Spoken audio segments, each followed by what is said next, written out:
Verse for opening the sutra. The unsurpassed, profound, and wonderful Dharma is difficult to encounter in hundreds of millions of aeons. I now see and hear it, receive and uphold it, and I vow to fathom the Tathagata's true meaning. The Shurangama Sutra, The Reason for Continual Arisal, Volume 4, Chapter 1. Sutra.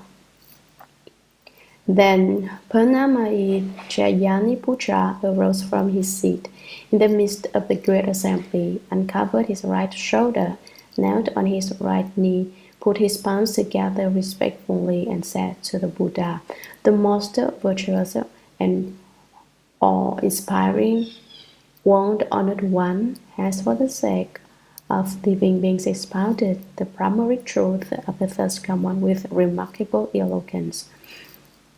Commentary. Then, after Ananda had finished speaking his verse in praise of the Buddha, Purnamaichayaniputra arose from his seat in the midst of the great assembly. Purnamaichayaniputra means son of fulfillment and compassion. Fulfillment was his father's name. Compassion was his mother's name.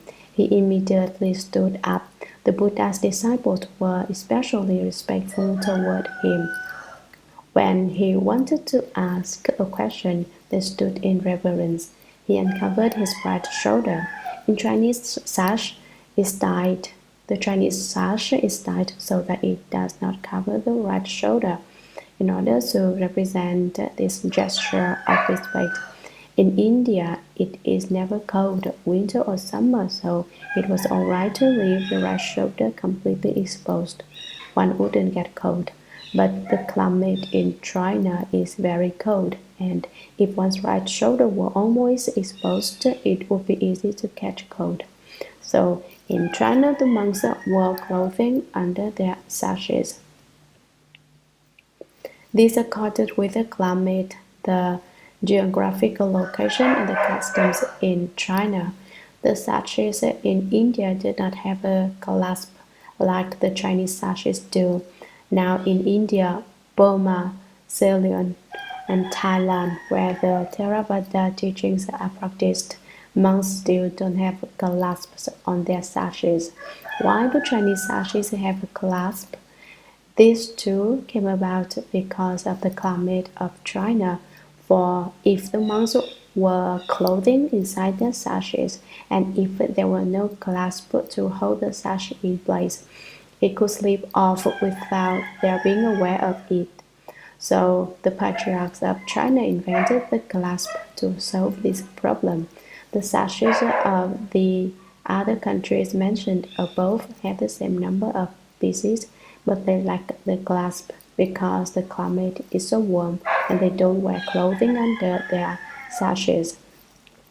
If it starts to slip off, they are aware of it since it is next to their skin. After I left the home life, I investigated the question of the clasp on the Chinese sash with a lot of elder Dharma masters and elder monks. I asked them why the monks from other countries did not have a clasp on their sashes. Why did the Chinese monks add this thing to their sashes? But they all shook their heads. They didn't know. It's a small matter, but nevertheless they didn't know. They had never known. In the end, then who told me? No one told me. I just compared the climate in China to that of the other countries and figured out for myself that the first patriarchs who came to China must have invented the clasp to make it more convenient to wear clothes under the sash. When I brought up my opinion, the elder Dharma masters and monks said, "Oh, of course, that's how it was.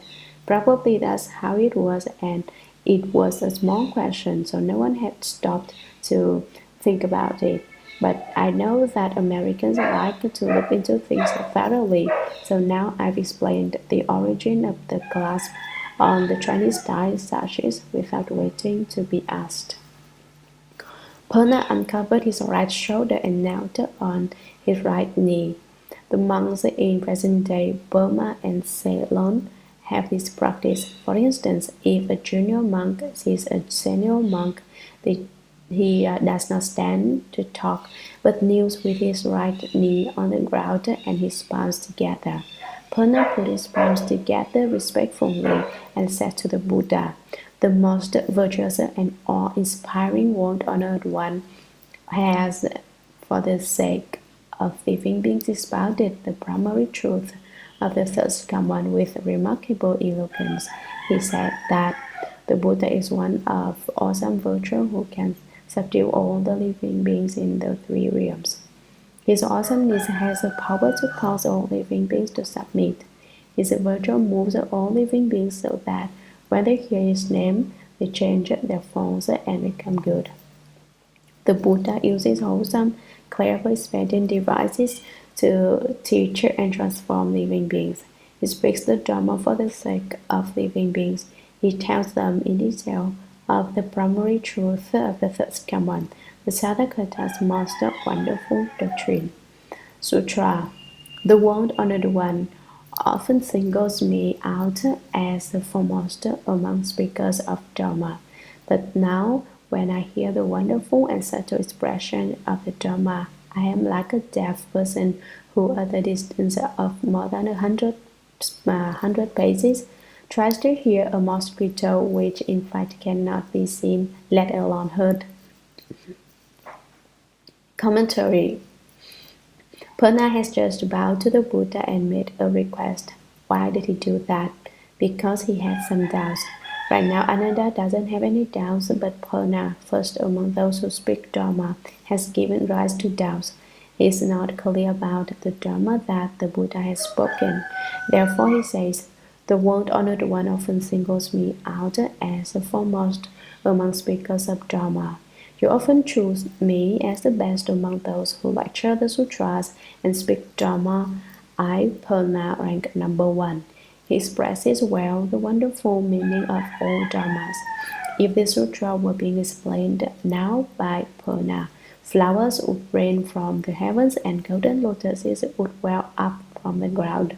It wouldn't be like my dry and bland explanation which puts my listeners to sleep. The Dharma Purna spoke was the foremost, most subtle and wonderful of Dharmas. He excelled in distinguishing the characteristics of all Dharmas. But now, when I hear the wonderful and subtle expression of the Dharma, I am like a deaf person who, at a distance of more than 100 paces, tries to hear a mosquito, which in fact cannot be seen, let alone heard. His meaning is that someone who is truly deaf, of course, cannot hear such a small sound as the hum of a mosquito if he is more than 100 paces away from it. You can't even see a mosquito at that distance. This represents the fact that the Dharma the Buddha speaks is the most subtle and wonderful to the ultimate. Therefore, though Purna hears it, because he is in the Dharma assembly, he is like a deaf person. He doesn't understand. So, if there are people in the present who don't understand the sutra, it's no wonder. You see, even Purna, who was foremost in speaking Dharma, had questions and said he didn't understand. In fact, he says he's deaf. Whether you understand or not, you all can at least hear the explanation of the sutra. This is 100 times better than Purna. Don't be so hard on yourself. When the Buddha spoke the Abhidhamsaka Sutra, adherents of the two vehicles could not see the 1,000-foot Nishyanda body of the Buddha. Instead, they saw the Buddha as a venerable 6-foot tall bhikshu. When the Buddha spoke the Abhidhamsaka Sutra, some of his listeners had ears but did not hear the Buddha speaking Dharma. Purna is in a similar situation here. He certainly is not scolding the Buddha, nor is he saying that he does not believe the Dharma the Buddha speaks. It's not that he doesn't believe it, he hasn't understood it. That's what this analogy represents. Some people explain this phrase wonderful and subtle expression of the Dharma as meaning a very small sound. They say that the Buddha spoke the Dharma in a very quiet voice. They say that subtle here means small, but that explanation is not correct. Subtle means rare and esoterically wonderful. It means an extremely clear explanation of the Dharma. It certainly does not mean that the Buddha spoke with a soft voice. Some people say, why does Purna compare himself to a mosquito? Because the Buddha spoke the Dharma with such a small voice that Purna felt it was like trying to hear a mosquito at 100 paces. There are a lot of Dharma masters who swallow the dead whole, so to speak. They don't know the flavor of the taste. They explain it like this. Basically, a deaf person can't hear anything. Even less can he hear the Buddha speaking Dharma when he speaks with a small voice as the sound of a mosquito. But this rendering of the words of the text is incorrect. Purna is using an analogy. Some people misunderstand the saying, oh, is Purna slandering the Buddha by calling him a mosquito? That is not the case. You should not have that kind of doubt. In his analogy, Purna Sutra, World Honored One. Although Ananda and those like him have become enlightened, they have not yet cast out their hobbies and outflows. Commentary, World Honored One. Although Ananda and those like him have become enlightened, they have not yet cast out their hobbies and outflows. Although they have understood the principle of becoming enlightened, their hobbies go back many lives, many eons. And where do outflows come from? They come from habits. Habits aren't created in a day. They are learned from time without beginning, through life after life, in time after time, and from these learned habits come all kinds of outflows. What is meant by outflows? Outflows are afflictions.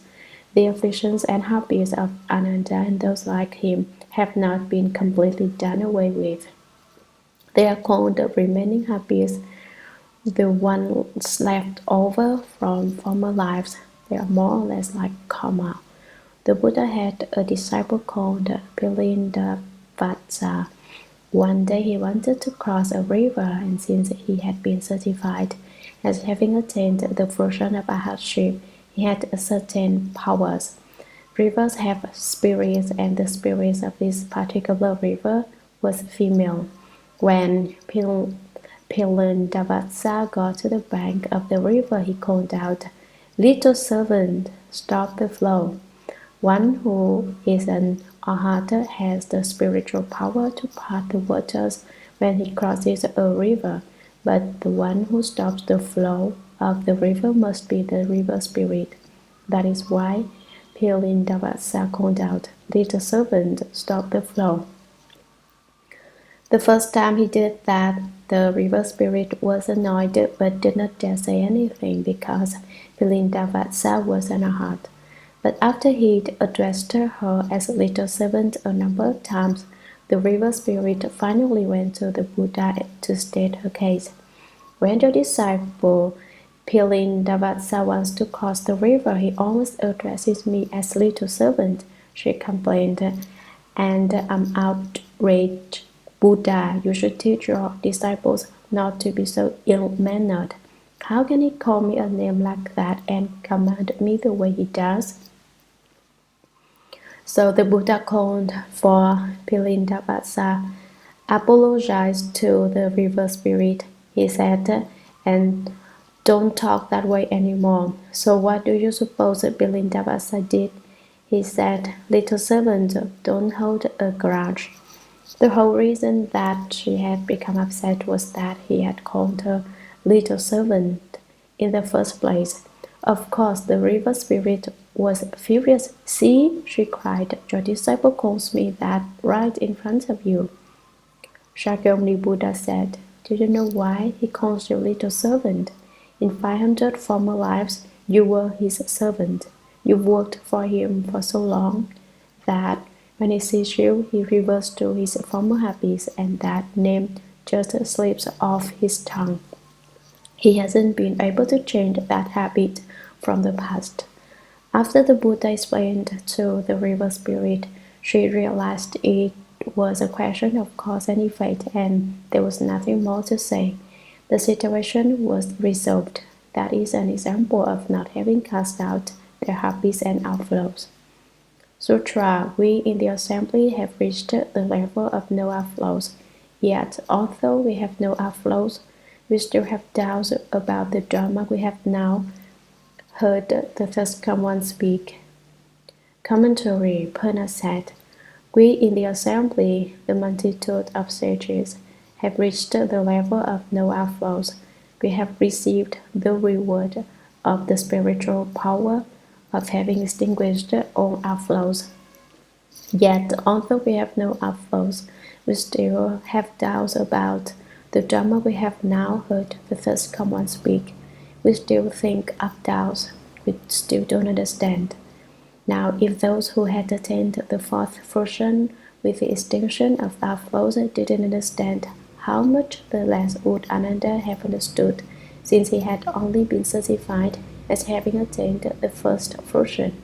Although he had attained that level of enlightenment, I believe he still wasn't clear about the meaning of what the Buddha had just expressed. Sutra, World Honored One, if all the sense organs, sense objects, skandhas, places, and realms in all the world are the treasury of the first come one, originally pure, why do all conditioned appearances, such as the mountains, the rivers, and the great earth suddenly arise? Commentary, Purna has doubts about the doctrines the Buddha has been explaining. He doesn't believe them. World Honored One, if all the sense organs, eyes, ears, nose, tongue, body, and mind, sense objects, forms, sounds, smells, tastes, touches, and dharmas, skandha, form, feeling, thought, activity, and consciousnesses, if all these dharmas in all the world are the treasury of the first come one, why do all conditioned appearances such as the mountains, the rivers, and the great earth suddenly arise? If they arise from the bright substance and pure nature of the everlasting true mind, and are originally pure, then why does there suddenly arise in the purity of the treasury of the first come on so many things which are all conditioned appearances that suddenly arise? Once finished, they begin again. Done once more, they start over. Ended, they arise once more. When do they ever stop? Never. What's the principle in it? This is the doubt that Purna asks the world-honored one about. Sutra. Moreover, the first command said that earth, water, fire, and wind are by nature perfectly fused, are all pervasive in the Dharma Realm, and are all tranquil and everlasting. Commentary. This is Purna Mayachayamniputra's second doubt. What is the principle here? He asked. Sutra. World-honored one, if the nature of earth is pervasive, how can it contain water? If the nature of water is pervasive, then fire does not arise. Further, how do you explain that the natures of fire and water can each pervade empty space without displacing one another? World-honored one, the nature of earth is solid, the nature of emptiness is penetrating. How can they both pervade the Dharma realm? I don't know where this doctrine is leading. Commentary. Purna probably was smarter than Ananda. Ananda hadn't even thought of such questions as this. So now Purna, for his part, has some doubts and asked about these principles. He says, World-honored one, if the nature of earth is pervasive, how can it contain water? Earth overcomes water. Where there is dry land, there is no water. If the nature of earth pervades the Dharma realm, how can there be water there too? Earth and water are not compatible. If the nature of water is pervasive, then fire does not arise. Water overcomes fire. Where there is water, there is no fire. Water puts fire out. If the nature of water were to pervade the Dharma Realm, fire would certainly disappear. This is the same line of argument the Buddha used earlier with Ananda when he said that if there is light, there can't be darkness, and if there is darkness, there can't be light. Now the Buddha's disciple uses the same pattern of questioning on the Buddha. Water and fire don't mix, Pona points out. This is a fixed principle. Further, how do you explain that the natures of fire and water can each pervade empty space without displacing one another? How do you come to understand that both the fire and water pervade the Dharma realm? I could believe that one or the other was all-pervasive, but if two incompatible things are both all-pervasive, then which one is going to win out? How do you know they can both be all-pervasive and not oppose one another, not harm one another or destroy one another? World Honored One, the nature of earth is solid, the nature of emptiness is penetrating. How can they both pervade the Dharma realm? Purna imagines that by now he probably has thoroughly confused the Buddha, so he calls out to him, World Honored One, or maybe he was afraid that the Buddha was asleep. Earth is a solid object, he reasons. Emptiness is penetrating the chaos. There isn't anything there at all. So if there is earth, there is no emptiness. If there is emptiness, there is no earth. How can you say both these natures are all pervasive? I don't know where this doctrine is leading. Buddha, your explanation of Dharma has managed to confuse me now. I can't tell what you're getting at. Where is this principle headed? What's its aim? I don't understand. Sutra, I only hope the first come one will compassionately explain in order to rend the clouds of confusion in me and among the great assembly. After saying this, he made a few prostration and respectfully and expectantly awaited the first come one's unsurpassed compassionate instruction. Commentary. In stating these principles, Pona was certainly not trying to debate with the Buddha.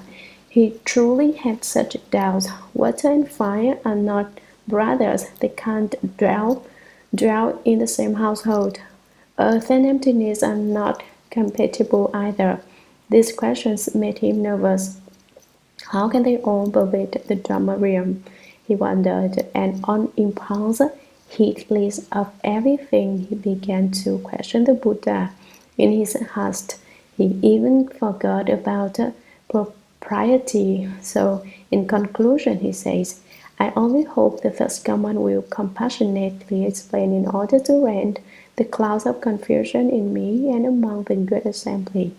World Honored One, please let flow forth your heart of great compassion and explain this matter for us. My failure to understand these doctrines is like a bank of clouds covering me.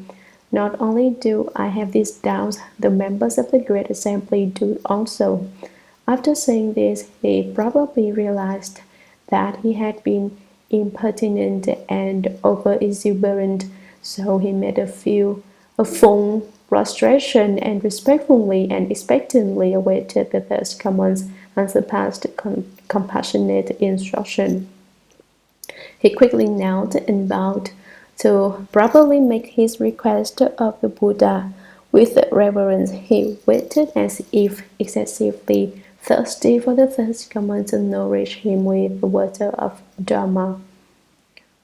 Sutra. The World Honored One then told Purna and all the arhats in the assembly who had distinguished their outflows and had reached the level of no study. Today the first command will explain in depth the true supreme meaning within the supreme meaning in order to cause all of you in the assembly who are fixed nature sought-hearers and those arhats who have not realized the two kinds of emptiness but are dedicated to the superior vehicle as well as the others to obtain the place of still extinction. The one vehicle, the true Aranya, the proper place of cultivation. Listen attentively and I will explain it for you. Purna and the others, revering the Buddha's expression of Dharma, listened silently. Commentary: the world-honored one then told Purna and all the Arhats in the assembly who had extinguished their outflows and had reached the level of no study, those who had been certified as having attained the fourth fruition of Arhatship. Today, the first Commonwealth will explain in depth the true supreme meaning within the supreme meaning. Here, the Buddha is referring to himself when he says, the first one, true supreme meaning within the supreme meaning, refers to the most superior miraculous doctrine. He explains it in order to cause all of you in the assembly who are fixed nature sound hearers, that is, people who gain a little and are satisfied. They hang around in emptiness and stop searching. I am at a place where there isn't anything at all. It's not bad. They think and become content. They gain a little and that's enough. That's why the Buddha calls them the fixed nature sound hearer. Their hearts still rise, cease, and withered sprouts. In order to scout them out of their complacency, they don't have the impetus to go on. Having been certified as having attained the first or second fruition, they don't seek to progress. They indulge in passivity. It's fine here, they decide. The Buddha will also explain for those Arhats who have not realized the two kinds of emptiness but are dedicated to the superior vehicle. This refers to Arhats who have not yet understood the emptiness of pupil and the emptiness of dharmas, but who have turned from the small toward the great, and he will speak as well for all the others in the great assembly. Shakyamuni Buddha is prepared to express the true superior meaning within the superior meaning, the wonderful within the wonderful, to cause their hearts to obtain no outflows, to obtain the level of no study. To have no outflows means to have gotten rid of all one's individual habits and faults, to have no afflictions, to have no fundamental ignorance. So if one destroys fundamental ignorance, afflictions also disappear. Since afflictions and ignorance are invisible, we don't think of them as being plentiful, but in fact, if they took form, they would fill up empty space throughout the Dharma Realm. Now the Buddha wants to cause all living beings, all the Arhats, to obtain the place of still extinction, the one vehicle, the true Aranya, the proper place of cultivation. The one vehicle is the final meaning of the middle way, the principle of the actual appearance. It is the great white ox cart discussed in the Dharma Flower Sutra. That sutra says that there was a large house in which a great elder lived with his children. One day, when the elder was gone briefly, the children were playing in the house when suddenly it caught on fire. When the elder returned and saw the children in the burning house, oblivious of the danger, he said to them, "Come to the door quickly. Outside I have sheep carts and deer carts and ox carts for you to play with." When the children heard that there were carts and things to play with, they came running out. The house burned to the ground, but the children did not perish. Once the children got out of the house, they demanded the carts from the elder. He gave them instead a great white ox cart, magnificent beyond any of their expectations. The sheep carts and deer carts represent the two vehicles. The ox carts represent the Bodhisattva vehicle. The great white ox cart represents the one Buddha vehicle. It can transport all living beings across the current of afflictions, from the shore of birth and death to the other shore of nirvana. An aranya is a Buddhimanda, a quiet place for cultivation. Why is the Aranya described as true? Are there also false Aranyas? A true Aranya is a place where there is no chaos. No one talks. A lot of people dwell together, but it's as if there weren't anyone there at all. Not even the sound of a mosquito's breathing can be heard. If you want to cultivate the way, you should learn not to talk so much. When there is too much talking, other people cannot reach samadhi. When it's time to talk, you should talk. But some disciples talk when it's not time to talk, and when it is time to talk, they don't. Would you say they are obedient or disobedient? An obedient disciple talks when it is time to talk, and when it is not time to talk, he closes his mouth. If you are a good student, you are a good Buddhist disciple. If you are a good Buddhist disciple, in the future you will become a good Buddha. Are there Buddhas who are not good? Of course not. All Buddhas are good, but if you are not good, you cannot become a Buddha. You first have to be good in order for it to count. In a true Aranya, people keep a tight schedule. Listen attentively and I will explain it for you. This is not simply the Buddha telling Purna and Ananda to listen carefully. Now I am explaining the sutra and it is me telling you to listen carefully. Purna and the others, revering the Buddha's expression of Dharma, listened silently.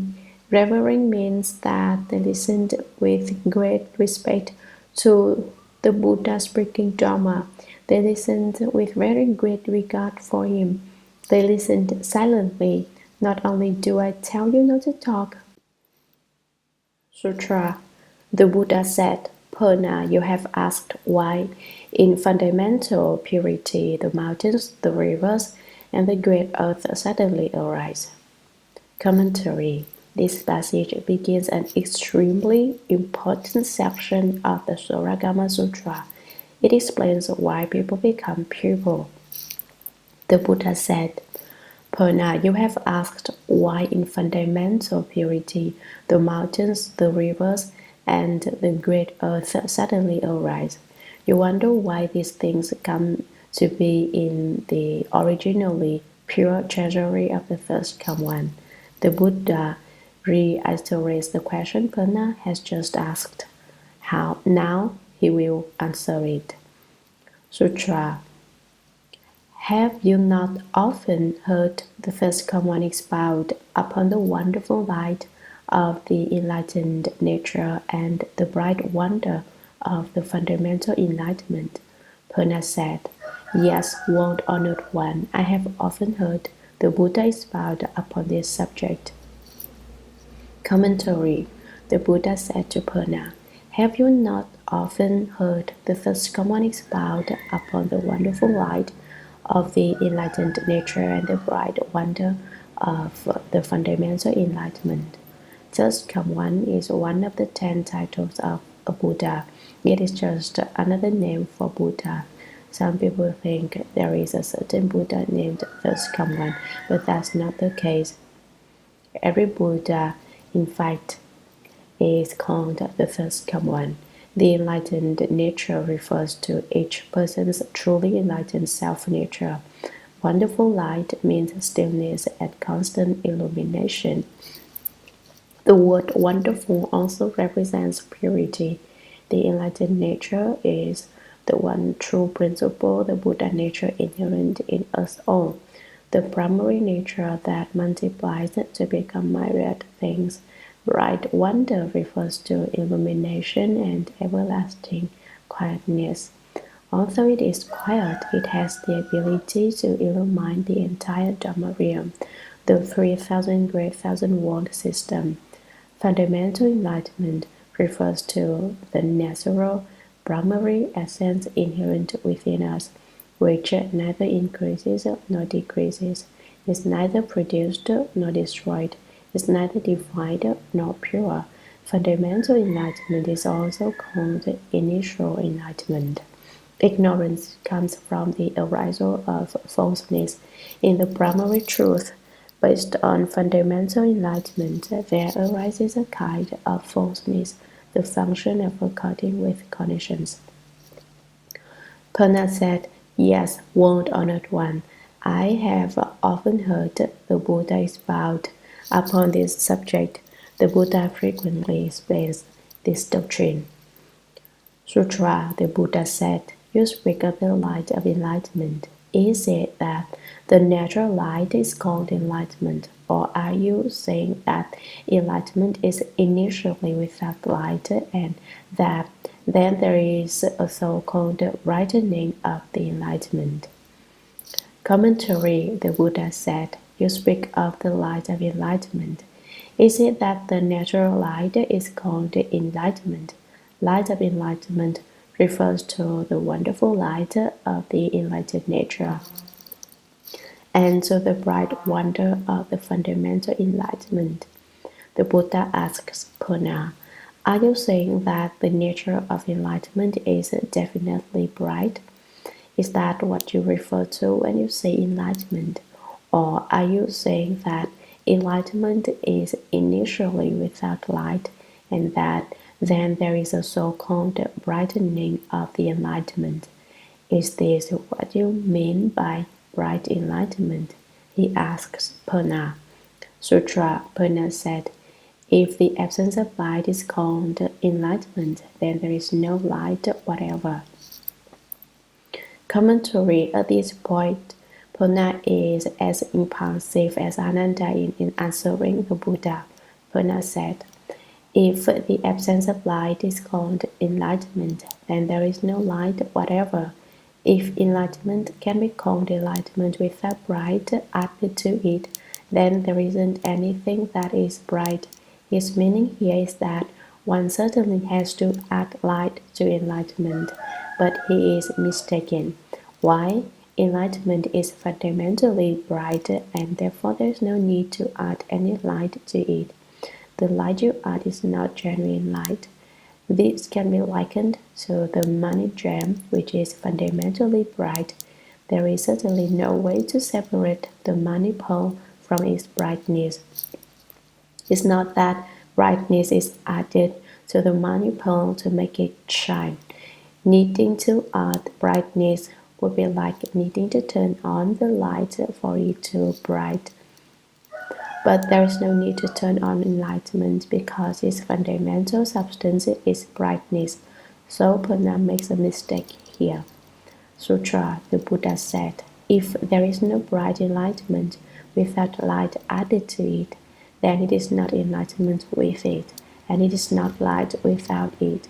The absence of light is not the still, bright nature of enlightenment either."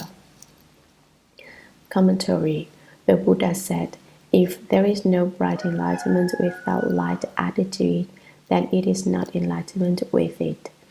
If you say that unless light is added, there is no bright enlightenment, I say it is not enlightenment if you have to add light to it, and it is not light without it. Perhaps you say that there is no need to add light to enlightenment because enlightenment is not bright. However, the absence of light is not the still, bright nature of enlightenment either. The absence of light refers to fundamental ignorance. Your ignorance is not the still, bright nature of enlightenment, is what the Buddha is saying. The still enlightenment is neither produced nor extinguished, neither defined nor pure. Enlightenment is said to be still because it is as calm and clear as water. Thus, it is a mistake to suppose that you have to add light to enlightenment. To add light to enlightenment is to add falseness to truth. If you don't add light to it, there is no false in the truth. Sutra, the nature of enlightenment is essentially bright. It is false for you to make it bright enlightenment. Commentary, the nature of enlightenment refers to the inherent enlightenment of the self-nature. It is essentially bright, Purna. It is false for you to make it bright enlightenment. If you say that light must be added to the nature of enlightenment, you create a falseness. if you falsely add light to enlightenment, it is not genuine enlightenment. It is an enlightenment created from false thinking. It is not the original enlightenment. Sutra. Enlightenment is not something that needs to be made bright. For once that is done, an object is established because of this light. Once an object is falsely set up, you, as a false subject, come into being. Commentary. Enlightenment is not something that needs to be made bright. The enlightened nature and the basic enlightenment are certainly not something to which light must be added to make them enlightenment. They are bright enlightenment inherently. For once that is done, an object is established because of this light. If you add light to it, you set up an object, something about which there is an enlightenment. An object refers to the appearance of karma, the first of the three subtle appearances of delusion. This delusion establishes the object, the appearance of karma. Once an object is falsely set up, you, as a false subject, come into being. Once there is a falseness, the appearance of karma, you react to the falseness. It is the source of your false thinking. Basically, there was no need to add light to enlightenment.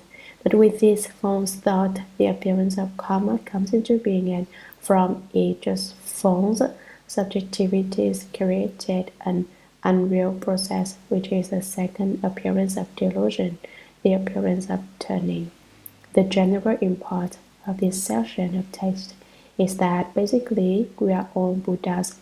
Well, then, if we originally were Buddhas, how did we become ordinary beings? And why haven't living beings become Buddhas?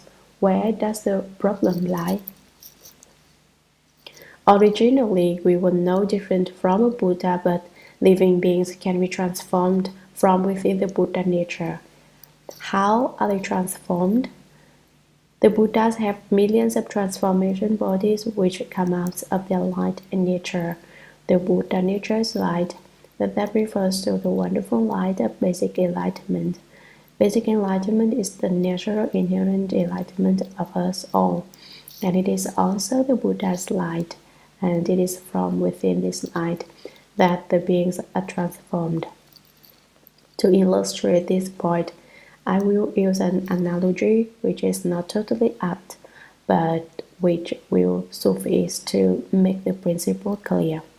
A transformation body of the Buddha is like a photograph of a person, except that the photograph has no awareness, is inanimate, whereas the Buddha's photographs are transformations. By transformation, he produces a person whose nature comes from the Buddha and whose features have a likeness to the Buddha's. It's also like a reflection in a mirror. When we pass by the mirror, there is a reflection. Once we've gone by it, it disappears. The Buddha's transformation bodies are like this too. Basic enlightenment is like the mirror. Suddenly, in the mirror, an image appears. This is likened to the arousal of the first ignorant thought. As soon as that thought arises, living beings come into existence. Now we are talking about bright enlightenment. The basic substance of enlightenment is bright. Purna wants to add brightness to enlightenment. But enlightenment is like a light which is already on. If you flipped the switch, you have added something extra, and in the process you have turned it off. Purna thought that if you turned on the light, it would get bright, and that before he flipped the switch, there was no light. But it was fundamentally unnecessary. The fundamental substance of enlightenment is bright without anything more having to be done to it, and that is where the important point lies. Sutra in the midst of what is neither the same nor different. Difference blazes forth, and what is different from that difference becomes sameness because of the difference. Once sameness and difference are created, then due to them, what is neither the same nor different is further established. Commentary: the false setting up of the appearance of karma produces the appearance of turning. Once the appearance of turning arises, then in the midst of what is neither the same nor different, different blazes forth. In the original emptiness, where there is nothing that is the same and nothing that is not the same, difference comes into being, hot and bright as a fire. Originally, there wasn't any sameness or difference in emptiness, but suddenly these two come into being to create the world, and what is different from that difference becomes sameness because of the difference. Next, there comes into being what is not the same as the difference that has blazed forth in emptiness. After the appearance of turning arises, the appearance of manifestation. Thus, in emptiness, the world manifests. Purna asked why in the treasury of the first command there suddenly arise the mountains, the rivers, and the great earth. The Buddha is now answering that question.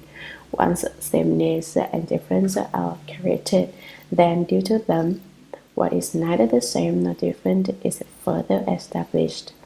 Emptiness originally has no appearance, but now the world manifests appearances. What is neither the same nor different refers to living beings. They are said to be not the same because each living being has a different appearance. They are said to be not different because all living beings share the quality of sentience. The appearance of karma, the appearance of turning, and the appearance of manifestation are all created from ignorance.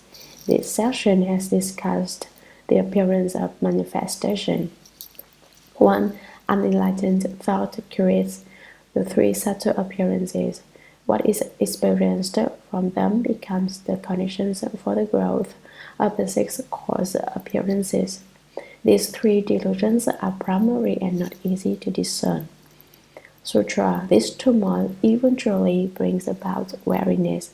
Prolonged weariness produces defilement. The combination of these in a murky turbidity creates affliction with respect to wearisome defilement. Commentary: now the six coarse appearances will be discussed. This section explains the first five coarse appearances. The six coarse appearances are: 1. The appearance of knowledge. This represents an inherent attachment to dharmas. The knowledge here is not ultimate wisdom. It is an appearance of awareness and is endowed with the ability to discriminate. 2. The appearance of continuation. This represents a discriminating attachment to dharmas. 3. The appearance of grasping. This represents the inherent attachment to self. 4. The appearance of reckoning names. This represents the discriminating attachment to self. 5. The appearance of the arisal of karma. 6. The appearance of suffering bowed to karma. Because one is attached to karma, the appearance of the suffering follows. The first time you hear this, you probably won't understand much about them, but after you investigate them over a period of time, you will come to understand. For now, let it pass into your ears, and in your eighth consciousness there will be an impression. If you investigate the Buddha Dharma for a long time, it is certain that you will come to a point where things connect and you suddenly understand. This turmoil, in the midst of what is not the same and not different spoken about above, and the want and emptiness, difference blazes forth, and a turmoil is created, lacking any order.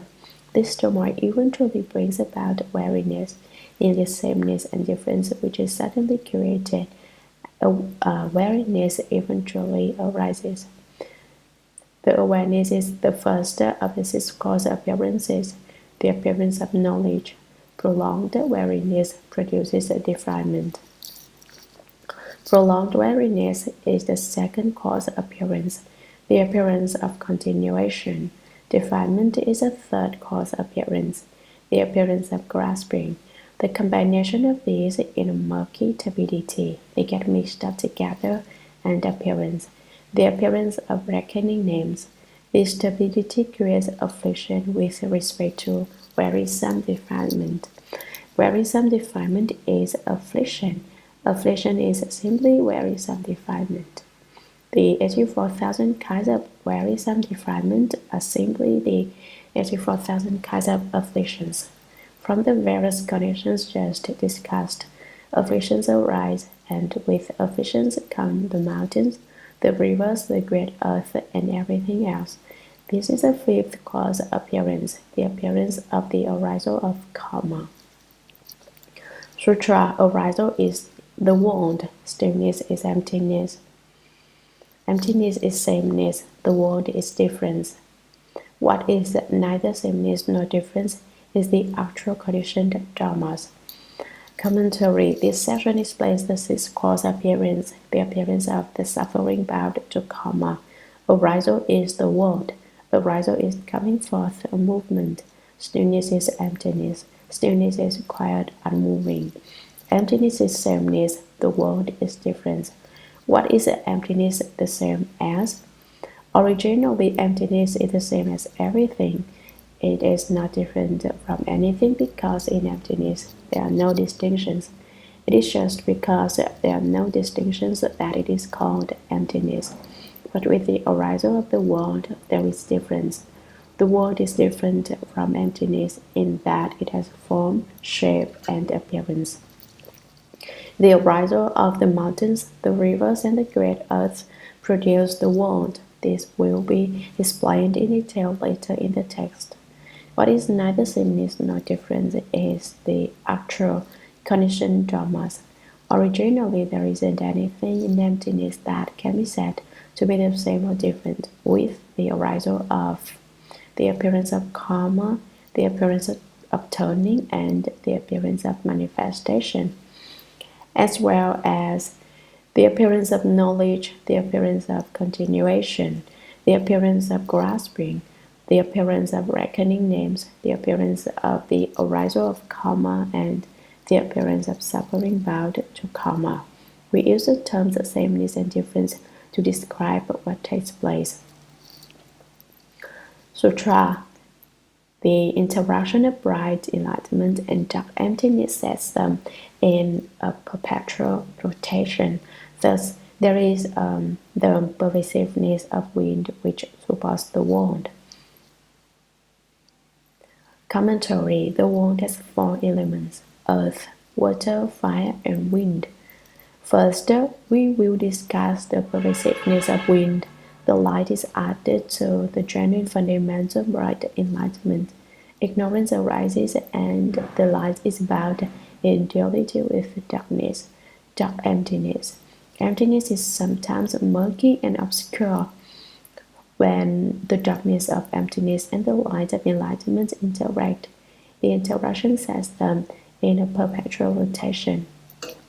Emptiness and the substance of bright enlightenment, that is ignorance, which has resulted from adding bright to enlightenment, are set in opposition, and eventually there is movement.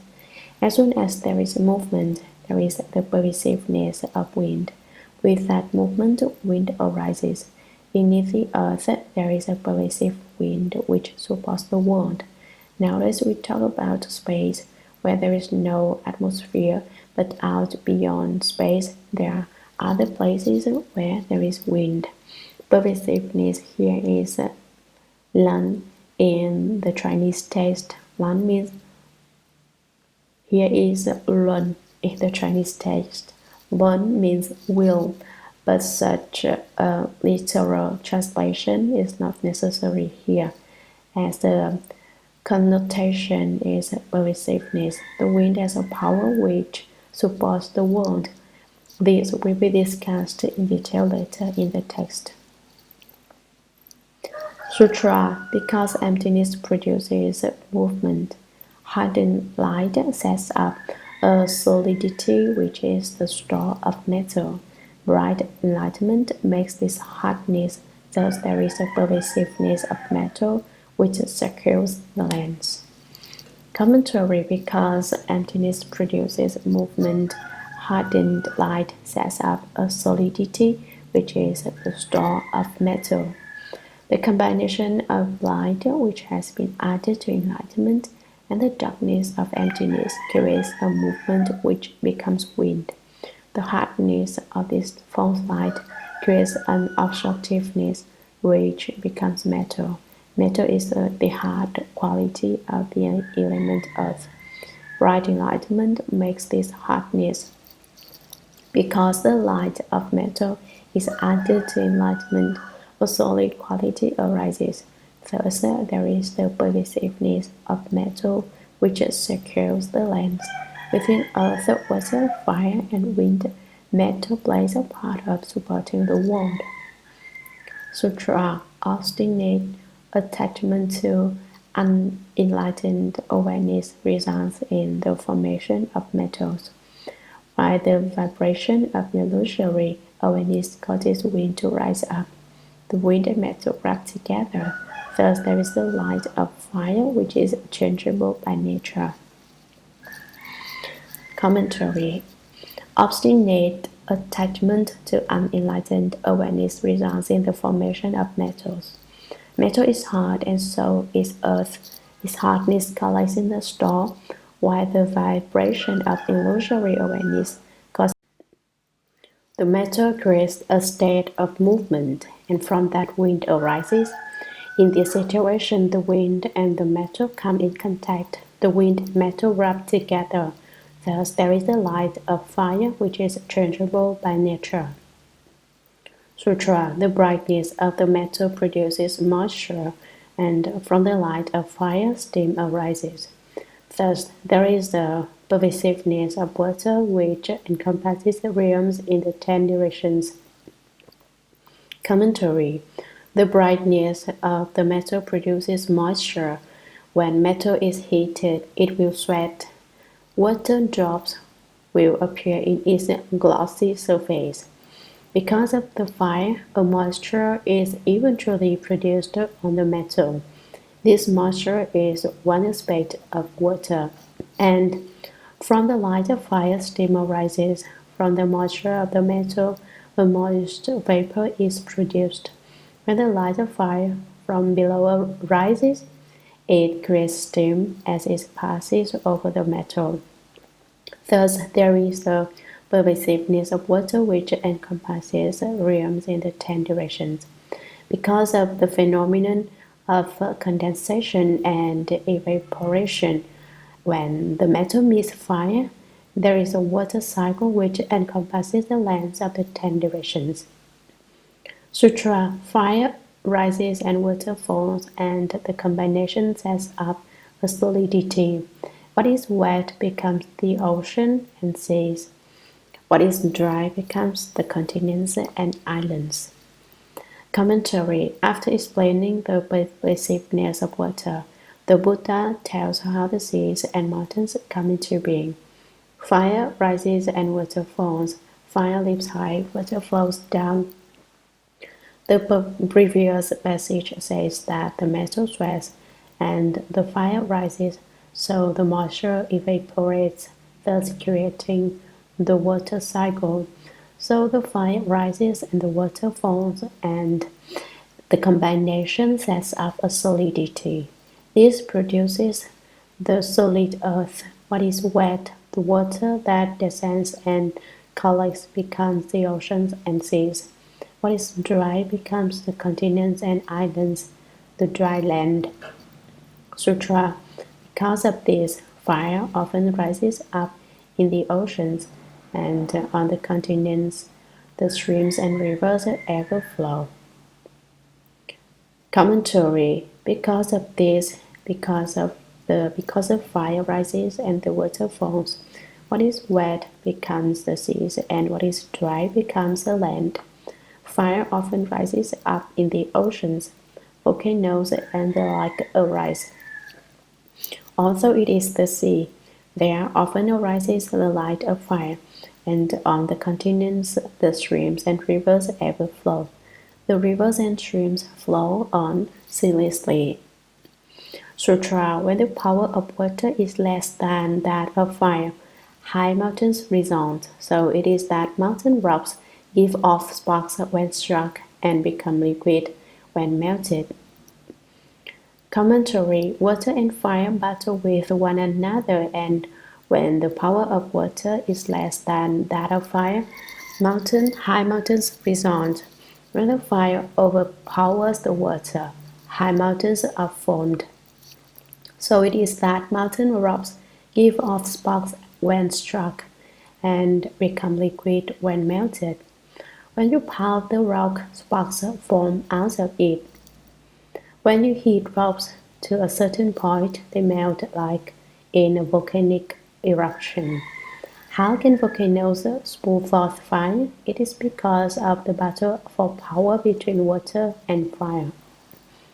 Sutra: when the power of earth is less than that of water, the outcome is grasses and trees. So it is that groves and meadows turn to ashes when burned and wood water when twisted.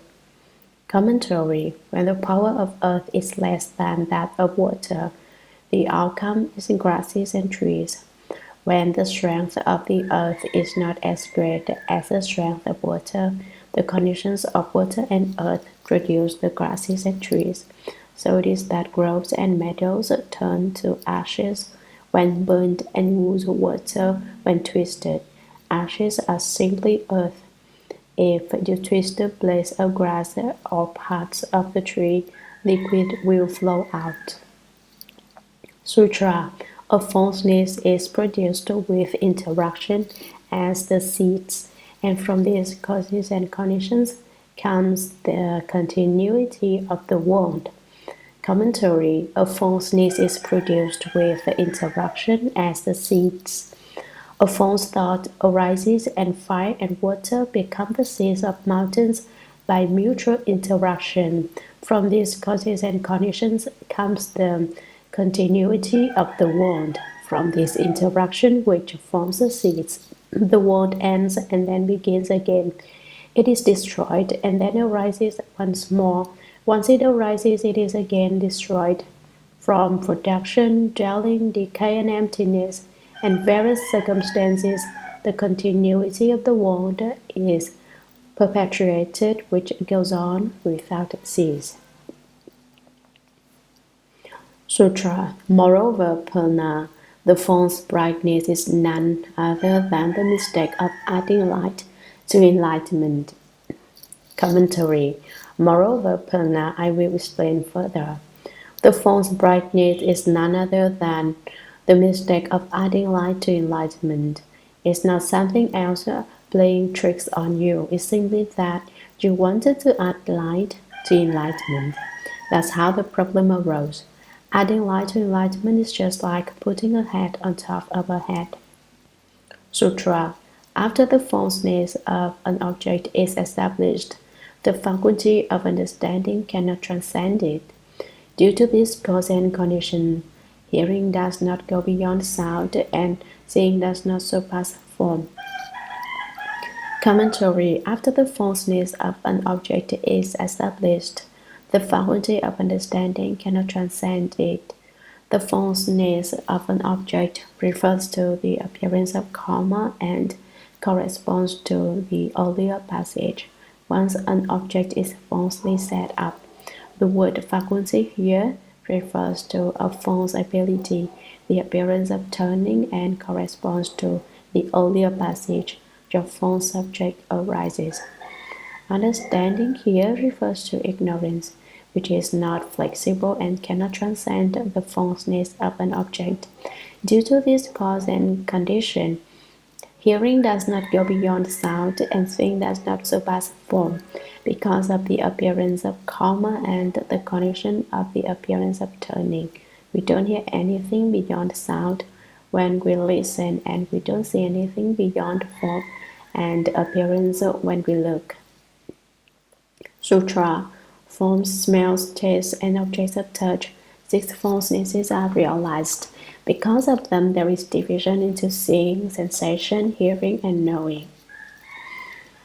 Commentary. Because seeing does not surpass form, there arise forms, smells, tastes, and objects of touch. This list of forms implies sounds and dharmas as well, the state of the 6 defiling objects. Thus, 6 falsenesses are realized. The 6 organs and 6 objects together create the 6 consciousnesses. Because of them, there is division into seeing, sensation, hearing, and knowing, seeing, hearing, smelling, tasting, sensation, and knowing. The 6 consciousnesses. The 6 consciousnesses are originally the nature of the treasury of the first come one. So it is said, one pure brightness in its origin, it divides into 6 interacting aspects. The one pure brightness is the nature of the treasury of the first come one. The 6 interacting aspects are the eyes which see form, the ears which hear sounds, the nose which smells scents, the tongue which tastes flavors, the body which is aware of sensation, and the mind which knows dharmas. They are said to be 6, but in reality they are 1. They are a function of the nature of the treasury of the first come one. Sutra.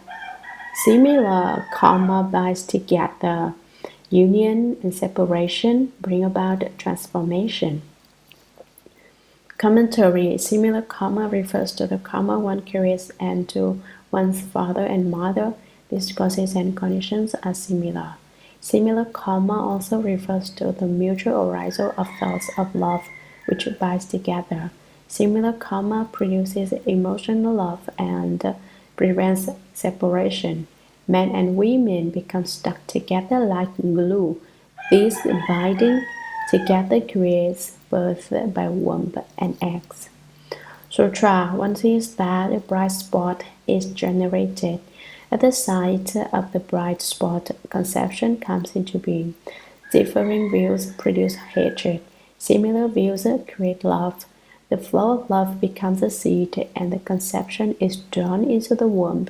Intercourse happens with a mutual attraction of similar karma, and so they are the causes and conditions that create the kalala, the abuddha, and the rest. Commentary. One sees that a bright spot is generated. How do people become pure? When a person comes into being, consciousness which arrives first, and when a person dies, the 8th consciousness is the last to leave. So it is said, last to go, first to come, thus it is the host. Before the earth consciousness leaves, the body will remain warm. Once the 8th consciousness goes, the body gets cold. Once it goes, it becomes the intermediate yin body. If one was a person, then one's intermediate yin body has the appearance of a person.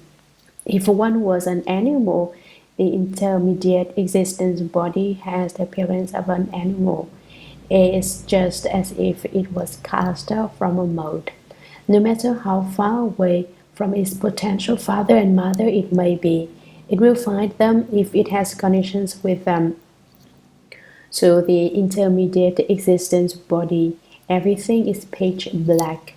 We have lamplight and sunlight and moonlight, but the intermediate existence body can't see them. What it sees is black as ink.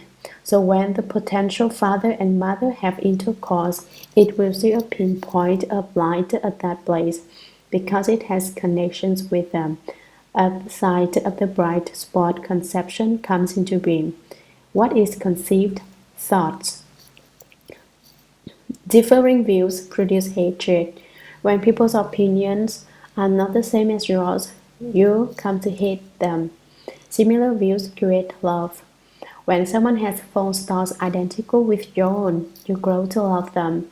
If the intermediate existence body is male, it will love the mother and hate the father. It will want to strike its father and steal its mother. It wants to have intercourse with its mother. So the origin of pupil is very bad. When it loves its mother and hates its father, with that one thought of ignorance, it enters the womb. The flow of love becomes a seed, and the conception is drawn into the womb. If the intermediate existence body is female, it will love the father and be jealous of the mother. That is how conception takes place. Those who like to talk about love can't end birth and death. Love is the root of birth and death. Those who like to talk about love can very quickly end birth and death. How can I contradict myself this way and say that these opposite statements are both true? It's just here that the wonder lies. You advocate emotional love, but emotional love takes one down the road of birth and death. Why? People are born from love and desire, and they die from love and desire. This is the ordinary occurrence. Everyone walks this road from birth and death. This road of birth and death. So how can I say that if you think love is so important, you can very quickly end birth and death? If you think love is so important, if you are so intent upon it, you should see through it and be done with it. The sea of suffering is boundless. A turn of the head is the other shore. If you see through it, you can end birth and death. People are like cabbage worms, which are born in a cabbage and die in the cabbage. People are born in love and desire and die in love and desire. The flow of love becomes a seed. Men and women profess their love and keep expressing it until there is tangible evidence of it. Once the love becomes tangible, a seed can be produced. Conception here refers to the eighth consciousness, the intermediate yin body, also called the intermediate existence body of the intermediate skandha body. And so, they are the causes and conditions that create the Kalala, the Buddha, and the rest. Kalala is a Sanskrit word that refers to the first week of embryonic development, the slippery coagulation. The second week of development is called the Buddha, the globule. The third week is called Pesci or soft flesh. The fourth week is called Ghana or solid flesh. The fifth week is called Prashaka or rudimentary embryo. Let us look at this from the point of view of the 12 links of conditioned causation. The reason men and women fall in love, just that thought of love, is ignorance. That one thought of ignorance. Ignorance conditions activity. The activity is intercourse. Activity conditions consciousness. This is the eighth consciousness referred to above. In the line, conception is received into the womb. The consciousness is the intermediate skandha body entering the womb. Consciousness conditions name and form. Name refers to the first through fourth weeks of embryonic development. Form refers to the fifth and later weeks of embryonic development. Name and form condition the six entrances. By the seventh week of embryonic development, the organs are fully formed. The embryo has by now developed eyes, ears, nose, tongue, body, and mind. The six entrances condition contact. Once the eyes, ears, nose, tongue, body, and mind are formed, there is an awareness of contact. The embryo in the mother's womb experiences the sensation of contact. Contact conditions feeling. The embryo is receptive to the contact. Feeling conditions love. When it receives the contact, it gives rise to love. This is the real beginning of love.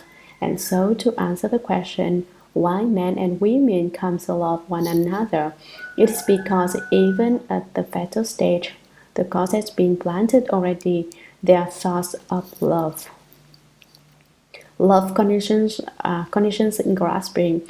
Once there are thoughts of love, one wants to have the object of love for one's own. One wants to become that thing. Grasping conditions becoming conditions birth. Once you've got it, you are born. Birth conditions old age and death. Once there is birth, there is death. So one has to contemplate the 12 links of conditioned causation and know that the causes and conditions are impure. The father's semen and the mother's blood are unclean things. If you want to end birth and death, the first thing you must do is not give rise to ignorance. How do you do that? Don't have thoughts of emotional desire. Without ignorance, there is no activity.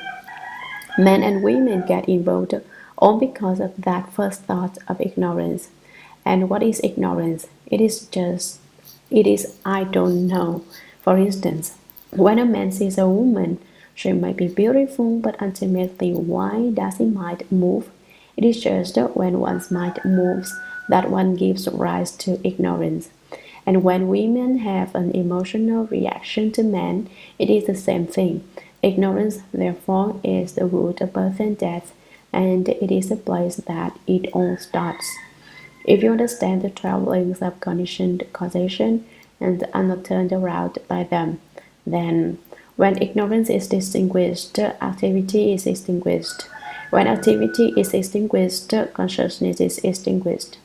When consciousness is extinguished, name and form are extinguished.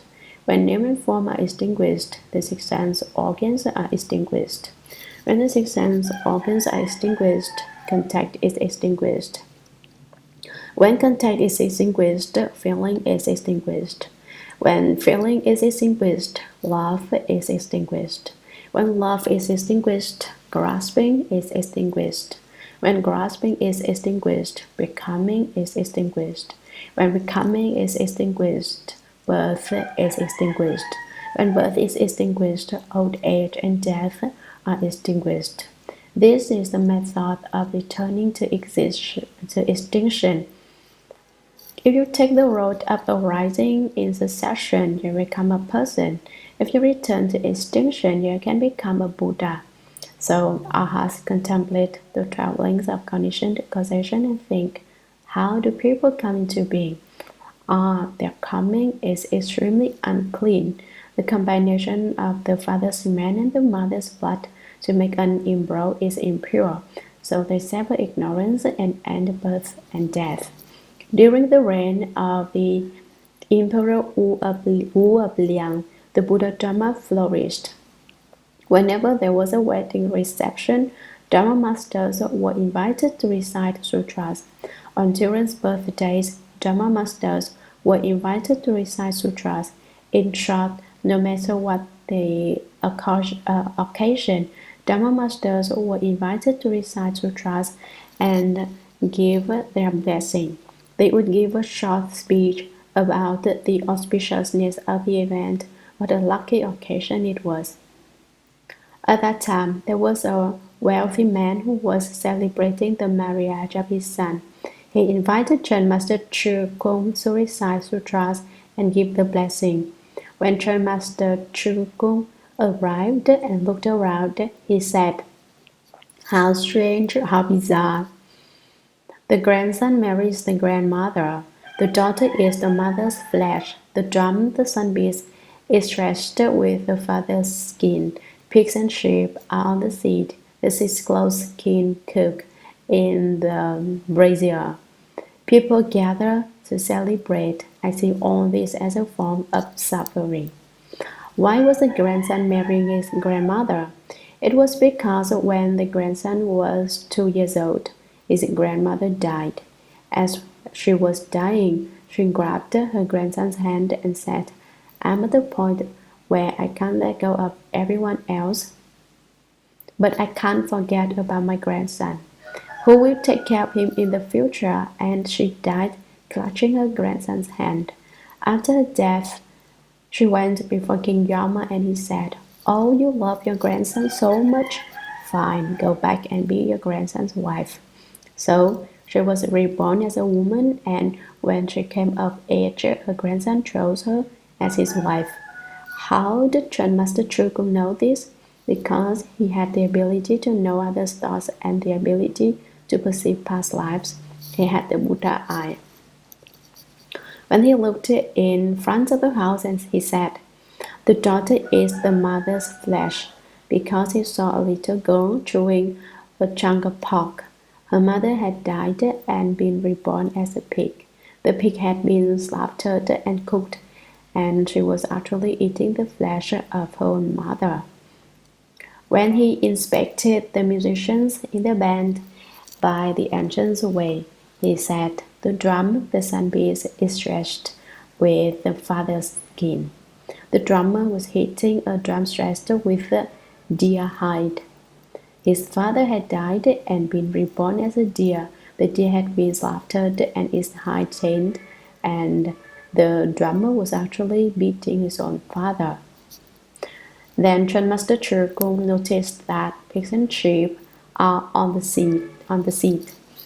He saw pigs and sheep sitting like guests on the car, the hybrid that's in the house. They were people now, but in their former lives they had been pigs and sheep. In their former lives, they themselves had been eaten. So now they were reborn as people who in turn ate pigs and sheep to even up the dead. When the Chan Master took a look at the cooking pot, he exclaimed, "This close skin cooked in the brazier." This kind of close skin refers to relatives on the father's side and the mother's side, kin of the brother and sisters and so forth. They had been close relatives of these people, but now had been reborn as pigs and sheep, had been slaughtered and were being cooked in the brazier. Chan Master Chukung summarized. People gathered to celebrate. Everyone who came was saying congratulations and best wishes. But the master notes, "I see only Sutra. The womb-born, egg-born, moisture-born, and transformation-born come about in response. The egg-born come from thought. The womb-born are due to emotion. The moisture-born arise from union, and transformations occur through separation." Commentary: the womb-born, egg-born, moisture-born, and transformation-born. These are 4 kinds of birth. The womb-born are mammals. The egg-born are feathered vertebrates, birds, and the like. The moisture-born are creatures born out of water. The transformation-born are beings that transform. They seem to be there and then disappear. They seem not to be there and then appear. They come about in response. In every kind of birth, there is a stimulus and a response. For instance, the egg-born come from thought. There must be 4 conditions present for birth from eggs to occur: the condition of a father, the condition of a mother, the condition of individual karma, and the condition of warmth. With them, the egg-born come from thought. For example, a mother hen sits on her eggs all day long. It gets unbearably hot, but she won't get up. Once a day, she lives long enough to defecate and eat a little, and then she goes right back to sitting and thinking. Come out, little chicks, hatch, little ones. That's why it says that the egg-born come from thought. The womb-born are due to emotion. The moisture-born arise from union. Moisture-born beings can come about from 2 conditions: the condition of sunlight and the condition of moisture. Transformations occur through separation. These beings are created from karma alone and are changeable. They appear and disappear, disappear and appear. Transformation is attributable for a strong desire for the new and a dislike for the old. Hence it occurs through separation. Sutra: emotion, thought, union, and separation go through further changes, and from all the karma received, one either rises or sinks. From these causes and conditions comes the continuity of living beings. Commentary. Emotion, thought, union, and separation go through further changes.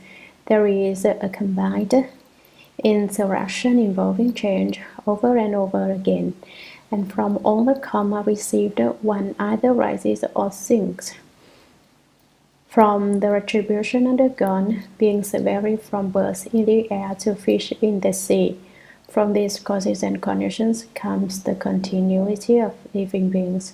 Living beings are those receiving 12 kinds of rebirths, those born from worms, those born from eggs, those born from moisture, those born by transformation, those born with form, those born without form, those born with thought, those born without thought, those born not totally with form, those born not totally without form, those born not totally with thought, and those born not totally without thought. This is the series continuation of living beings.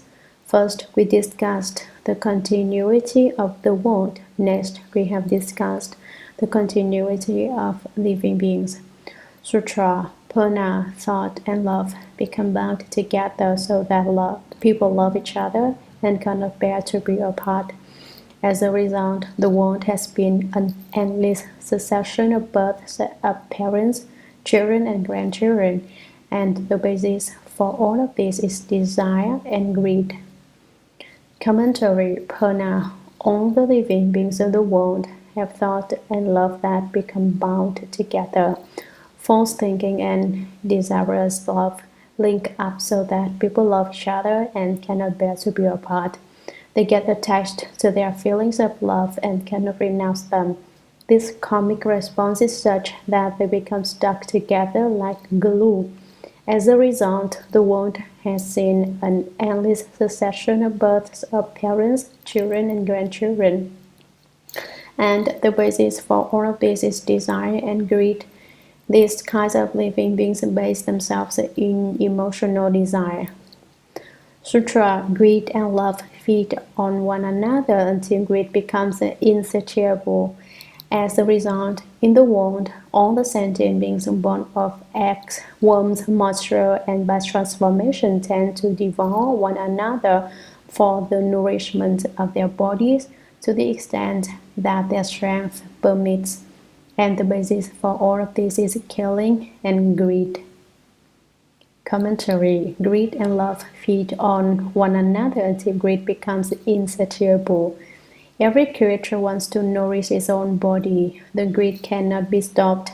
As a result, in the world, all the sentient beings born of eggs, worms, moisture, and by transformation tend to devour one another for the nourishment of their bodies to the extent that their strength permits. Depending on how strong they are, they eat one another. They eat me and I eat you. Big worms eat little worms. Big fish eat little fish. Big beasts eat smaller creatures. For instance, if a tiger finds a being smaller than itself, it will eat it. The weak become the food for the strong. Snakes feed on mice. But thus in the summer, in the winter, snakes are incapacitated by the cold. So then the mice eat the snakes. You eat me, I eat you. The great golden-winged songbird used to eat dragons from the ocean the way people eat noodles.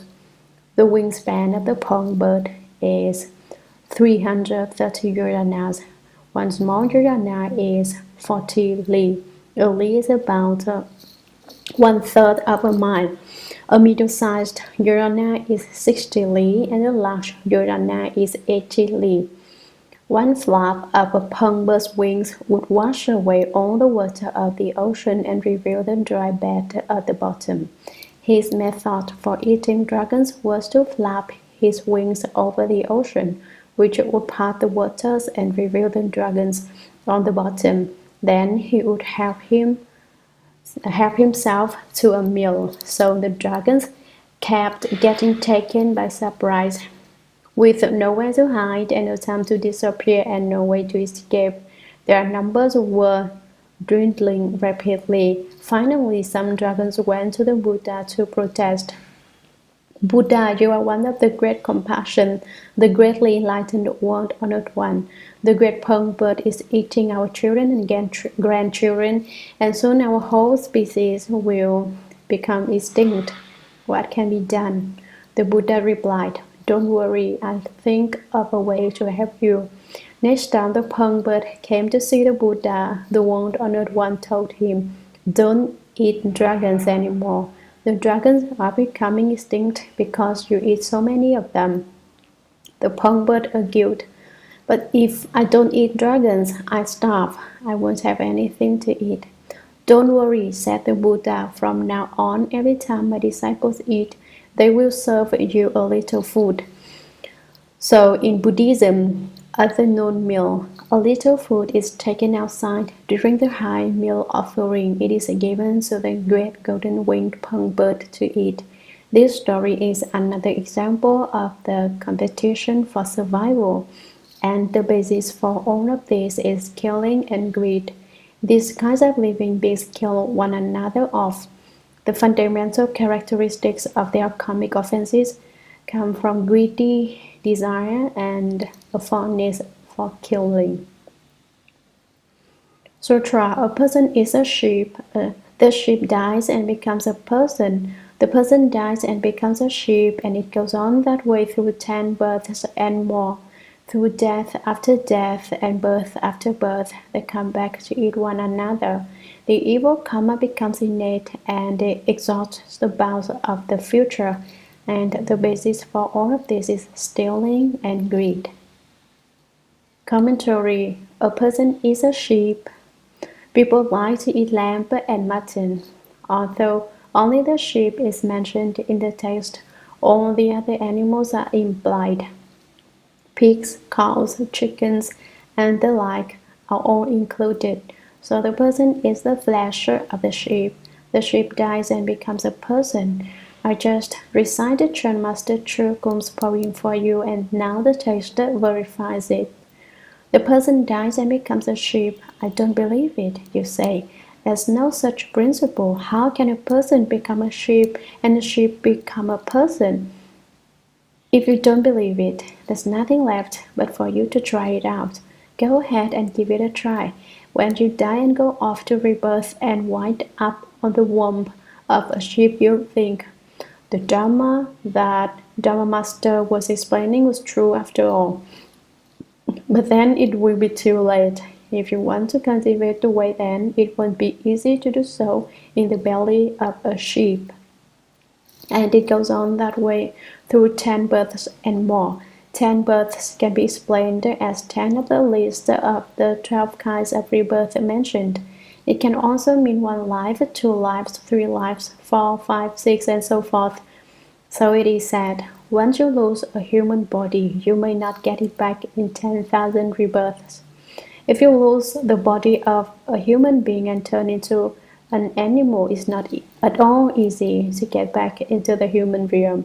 It might take 1 life, 2 lives, 3 lives, up to 10 lives, and even then it's not certain you will be able to get back to the human realm. And so it's also said, a human life is hard to get. The Buddha Dharma is difficult to encounter. At present, all of us have human bodies. Regardless of what nationality or race we are all human. So now that we have a good fortune of a human life, we should quickly cultivate. Let us just look at America. With its millions of people, the number who are truly studying the Buddha Dharma and hearing it explained every day amounts to a dozen, and so here in San Francisco. There may be other places, but none of them study and practice as intensely as we do. And how many people in the United States can explain the entire Shurangama Sutra? Not more than 2 or 3, and it might be pushing it to say 2. So, wouldn't you say the Buddha Dharma is difficult to get to here? Through death after death and birth after birth, they come back to eat one another. The sheep dies and becomes a person. The person dies and becomes a sheep. You eat me and I eat you. You feel my belly and I feel your belly. We keep changing places. You eat my flesh, I eat your flesh. So the sheep gets a bump and the person gets paunchy until it becomes a contest to see who can out-eat the other. Not only do they eat like this for one life, it goes on for 10 lives and more. So people don't get too obese. Don't compete with the sheep to see who can get fatter. There's no way to even the score. Your evil karma becomes innate and exhausts the bounds of the future. The battle goes on. You take a bite of me in this life. Next life, I'll take 2 bites of you. You eat 2 bites of me, I'll help myself to 4 bites of you. The interest rate keeps multiplying, and this process never stops. It reaches to the bounds of the future. What are the bounds of the future? That means tomorrow and tomorrow, tomorrow and tomorrow. How many tomorrows are there? They exhaust the bounds of the future. They never cease. Now, what about that? Dangerous or not? If you want to try it out, take my advice and don't. It's too dangerous to play around with, and the basis for all of this is stealing and greed. Stealing is taking not what is not given. For instance, when you eat the flesh of a sheep, the sheep certainly did not give it to you. It's not like the case of the deer wise Park who offered 1 deer to the king every day. You chose to do that, and perhaps there wouldn't even be a retribution to repay in that case. But if you capture and kill a sheep for no reason but to eat its flesh, you have stolen.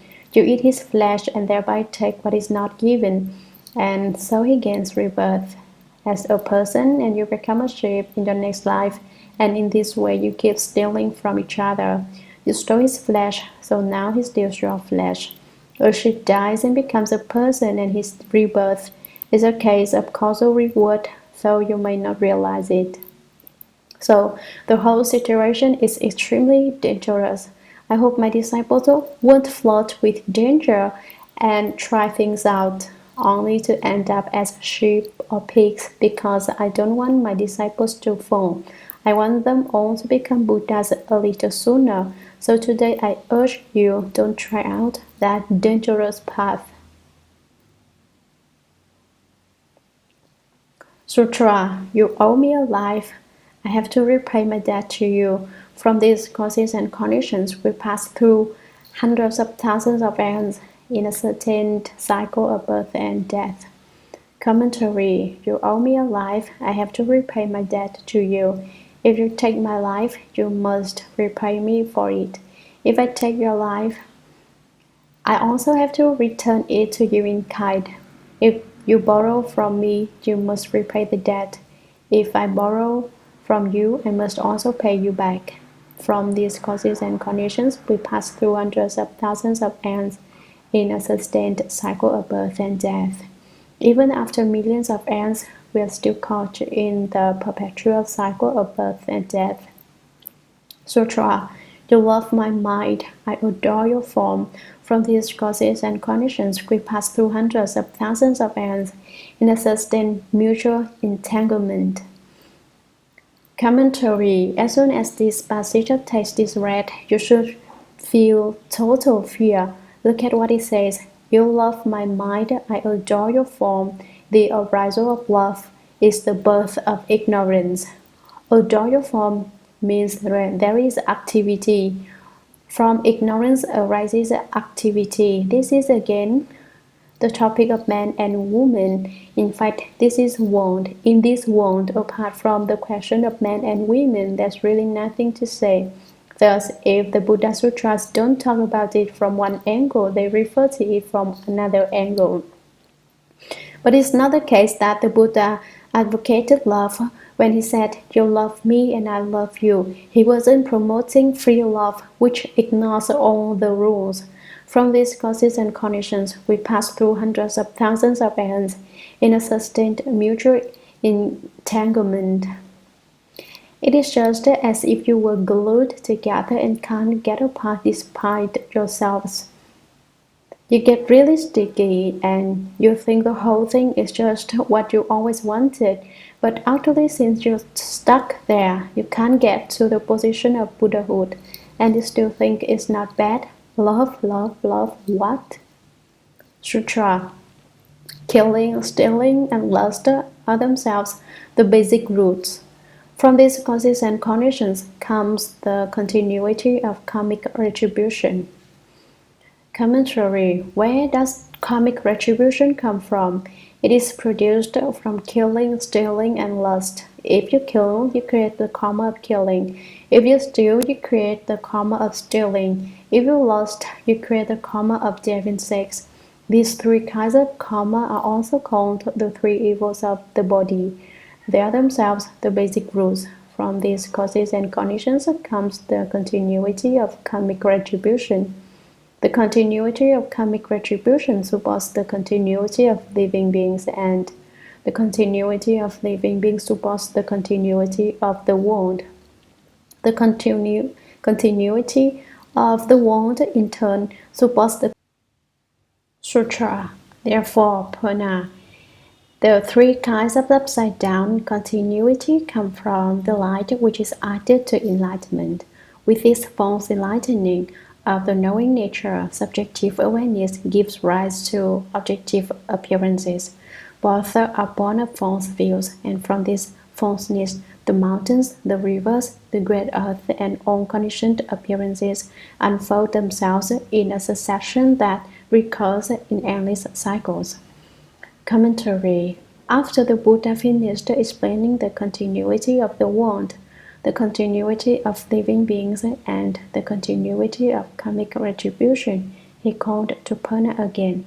Therefore, Purna, the three kinds of upside down continuity come from the light which is added to enlightenment. The continuity of the world is the arisal, dwelling, change, and extinction of the world, which goes on perpetually. Living beings go through a similar process of birth, dwelling, change, and extinction ceaselessly without end. Karmic retribution also occurs with production, dwelling, change, and extinction forever and ever. These three kinds of continuity arise from ignorance. The world is established because of ignorance, so there is the ignorance of the world, the ignorance of living beings, and the ignorance of karmic retribution. Every conditioned dharma arises from ignorance. Ignorance is the mother of all conditioned existence. Thus, if people can smash ignorance, they can see the dharma nature. Until you have smashed ignorance, you cannot see your dharma nature. Why is this world sustained by the three kinds of upside-down continuity? Adding light to fundamental enlightenment turns it into ignorance.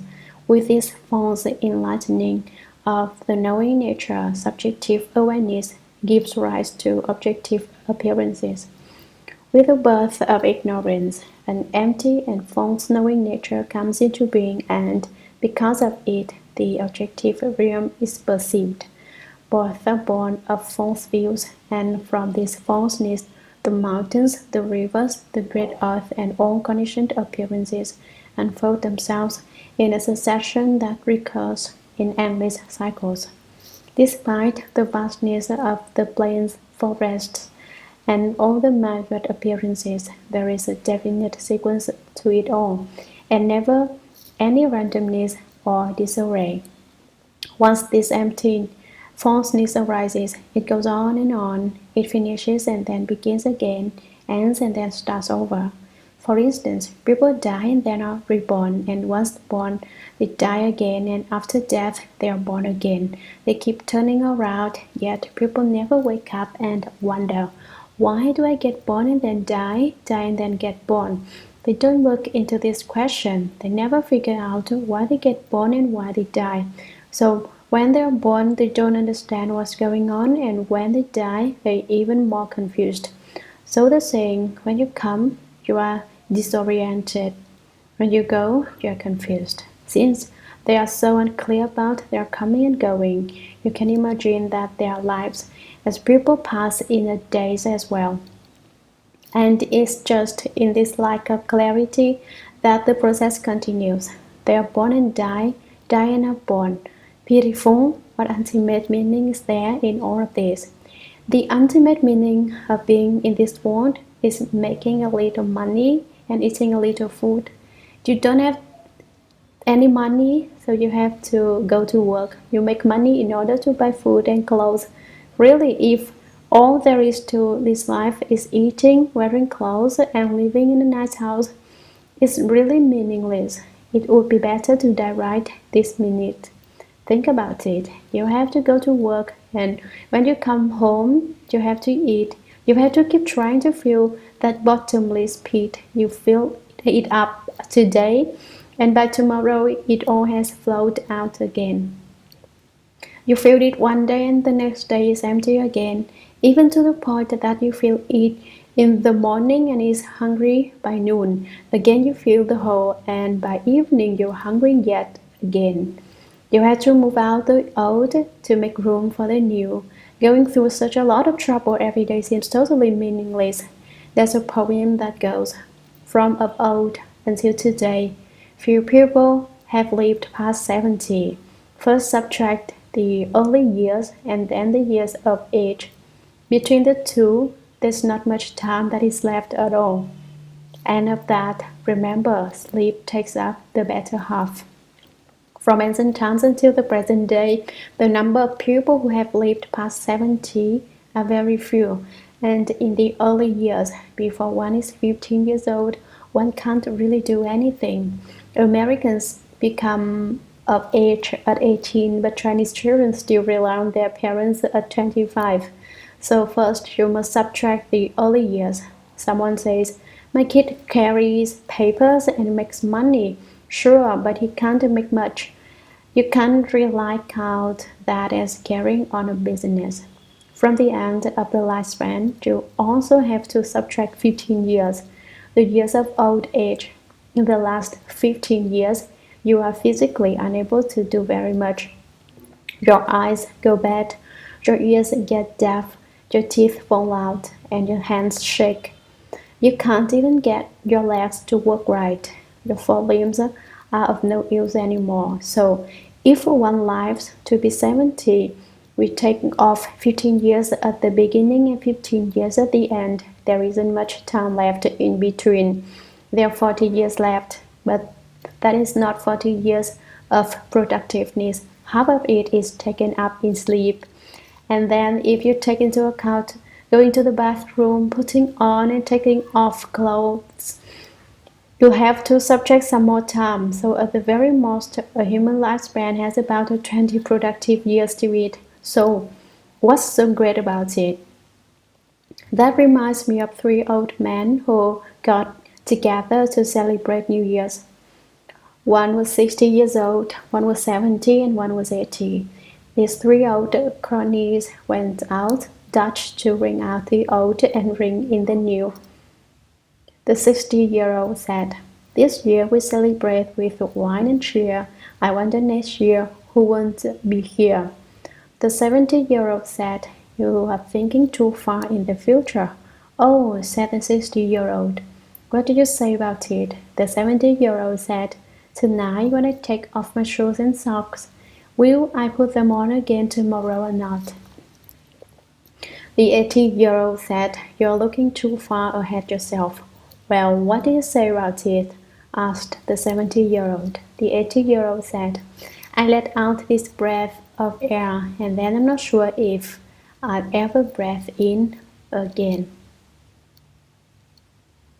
These three old-timers were looking into the question of birth and death. In the end, could they end birth and death if they had met a good knowing advisor, a bright-eyed teacher? They still have had a chance. If they didn't encounter a bright-eyed teacher, I believe they couldn't have ended birth and death. There's another incident that had bearing on this topic. Once there was a man who died and went before King Yama.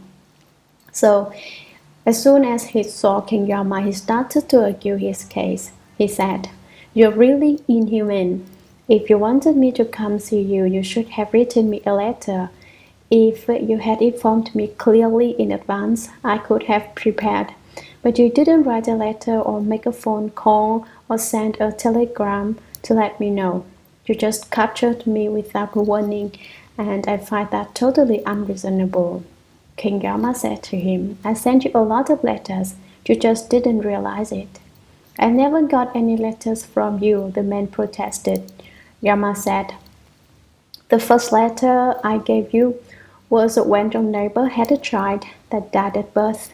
You were already quite old, and if a newborn child could die, weren't you even more vulnerable? You should have wakened up at that point and started to cultivate.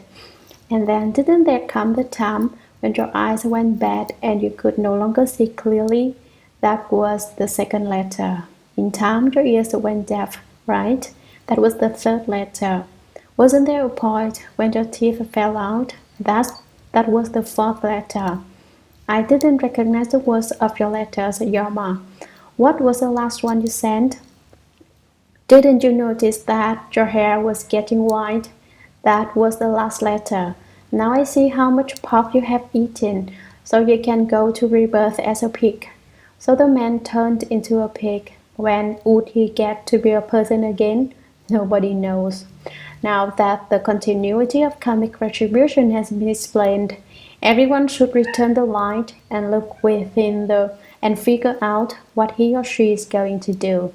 Someone says, I know I'm going to live the home life. You want to live the home life? That's fine if you really do it. Someone else says, hearing this, I think human life is really meaningless and I'd like to just lay down and die. That's alright too, but it's not for sure that you won't get sent off to be a pig like that old man was. Pigs are really doltish. So people who are down-witted become pigs in the future. And the whole reason for studying the Shurangama Sutra is to learn how not to be a dolt. It is to have you open your wisdom. If you have wisdom, the three kinds of continuity won't have anything to do with you. So you wonder, wouldn't it be unnatural if the worlds and living beings and karmic retribution didn't have anything to do with me? No, because at that point you have a connection with the Buddhas. You are a relative of the Bodhisattvas and a brother or sister of the Arhats. So you certainly won't be an anarchist. Sutra. Puna said, if this wonderful enlightenment, this basic miraculous enlightened brightness, which is neither greater than nor less than the mind of the first come one, abruptly brings forth the mountains, the rivers, and the great earth, and all conditioned appearances, then now that the first come one has attained the wonderful empty bright enlightenment, will the mountains, the rivers, the great earth, and all conditioned habitual outflows arise again? Commentary. Having heard Shakyamuni Buddha's explanation of the three kinds of upside-down continuities, Puna had something else to say.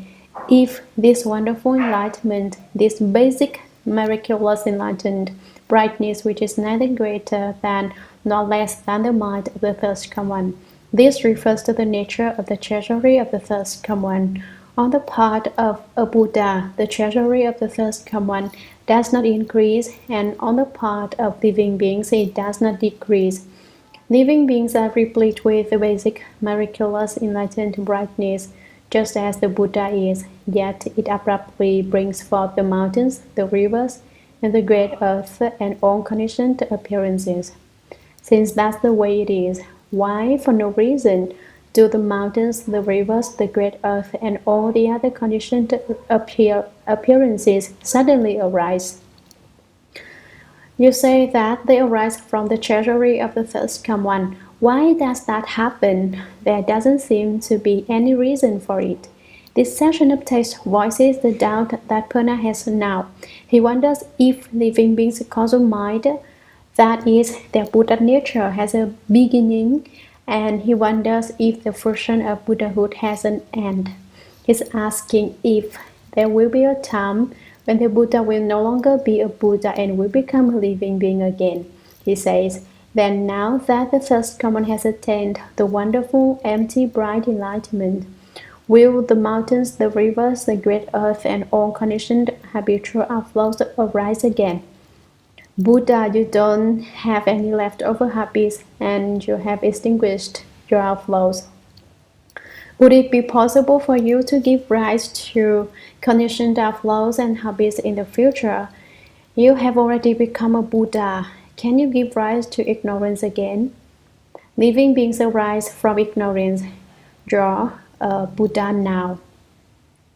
But in the future, could you become a living being again? This is what Puna was asking. His reasoning was this: the mountains, the rivers, the great earth, and everything else arise from ignorance. Before they came into being, there was fundamental enlightenment, the wonderful brightness of the enlightened nature, the fundamental enlightenment's bright wonder. Ignorance arose from true enlightenment. Therefore, now that the Buddha has become a Buddha, when will he again give rise to ignorance? After one accomplishes Buddhahood, there is no more ignorance. A Bodhisattva at the level of equal enlightenment still has ignorance, but it is slight. In fact, it would be hard to compare it to anything in order to show how little there is of it. Living beings have 84,000 afflictions which arise from ignorance, but a Bodhisattva of equal enlightenment is comparable to a Buddha, except that he has not actually reached wonderful enlightenment, that is, Buddhahood. Bodhisattvas of equal enlightenment still have one particle of ignorance, which produces appearances that they have not destroyed, and this one particle is comparable to a mote of dust bordering on emptiness. Sutra. The Buddha said to Puna, consider, for example, a person who has become confused in a village, mistaking south for north. Is this confusion the result of confusion or of awareness? Puna said, this person's confusion is the result neither of confusion nor of awareness. Why? Confusion is fundamentally baseless. So how could it arise because of confusion? Awareness does not produce confusion, so how could it arise because of awareness? Commentary. The Buddha said to Puna, responding to his question, consider, for example, a person who has become confused in a village, mistaking south for north.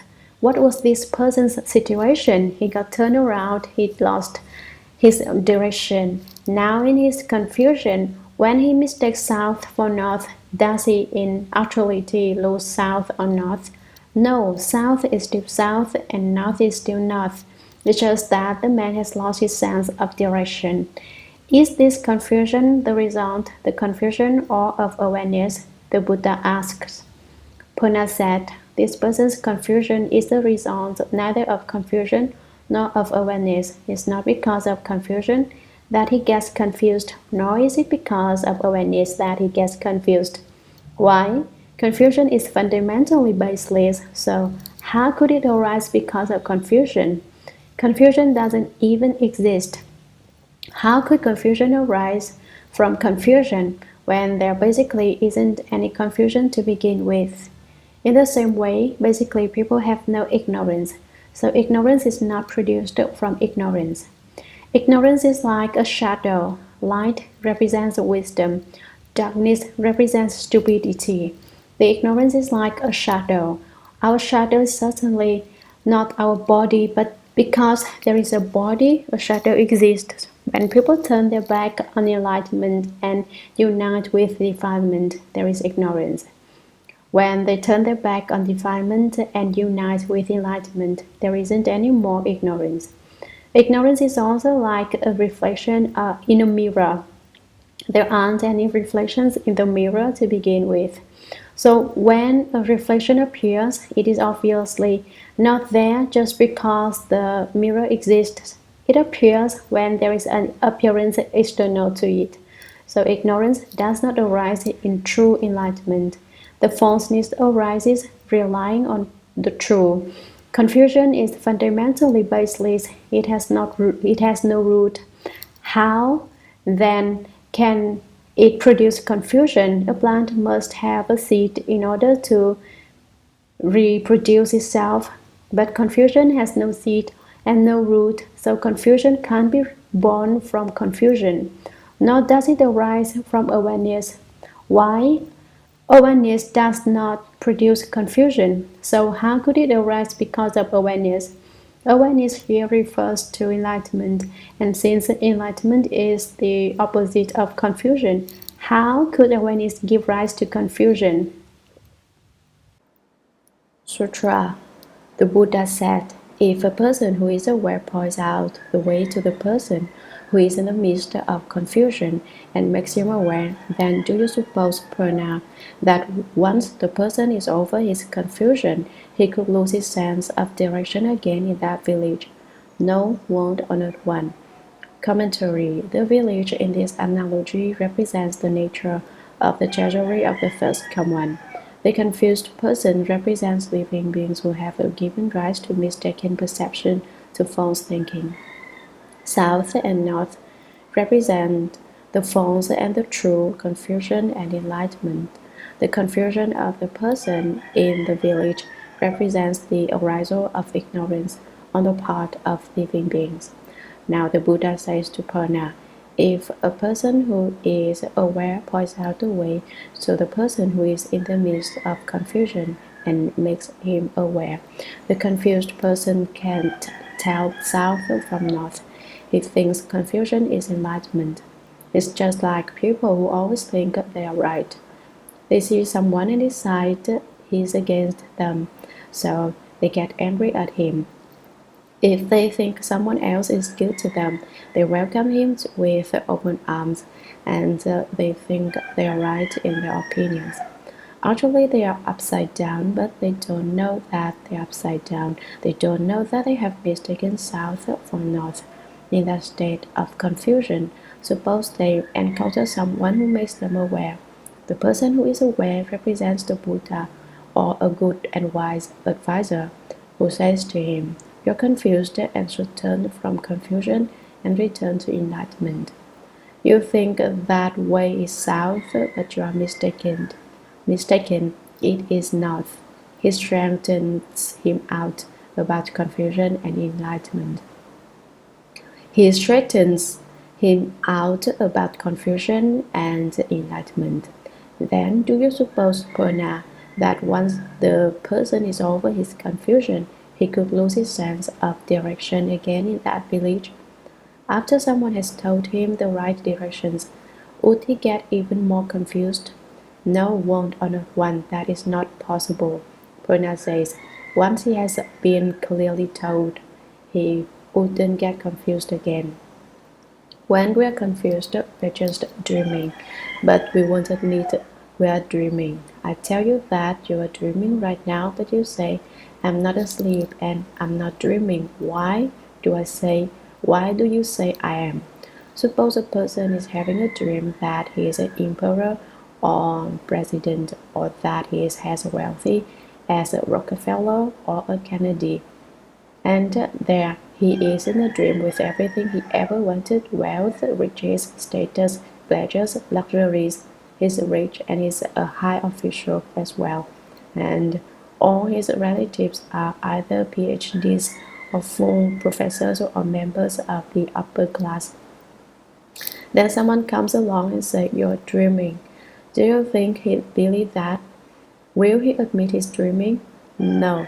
The person who is dreaming such wealth and status won't believe he's dreaming. When he wakes up from the dream, though, then he'd know he was just having a good dream and will regret having awakened so soon. He'd long for the dream to continue. This is just like people in the world who are busy all day long, running here today and there tomorrow, wondering what the future holds in store for them. What you haven't got yet, you want to get. What you've already got, you are afraid of losing. So you get all attached and bound up. When you get enlightened, you wonder how you could have ever been so upside down. However, a person who has become enlightened won't long for his former state of being. That's the difference. Sutra, Purna, the first come ones of the 10 directions are the same way. Confusion is groundless and ultimately empty in nature. There had basically been no confusion. It merely seemed as if there were confusion and enlightenment. When the delusion about confusion and enlightenment is ended, enlightenment does not give rise to confusion. Commentary. The Buddha now says, Purna, the first come ones of the 10 directions, are the same way. They are like the man in the village who, in the Buddha's analogy, will not become confused again once he is made aware of the right road. Confusion is groundless and ultimately empty in nature. He won't get confused again because the confusion has no root, so it can't produce new confusion. Basically, there is no confusion, so it doesn't have a nature, and without nature, it is ultimately empty. There had basically been no confusion. It merely seemed as if there were confusion and enlightenment. To seem to be is to not really exist. It is to be empty and false, just as in the case of the person who gets confused about directions. The directions themselves aren't lost. It's just that he doesn't recognize them. When the delusion about confusion and enlightenment is ended, enlightenment does not give rise to confusion. You had a mistaken impression, but once you awaken and recognize the confusion, it ceases to be. As I often say to you, don't fear the arisal of your thoughts, just fear your enlightenment will be slow in coming. Everyone has false thoughts, a profusion of them. When this one goes, that one comes.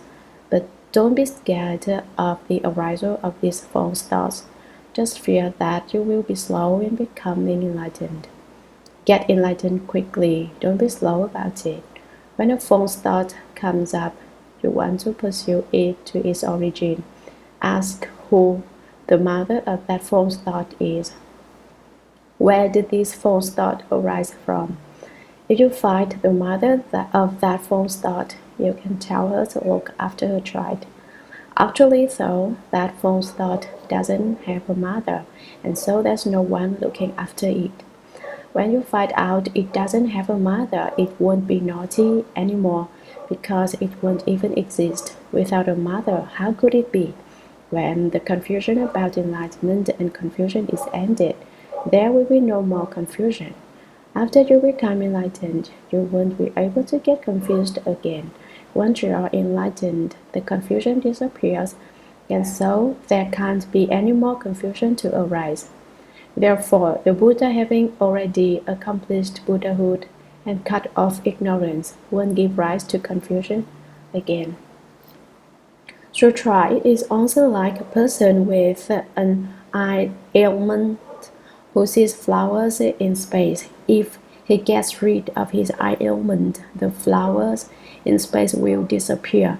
If he was so stupid as to quickly return to the spot where the flowers disappeared and wait for them to reappear, would you consider that person to be stupid or smart?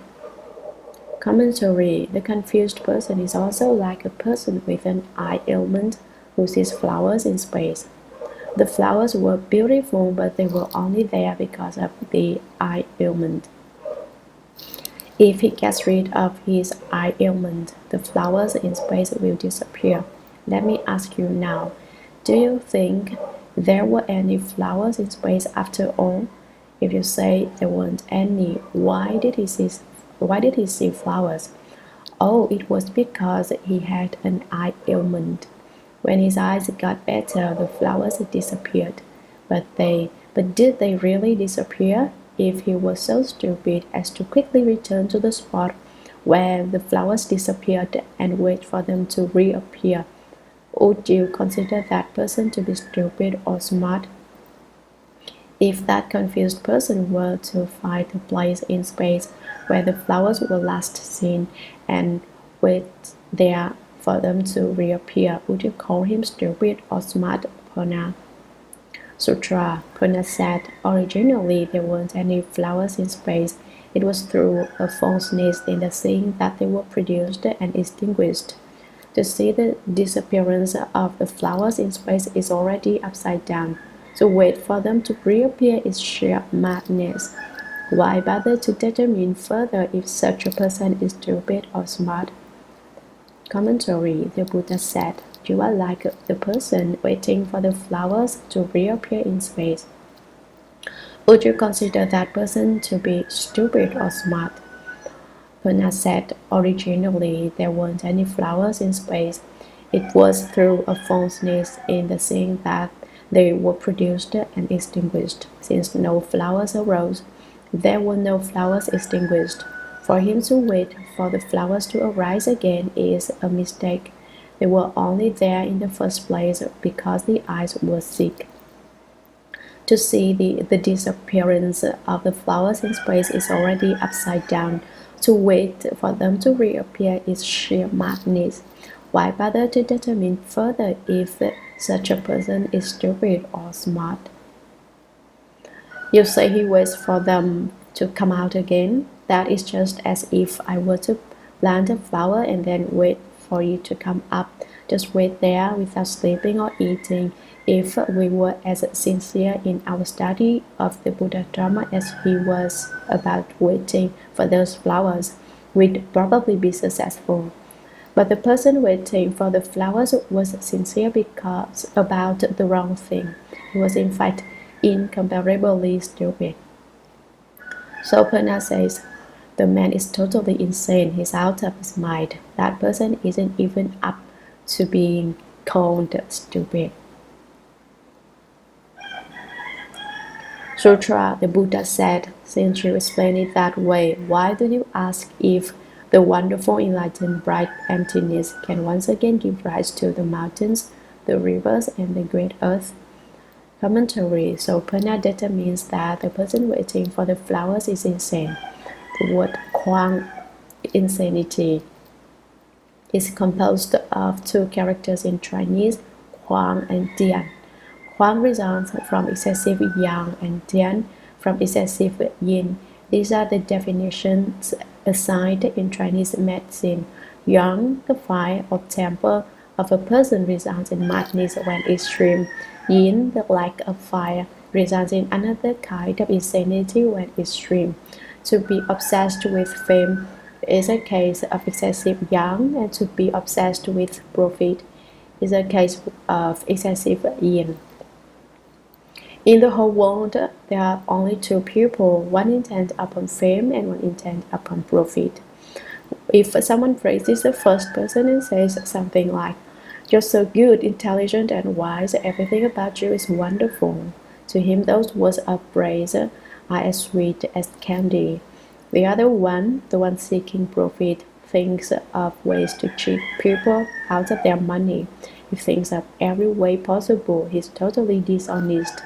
For instance, when he sells rice, he adds a little water to it to make it heavier. And if he adds a little water to the beans, they swell, and he has to put fuel in the bag to fill it. So in China, there was a rice seller who was struck down by lightning, and on his back they found 4 characters which no one could decipher until someone added one long stroke down the middle, completing the 4 characters which read, "He added water to the rice."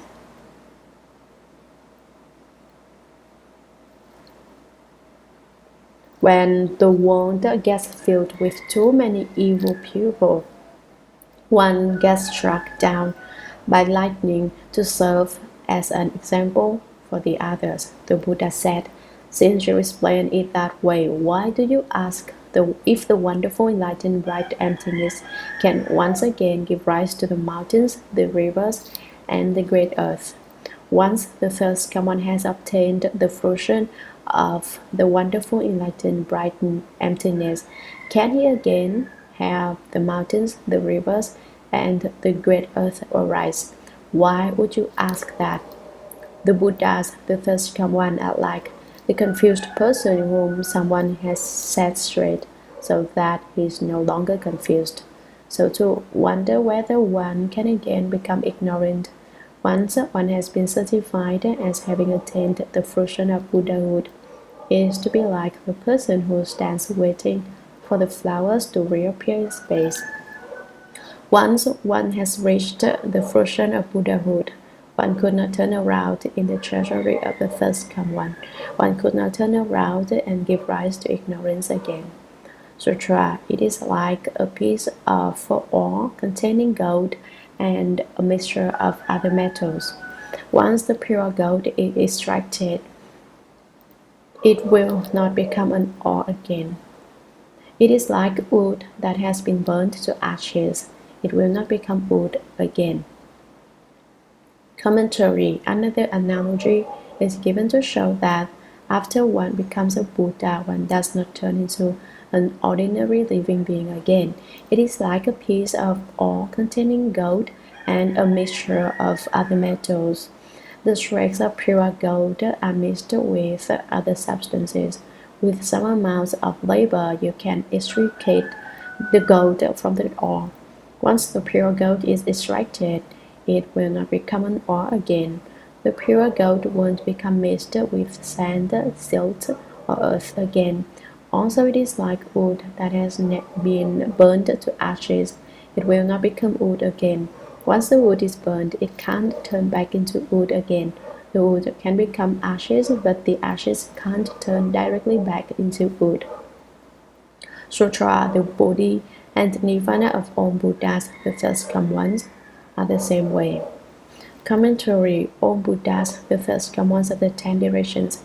Here, two titles of the Buddha have been used together for the sake of literary style. The Bodhi and Nirvana are the same way. Bodhi is the fruition of enlightenment, and Nirvana has 4 wonderful virtues. They are just like the pure gold in the mind. When one is still a living being, one is like the unrefined gold in the mind.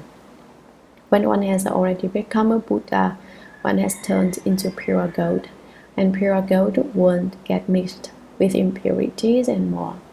One who has become a Buddha is also like the ashes, while living beings are like the wood. Wood can turn into ashes, but ashes can't turn back into wood. The Bodhi and Nirvana of the Buddhas of the 10.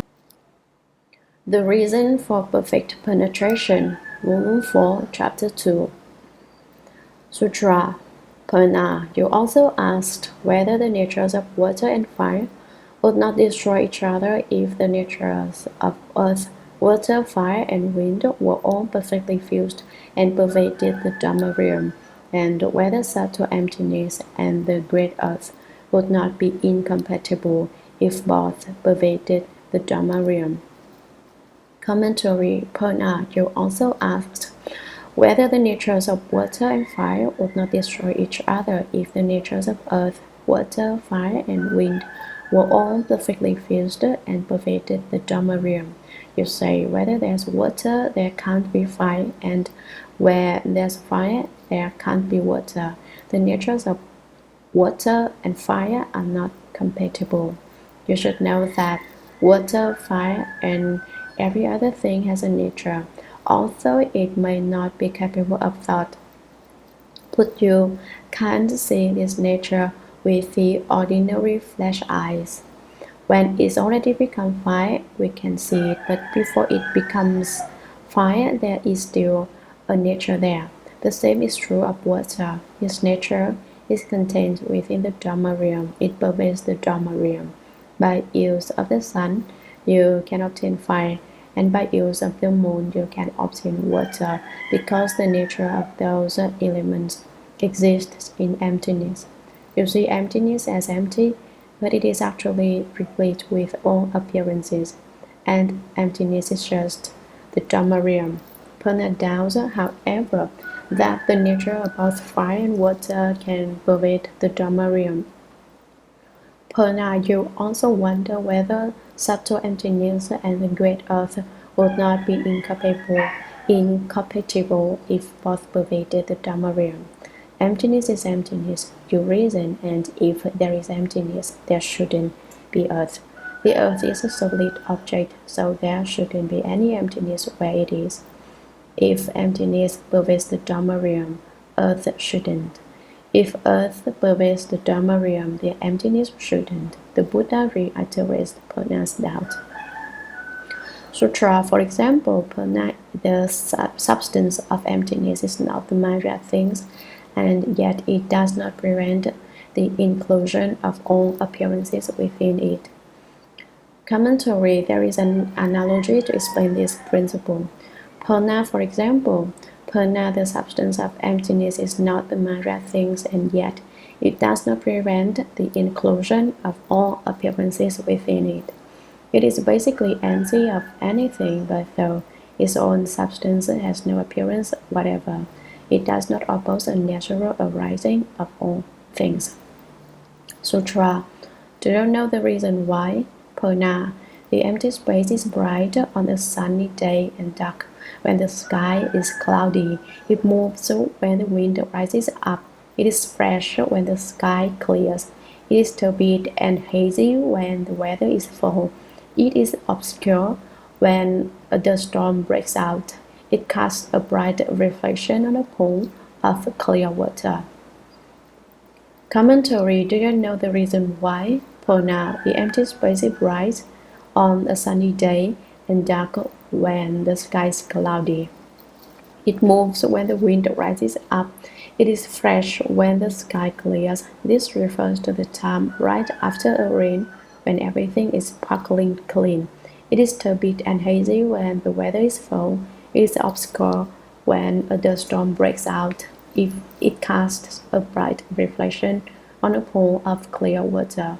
So in the Great Void, there are no appearances, but the appearances are allowed to appear at will with no resistance on the part of emptiness.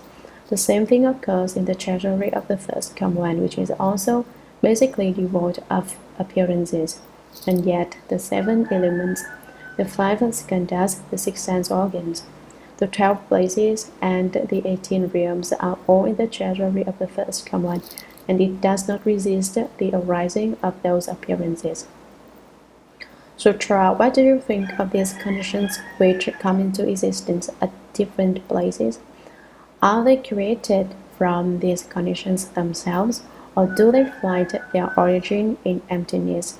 If they arise from those conditions, Purna, then on a sunny day, since the sun is bright, all the worlds of the 10 directions should take the form of the sun.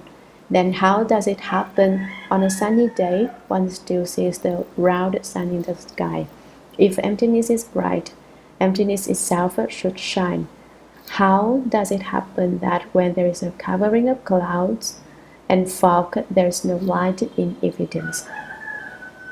Commentary. Purna, what is your opinion about this? What do you think of these conditions which come into existence at different places? Are they created from these conditions themselves, or do they find their origin in emptiness? If they arise from those conditions, Purna, if the 7 appearances arise of themselves, then let's take the sun as an example. On a sunny day, since the sun is bright, all the worlds of the 10 directions should take the form of the sun. All the lands and countries should look like the sun and have the ability to shine. Then how does it happen on a sunny day? One still sees the round sun in the sky. Moreover, if emptiness is bright, emptiness itself should shine. If the light is not produced from the sun, but from emptiness, then emptiness should be innately bright. How does it happen that when there is a covering of clouds and fog, there is no light in evidence? Emptiness doesn't give off light or have the ability to shine. Sutra, you should know that brightness is not the sun, is not emptiness, and is not other than the emptiness and the sun. Commentary. You should know, Purna, that the function of brightness is not the sun. It doesn't necessarily come from the sun, nor does it necessarily come from emptiness, but it's also the case that it doesn't necessarily not come from emptiness and the sun. It is not other than they. Ultimately, where does it come from? It comes from the nature of the treasury of the first command. Sutra, the truly wonderful enlightened brightness is the same way. If your karma finds expression in emptiness, then emptiness will appear. If your karma finds expression in one or another of earth, water, fire, or wind, that one will appear. If your karma finds expression in them all, they will all appear. Commentary. The truly wonderful enlightened brightness, the pure nature and bright substance of the everlasting true mind, is the same way. If your karma finds expression in emptiness, then emptiness will appear. If your karma finds expression in one or another of earth, water, fire, or wind, that one will appear. If you have created the causes to bring about one or another of the elements of earth, water, fire, or wind, then the element you have created will appear. If your karma finds expression in them all, they will all appear. If you create them simultaneously, then they simultaneously appear. For instance, a person might obtain fire from the sun and water from a pond at the same time. Sutra. How can they all appear? Suppose Purna, the sun's reflection, appears in a single body of water, and two people gaze at it both at the same time. Then one person walks east and the other walks west. Each person still looking in the water will see a sun go along with him, one to the east, one to the west, seemingly without there being any fixed direction for the movement of the sun's direction. Commentary. How can they all appear? Suppose Purna, the sun's reflection, appears in a single body of water, and two people gaze at it both at the same time. If the water is clear, the sun's reflection can appear in it. The people see a single reflection of the sun in the water. Then one person walks east and the other walks west. Each person still looking in the water will see a sun go along with him, one to the east, one to the west. When the two stood together, they saw one sun. When they parted, there were two suns, one accompanying each of them, seemingly without there being any fixed direction for the movement of the sun's reflection. Which is true then, which is false? These two suns appear unexpectedly. No one anticipated there would be more than one. Sutra. You shouldn't belabor the question and say, if there is one sun, how can it follow both people? Since the sun is double, why does only one appear in the sky? This is just to revolve in falseness, because it cannot be proved. Commentary. You shouldn't start arguing to the point and belabor the question and say, if there is one sun, how can it follow both people? Since the sun is double, why does only one appear in the sky? To get caught up like this is just to revolve in falseness, because it cannot be proved. There's no foundation in fact. You may say it's one, but how can it follow both people? You may want to say it's two, but basically there isn't even one. How could there be two? Even though one is empty and false, so the whole argument is baseless. Sutra. Contemplate the fundamental falseness of appearances. They are just like flowers that are conjured up in space and produce empty fruit. Why then investigate the meaning of their formation and disappearance? Commentary. When you look at appearances, contemplate their fundamental falseness. It's all like the sun's reflection in water just mentioned. There was an appearance, but it was illusory. The one sun became two. How did the change take place? When did it divide? You can't see it clearly. One person sees only one sun, but it follows him. The same thing happens to the other person, and you can't point out and explain clearly exactly how those appearances come into being. They are just like flowers that are conjured up in space and produce empty fruit. Why then investigate the meaning of their formation and disappearance? How can you determine that earth, water, fire, and wind overcome one another? How can you ask about their mutual destruction? Sutra contemplate the fundamental truth of the nature. It is solely the wonderful enlightened brightness, the wonderful enlightened bright mind. Originally it is neither water nor fire. Why then ask about incompatibility? Commentary. Contemplate the fundamental truth of the nature. It is solely the wonderful enlightened brightness, the wonderful enlightened bright mind. These two phrases refer to the same thing. The second is just added for the sake of literary style. So, the wonderful enlightened mind. Originally, it is neither water nor fire. Although it is not either of these, it contains them both. The treasury of the first common is replete with that kind of functioning, but it doesn't originally manifest as water and fire. It is just the nature of water and fire. Why then ask about incompatibility? You still don't understand the principle of contemplating the nature, so you ask about the mutual destruction of the appearances of water and fire. You don't know that the nature of the treasury of the first common is complete with all the myriad dharmas and their functionings. You only know how to see the physical aspect of things, which, although it exists, is basically false. It is just like the one reflection of the sun, which split in two and followed each person. Was it real? No, and that's the way all appearances are. Sutra Purna, you think that form and emptiness overcome and destroy one another in the treasury of the first common.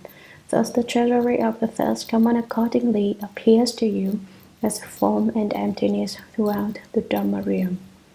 Commentary. Purna, you think that form and emptiness overcome and destroy one another in the treasury of the first common.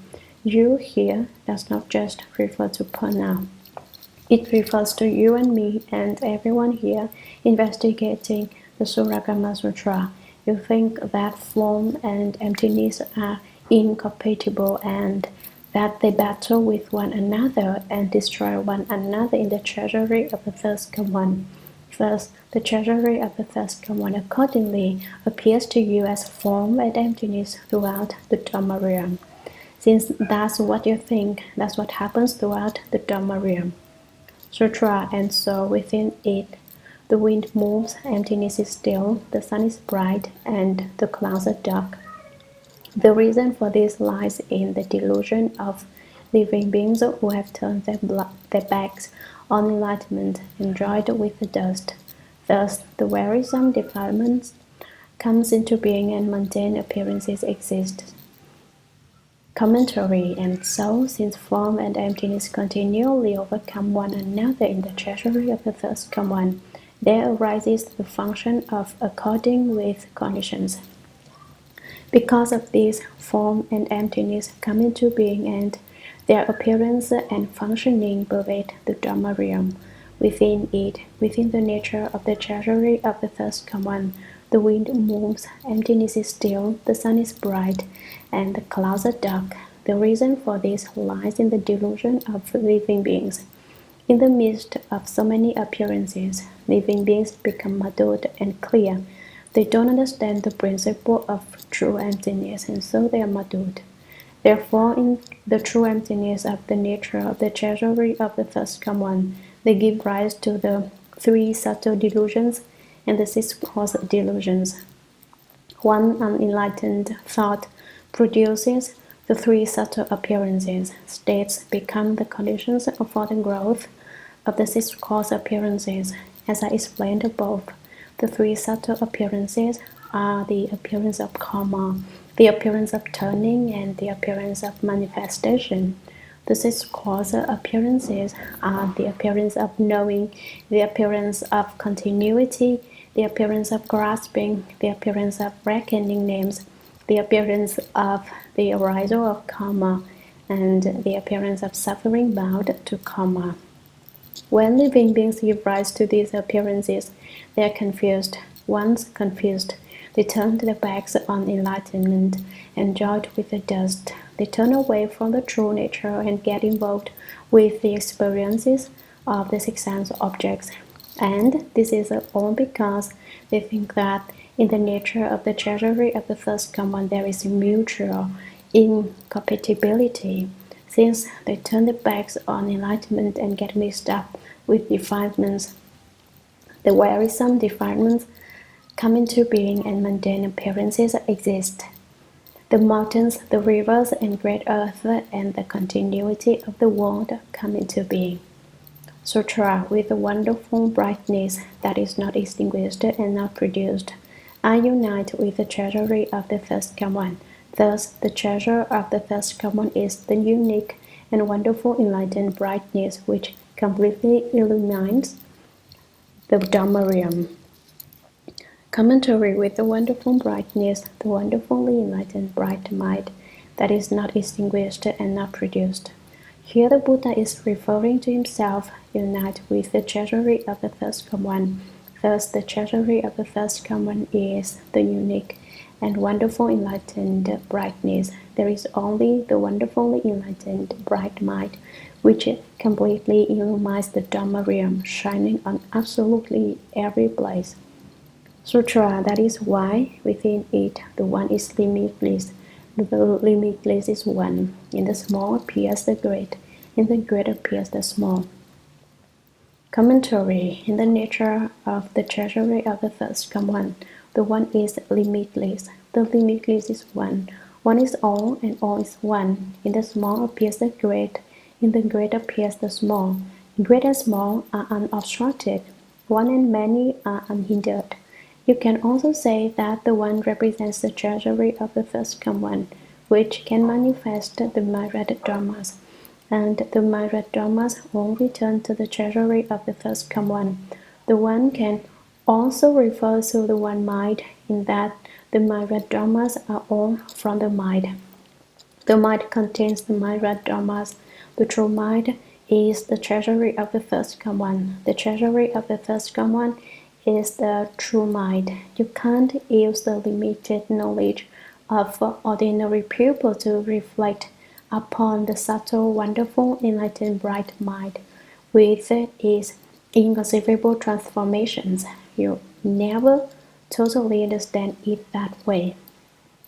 Sutra, unmoving in the Buddhimanda, yet pervading the 10 directions. My body contains the 10 directions and endless emptiness. On the tip of a single hair appear the lands of the jeweled kings. Sitting in a mote of dust, I turn the great Dharma Realm, destroy the defilements, and unite with the enlightenment. So, through suchness, the wonderful enlightened bright nature comes into being. Commentary. Unmoving in the Buddhimanda, yet pervading the 10 directions. This phrase refers to the Buddha's Dharma body in the Buddhimanda, which does not move but goes to all countries in the 10 directions. My body contains the 10 directions and endless emptiness. Not only does it pervade all Buddha lands, but even fills up empty space. Well, if empty space is filled up, does it then cease to be empty? Does it wipe out empty space? Does it obliterate emptiness? No, what pervades the 10 directions and endless emptiness is the Dharma body, which has no appearance. On the tip of a single hair appear the lands of the jeweled kings. This is truly an inexpressibly wonderful state. All the Buddha's lands appear in a single hair. This is the dependent appearing in the proper. The body is the proper retribution. The Buddha lands are the dependent retribution. So, in the smallest division of the proper retribution, a single hair appears the largest division of the dependent retribution, the Buddha lands. In the small appears the great. Sitting in a mote of dust, I turn the great Dharma wheel, where the mote of dust refers to a mote of dust bordering on emptiness, which is 1/7 of the smallest division of the dependent retribution. In it appears the Buddha's body, as he turns the Dharma wheel to teach and transform living beings. Thus in the small appears the great, and in the great appears the small. Ultimately, how can it be like this? It is the wonderful functioning of the Buddha Dharma, a glimpse of the Buddha's nature. Another example of the great appearing in the small is when we hold up a mirror to reflect miles and miles of scenery. In order to know about this state, you have to understand the principle of the unobstructedness and perfect fusion of noumena and phenomena. It's just what is meant by the one being limitless and the limitless one, which was discussed above. It also pertains to the meaning of Dharani, which is together in all dharmas and hold all meanings. And when does this gathering occur? In the Buddha nature, after you hear more sutras, you will naturally come to understand this principle. This doctrine is so inexpressibly wonderful that I'm not going to say any more about it now. The Buddha says that sitting in a mote of dust, he turns the great Dharma wheel. Someone with virtue in the way can turn the Dharma wheel to teach and transform living beings in all three realms, the three realms of Bliss. When you don't see him, you may sometimes be in the heavens teaching living beings by lecturing the sutras and speaking Dharma. Sometimes he may be in the house lecturing sutras and speaking Dharma to teach living beings. Sometimes he goes into a mote of dust to turn the Dharma wheel in order to teach and transform living beings. Although a mote of dust is small, the living beings within it are no fewer than the number of living beings in this world. This state is inconceivable and inexpressible. To describe it in words is just to reveal its superficial aspects. Why do living beings have to be living beings? Because they are blocked with the wearisomeness of defilement. They turn their backs on enlightenment and unite with defilement. The Buddhas have been able to destroy the defilements and unite with enlightenment, so through suchness, the wonderful enlightened bright nature comes into being. Our true mind is the treasury of the first come one, a different sutra. The treasury of the first come one is the fundamental, wonderful, perfect mind. Commentary is also called the treasury of the first come one and the fundamental, wonderful, perfect mind. Basically, wonderful, perfect, and pure, it pervades the Dharma realm. It is so great that there is nothing beyond it, and so small that there is nothing within it.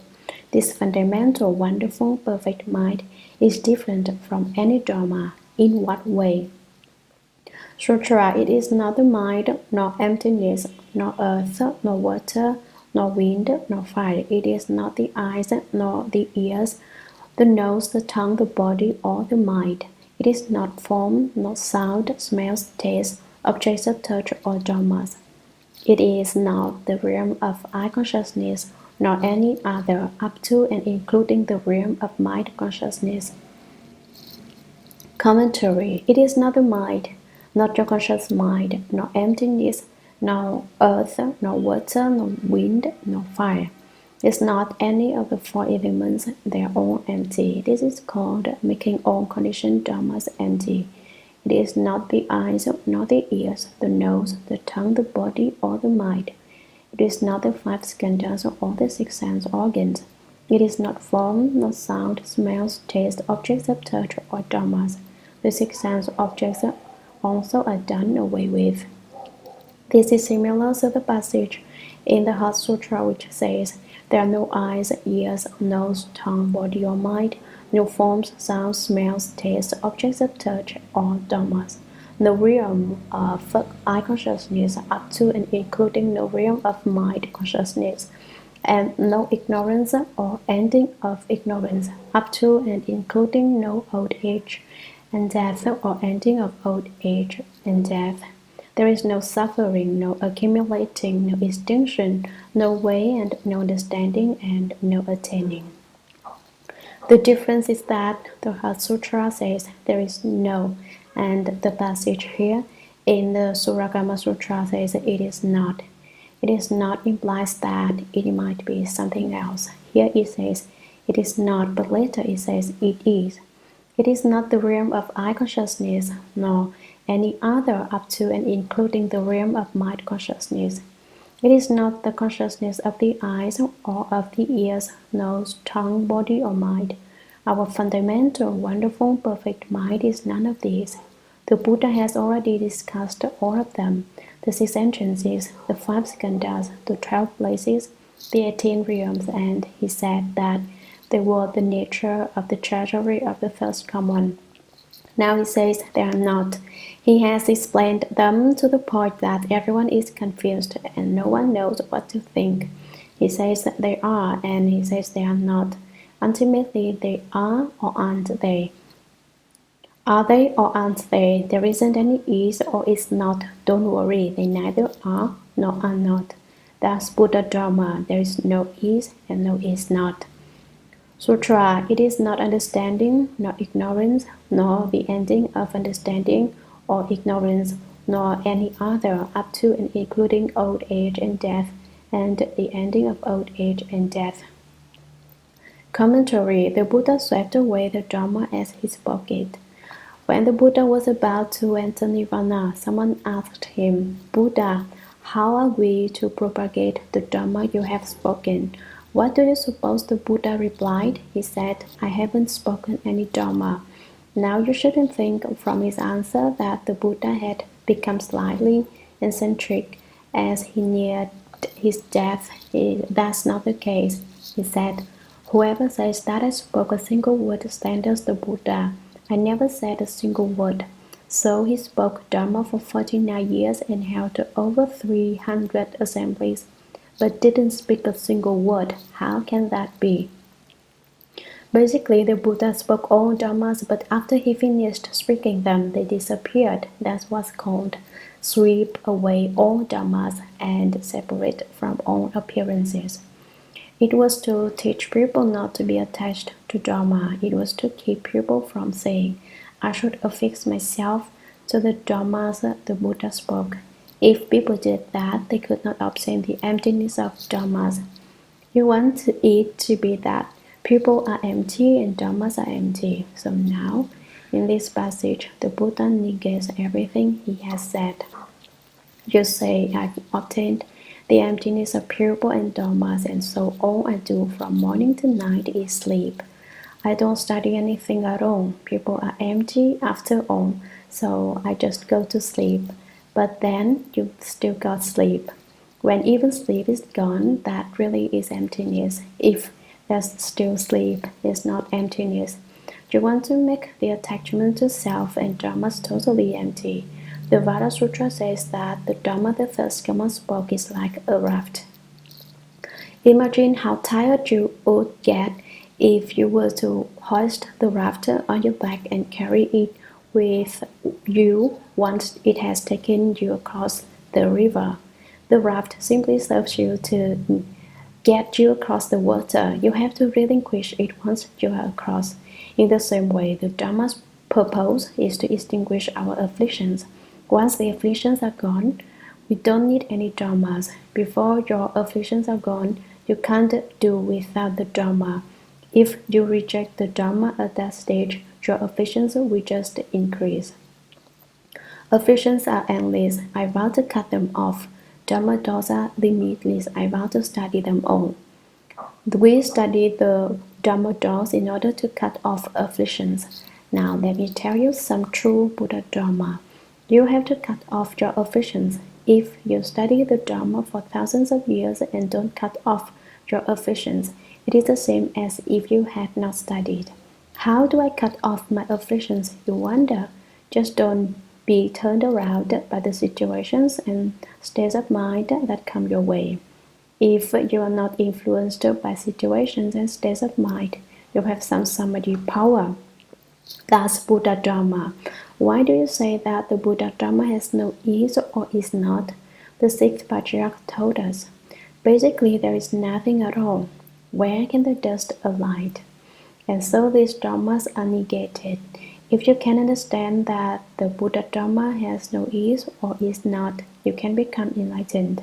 The sixth patriarch asked Hui Ming, when there is no thought of good and no thought of evil, what is the sensual-seated Ming's original phase? No thought of good is the case of there being no is. No thought of evil is the case of there being no is not. Apply your effort to the point where there is no is and no is not, no right and no wrong, and try to figure out what kind of state that is. The absence of is and is not, of right and wrong, is itself the inherent Buddha nature, the fundamental, wonderful, perfect mind. If you obtain that, then you have everything, and you also don't have anything, but it isn't like your present attachment to that state. When you have everything, what do you have? You have all the Dharma gems in the treasury of the first come one. You don't have anything at all. This means you don't have any affliction. There are as many afflictions as there are Dharma gems in the treasury of the first come one. Why haven't you obtained those Dharma gems? Because you have too much affliction and there is no place in your stomach for so many things. Thus, if you have a lot of affliction, you have only a little Dharma water, small Dharma nature. If your afflictions change, they themselves are the Dharma water. They are your Dharma nature. Don't fear that you have too big a temper. The bigger your temper, the greater your Dharma nature. But don't keep letting it turn into temper, because if you do that, you counteract your own intelligence. You start out smart and end up stupid if you do that. The Buddha Dharma teaches you to cut off your afflictions, and the afflictions become bodhi, just as ice melts into water.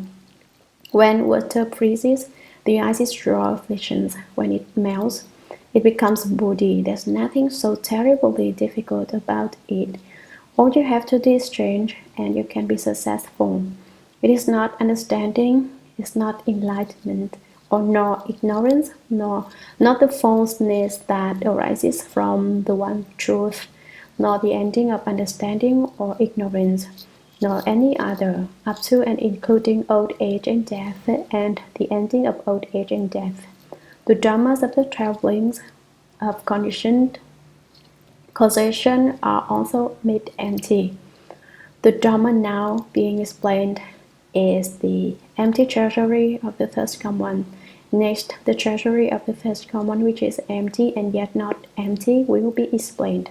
So you see, the treasury of the first come one is not just one simple thing. It has these several distinctions. You can't just know a single term in the Buddha Dharma and assume that you understand it all. You may know only about the treasury of the first come one, but you must also make empty the treasury of the first come one and know the treasury of the first come one, which is not empty, and then you have to realize the treasury of the first come one, which is empty and yet not empty. A lot of trouble. Sutra. It is not suffering, nor accumulation, nor extinction, nor the way. It is neither knowing nor attaining. Commentary. In this world, there are many kinds of suffering. First, there are 3 sufferings. There are also 8 sufferings. The 3 sufferings are the suffering within suffering, the suffering of decay, and the suffering of process. Suffering within suffering is experienced by poor people. For example, poverty itself is a kind of suffering, and it becomes suffering within suffering when someone who is poor gets sick and has no money to see a doctor. Or perhaps a poor person lives in a broken down hut and suddenly the rainy season hits. Living in the hut was suffering enough, but with the rain leaking in everywhere, there isn't much difference between being inside the hut and outside. When I was in Hong Kong, I lived in a room that leaked when it rained. Above my bed alone were 6 holes where the rain poured in. Wouldn't you say that was suffering? Although it was suffering, I did not repair the leaks in my own roof. When I had a little money, I wanted to use it to help other people. That's the kind of stupid person I was. During that time, I gave $1,500 to help sponsor the carving of Buddha images for a temple that was being established. I could have repaired my roof for about $200, but I couldn't bear to use the money to fix my own roof. I wanted to help make the Buddha images for that other temple. And people think that person doesn't know how to keep books. He can't separate his own business from other people's. Suffering within suffering occurs when someone has to endure poverty and then, in addition to being penniless, he can't even get any clothing for food or someone who has no money suddenly learns of the death of his father and can't afford to buy him a coffin. I had that experience also. When my mother died, I was at her side, but I didn't have a cent in my pocket. The coffin had to be purchased, but what was I to do? When I talked it over with my brothers, we all looked at one another. No one was able to do it. I said, well, if you can't manage it, I will go ask a friend to help. Fortunately, I had some friends whom I investigated the Buddha Dharma with, and among those friends was one who sold coffins. When I told him my mother had died, he immediately said, no problem, you select any kind of casket you want. I don't need any money now, you can pay me when you get it. Not only that, I'll give you $1,000 on loan for you to use now. Because I ordinarily like to help people, there were people who wanted to help me when something of mine came up. But that experience was another example of suffering within suffering. From the moment my mother was buried, I really put everything down. I paid no attention to the fact that I was in debt. I just stayed by the grave to practice filial piety. The suffering of decay happens to wealthy people. Originally they are wealthy and then somehow or other their wealth is destroyed. For example, some people make a lot of money and hide the bills in their house instead of putting the money in the bank. Then the house catches on fire and the whole what burns up. Or maybe the gold is stolen by thieves, or maybe you are so attached to your money that you carry it everywhere with you, never able to part with it, until one day you're not careful and you lose it all. Then there is the suffering of the life process. Although you don't undergo the suffering within suffering as those who are poor do, and you don't undergo the suffering of decay as those who are wealthy do, you still have the suffering of passing from childhood to adolescence to middle age to old age to death. This process flows on continually without cease, and it is also suffering. Those are the three sufferings. The first of the 8 sufferings is birth. When a child comes into the world, the only thing it can do is cry. The child can't express itself clearly yet, but its crying indicates suffering. The pain of birth is like the pain a live tortoise would feel if its shell were ripped away. When the infant first comes in contact with the air, its pain is extreme. The second of the 8 sufferings is old age. When people get old, they lose the use of their eyes, ears, hands, and legs. They can't get around, and their food is tasteless. When old age comes, the whole physical mechanism starts to break down. That's why old people get cranky and cross. They are just about like children, so you can't blame them for their behavior. The third is the suffering of sickness. The things of this world may seem unjust, but sickness is very fair toward all, no matter whether one is rich or poor, of honorable or lowly birth. One will feel the discomfort of sickness when it strikes. The fourth suffering is death, which is also just in regard to everyone. The time will come when everyone must die, no matter who it is. The fifth is the suffering of being apart from those you love. Everyone knows what love is, but people don't realize that there is suffering in love, the suffering of being apart from those you love. No matter how much you may love a person, the time may come when you have to leave him. Some circumstances will arise that make parting necessary, and that is suffering. The sixth is the suffering of being together with those you hate. You really dislike a certain type of person, but you meet up with just that kind of person no matter where you go. The seventh is the suffering of not getting what you seek. You want something and you can't get it. That is also suffering. The last is the suffering of the blaze of the five skandhas. Forms, feelings, thoughts, activities, and consciousness are a raging blaze. In this passage, the Buddha says that the treasury of the first command is none of the four truths, neither suffering, nor accumulation, nor extinction, nor the way. Accumulation refers to affliction, and extinction refers to the principle of certification to nirvana. Nor is it the way. It is neither knowing nor attaining. Even wisdom becomes empty. It is not the attaining to some level of fruition. This is the emptiness of the treasury of first command. There is nothing in it at all. Sweep away all dharmas and separate from all appearances. Speaking of extinction, I recall something that happened when Shakyamuni Buddha was practicing the Bodhisattva way.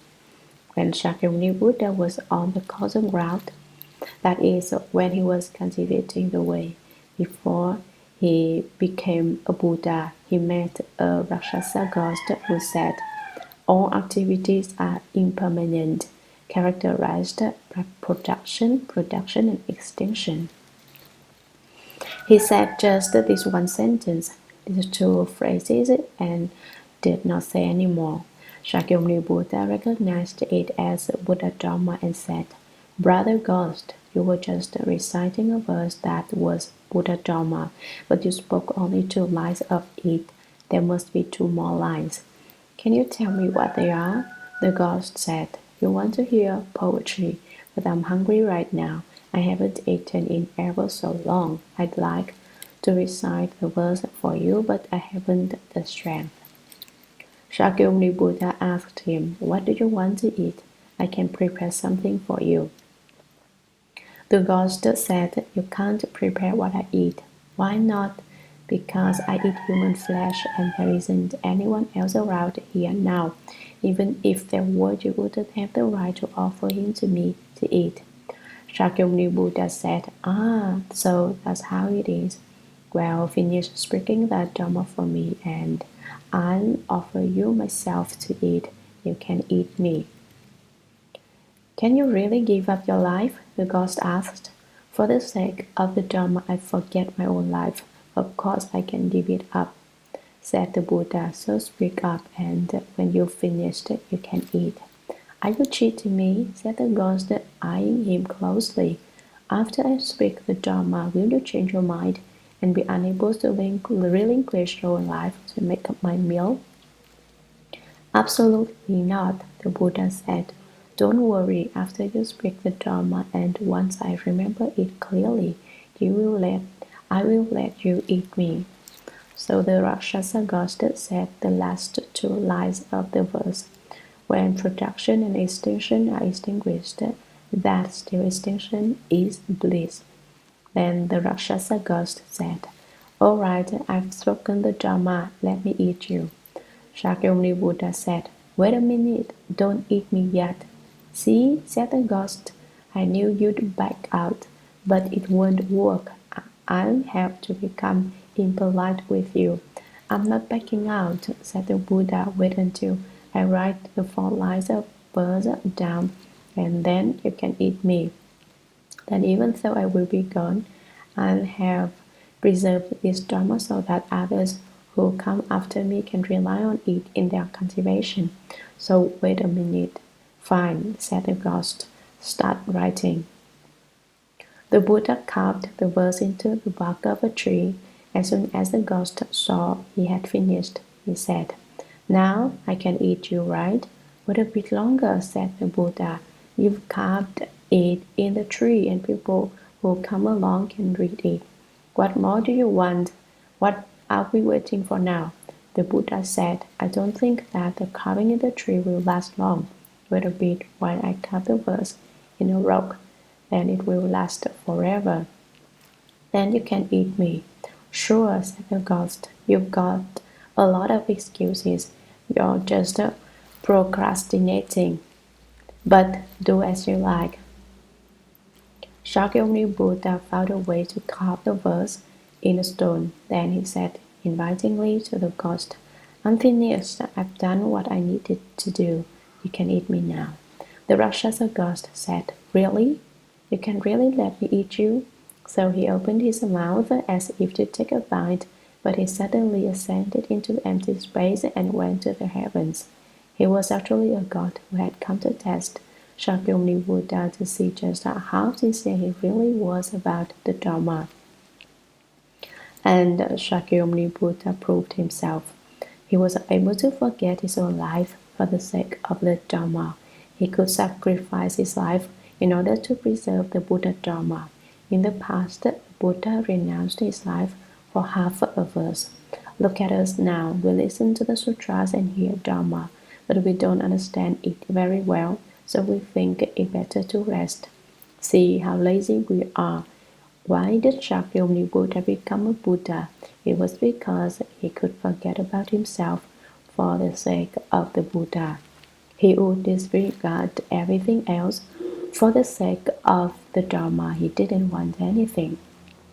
If you are really sincere about the Dharma, you will seek it so sincerely that you will be able to drop everything, even things you thought it impossible to do without. A few days ago, a disciple of mine called me 4 or 5 times long distance from New York. He's very unusual. He always wants to see me. He was about 13 when he took refuge with me. Before that, he had had some strange experiences. Although he was young, he had heart disease. The doctors prescribed 5 years of complete bed rest. He was not to get up at all. He wasn't supposed to walk even a few feet. It was during that period that he saw a photograph of me, while his relatives and friends recited Namo Amitabha Buddha. He recited one of my names, Namo Dharma Master Hsuan. Namo means to offer up one's life in reverence. He'd recite sitting in full lotus on his bed. His sincerity was unusual for such a small child, and he kept up that recitation for more than 70 days. Then he saw the photograph turn into a live person who stretched out his hand and rubbed the boy on the crown of his head. After that, his heart disease and all the symptoms of his illness disappeared. At that time, he'd never even met me. This may sound like a tall tale, but it was his own personal experience. After he was cured, he came to my temple to meet me. He took refuge and then sat in meditation. I didn't usually teach meditation when I was in Hong Kong. If someone wanted to investigate Chen, they did it on their own. So he did. He went to school, and during recess or breaks from classes, he would go off into the hills to meditate, or even into the bathroom, wherever he could find a place. After about a year, he opened his Buddha eye, and then he understood extremely clearly all manner of things that were going on. Another strange thing happened with this same disciple. He was always very short, probably because of his earlier illness, but his English was good, and when Americans came to visit me, I would have him translate for me. Despite his fluent English, though, Americans didn't take him seriously because they saw he was such a small child. So one day I said to him, Hurry up and grow up. You're so short that everything thinks of you as just a kid, and no matter how eloquent you are, they don't take you seriously. He was very obedient. He went home and in 1 week grew 3 inches. Now he's taller than I am. A few days ago he called me and wanted me to come to New York to see him. But because I was lecturing the sutra for all of you, I told him I couldn't come, even though he wanted to see me very badly. I'm lecturing the sutras now, I said, and I can't abandon the whole group of people just because one person wants to see me. If you really want to see me, come to San Francisco. He decided to come to San Francisco, but then found that he didn't have enough time. So yesterday he called to tell me he was leaving. If it weren't for lecturing the Shurangama Sutra, if it weren't for the sake of the Dharma, I would really like to see that disciple of mine. He has a lot of faith in me and really knows a lot of Buddha Dharma. When I was in Hong Kong, he used to translate my lectures into Cantonese, and he was so in tune with me that if I said just one sentence, he could pick up on it and explain the entire meaning. People objected and said, "The Opa didn't say all that. What's he doing talking so much?" Actually, I had told him to explain all that he was explaining, because he had the Buddha eye. He knew that I was telling him to explain the principles in detail. What he would say is the same as what I would have said, and so I was a little lazy and let him do the talking. Sutra. It is not dana, nor shila, nor virya, nor shanti, nor dhyana, nor prana, nor paramita. Commentary. In the empty treasury of the first come one, the six perfections are also emptied. In the previous passage, the four truths were said to be empty. Immediately after his enlightenment, the Buddha explained the four truths and see three turnings, and there are three turnings. The emptying of the four truths and 12 links of conditioned causation makes the dharmas of the self-healers and the conditioned enlightened ones empty. Now, the emptying of the six perfections makes the dharmas of the Bodhisattvas empty. The first of the six perfections is dana, Sanskrit for giving. There are three kinds of giving: giving of wealth, giving of dharma, and giving of fearlessness. In giving wealth, one gives material objects to people in order to help them out. Lecturing sutras and speaking dharma is an example of giving dharma. Giving of fearlessness occurs when someone is afraid of something and you think of a way to comfort him so that he isn't frightened anymore. The next is shila, Sanskrit for precepts. There are the 5 precepts, the 8 precepts, the 10 precepts, the 250 precepts for bhikshus, and the 348 precepts for bhikshunis. There are also the 10 major and 48 minor bodhisattva precepts. Shanti is Sanskrit for patience. We say we study Buddha Dharma and it's not that difficult to learn the concepts. What is difficult is to put the concepts into practice. The way some people study patience is to tell others to be patient with them, so that they will have no need to be patient with others. So they say to other people who are not patient with them, "You have studied so much of the Buddha Dharma, you should have more patience. Why do you get so upset when I say just one thing to you?" They blame others for not being patient, but they can't be patient themselves. And how do they rationalize it? I understand the Buddha Dharma. I am supposed to be without a self, so I don't have any patience. I don't have the view that there's a self, so when it's time to be patient, it's you who should be patient, not me. But when it's time to eat, they remember they are not supposed to have any view that they are people, so they think they don't have to give anyone else anything to eat. When there's work to be done and when they are in a difficult spot, they remember that they are not supposed to have the view that there is a self, so they say they don't have to take care of such things. And if they kill someone, they say it doesn't matter because there aren't any living beings to begin with, so I haven't really killed anything. Or they hit someone for no reason at all, And when asked why they did it, they say there aren't any living beings and you belong in that category, so I haven't really hit anything at all. That's Devon knowledge and Devon views for you. When they eat meat, they say, it doesn't matter, living beings aren't supposed to have the characteristic of a lifespan anyway. Since you don't have the characteristic of a lifespan, you can die at any time, so I can go ahead and eat you. Besides, once you're dead, your flesh will just get rancid if you don't eat it. That's what adherents of externalist religions say. They say that domestic animals are put here just for human beings to eat, and if they aren't eaten, they will overpopulate the world. If people didn't eat cows, sheep, and pigs, they would multiply until they filled up the world.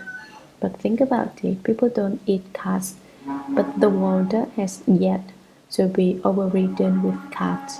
In fact, when people don't eat animals, not so much killing karma is created, and the animals don't multiply so quickly.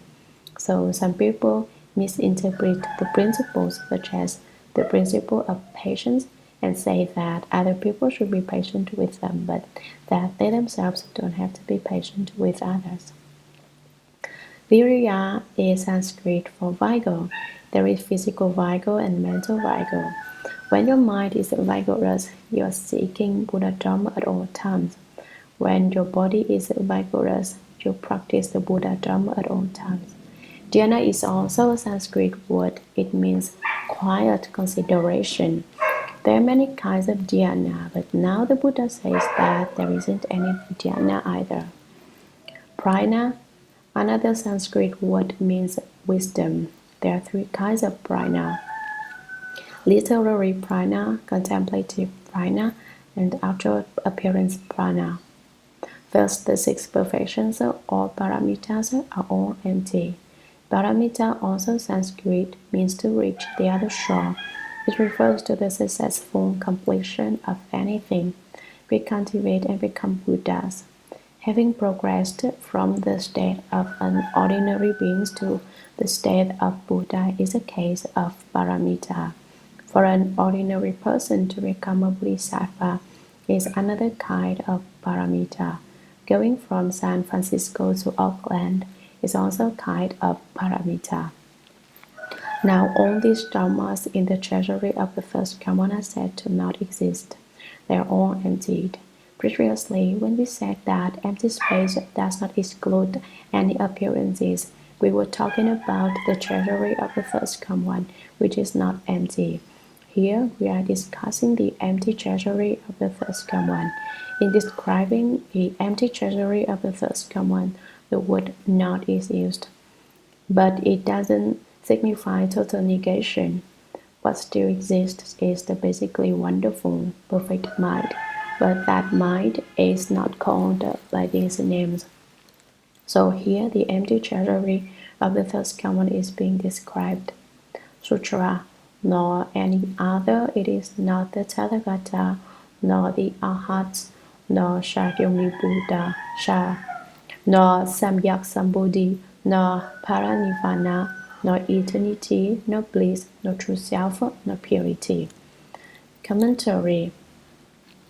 Nor any other means that all the levels of enlightenment, from the six paramitas through the 10 dwellings, the 10 faiths, the 10 practices, the 10 transferences, and the 10 grounds, up to and including the fruition of Buddhahood, are included in the emptying. Progressing from the level of bodhisattvahood to the fruition of Buddhahood takes a long time, and there are many dharmas along the way, but none of them exist. They are all empty, and the fruition of Buddhahood is also empty. It is not the Tathagata which is Sanskrit for the first common. Even the title of the first common is empty, nor the Arhats, those worthy of the offerings of people and gods, nor is it Samyak Sambodhi. The title one of proper and universal knowledge is also empty. Proper knowledge is the mind being the myriad dharmas. Universal knowledge is the mind that dharmas being the mind. One of proper and universal knowledge realizes that the mind is the mind that dharmas. The mind that dharmas are the mind. Nor is it parinirvana. The Sanskrit word nirvana is interpreted as meaning not produced and not extinguished. Even the concept of not production and not extinction is non-existent. Nor is it eternity, nor bliss, nor true self, nor purity. Eternity means unmoving. Bliss means being filled with the joy of Dharma. True self is the comfort of having attained the genuine self. Purity is what is obtained from the Dharma of Nirvana. These names are also non-existent. They are also empty. You may ask then, what there is in the treasury of the first come one. I've told you before that everything is there. You ask what is not there. There isn't anything there at all. Everything is made from the mind alone. The treasury of the first come one is empty, is not empty, and is both empty and not empty. And so the mystery in it is endless. You can say that things exist. You can say that they are empty, and you can say that they do not exist and are not empty. After you have studied the Buddha Dharma for a long time, you will understand this. Sutra. Therefore, it is neither mundane nor transcendental, since the treasury of the first come one is the fundamental brightness of the wonderful mind. Commentary. What has been discussed above is the empty treasury of the first come one. Therefore, it follows from these principles that it is neither mundane nor transcendental. The treasury of the first come one is empty. There aren't any dharmas. This is called strip away all dharmas and separate from all appearances. The total absence of any dharmas is true emptiness. True emptiness can bring about wonderful existence. Mundane refers to the six ordinary Dharma realms. Transcendental refers to the four holy Dharma realms. The treasury of the first come one is the fundamental brightness of the wonderful mind.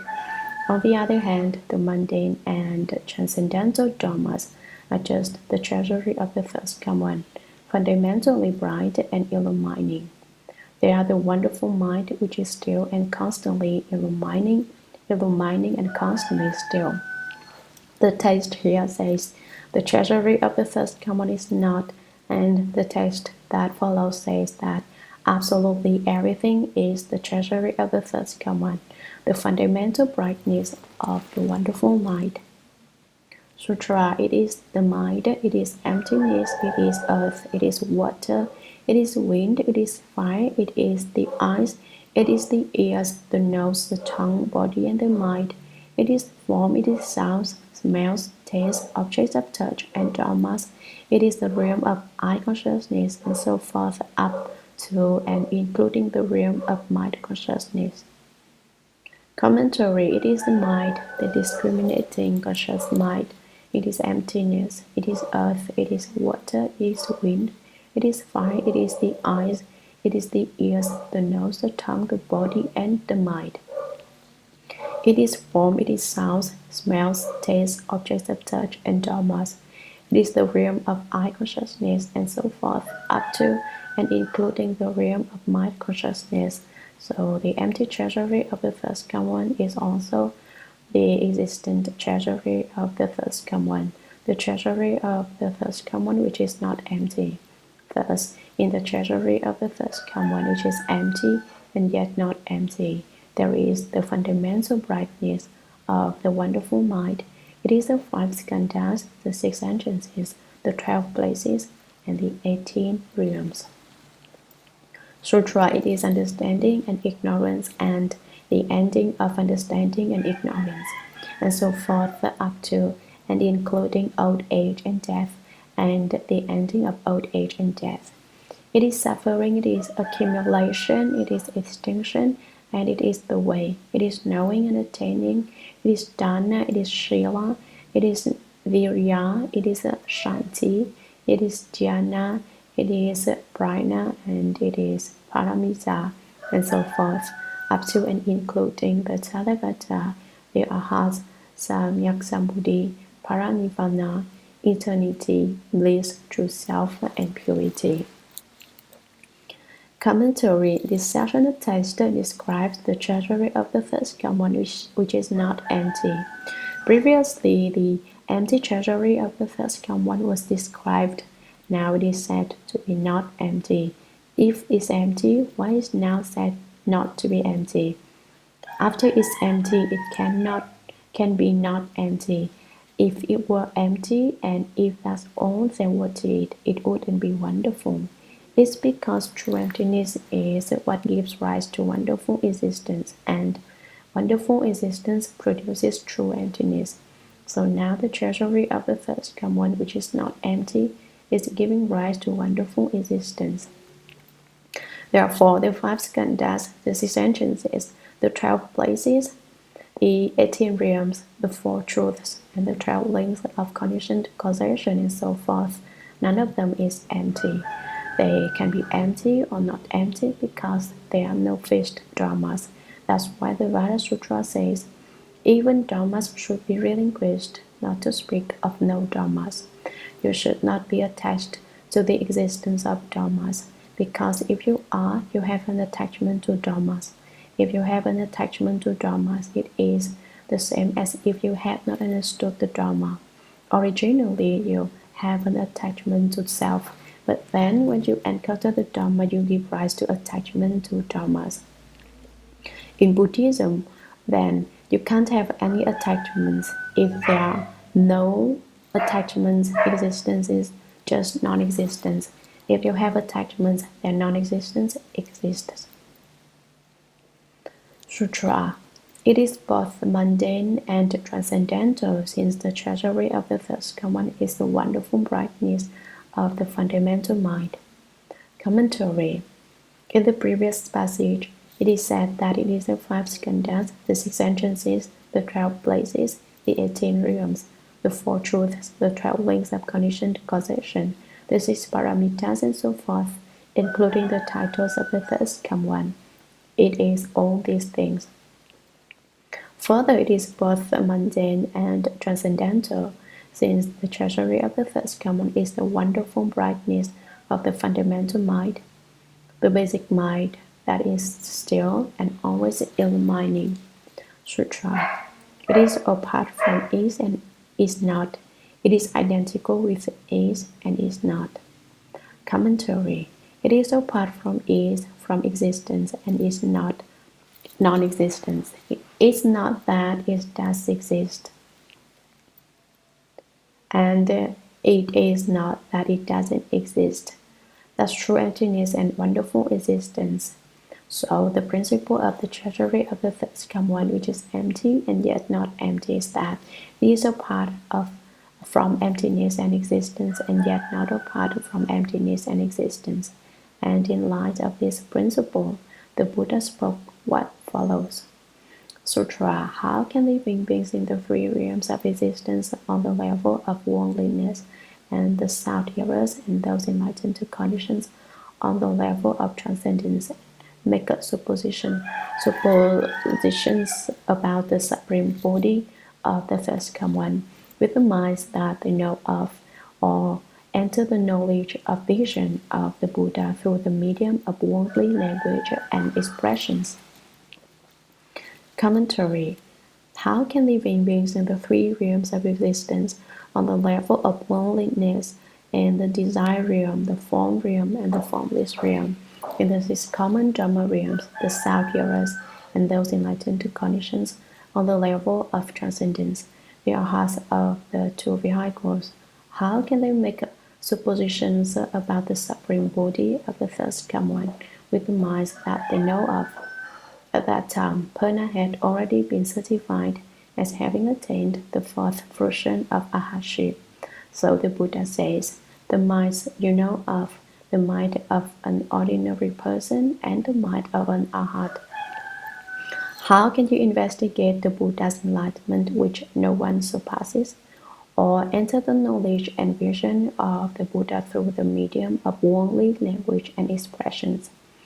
You want to know the Buddha's knowledge and vision, you want to get into the same state as the Buddha. But how can that be? Worldly language is the knowledge and vision of ordinary people, and even you, who have transcended the mundane and are at the fourth stage of arhatship, still cannot imagine the state of the Buddha. You can't use language and consideration to make suppositions about it, to guess at it. Make suppositions means you don't really know, but you assume something about it. For example, a child likes to eat candy, so it supposes that everyone likes to eat candy. It doesn't know that some grown-ups don't like candy. By the same token, ordinary people and even arhats Sutra. For example, lutes, flutes, and guitars can make wonderful sounds, but if there are no skilled fingers to play them, their music will never come forth. Commentary. Although the treasury of the first common is empty, it is nonetheless replete with all dharmas. For example, lutes, flutes, and guitars can make wonderful sounds. Various instruments can make subtle, wonderful sounds, but if there are no skilled fingers to play them, their music will never come forth. No matter how fine the instrument is, there is no way it can play itself. There must be clever fingers to play it. Although the text speaks of skilled fingers, there must also be a skilled mind. The mind cannot control the fingers if it is not skilled. The skill in the fingers comes from a skilled mind, which is what brings forth the exquisite sounds. Sutra. You and all living beings are the same way. The precious, enlightened mind is perfect in everyone. Thus I press my finger upon it, and the ocean impression emits light. You move your mind, and the wearisome defilements spring up. Commentary. The musical instrument that needs a musician before it can make music. The instrument may be fine, but what comes out may not sound so good if one is not a musician. Is an analogy for the treasury of the thirst common. The Buddha tells Purna,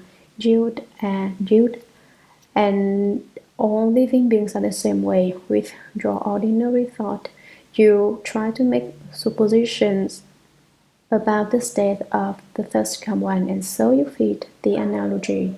The precious enlightened mind is perfect in everyone. Every person is complete with it. Thus I press my finger upon it, and the ocean impression emits light. Here the thirst common refers to himself. All I need to do is press my finger, and the ocean impression emits light. What is the ocean impression? It is a kind of samadhi which the Buddha has, where the myriad things are all known to the mind as if they had been imprinted on it like a seal. When the ocean is completely smooth, it can reflect the myriad things. It is what is meant by the ocean impression emits light. You move your mind, and the wearisome defilements spring up. As soon as a thought comes to your mind, the tiresome dust arises. The false thinking mind manifests itself. The Buddha presses his finger, and the ocean impression emits light, which shows how subtle and miraculous the state of the Buddha is. Purna and other living beings don't have such a subtle state. They exist in a state of wearisome defilements. Sutra. It is all because you do not diligently seek the unsurpassed enlightened way, but are fond of the lesser vehicle and are satisfied with little attainment. Commentary. Here the Buddha scolds Purna even more severely. Why haven't you cut off your wearisome defilements? Why do you move your mind and let the tiresome dust spring up? It is all because you do not diligently seek the unsurpassed enlightened way. You aren't attentive at all times to the unsurpassed path to enlightenment, but are fond of the lesser vehicle and are satisfied with little attainment. You are greedy for the dharmas of the small vehicle and are content with having attained a slight state. This section of text is very important. Everyone should take a look at himself. Ask yourself whether you are actually diligently seeking unsurpassed Buddhi. Are you genuinely seeking the Buddha Dharma? If you really want to understand the Buddha Dharma, you should diligently seek unsurpassed Buddhi. Ask yourself what you are doing here every day. Is it the case that I just follow the crowd? If people laugh, do I laugh? If people talk, do I talk? If you just follow the crowd, you are not really developing your own skill. If you are really working on yourself, then you aren't even aware of it. When someone beside you speaks, you don't even hear them. If someone walks past you, you don't even see them. I'm not deaf, I'm not blind, you say. Why wouldn't I see them? Why wouldn't I hear someone speak? If you are able not to see and not to hear, even though you are not blind or deaf, that is wonderful. When you've really got something, you are not blind or deaf, but your eyes see forms, but inside there's nothing. You just hear mundane sounds, but the mind does not know. If you can be like that, then I know that you are diligently seeking unsurpassed Buddhi. If you are not like that, you should be courageous. Truly set your mind on the way and seek the unsurpassed path. One day someone said to me, there's not a single place here that's quiet. If you yourself are quiet, then every place is quiet. If you yourself are not quiet, then no place will be quiet. If you are not quiet within and are turned around by external states, there will be external states wherever you go, no matter where you go, to the mountains, to the rivers, on the great earth, in the houses and cottages, on the porches and verandas. No matter where you go, it will not be quiet. It is because you can't even get along with yourself. You get angry with yourself. And why is that? Because you can't control your environment. You are influenced by it. When someone passes by a person who diligently seeks for Bodhi, he doesn't notice the person passing. If someone says something nearby him, he doesn't even hear it. You are always urging the impossible. You protest, it can't be done. If you can find a way to do the impossible, then it counts. All of these things are insignificant steps if you have the way. If you can turn the noisy city into a mountain grove, you've got some skill. So ask yourself whether you are diligently seeking the unsurpassed Bodhi, or have you come here just to find fault with people instead? So and so is all right, but so and so is always wrong. Do you just keep pointing the camera outward to take pictures of others and never of yourself? You should return the light and look within. Have you really been studying during the time you have been studying the Buddha Dharma? If not, then you've wasted your time. If you have been seriously studying, ask yourself what advantages you have gained. If you haven't gained any, you should work even harder. Take, for example, your ability to recite the Shurangama mantra. How are you doing? Can you recite it from memory? After all, the Shurangama Sutra was spoken on behalf of the Shurangama mantra. Without the Shurangama mantra, there wouldn't even be a Shurangama Sutra. So even if you don't understand the text on the Shurangama Sutra, you pass if you can recite the Shurangama mantra from memory. But don't worry about it too much. You should still eat when it's time to eat and sleep when it's time to sleep. Don't get so concerned about not being able to recite the Shurangama mantra from memory. Then when it's time to eat, you can't get the food down, and when it's time to sleep, you have insomnia. If you get all bothered about it, you'll be even less able to learn the mantra. I said you should look and yet not see, listen and yet not hear. But people are turned around by situations and cannot control them. You pay a lot of attention to the something when you first see it. But after a while, you forget about it, and it ceases to exist for you. Take a clock as an example. The old ones used to go tick-tock and then come. If you had such a clock, You might notice it's ticking at first, but after you got used to it, you wouldn't even hear it anymore.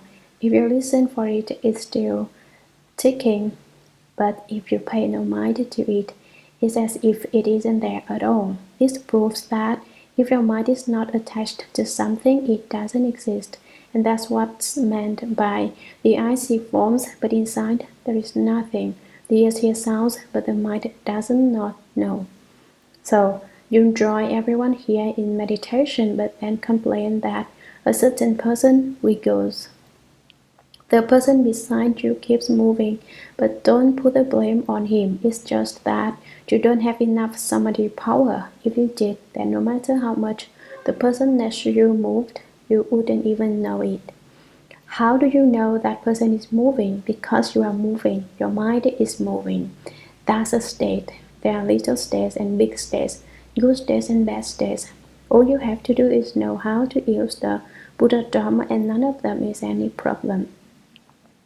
But I can't use it now, you protest. If you can't use it, you have to think of a way to do so. You have to keep heading in that direction.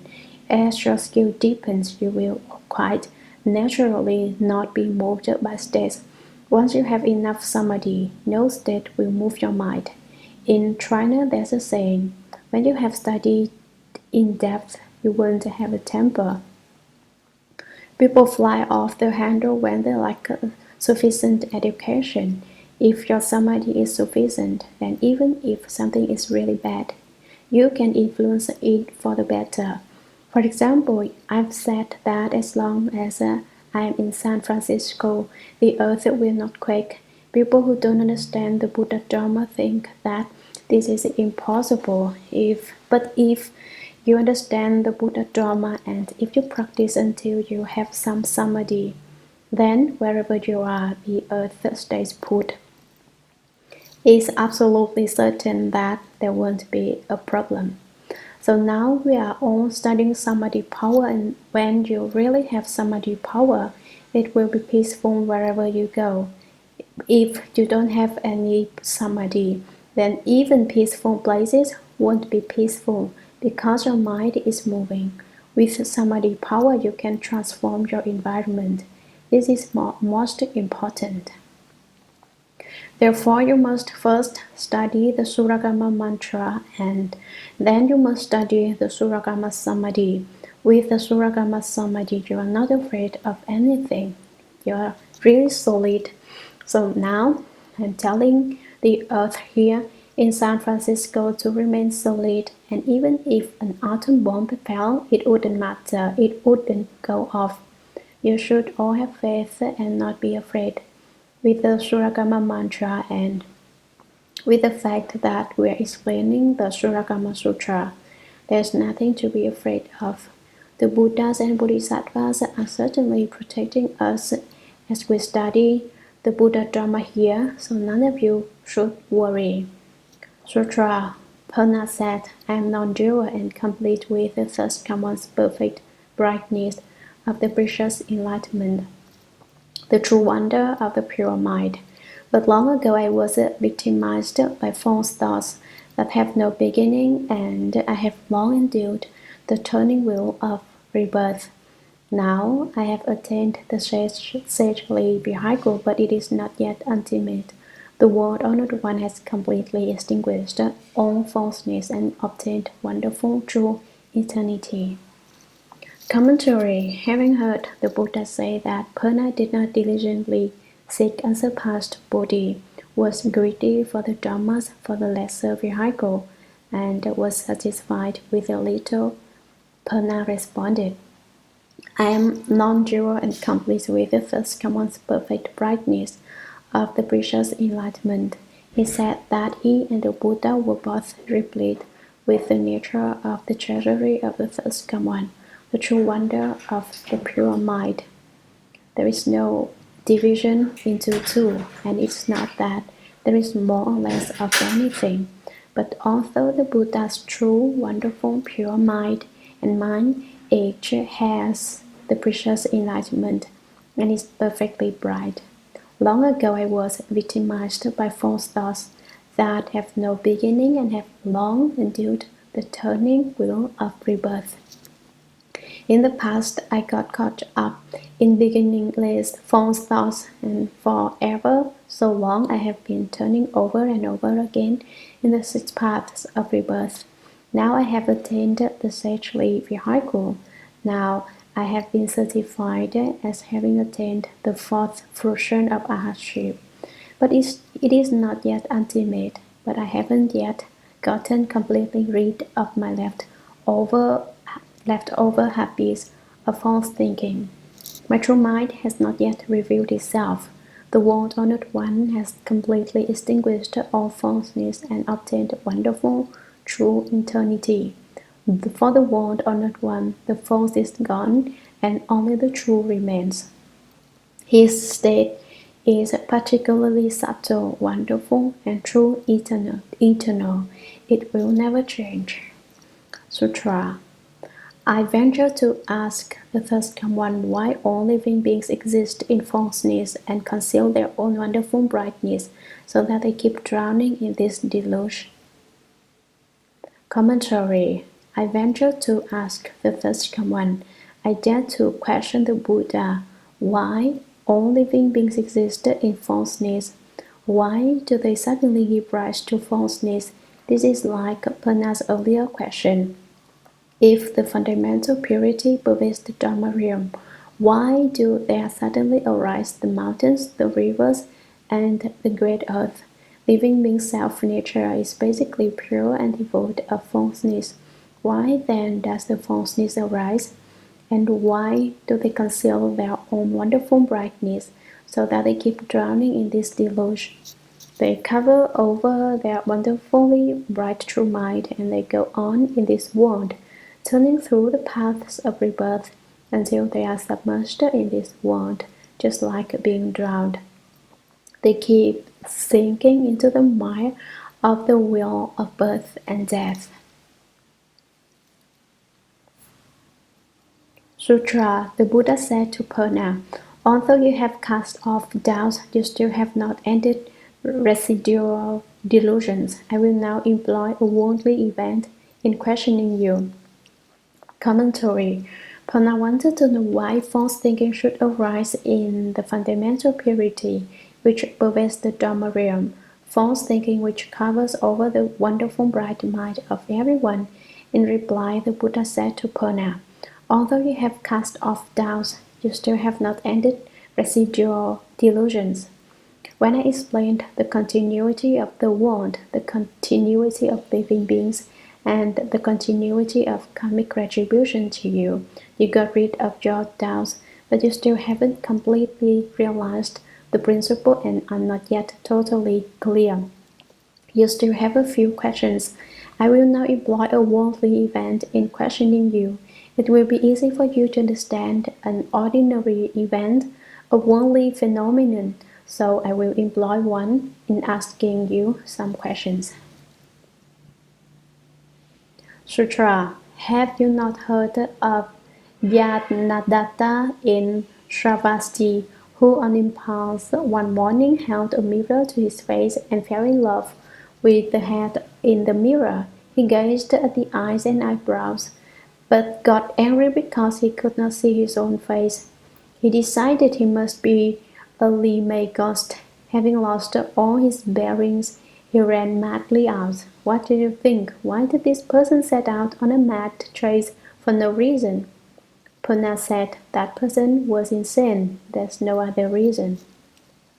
Commentary. Purna, haven't you heard this story?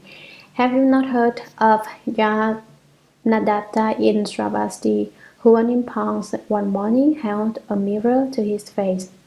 Didn't you hear the news about Yanadatta in the city of flourishing virtue? At that time, there were no newspapers. Word just got around. Yanadatta's name means arrived in temple, Tsuja, because once his mother went to a god's temple to pray and gave birth to her son while she was there. One morning, Yanadatta got up and impulsively, without any forethought, picked up a mirror and held it to his face. His own face was reflected in the mirror, and he loved what he saw. He was delighted with how handsome the head in the mirror was. He fell in love with the head in the mirror. He gazed at the eyes and eyebrows. He scrutinized the features and decided the head was superb, but got angry because he could not see his own face. Then suddenly he flew into a rage. "Why don't I have a head?" he demanded. "Imagine how fun it would be if I had a head like that." He got exasperated because he couldn't see his own face and thought he didn't have a head. "I can see the head in the mirror perfectly well. Why can't I see my own face and eyes?" He decided he must be a Lima ghost. At this point, he made a mistake. He thought he was a ghost or a weird creature of some kind. Lima ghosts would dwell in the mountains, and they have a kind of bewitching power. Lima and Wang Liang are two kinds of ghosts. There's a verse in Chinese about them. Bulls, floats, balloon guitars, 8 great kings. Every king on top. Li Mei Wang Liang, 4 small ghosts, each ghost to the side. Once he had decided he was a ghost, he lost all his bearings. He ran madly out. He was trying to shake the ghost. He ran up and down the streets of the city. There wasn't any other reason for his behavior except that he had become possessed with the idea that he was a ghost. What do you think, Purna? What's your idea about this? Why did this person set out on a mad chase for no reason? What was actually behind the unreasonable behavior that led him to run madly about? Purna said, "That person was insane. There's no other reason."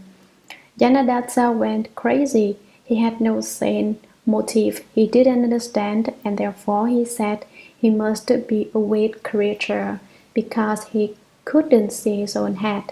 Now it is true that he didn't have a head. I believe that all of you are more intelligent than Janadatta, and that none of you would conclude that you didn't have a head just because you saw a head in a mirror.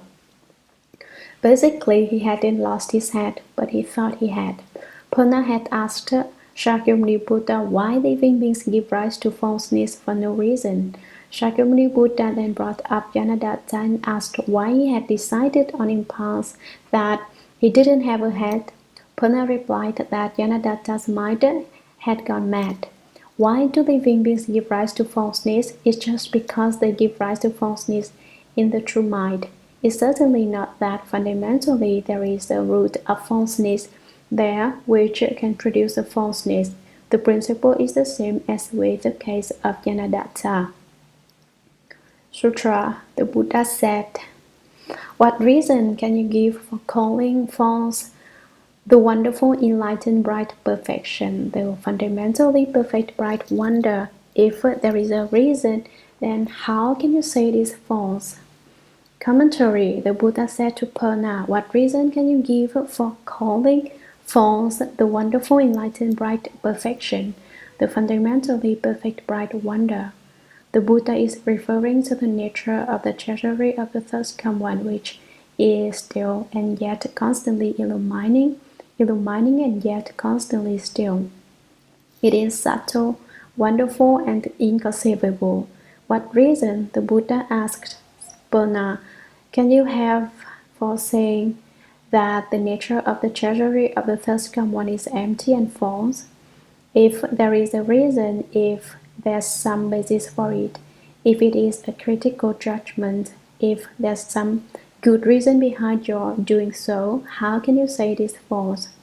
If you can pass a critical judgment about something, it must exist. It would be true, not false, and you wouldn't be able to say it was empty and false. Sutra. All your own false thinking becomes in turn the cause for more. From confusion, you accumulate confusion through kampa after kampa. Although the Buddha is aware of it, he cannot counteract it. Commentary on your own false thinking. Although it is false, gives rise to a lot more falseness. False thoughts are like ants in a short amount of time, a few can produce many. Or like bacteria, how does this happen? It's as I've said before, the good get together, the bad gang up, people find their own kind.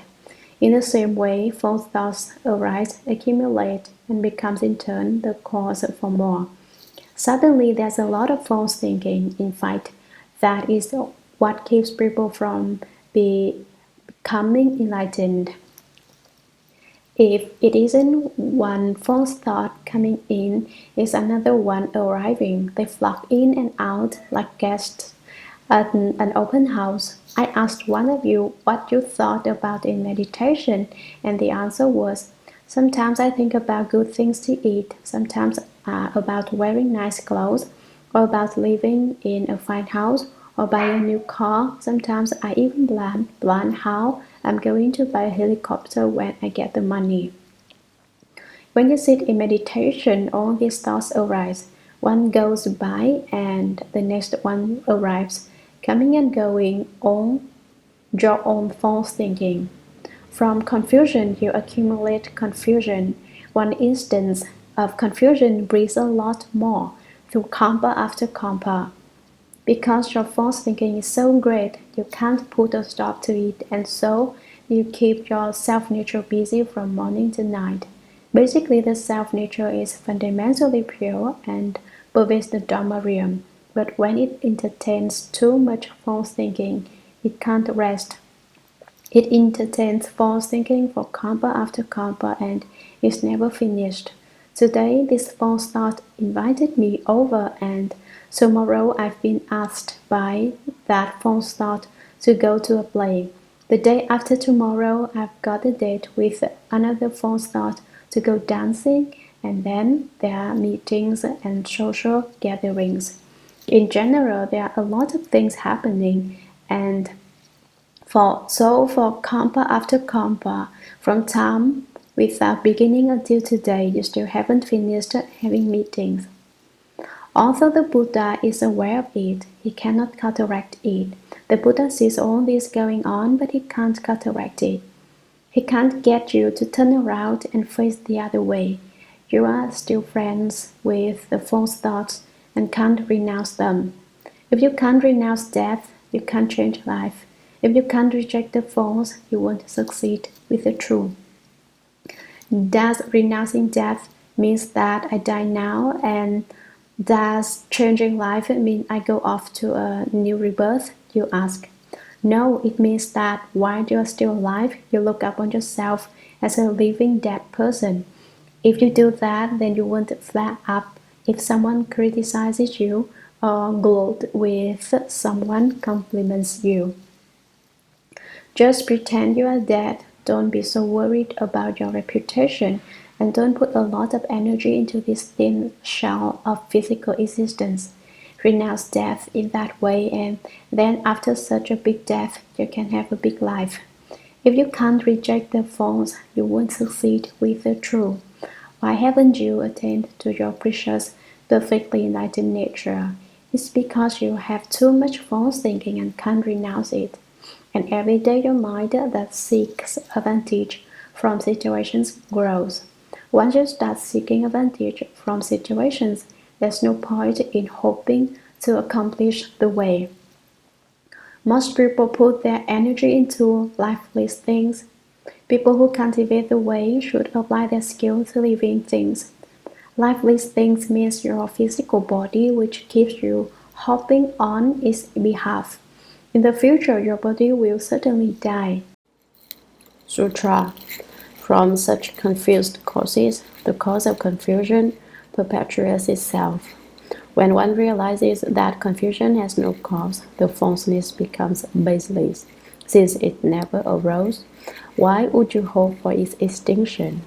One who obtains Buddhi is like a person who awakens to realize the events of a dream. Even though his mind is awake and clear, he cannot get hold of the things in the dream and physically display them. Commentary. From such confused causes, the cause of confusion perpetuates itself. You encounter confusion and it seems to really exist. The false thinking appears to be real enough, but actually it is phony. You seem to have false thinking, but actually the confusion doesn't have a substantial nature. Thus, you can't say that confusion gives rise to confusion, because confusion doesn't have any substance of its own. When one realizes that confusion has no cause, that there is nothing for confusion to rely on, that it has no seed, no root, the falseness becomes baseless. Once you realize that confusion hasn't any substance, how can the false remain, since it never arose? It has no way to come into being. The person who said he didn't have a head thought he didn't have one, but it was really growing right there on his shoulders. Confusion is temporary like a clarity. It's not that your confusion completely obliterates your enlightened nature. Why would you hope for its extinction? If it doesn't arise, how can you say it is destroyed? One who obtains Bodhi is like a person who awakens to realize the events of a dream. When he was asleep, he was the emperor, had a whole parcel of advisors, ate fine foods, and was richly dressed. And everything he did reaped immeasurable blessings. Even though his mind is awake and clear, he cannot get hold of the things in the dream and physically display them. Could he bring out the events of the dream and show them to people? No. Who is the person whose mind is awake and clear? Is the Buddha. The Buddha can speak Dharma to point out that you experience all kinds of states in a dream, but he can't take the states from the dream and display them for you in actuality. Although the Buddha speaks Dharma to destroy confusion and falseness, nevertheless, he can't physically get hold of false thoughts and confusion and show them to you. All he can do is use analogies to instruct you. Don't expect him to point out the actual things as proof. So he's like the person who awakens from a dream and can talk about all the things that happened, but he can't point out the actual things of the dream and show them to you. Sutra. How much the more is that the case with something which is without a cause and basically non-existent, such as Yanadatta's situation that day in the city? Was there any reason why he became fearful for his head and went running about? If his madness were suddenly to cease, it would not be that he had obtained his head from some place outside. And so, before his madness ceases, how can his head have been lost? Commentary. How much the more is that the case with something which is without a cause? Since you can't display the thing you saw in a dream to prove to others that you saw them, how much the more impossible would it be to prove the existence of something that has no source, no root, and no cause, and that is basically non-existent? Confusion certainly has no substance or appearance. There isn't anything there at all. It is like Yanadatta's situation that day in the city. Was there any reason why he became fearful for his head and went running about? Was there really any reason why he got frightened and began to question the existence of his own head? His doubt was this. He said he couldn't see his own head and concluded that he didn't have a head. He saw a head in the mirror but didn't realize that it was his own. He thought it existed independent of him there in the mirror. So he scolded himself for not having a head and called himself a headless freak. And that's why he began running around. If his madness were suddenly to cease, it would not be that he had obtained his head from some place outside. His craziness might stop, but it isn't that his head has returned from somewhere else. This represents the fact that although we have given rise to confusion, confusion has no nature of its own. It has no substance or appearance. Although the true suchness of the self-nature may become confused, it is never lost. And when there is no confusion, it is in the case that one has obtained the true suchness of the self-nature. In the same way, one's head is one's own all along. It's not the case that one can obtain a head or lose a head, and so before his madness ceases. How can his head have been lost? When Janadatta lost his head, where did it go? That's the topic for today. If you know where it went, then you understand a certain amount of this sutra. If you don't know where it went, you should listen attentively to the sutra right now, and you will understand. Even before his madness ceases, then, has he in fact lost his head, or hasn't he? Is it really gone? Sutra. Purna, falseness is the same way. How can it exist? Commentary. The head didn't actually go anywhere. It wasn't lost. The only reason he thought he didn't have a head is that he got confused. Purna, falseness is the same way. How can it exist? Where is the root of falseness? It doesn't have any support or any foundation. Without a root, then, where do you suppose confusion and falseness really are? You can't fight them. Sutra. All you need to do is not follow discriminations, because none of the three causes arises when the three conditions of the three continuities of the world, living beings and karmic retribution are cut off. Commentary. All you need to do, you don't have to use any other method, is not follow the discriminations of your false thinking, because none of the three causes arises when the three conditions of the three continuities of the world, living beings and karmic retribution are cut off. If you don't give rise to discriminations, then there is no world, there are no living beings, and there is no karmic retribution. The three conditions are cut off. These three continuities existed in the first place because of your false consciousness and discriminating mind. When the conditions are cut off, the causes do not arise. Sutra. Then the madness of the Janadatta in your mind will cease of itself, and just that ceasing is Buddhi. The supreme, pure, bright mind originally pervades the Dharma Realm. It is not something obtained from anyone else. Why then labor and toil with marrow and joy to cultivate and be certified? Commentary. Then the madness of the Janadatta in your mad mind will cease of itself. Your confusion will quiet itself, and just that ceasing is Bodhi. It is not the case that once it ceases, it can start up again. The ceasing itself is Bodhi. Simply getting rid of the confusion is the true. It's not that after the confusion is gone, there is the true. Rather, once you understand in the midst of your confusion, the truth reveals itself. There are not two things. Your understanding is true, and your lack of understanding is confusion.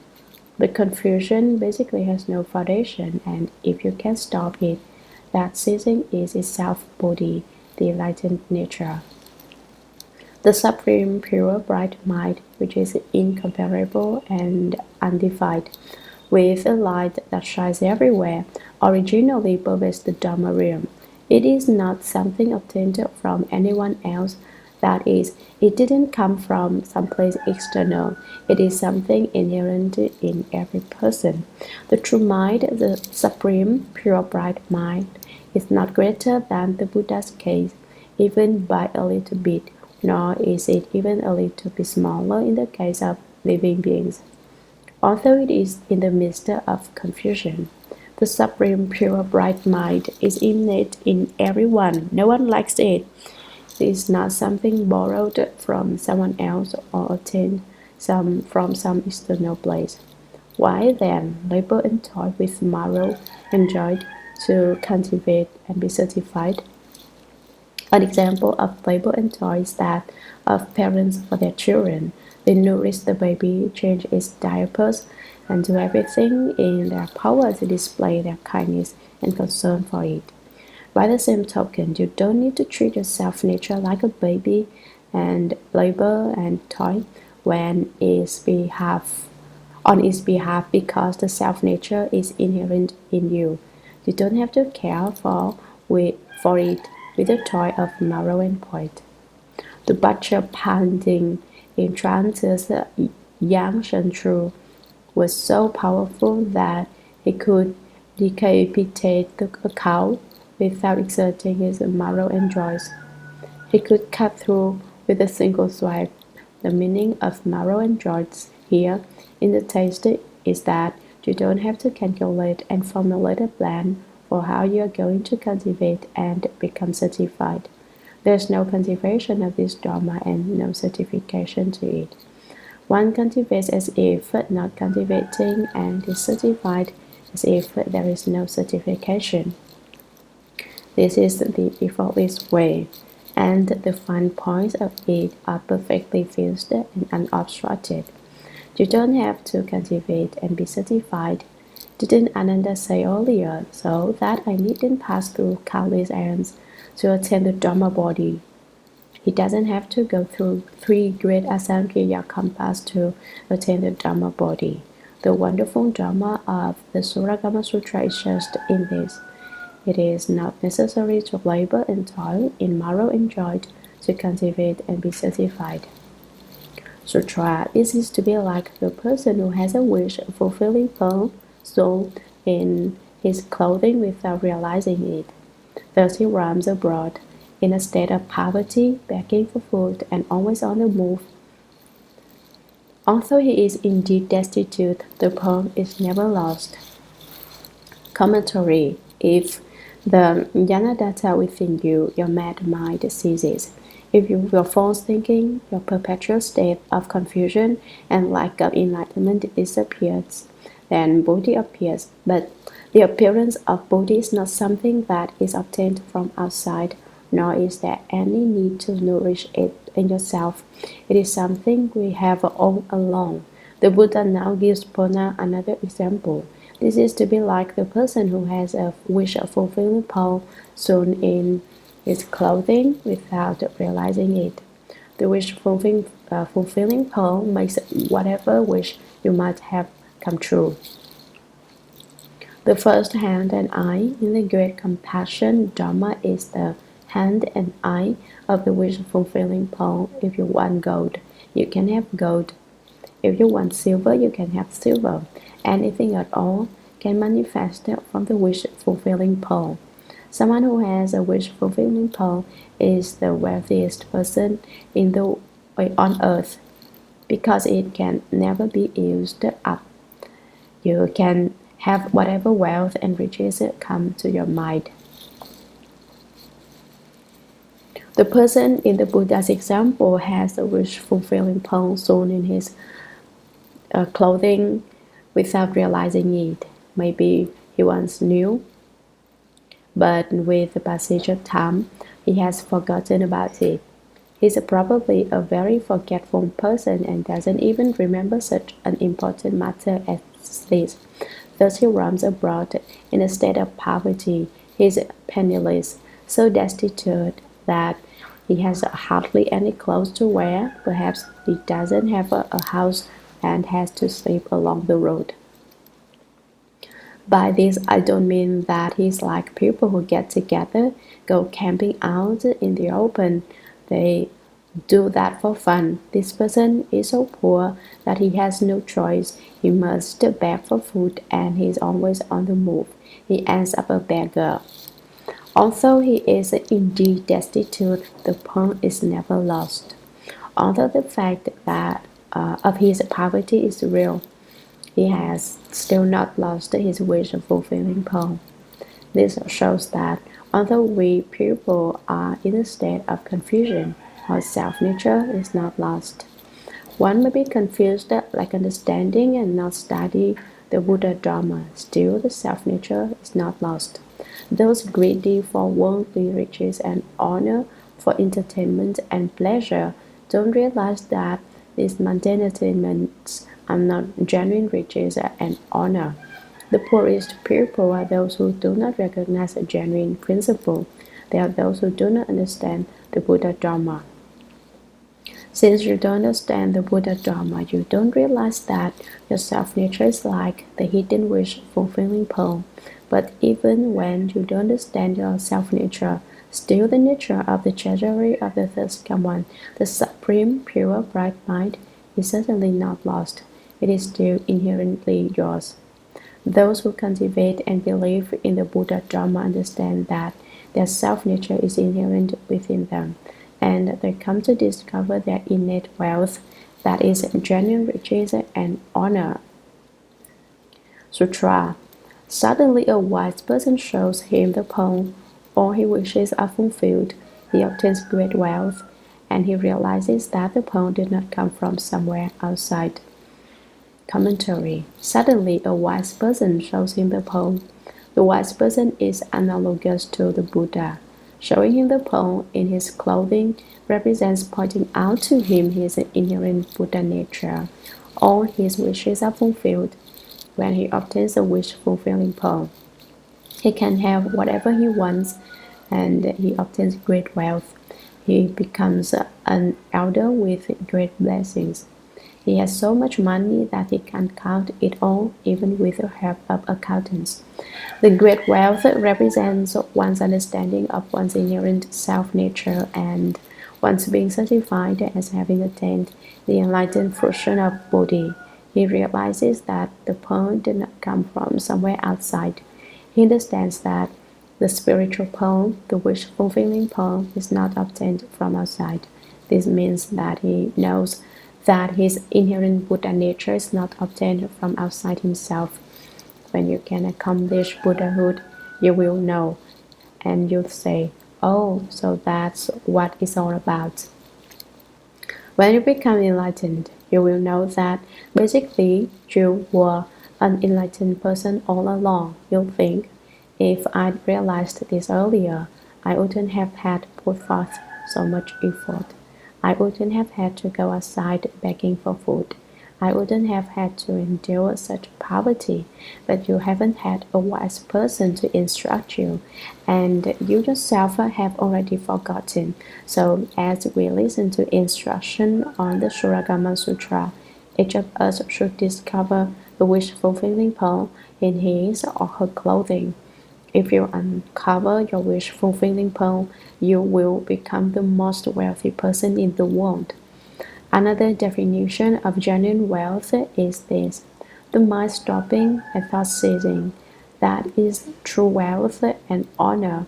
Selfish desires cut off completely. That is the true field of blessing. If your false thinking mind stops, if your crazy thoughts disappear, then you have attained genuine wealth and honor. So when you obtain the wish-fulfilling pearl, you won't have any more greed, because you will already have everything. Everything will be yours, and if you Ananda attaches to causes and conditions. Volume 4, Chapter 3. Sutra. Ananda then bowed at the Buddha's feet, arose in the great assembly, and said to the Buddha, "The world-honored one now explains that when the three conditions of karma of killing, stealing, and lust are cut off, the three causes for them do not arise. Then the madness of jnanadatta in the mind ceases of itself, and just that ceasing is Bodhi. It is not something obtained from anyone else. These clearly are causes and conditions. Why then does the Third Command abruptly reject causes and conditions?" Commentary. Ananda then bowed at the Buddha's feet. He prostrated himself and grasped the Buddha's feet, then arose in the great assembly and said to the Buddha, "The world-honored one now explains that when the three conditions of the karma of killing, stealing, and lust are cut off, the Buddha has discussed how the greed of killing, the greed of stealing, and the greed of lust These three kinds of karma bring about the continuity of the world, the continuity of living beings, and the continuity of karmic retribution. When these three conditions are cut off, the three causes for them do not arise, then the madness of Janadatta in the mind, that confusion in the mind ceases of itself, and just that ceasing is Bodhi. It is not something obtained from anyone else. It does not come from somewhere outside. That's what the Buddha said. These clearly are causes and conditions. This principle is quite obviously the Dharma of causes and conditions. Why then does the thirst come on abruptly reject causes and conditions? Why does the world-honored one reject causes and conditions, spontaneity and mixing and uniting? What you are talking about right now is the Dharma of causes and conditions. Sutra. It was through causes and conditions that my mind became enlightened, world-honored one, and that is not only true of us who are young in years, of us South hearers who still have to study. Mahamaugalyayana, Shariputra, and Subhuti, who are now in this assembly and who followed the elder Brahmans, became enlightened and obtained the state of no outflows upon hearing the Buddha expound upon causes and conditions. Commentary. Ananda said, "It was through the principle of causes and conditions that my mind became enlightened, world-honored one, and that is not only true of us who are young in years, of us bhikshus, of us South hearers, who still have to study. The level of fourth stage arhatship is called the position of having nothing left to study. Those at the level of the first, second, and third fruition still have to study. South hearers are the arhats who awaken to the way upon hearing the Buddha speak Dharma. Mahamaugalyayana of the Big Bean clan, Shariputra, son of the egg great, and Subhuti, born into emptiness, who are now in this assembly and who followed the elder Brahmans, the Brahmans who expounded the theory of spontaneity, became enlightened and obtained the state of no outflows upon hearing the Buddha expound upon causes and conditions. They heard the doctrine of the 12 links of conditioned causation as expressed by the Buddha and became enlightened. They became arhats with no outflows. They had no more ignorance, and so all their outflows were ended. They had gone what had to be done, and would undergo no further becoming. When all their outflows were ended, they became fourth stage arhats. They obtained the penetration of the extinction of outflows. They had done what had to be done and would not have to undergo further rebirth. Sutra. Now you say that Bodhi does not come from causes and conditions. So the spontaneity that Maskari, Goshaliputra, and others advocated in Rajariha then becomes the primary meaning. I only hope you will let fall great compassion and break through my confusion.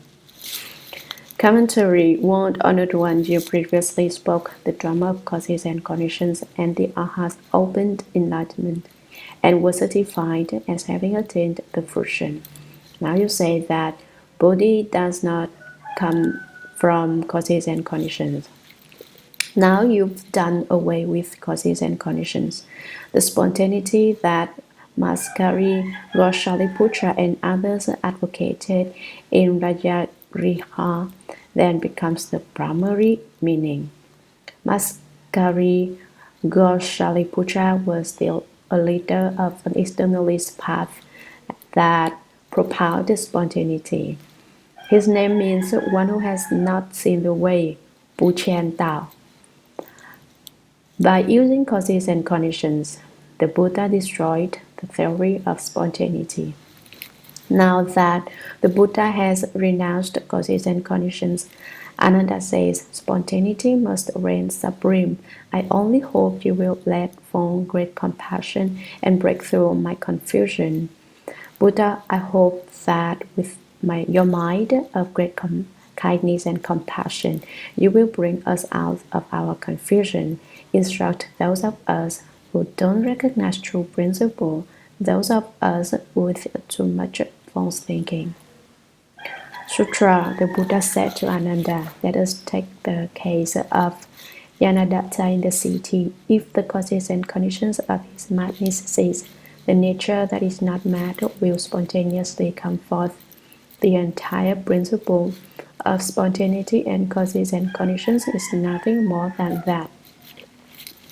Commentary, the Buddha said to Ananda, let us take the case of Yanadatta in the city. If the causes and conditions of his madness cease, can you explain the causes and conditions of his madness? If his madness ceases, the nature that is not mad will spontaneously come forth. The entire principle of spontaneity and causes and conditions is nothing more than that. Tell me what aspect of his situation arose from causes and conditions, and what aspect of it was spontaneous. That's all there is to say about these two principles. It's just a matter of what I have explained here. Sutra. Ananda Yanadatta's head was spontaneously there. It was a spontaneous part of him. There was never a time when it was not. Why then did he suddenly fear that he had no head and start running about madly? Commentary. Ananda, do you realize that Yanadatta's head was spontaneously there? He never lost it, and he never got it back. It was a spontaneous part of him. That's just the way he was. He had a head. There was never a time when he was not. It wasn't that originally he didn't have a head. Why, then, did he suddenly fear that he had no head and start running about madly? His head was there. It was never lost. You tell me then why he got scared and said that he was afraid he didn't have a head. He frightened himself into losing his head and started running around like a madman. What were the causes and conditions there? Where was the spontaneity? Sutra. If he naturally had a head and went mad due to causes and conditions, would it not be just as natural for him to lose his head due to causes and conditions? Commentary. Why didn't he really lose his head? Sutra. Basically, his head was not lost. The madness and fear arose from falseness. There was never a change that took place. Why then labor the point about the causes and conditions? Commentary. Basically, his head was not lost. The madness and fear arose from falseness. He picked up a mirror one morning and said that he could see the eyes and eyebrows of the head very clearly in the mirror, but fretted that he could not see his own eyes and face. Madness and fear arose, and he went running crazily about. His madness and fear arose from falseness. There was never a change that took place. Although he went mad and began running about in fear that he had no head, there really hadn't been any change at all. So why then labor the point about causes and conditions? What causes and conditions are you going to make out of this?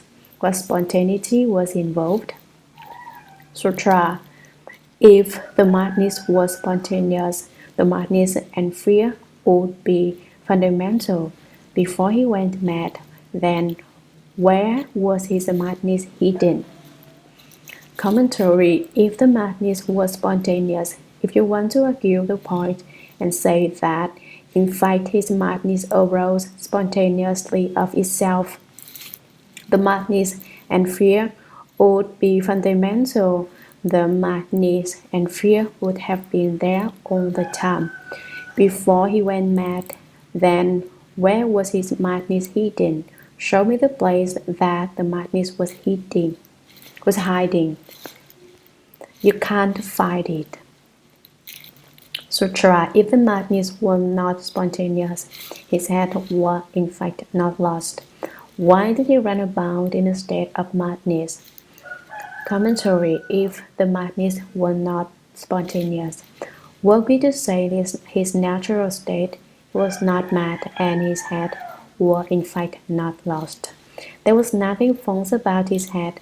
It was not a phony head in the first place. Why did he run about in a state of madness?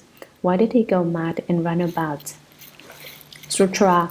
If you realize that you have a head and recognize the madness of your pursuit, then both spontaneity and causes and conditions become idle theories. That is why I say that the three conditions ceasing to be is itself the Buddhi mind. Commentary. Ananda. If you realize that you have a head, if you understand clearly about your own head, and recognize the madness of your pursuit, you see that it is you who are running madly about. When you know that you have not lost your head and realize that there is no reason for you to be running crazily about, then both spontaneity and causes and conditions become idle theories. Talk about causes and conditions, and spontaneity just becomes a joke. That is why I say that the three conditions ceasing to be is itself the Buddhi mind. When there is no more greed of killing, greed of stealing, or greed of lust in you, when you have cut off these three causes and conditions, you have attained the Buddhi mind. Sutra, the Buddhi mind being produced, and the mind subject to production and extinctions being extinguished, is simply production and extinction. Commentary. We refer to the Buddhi mind as being produced and the mind of production and extinction as being extinguished, but in reality they have no actual substance or nature. Sutra. The ending of both production and extinction is the effortless way. If there is spontaneity, then clearly it must be that the thought of spontaneity arises and the mind subject to production and extinction ceases. That then is still production and extinction. Commentary. The ending of both production and extinction is the effortless way. It is the great Shurangama Samadhi. If there is spontaneity, then clearly it must be that the thought of spontaneity arises. You should understand that if there is spontaneity, then the thought of spontaneity arises, and the mind subject to production and extinction ceases. You should realize that then is still production and extinction. If your understanding is that the mind subject to production and extinction is extinguished, then you are proposing a case of production and extinction, not a case of spontaneity. Sutra. To call the like of production and extinction spontaneity is the same as to say that the single substance formed by the combination of all mundane appearances is a mixed and united essence, and that whatever is not mixed and united is basically spontaneous in nature. Commentary. To call the like of production and extinction spontaneity is the same as to say that the single substance formed by the combination of all mundane appearances is a mixed and united essence. Saying that spontaneity is the opposite of production and extinction is just like saying that spontaneity is the opposite of a lot of appearances in the world coming together and forming a mixed and united substance. It is like saying that the like of mixing and uniting is spontaneity. Spontaneity, in those terms, is still in the realm of duality. Sutra. When spontaneity is devoid of spontaneity, and mixing and uniting are devoid of their unifying quality, so that spontaneity and unity alike are abandoned, and both the abandonment of them and their existence is to be bad is no idle theory. Commentary: when spontaneity is devoid of spontaneity, and mixing and uniting are devoid of their unifying quality. The phrase mixing and uniting refers to causes and conditions. When spontaneity isn't spontaneity and mixing and uniting don't have the causes and conditions of mixing and uniting, so that spontaneity and unity alike are abandoned. The two doctrines of spontaneity and of the uniting aspect of causes and conditions are each abandoned, and both the abandonment of them and their existence cease to be. When one separates from causes and conditions and spontaneity, both are gone. There is no spontaneity and no causes and conditions. Both dharmas are abandoned. That is no Edo theory. There aren't any causes and conditions, and there isn't any spontaneity. Such an explanation as that is no Edo theory. It's not just talking in riddles. Sutra, Bodhi, and Nirvana are still so far away that you must undoubtedly pass through compass of bitterness and diligence before you cultivate them and are certified. Commentary: Bodhi and Nirvana, those fruitions, are still so far away that you must undoubtedly pass through compass of bitterness and diligence before you cultivate them and are certified. If we look at where we are now, Ananda, Bodhi, and Nirvana are very far away indeed. You will certainly have to pass through very many compass, enduring a lot of suffering and toiling a great length before you can finish cultivating and reach certification and attainment to Bodhi and Nirvana. Sutra: you can hold in memory in 12 divisions of the sutras spoken by the Buddhas of the 10 directions, and their pure, wonderful principles, as many as the sands of the river Ganges, but it only aids your Edo theorizing. Commentary: you can hold in memory, you can remember it very clearly and never leave anything out. The 12 divisions of the sutras spoken by the Buddhas of the 10 directions. I explained the 12 divisions of the canon at the beginning of this sutra. I wonder if anyone still remembers them. And their pure, wonderful principles, as many as the sands in the river Ganges. In the 12 divisions of the canon, the doctrines are pure and inconceivable, and as numerous as the sands of the Ganges, but it only aids your ego theorizing. Although you can remember so many sutras, it does nothing but help you concoct ego theories. It's not real. Sutra: you can discuss causes and conditions and spontaneity and understand them perfectly clearly, and people in the world refer to you as the one foremost in learning. You have spent eons upon eons saturating yourself with learning, yet you could not avoid the difficulty of Mataji. Commentary: I will list the 12 divisions of the canon again for you.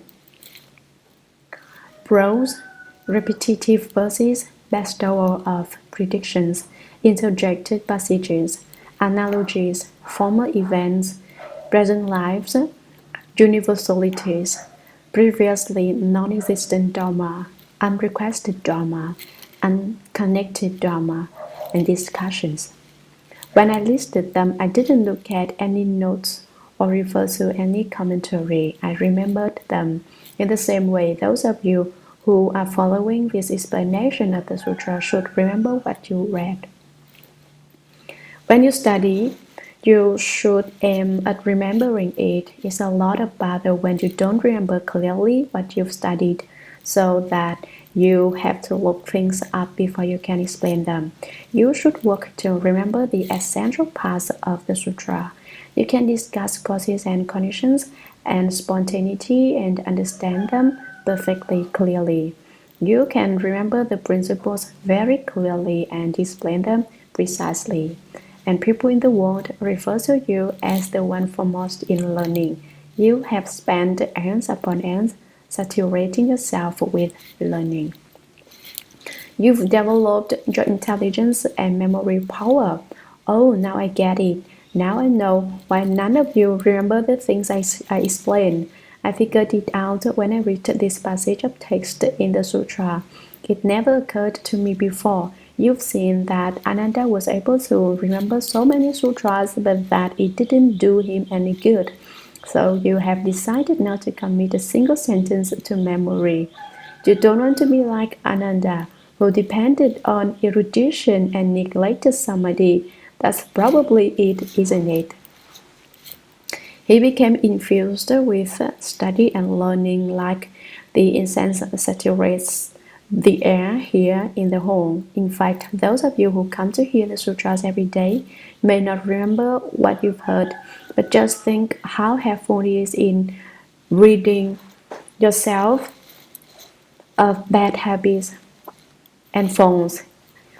At the very least, when you're studying the sutras, you won't be smoking cigarettes or doing other things that are bad for you.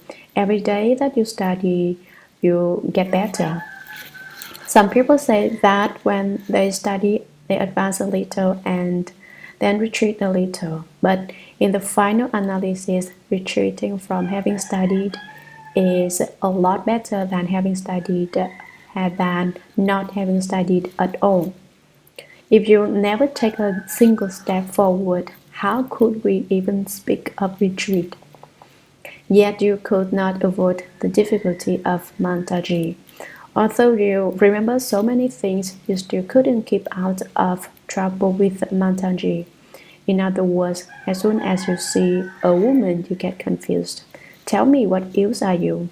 No matter how many books you've read, no matter how much Buddha Dharma you remember, what use is it? Or if you forget everything as soon as you see a woman, why are you like that? The Buddha asks Ananda. Ananda, no doubt, was red in the face at this point. Although he had been certified to the first version of Arhatship, he must have blushed when Shakyamuni Buddha asked him that question. Sutra. Why did you have to wait for me to use the spiritual mantra of the Buddha Summit? The fire of lust in Mantaji's daughter's heart died instantly, and she attained the position of an anagamin. Now she is one of a vigorous group in my Dharma assembly. The river of love dried up in her, and she was able to set you free. Commentary. The Buddha said, you've studied so much Buddha Dharma, but you go berserk as soon as you see a woman. You lost your head and you followed that woman right into her house. And once you got in there, you were on the verge of doing some unmentionable things. What were you up to anyway? At this point, the Buddha was like a judge cross-examining Ananda. Why did you have to wait for me to use the spiritual mantra of the Buddha Summit and tell Manjusri Bodhisattva to go save you? You yourself remember so much of the 12 divisions of the canon. Why didn't you recite them for her? Why did you lose control? You see a woman and forget everything. The way you look at it, the only thing that exists in the whole world is women. The fire of lust in Mantaji's daughter's heart died instantly. Her sexual desire, her ignorance instantly died, and she attained the position of an anagamin, the third portion of Arhatship. Mantaji's daughter had loved Ananda. He became more important to her than her own life. She went home and told her mother that she absolutely had to trap Ananda. Her mother recited the former Brahma heaven mantra and Ananda became confused. Actually, we say the mantra confused him, but basically the devil cannot overcome the proper. If Ananda had had the least bit of interest in Mantaji's daughter, then the recitation of the mantra would have had no effect. It's certain that Mantaji's daughter caught Ananda's eye. He stole several glances at her. What a pretty girl! Determined not to look again, He turned his head away but gave in again and took another look. After looking her over a few times in this way, the thought of the beauty of Mataji's daughter had planted itself in his mind. So when her mother recited the mantra, Ananda followed her in a daze. If this hadn't been the case, he never would have gone alone. The Buddha realized that Ananda was on the verge of destroying the preserved substance, and so he immediately spoke the Shurangama mantra. He commanded Manjushri Bodhisattva to take the mantra and go provide protection for so that Ananda could be saved. When he got there and recited the Shurangama mantra, Ananda's mind cleared. How did I get here? He wondered, and he headed directly back to the Jeta Grove in the garden of the benefactor of orphans and solitary. He had been right at the point of intercourse with Mataji's daughter, and when Manjushri Bodhisattva arrived with the Shurangama mantra, Ananda no doubt jumped up, threw on his clothes, and ran out. When Mataji's daughter realized he was leaving, She pursued him. Why are you leaving at the most important moment? She cried.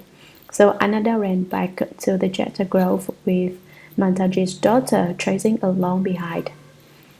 When she arrived, the Buddha asked her, "What are you doing here?" "I love Ananda," she replied. What do you love about Ananda?" the Buddha asked. She said, "I love Ananda's nose. We'll cut off his nose and give it to you," was the Buddha's immediate reply. "I love Ananda's eyes," he continued. "We'll gouge them out and you can have them," the Buddha interrupted. "I love Ananda's whole face," he summed up. "That's easy," said the Buddha. "We'll just slice it off and you can take it back with you." "If you slice it off, it won't be attractive," she protested. "If it wouldn't be attractive, then what do you find so attractive about it now when it's still intact?" And in the moment she took it to think that over, she suddenly became enlightened and was certified to the third fruition of Arhatship.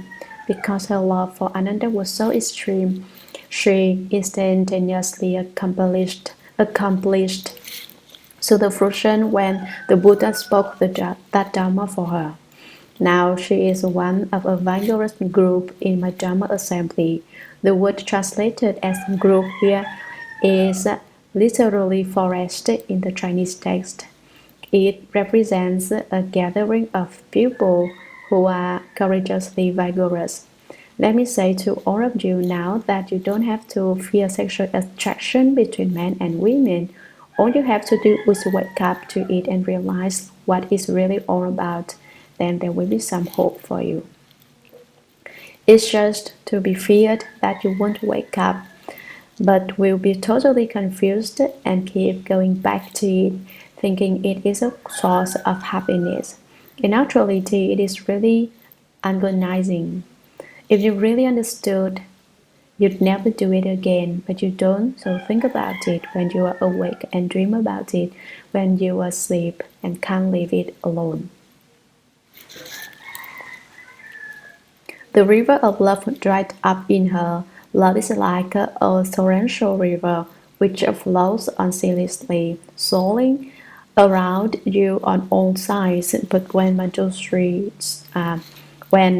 Mataji's daughter heard the Buddha speak Dharma, for her the river of love disappeared. The fire of love and desire was transformed into an indestructible body of Vara, and she was able to set you free. Because Mataji's daughter was certified to the third fruition of Arhatship, she didn't try to hold on to you. And so now you've been set free. At this point, Ananda was still a first stage Arhat, hadn't even obtained the second fruition, but Mataji's daughter went right past him and was certified to the third fruition. In 500 former lives, Ananda and Mataji's daughter had been married to each other. So when she saw Ananda, It was love at first sight. She had met her husband from former lives. Her love for him was unavoidable. In fact, they probably had vows from former lives. Last life, she had probably said to Ananda, "In the future, let's always get married to each other. Let us never part." That's Sutra.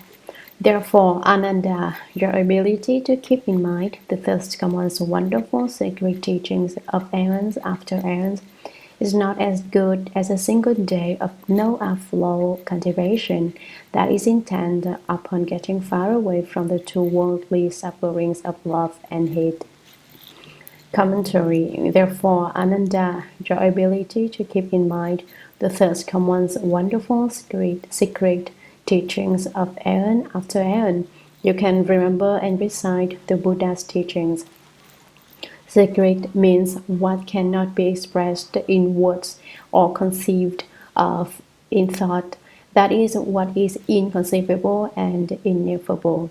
Secret also refers to knowledge which is not shared between two people.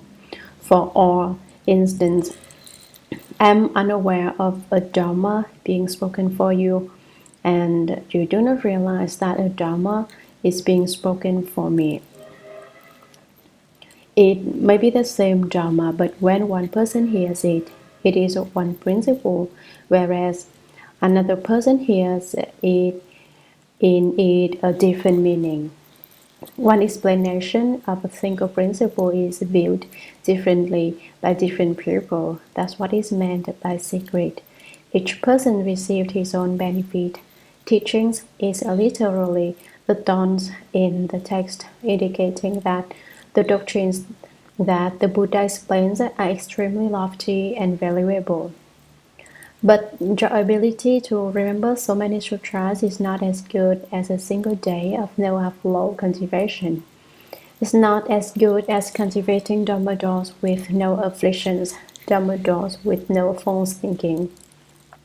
At the level of fourth stage hardship, there are no outflows. Bodhisattvas also have no outflows.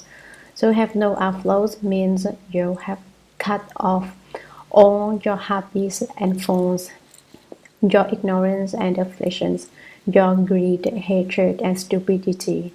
The Buddha speaks of non-outflow cultivation that is intent upon getting far away from the two worldly sufferings of love and hate. People think that love is a wonderful thing, and so there is love between men and women, love between fathers and sons, but in fact, love is suffering. I know, of course, that being apart from those you love is suffering, you say. But even if you aren't away from them, it's still suffering, it's still suffering. When love reaches the ultimate point, it turns into its opposite, hate. Why does hate arise? Because there is love. Why does love arise? Because there is hate. And what goes on between couples and parents and children is a matter of past causes, reap effects in this present life. Some couples are as polite as guests to each other. They mutually respect each other. The expression in China is, she places things above her eyebrows. When she serves her husband, this refers to a wife of old who used to lift a place of food above her eyebrows in a gesture of respect before serving them to her husband. Her husband also was particularly respectful of her. They were like close friends. There was no sticky emotion between them. So if couples have affinities from former lives, in this life they will be compatible. The husband must be careful not to do anything to offend his wife, and the wife must not do anything to hurt her husband. When a couple has affinities, each helps the other out in every situation. If the wife gets sick, the husband quickly finds a doctor to treat her illness.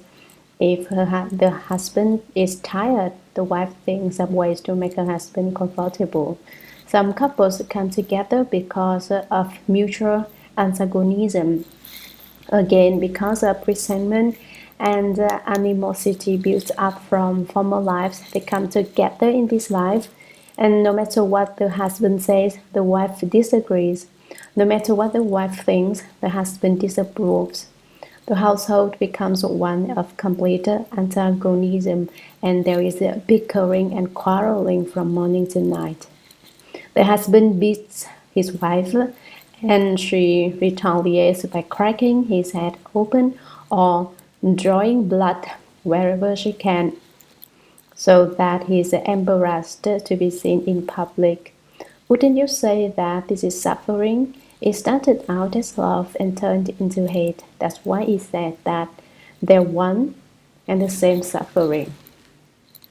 All day long, people talk about love, love, love. What love? You love day in and day out. You love until you die.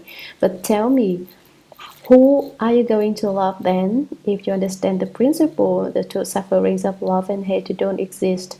If you don't understand this principle, then both sufferings are agony.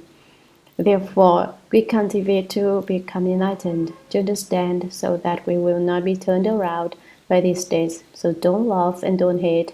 That is the middle way.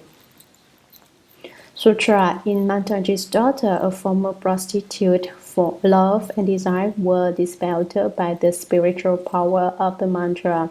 Now her name in Dharma is Bhikshuni Nature. Commentary. In Mataji's daughter, a former prostitute, love and desire were dispelled by the spiritual power of the mantra. In former lives, she had been a woman of the streets with a great amount of sexual desire. Even so, the strength of the Shurangama mantra obliterated her emotional love. So now we know that the function of the Shurangama mantra is to obliterate each person's love and desire. Then I don't want to recite it anymore, you retort. I don't want my love and desire to disappear. I want to keep them around. Keep them around? Well, that's up to you. If that's what you want, no one will force you to do otherwise. But you should also know that the Shurangama mantra not only gets rid of emotional love and desire, it can increase your spiritual powers and your wisdom. Its power is inconceivable. Emotional love is suffering, as was just mentioned.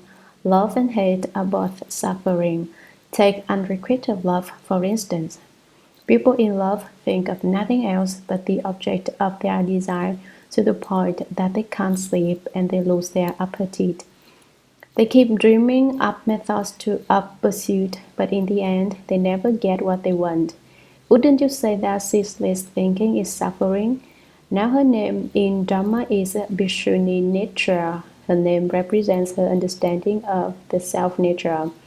As soon as the Buddha spoke Dharma for her, she was immediately certified to the third fruition of arhatship, without going in sequence through the first two stages. She was certified to all three fruitions at once. It was because she saw through it, saw that love and desire are basically empty. Ananda was still stuck at the first stage, while his wife, of 500 former lives, went right past him.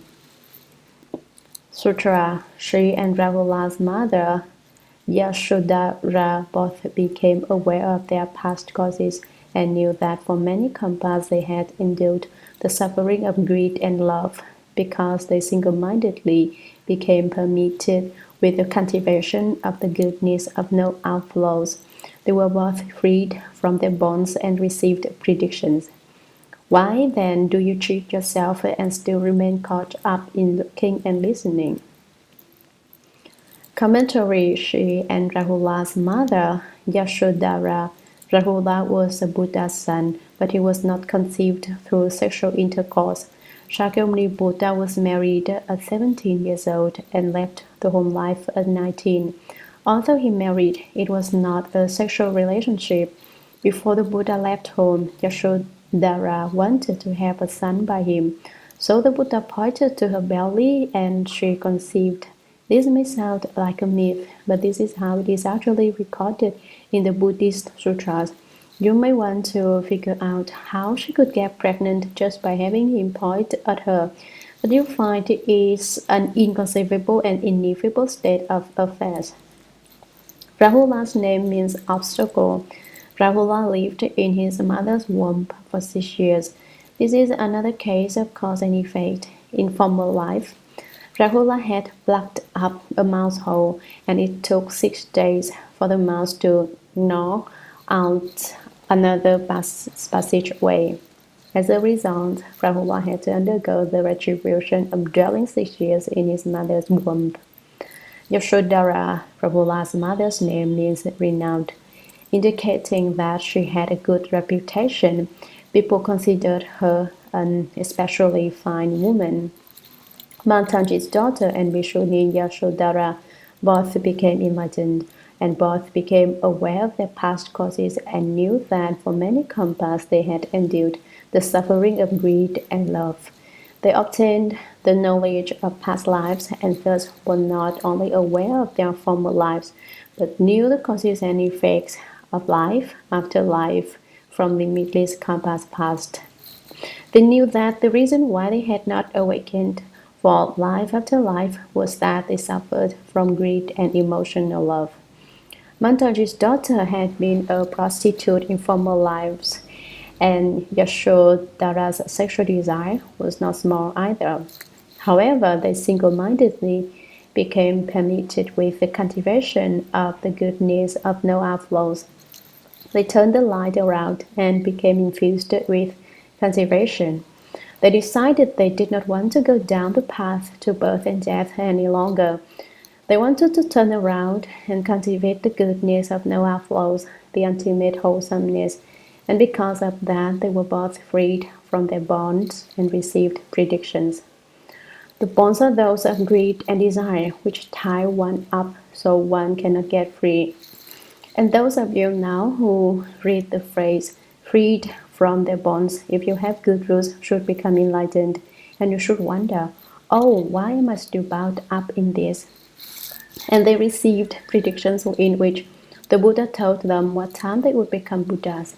Why then do you cheat yourself and still remain caught up in looking and listening?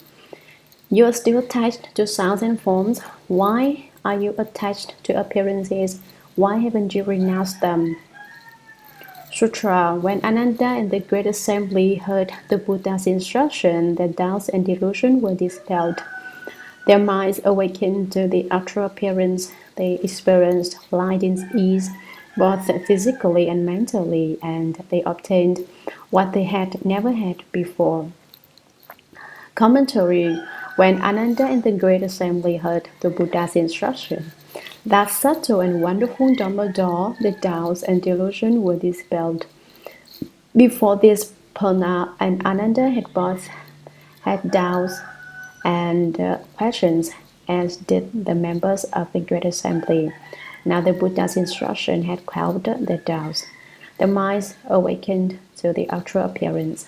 They understood the doctrine of the treasury of the first come one, which is empty and yet not empty, the substance and principle of the outer appearance. They experienced light and ease, both physically and mentally. It's not easy to describe the experience of light ease. In the same way, only one who drinks a glass of water knows whether the water is cold or warm. The experience of light ease is the initial expedient of trance meditation. It occurs when one has a little bit of success, one has an extremely blissful feeling. The mind experiences great joy and the body feels very relaxed and at ease. You sit there and your legs don't hurt and your back doesn't ache and there are no false thoughts in your head. You don't know where the pain and false thoughts have gone to.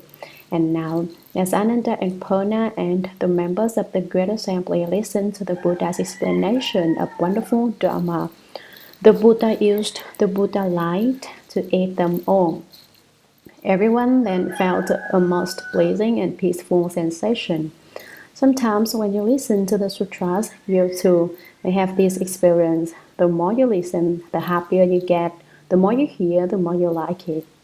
The Buddha Dharma is so wonderful, you think, too bad I didn't hear it sooner, and you experience boundless and limitless bliss. The Buddha used his samadhi to fill them with bliss, and they obtained what they had never had before. Sutra, once again he wept, bowed at the Buddha's feet, knelt on both knees, placed his palms together, and said to the Buddha, "The unsurpassed, great, compassionate, pure, and precious King has instructed me well, so that by means of these various causes and conditions, experience and encouragements, all of us who were immersed in the sea of suffering have escaped it." Commentary. My guess is that Ananda didn't have any other talent except crying, except, of course, his erudition, his talent in hand, but crying runs a close second. Up to this point, Ananda has cried 5 times. He cried, with the flood of tears streaming down his face. Once again, he wept and bowed at the Buddha's feet. He sobbed like a baby, bowing on the one hand and crying on the other. He knelt on both knees, placed his palms together, and said to the Buddha, "The unsurpassed, great, compassionate, pure, and precious King, there is no one loftier than you, no one with a more compassionate mind." Pure and precious King refers to the Buddha. The Buddha has instructed me well. You've used good and clever expedients to teach me, so that by means of these various causes and conditions, expedients and encouragements, you've used all kinds of expedient devices, all kinds of analogies, and very clever skill in means. Expedient dharmas are basically not true. For instance, at the beginning of his teaching, the Buddha discussed causes and conditions to destroy the theory of spontaneity propounded by adherents of externalist paths. Now he is rejecting the idea of causes and conditions because it is really an expedient device, which is, by definition, not ultimate dharma. Encouragements occur. For example, when a teacher might say to a disciple, "You write characters very well, you've made a lot of progress, you'll become a very accomplished in your study of Chinese." Or he might say, "You are sitting in chair meditation a lot better these days. You used to have a lot of false thoughts, but they have subsided significantly. You are showing a little samadhi from your cultivation."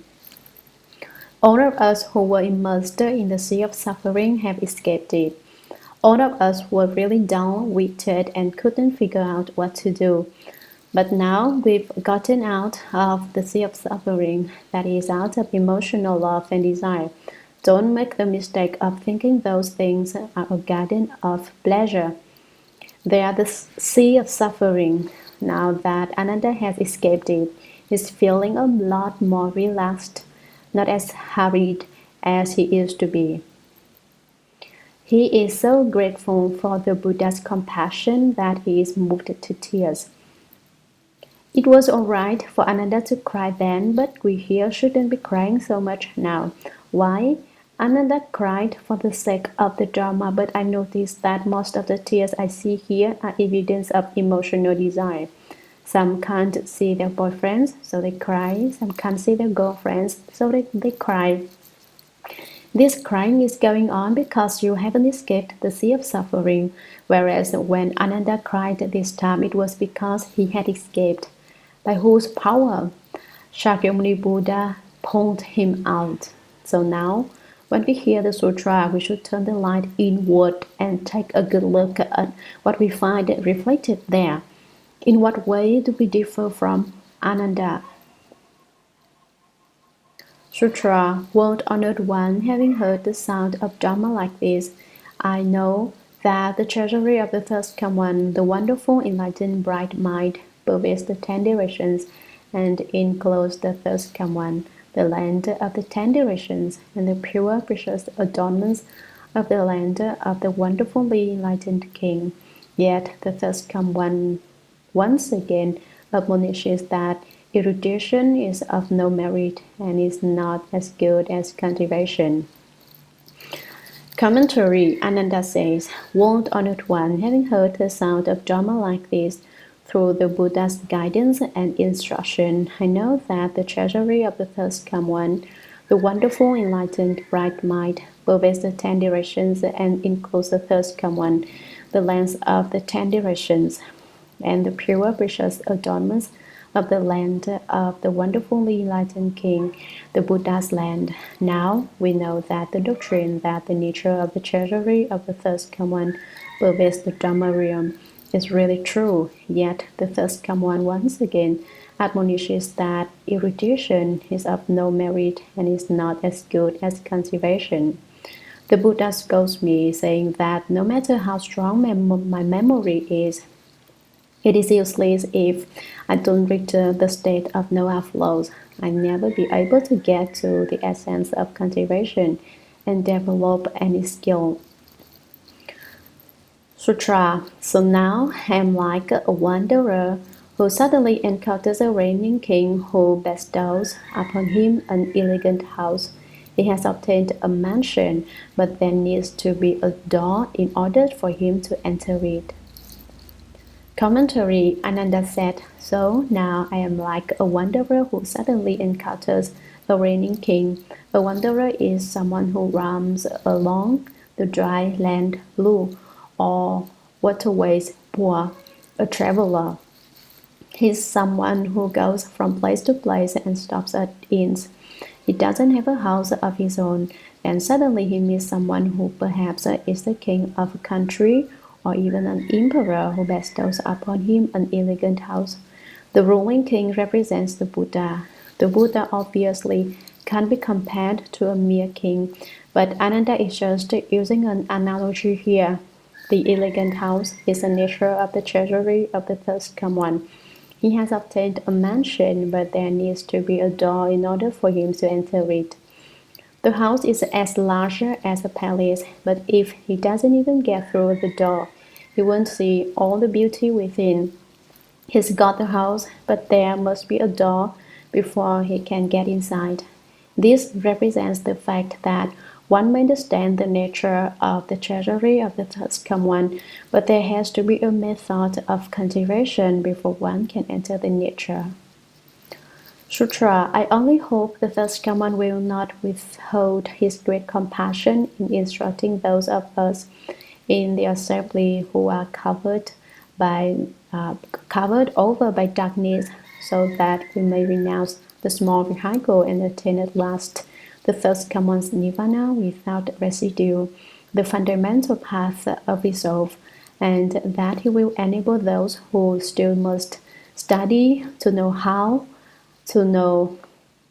now how to subdue the age-old seeking of advantage from conditions, to obtain dharani, and to enter into the knowledge and vision of the Buddha. Having said this, he made a full prostration, and together with the members of the assembly, he single-mindedly awaited the Buddha's compassionate instruction. Commentary. I only hope the First Come One, I, Ananda, wish that you, the World-Honored One, will not fail to display your compassion in instructing those of us in the assembly who are covered over by darkness, those who are stupid, lack understanding, and are confused. He is referring to all in the assembly who had not been certified to the fruition and become enlightened, so that we may renounce the small vehicle. There is the great vehicle and the small vehicle in Buddhism. The people of present-day Burma, Sri Lanka, and Thailand still revere the dharmas of the small vehicle in their cultivation. The Buddha spoke the dharmas of the small vehicle in the beginning.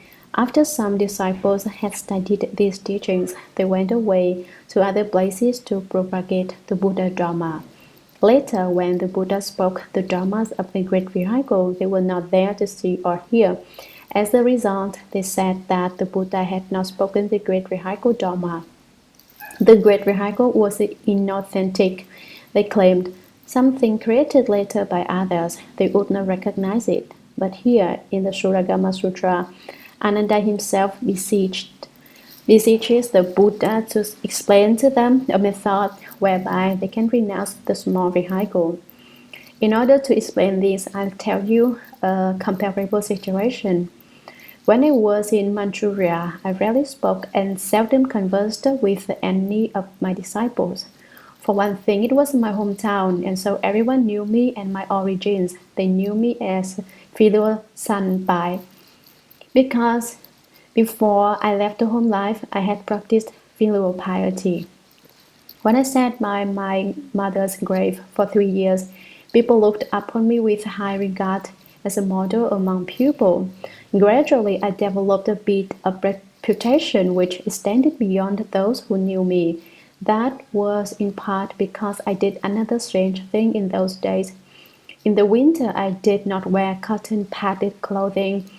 I wore 2 or 3 single layers of cloth the year round, the same pieces for years on end.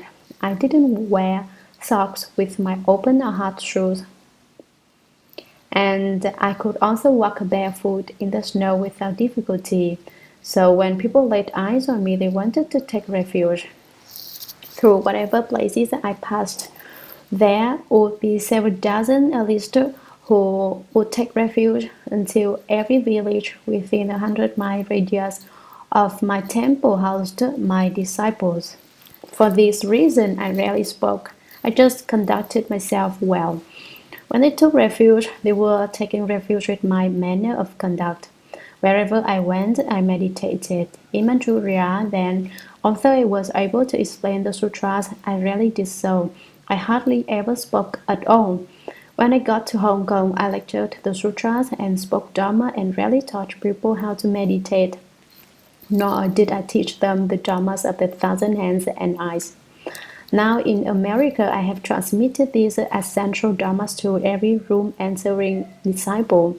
If someone from Hong Kong came and you told them that you study such and such a dharma with me, they would say, "No, the master doesn't know the dharmas of great compassion. How can he transmit them?" They would be like those adherents to the small vehicle who would not acknowledge that the Buddha spoke the dharmas of the great vehicle. It's the same principle. Some people hold that the dharmas of the small vehicle are wrong. Some contend that the dharmas of the great vehicle are wrong. Actually, there is no right or wrong in the Buddha Dharma.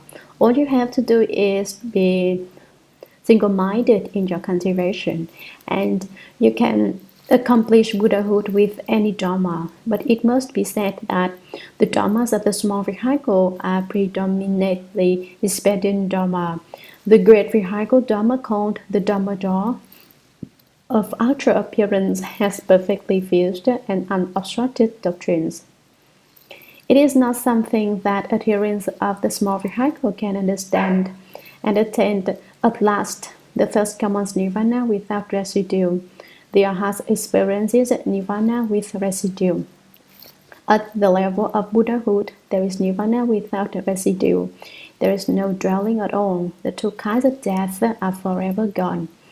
In nirvana without residue, one attains a state of no production and no extinction. The fundamental path of resolve refers to the fact that the path of our cultivation upon initial resolve for enlightenment is also the way of ultimate Bodhi which we obtain. Thus, it can be explained as both the initial path and the ultimate result. Ananda asks the Buddha for instruction in nirvana without residue, the fundamental path of resolve, the skill needed to begin the Dharma door of cultivation that will bring about entry into the door of the nature of the treasury of the first come one. He asks that the Buddha will enable those who still must study the arhats of the first, second, and third fruitions to know now how to subdue the age-old seeking of advantage from conditions. Teach us how to subdue our ignorance and affliction, how to subdue our age-old attitude of seeking advantage from conditions. Teach us how to obtain dharani. Dharani is a Sanskrit word that means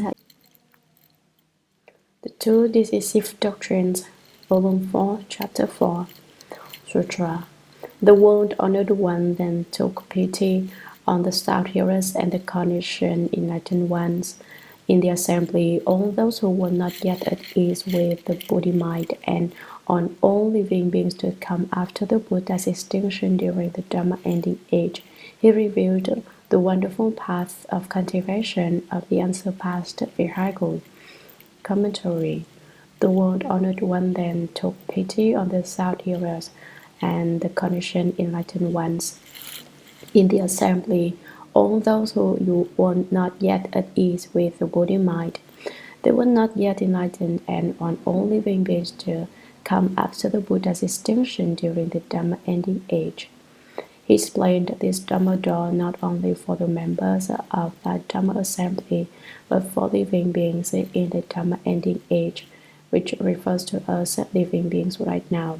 Don't suppose that the Buddha didn't speak this sutra directly for us. When the Buddha was still in the world, he knew already that living beings of the Dharma Ending Age would be difficult to tame and difficult to subdue. Therefore, he reveals here the wonderful path of cultivation of the unsurpassed vehicle, the great white ox cart, which the Buddha discussed in the Dharma Flower Sutra. The Buddha revealed this Dharma so that those of us who cultivate during the present age will be able to reach accomplishment more easily. The period when the Buddha was in the world is called the Proper Dharma Age. This period lasted for 1,000 years, and during it, people were strong in trance samadhi. After the Buddha had entered extinction and the 1,000 years of the proper Dharma had passed, the Dharma semblance age began. It too lasted for 1,000 years. During this period, people were strong in the building of temples and stupas. They didn't cultivate trance samadhi but sought the reward of blessings. When the Buddha was in the world, people sought wisdom, but during the Dharma semblance age, they renounced the roots and grasped at the branches. After the Dharma semblance age came the Dharma ending age, when people are neither strong in trance samadhi nor strong in the building of temples and stupas. They are strong in fighting. Wherever you go in the present age, people quarrel with people, families fight with families, and countries war against countries. In every space and corner of the world, there is contention and unrest. And now, when we sit in meditation and lecture on and study the sutras, it is nothing other than the appearance of the proper Dharma age within the Dharma ending age. But we have to really do it, really practice what the sutras teach without being the least bit sloppy about it. If we step forward firmly and practice it intensely, then there will be a response. Now, I'm not encourage you. According to the method I discussed earlier, as when the Bodhisattva Manjushri encouraged Ananda and Matanji's daughter, because in fact your enlightenment is your own, it's not something you do for me. All I'm doing is pointing out the way to you. Sutra he proclaimed to Ananda and to the great assembly. If you want to have decisive result for Bodhi and not grow weary of the wonderful samadhi of the Buddha, the first come one, you must first understand the two resolutions regarding initial resolve for enlightenment. What are the two resolutions regarding initial resolve for enlightenment? Commentary. He proclaimed to Ananda and to the great assembly. The Buddha instructed Ananda and Purna and all the great bodhisattvas and arhats. If you want to have decisive resolve for Bodhi, for enlightenment, and not grow weary of the wonderful samadhi of the Buddha, the first come one. The word samadhi is transliterated from Sanskrit into Chinese in various ways, but we all represent the same word, wonderful samadhi refers to the inconceivable Shurangama samadhi. Don't grow weary. Don't become lazy and get hung up in sleeping all day long, so that you never work at developing your skill. If you keep your spirits up and apply yourself with vigor every day, then you won't become weary. You must first understand the two resolutions regarding initial resolve for enlightenment. You have to be clear about the initial resolve for Bodhi. There are two resolutions regarding this. What are the two resolutions regarding initial resolve for enlightenment? What is this twofold process of selection that should be made so that you will be able to know which doctrines are correct and which are incorrect? Sutra Ananda. The first resolution is this: if you wish to renounce the position of self-hero and cultivate the Bodhisattva vehicle, and to enter the knowledge and vision of the Buddha, you must carefully consider whether the resolve on the coarse ground and the enlightenment on the ground of fruition are the same or different.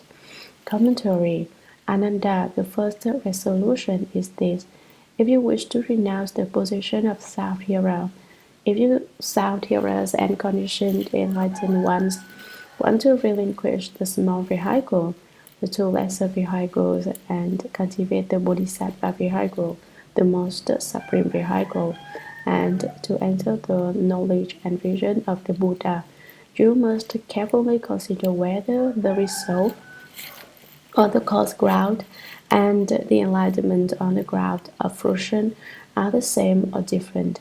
You should investigate in minute detail what the mind is which brings forth the initial resolve at the time of planting causes. The ground of fruition is the state of a bodhisattva, is the mind on the coarse ground, and the enlightenment on the ground of fruition the same? Sutra Ananda. It is impossible, why, on the coarse ground, to use the mind subject to production and extinction as the basis for cultivating in quest of the Buddha vehicle, which is neither produced nor extinguished.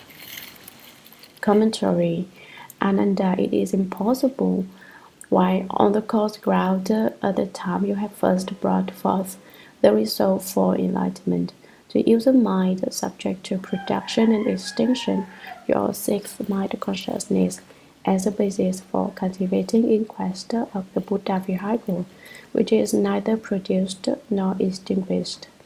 If you try using the mind subject to production and extinction as the foundation of your cultivation of the way and expect to accomplish Buddhahood and attain Nirvana with its four virtues of permanence, bliss, true self, and purity, you will find that it is impossible. It can't be done.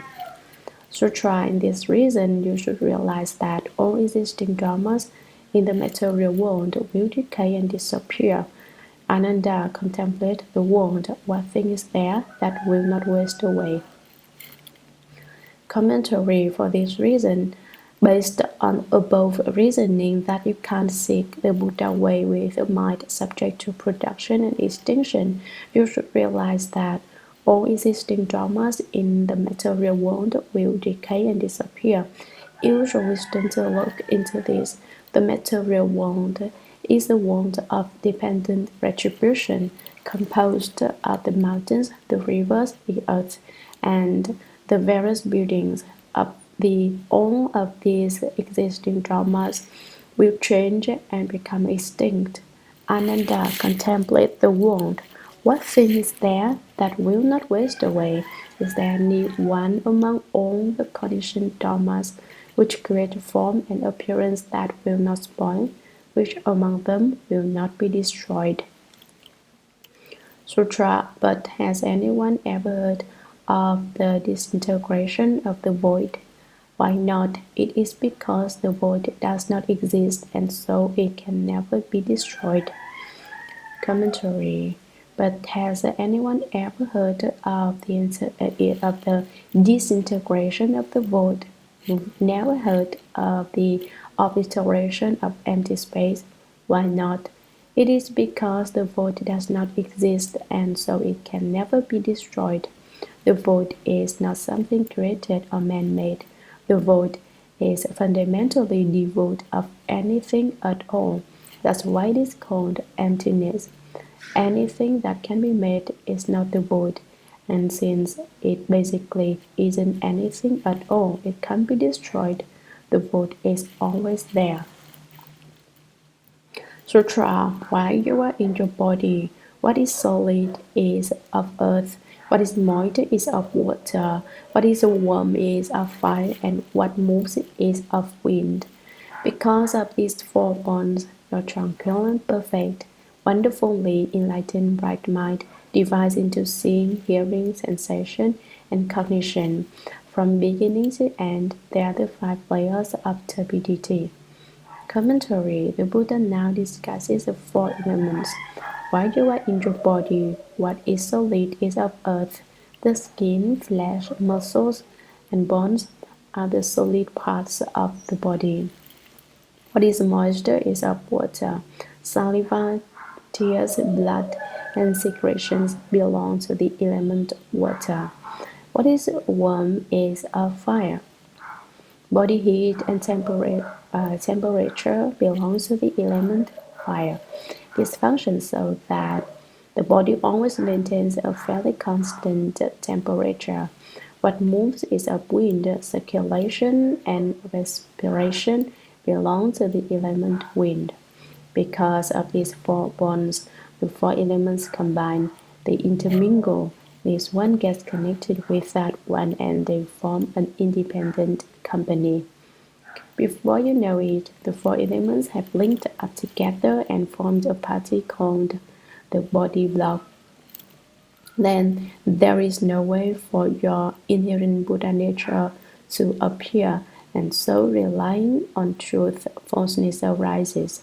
Your tranquil and perfect, wonderfully enlightened bright mind, the nature of the treasury of the thirst come one which is tranquil, the true nature of body divides. Your wonderful enlightened bright mind separates. Some of it goes to the eyes into seeing, some of it goes to the ears as hearing. Thus it is said, the original single pure brightness divides into six different aspects. It goes to the body and becomes sensation, and when it goes to the mind, it is called cognition. From beginning to end, there are the five layers of turbidity. The four elements of earth, water, fire, and wind bring about the five layers of turbidity, the evil world of the five turbidities. Sutra. What is meant by turbidity? Ananda, pure water, for instance, is fundamentally clear and clean, whereas dust, dirt, ashes, silt, and the like are basically solid substances. Such are the properties of the two. Their natures are not compatible. Suppose then that an ordinary person takes some dirt and tosses it into the pure water. The dirt loses its solid quality and the water is deprived of its transparency. The cloudiness which results is called turbidity. Your five layers of turbidity are similar to it.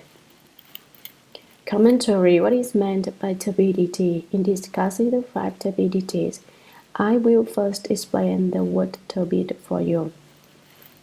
Ananda, pure water, for instance, is fundamentally clear and clean. There is not the least bit of murkiness about it, whereas dust, dirt, ashes, silt, and the like are basically solid substances. They are not transparent. Such are the properties of the two. These are properties of water and earth. When they are not mixed together, water is clear and dirt is solid. Their natures are not compatible. Water won't go along with the dirt, and the dirt won't comply with the water. Suppose then that an ordinary person takes some dirt and tosses it into the pure water. The ordinary person mentioned here is of the common vulgar sort, a stupid worldly person who does not cultivate the way. He doesn't have anything to do, so he goes looking for something to do. He makes a little work for himself. He takes some dirt and puts it in the water. How much dirt? Maybe a little, maybe a lot. If he has a jar of water, then he probably takes a handful of dirt. If it is a bucket full of water, he probably takes a shovelful of dirt. If he finds a whole pool of water, he will have to use a ton of earth. There's nothing fished about it. The point is that the water and the dirt get mixed up together. It can be a little or a lot, big or small. There's no big, no small, no inside, no outside. One cultivates oneself, understands about oneself, and makes one's own arrangements. The same principle applies here. He arranges it himself. He uses whatever amount he uses. What do you suppose happens when he throws the dirt into the water? There is a chemical reaction. The dirt loses its solid quality and the water is deprived of its transparency.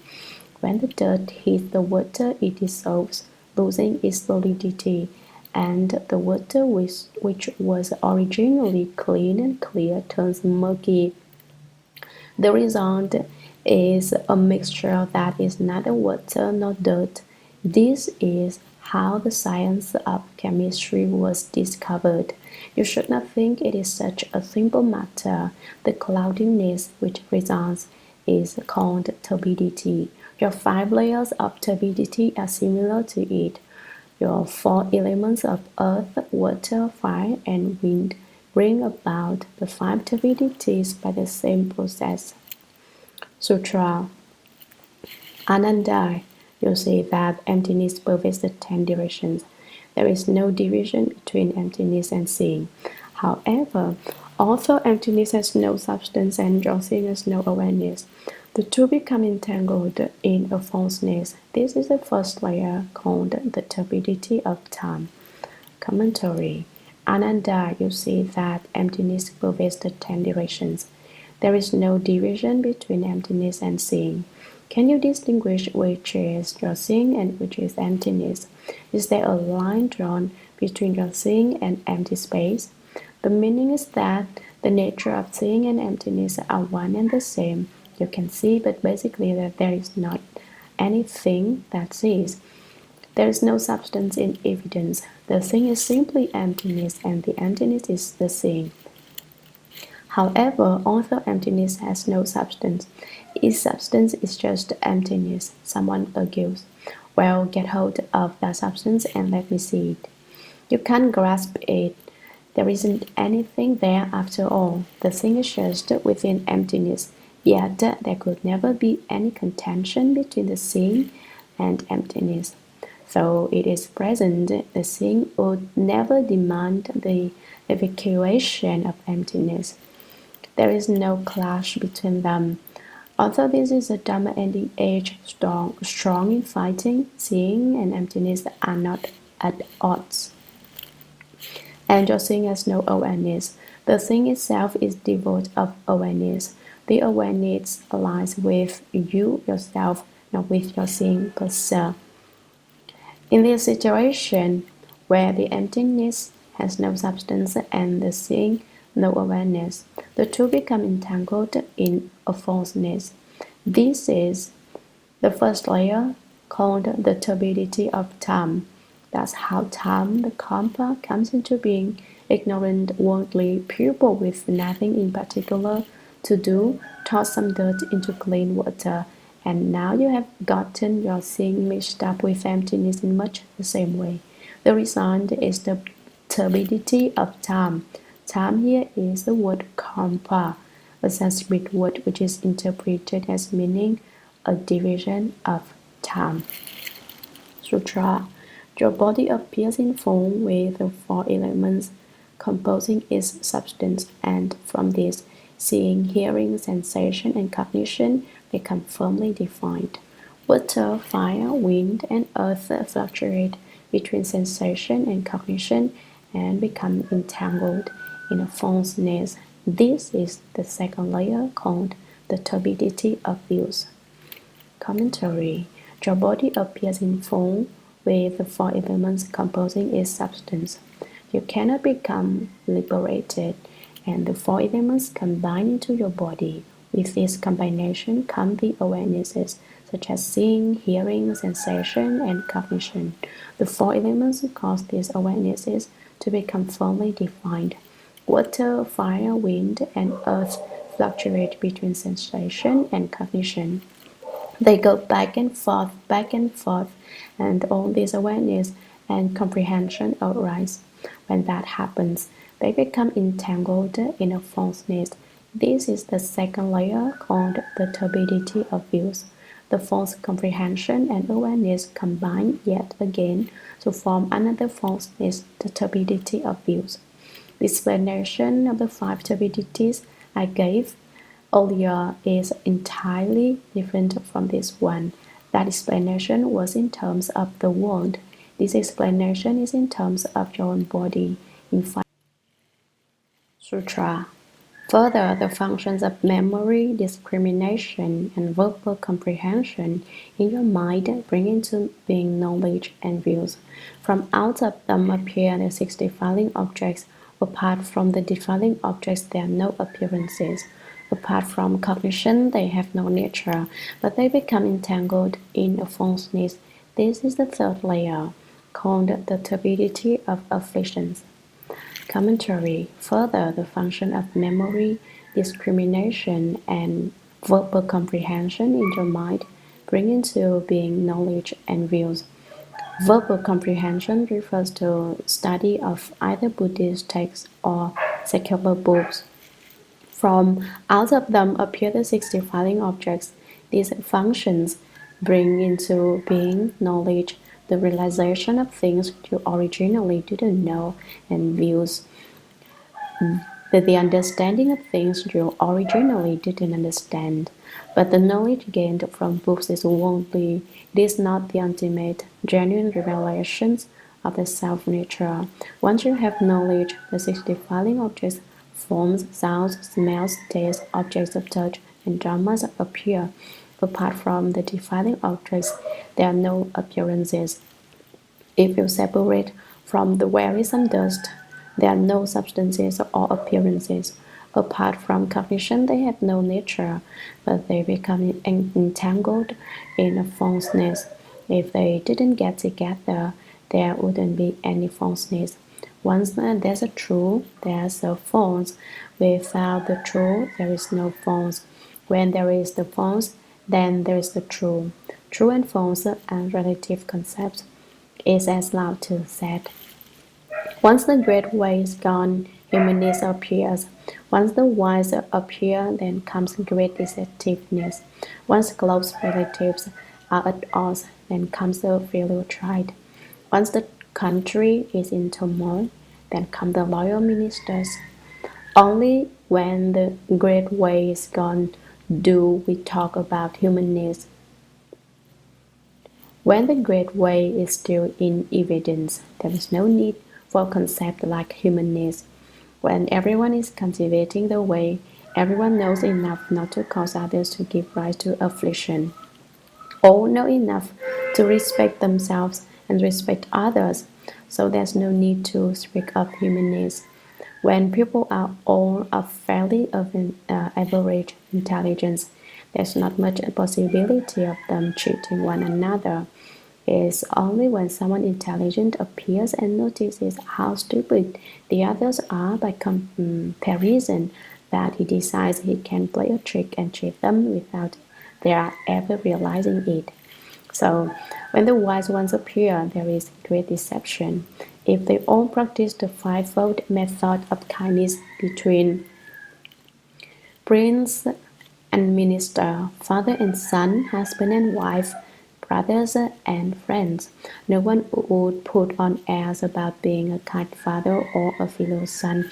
But if the father is not kind, the child must compensate.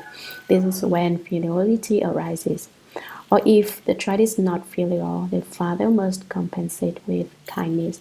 Thus, once the close relatives are not in harmony, then comes a filial child. When did it tell who the loyal officials are in times of peace, who are the traitors? When the country is at peace, the loyal ministers don't wear placards which read, "Loyal," nor does anyone brand the heads of the traitors. But when there is unrest in the country, the minister's loyalty will reveal itself. Why is it that to this day people speak so highly of Yao Fei? It is because when the country was in turmoil, he was able to combat the enemy. The principle here in the sutra text is the same that Lao Tzu was expressing. If there were only one element involved, things would not become turbid. The one true Dharma Realm, or the treasury of the first come one, or empty space that would not give rise to turbidity, but because they get together and form a block, a falseness arises. This proves that there is truth and falseness in everything.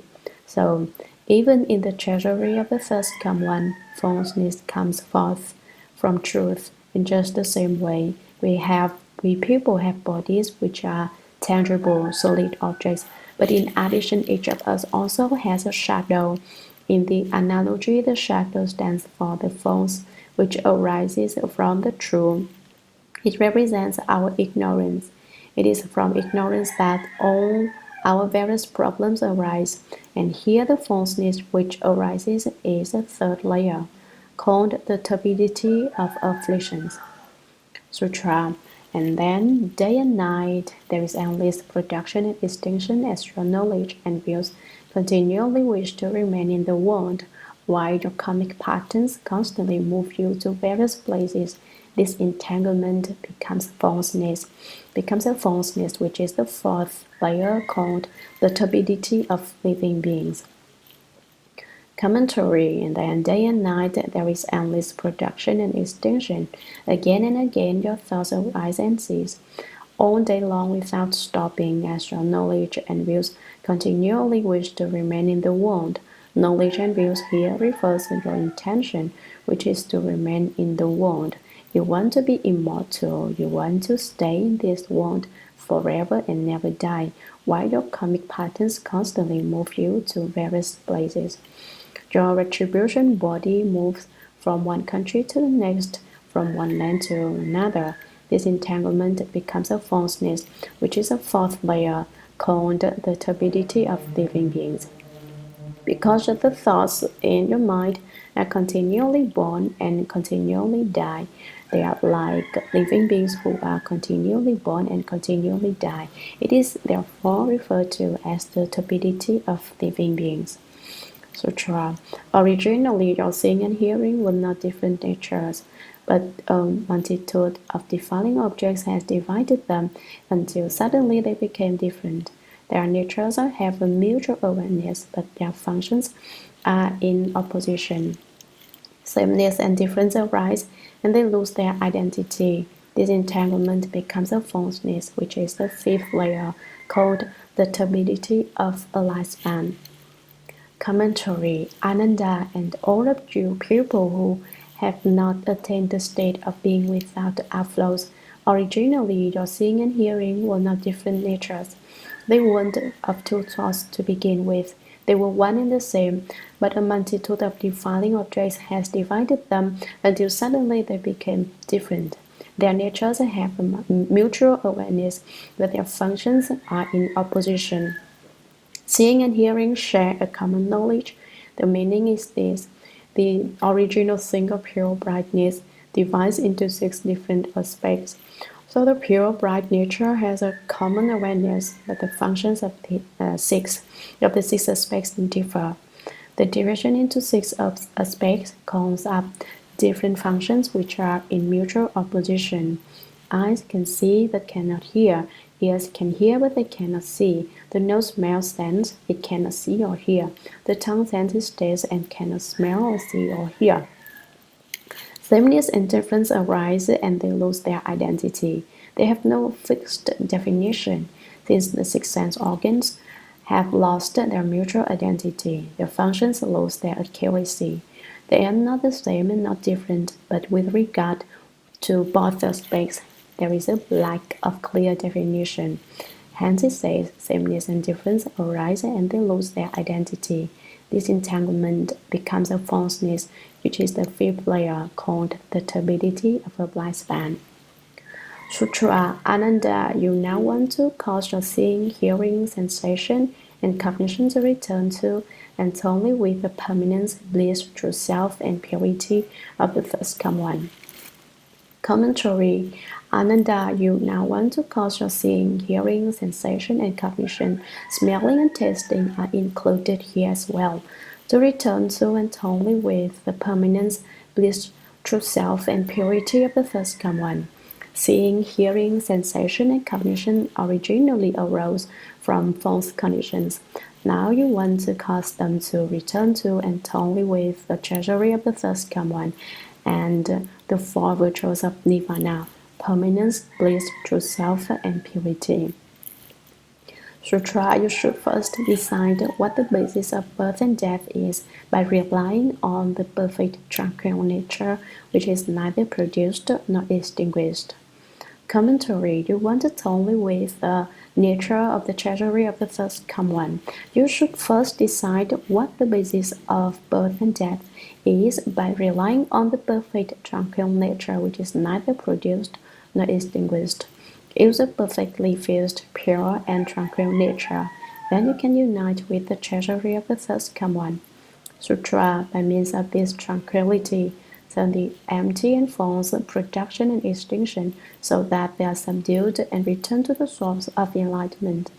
The attainment of this source of bright enlightenment, which is neither produced nor extinguished, is the mind on the coarse ground. Commentary. By means of this tranquility, turn the empty and false production and extinction, use the tranquility of the nature of the treasury of the first come one to cause your empty, false nature to come back and be false no longer, so that they are subdued and return to the source of enlightenment. Subdue your afflictions and return to your fundamental enlightenment, which is neither produced nor extinguished. This is the mind on the coarse ground of cultivation. This is the mind you use in initial cultivation. Don't use the mind subject to production and extinction.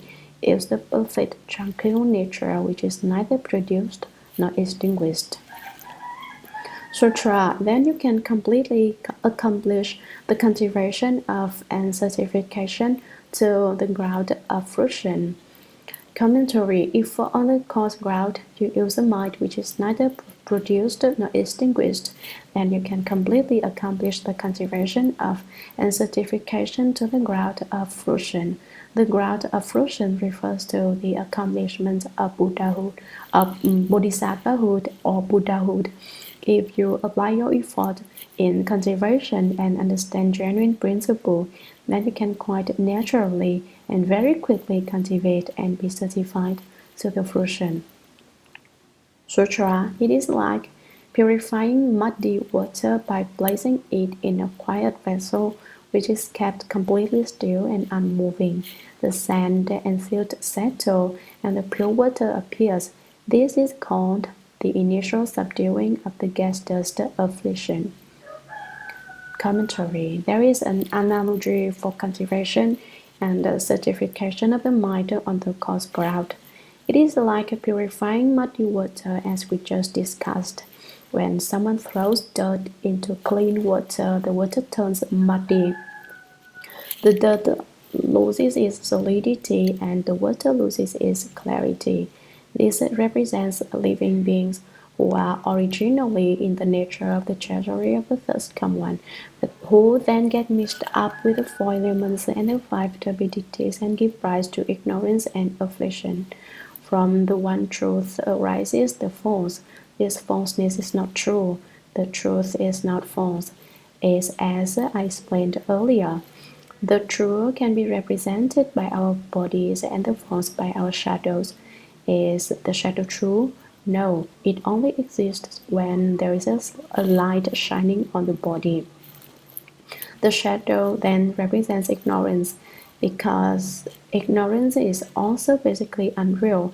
It is something false which arises from the true. But because this one falseness arises, every kind of falseness arises. This can be illustrated by the analogy here of dirt being thrown into water, causing both the dirt and the water to lose their fundamental qualities and become mixed together. Another mind on the coarse ground cultivates to return to purity.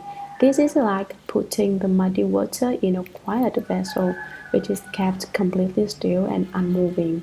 What is this quiet vessel? This represents you who sit in Chun. When we sit in meditation and investigation, we are purifying the muddy water by sitting there unmoving. When we have developed samadhi power, we pour the pure water of samadhi into our self nature. Then your body is like the quiet vessel, but you must be completely unmoving. It's not the case that you can move your legs at the first sign of pain, or that you can lean back and relax when your back hurts. Those of you who stretch out your leg at the slightest inclination or stack pillows behind you in the nest have not yet learned how to conserve your blessings. You are always looking for ways to get comfortable. In America, people are forever concerned about comfort, and even in the poorest household, there is a television set. We can't say this is being completely still and unmoving.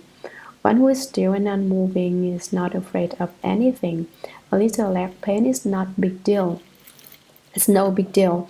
The sand, the silt and silt settle, and the pure water appears. The sand and silt represent your ignorance and affliction. When they are gone, the self-nature represented by the pure water appears. The water of samadhi becomes evident, and you develop some samadhi power. This growing samadhi power is called the initial subduing of the gas dust affliction. The reason it is called gas dust is that it is not real. It is the force that arises from true nature of Buddhi. A false thought is produced, and from it come ignorance and affliction. Gas dust means that it is not something inherent in you, but is something external. The dust of ignorance and affliction is false and does not come from your self nature. Since it has no origin, it is called gas dust affliction. It is not real. Sutra, the complete removal of the mud from the water, is called the eternal severance of fundamental ignorance. Commentary. The previous passage explained how, if muddy water is put in a quiet vessel and kept still, the sand and silt will settle to the bottom. But if there is a complete removal of the mud from the water, if the water is put in another clean vessel, then there is what is called the eternal severance of fundamental ignorance. If you simply let the mud stay in the bottom of the vessel, saying that the water is clean, so there's no need to bother about the mud, then as soon as the vessel is moved, the mud will be stirred up again. That represents ignorance and affliction coming up again. Getting rid of the mud is called eternally cutting off basic ignorance. It takes a long time for the sand and silt thrown into the clear water to settle to bottom. Then, to remove the sediment altogether from the water is a lot more work. But only then do you reach a state of total purity.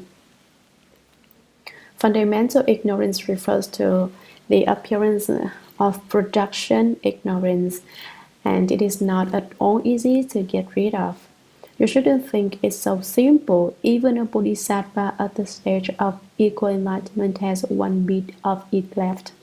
When that last bit of the appearance of production ignorance is severed, one realizes Buddhahood. Sutra, when clarity is pure to its essence, then no matter what happens, there's no affliction. Everything is in accord with the pure and wonderful virtues of Nirvana. Commentary. When clarity is pure to its essence, you've gotten rid of the sediment entirely. The clarity is totally devoid of falseness. It is 100% true. This represents the arrival of the ultimate fruition, the accomplishment of Buddhahood. At that time, there is a clear appearance. Pure to its essence means devoid of any ignorance or affliction whatsoever. Then, no matter what happens, there is no affliction. At this stage, we no longer say that affliction is a body, because by this time there isn't any affliction at all. When you sever fundamental ignorance there, naturally is no affliction. Everything is in accord with the pure and wonderful virtues of Nibbana. Everything is in harmony with the principle of no production and no extinction. Everything is pure. Liberation of the Organs, Volume 4, Chapter 4, Sutra. The second resolution is this: if you definitely wish to bring forth the resolve for Bodhi and to be especially courageous and dedicated in your conservation of the Bodhisattva vehicle, you must decisively renounce all conditioned appearances. Commentary. I finished explaining the first decisive resolution for you. The second resolution is this: if you definitely wish to bring forth the resolve for Bodhi, with me here are sound hearers and conditioned enlightened ones who have something left to study and who have decided to turn from the small toward the great, to make the resolve for enlightenment and to be especially courageous and dedicated in your cultivation of the Bodhisattva vehicle. Then, when you bring forth the resolve for Bodhi, you should practice the Bodhisattva way. Be courageous and fierce. Don't quickly advance and then all of a sudden retreat. Don't go forward 2 steps and then back 3. If you are courageous, you will be the ultimate victor. If you are dedicated, you will be like a tiger whose attack is so strong and violent that none can withstand it. The great generals of old, like a true Ba Wang, were courageous and fierce in this way. They would stand until they had won and would never admit defeat. They were not afraid to die, let alone undergo every sort of difficulty. No matter how tough the enemy was, they were not afraid. You must decisively renounce all conditioned appearances. Be decisive, don't waver. Don't vacillate between the great vehicle and the small vehicle as Ananda does. Unable to make up his mind, he wants to bring forth the resolve for the great vehicle, but he can't let go of the Dharma of causes and conditions. He says, the Buddha's explanation of causes and conditions is really good. Why has the Buddha decided to reject it now, and even to tell us not to cultivate it? When you decide to do something, be firm about it.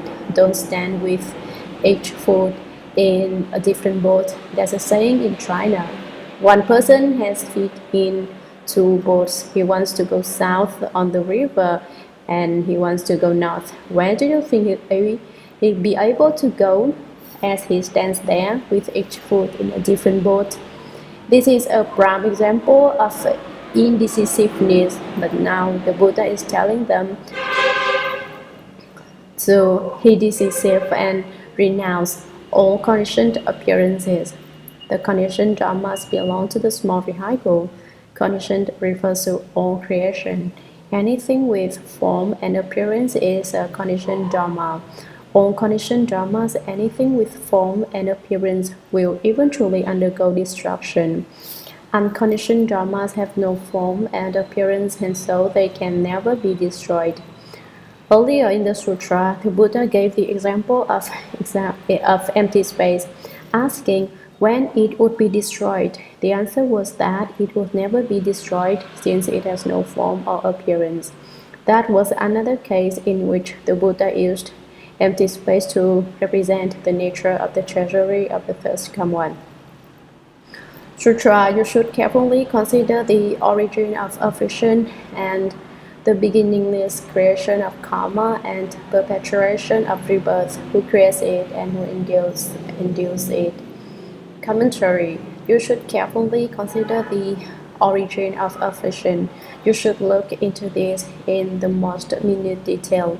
The Buddha tells Ananda, what is the origin of affliction? Do we know what the origin of affliction is? Where does affliction come from anyway? And the beginningless creation of karma and perpetuation of rebirth. If you can't finish things up this life, you have to be reborn and come back next life. Who creates it and who endures it? Who creates karma and who undergoes the retribution?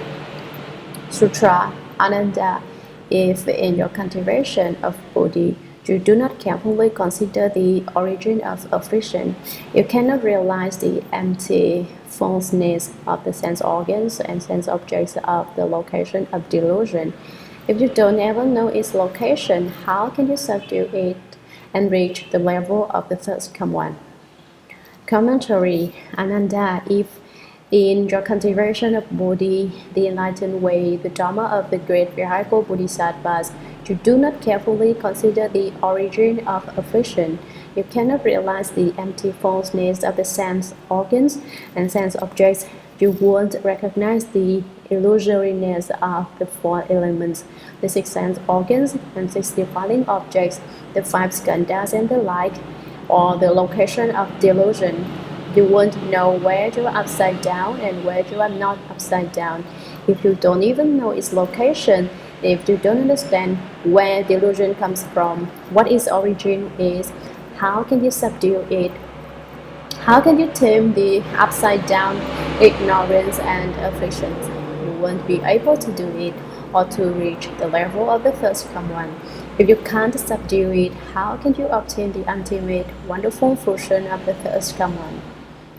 Sutra. Ananda. Consider the ordinary person who wants to untie a knot. If he can't see where the knot is, how can he untie it? Commentary. Shakyamuni Buddha calls out again. Ananda. Consider the ordinary person who wants to untie a knot. Suppose a string gets all tangled up and someone wants to untangle it. If he can't find the knot, how can he untie it? This passage, of course, refers to the above instruction that you must know the location of the arisal of delusion. Only then can you get rid of it. If you don't even know the origin of the delusion, how can you get rid of it? If you don't know the location of what is upside down, you cannot develop your skill in cultivation. Sutra. But I have never heard that one can obliterate empty space. Why? It is because emptiness has no form or appearance, therefore there are no knots to untie. Commentary. Now the Buddha brings up an example of something without any knots to be untied. What is it? He says, but I have never heard that one can obliterate empty space. I've never heard of anyone smashing empty space or slicing it into little pieces. Why? It is because emptiness has no form or appearance, and therefore there are no knots to untie. The nature of the treasury of the third command inherent in you is the same as empty space.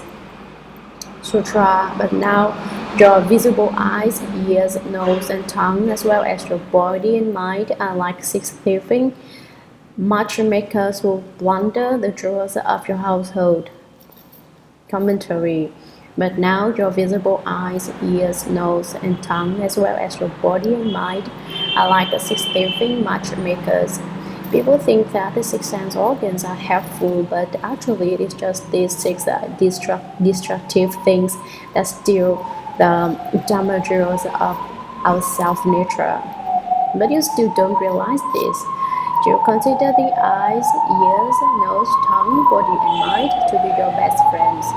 Who would have guessed that these 6 are what invite the thieves into the house? They plunder the jewels of your household. For instance, your eyes catch sight of something. Before it saw it, everything was fine, as it says. What the eyes don't see, the mouth won't hanker for. What the ears don't hear, the mind won't commit offenses about. Someone is eating something and you see it and you grow a hand in your throat which reaches out, grabs the thing and eats it. Why does the mouth become so gluttonous? Because the eyes see something good to eat. You say your eyes help you because they enable you to see things, but just because you see things, you give rise to a lot of affliction. For instance, you see something or someone beautiful and you want it. But once you get it, it's a source of affliction. And if you don't get it, that's affliction too, because you just keep chasing after it. The ears hear some pleasant sound and they become greedy to hear more. Once greed arises, then if you haven't got what you want, you think of ways to get it, and if you do get it, you are afraid of losing it. So the ears bring you a lot of affliction too. To plunder the jewels of your household just means to lead you to give rise to afflictions. If you are without any affliction, you will not lose the gems of your household. But once you give rise to affliction, your gems are gone. As it says, the firewood gathered in 1,000 days goes up in a single blaze. By the same token, you cultivate for 1,000 days, and all the progress you make, perhaps the state of light ease, will disappear with the first evidence of affliction, the first signs of ignorance. It is said, a spark of fire burns down the forest of merit and virtue. When your nose smells something fragrant, your mind gets greedy. When your tongue tastes a fine flavor, you also give rise to greed. The body comes in contact with objects of touch. Some objects of touch bring pleasant sensations and some bring unpleasant ones. The mind conditions dharmas. In short, because of your eyes, ears, nose, tongue, body, and mind, you give rise to various kinds of afflictions, and the gems of your household are all taken away from you. We speak about no outflows, well, the six consciousnesses that are produced by the interaction of the eyes, ears, nose, tongue, body, and mind with their defining objects are what are called outflows. If you can reach the level where the eyes see shape and form, but inside there is nothing, the ears hear the defiling sounds, but the mind does not know of them, then you will not be plundered by thieves. But if you don't have the required skill, if you lack samadhi power, if you chase after the eyes, ears, nose, tongue, body, and mind, and can return the light and illumine within, then you have outflows and are being robbed in your inherent wealth. The six sense organs are described here as thieving matchmakers. It used to be in China that weddings had to be arranged through a matchmaker.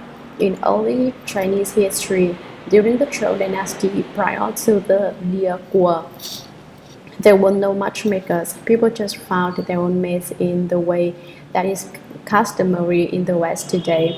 In fact, during the Zhou dynasty, things between men and women were extremely casual. There were no rules to speak of at all.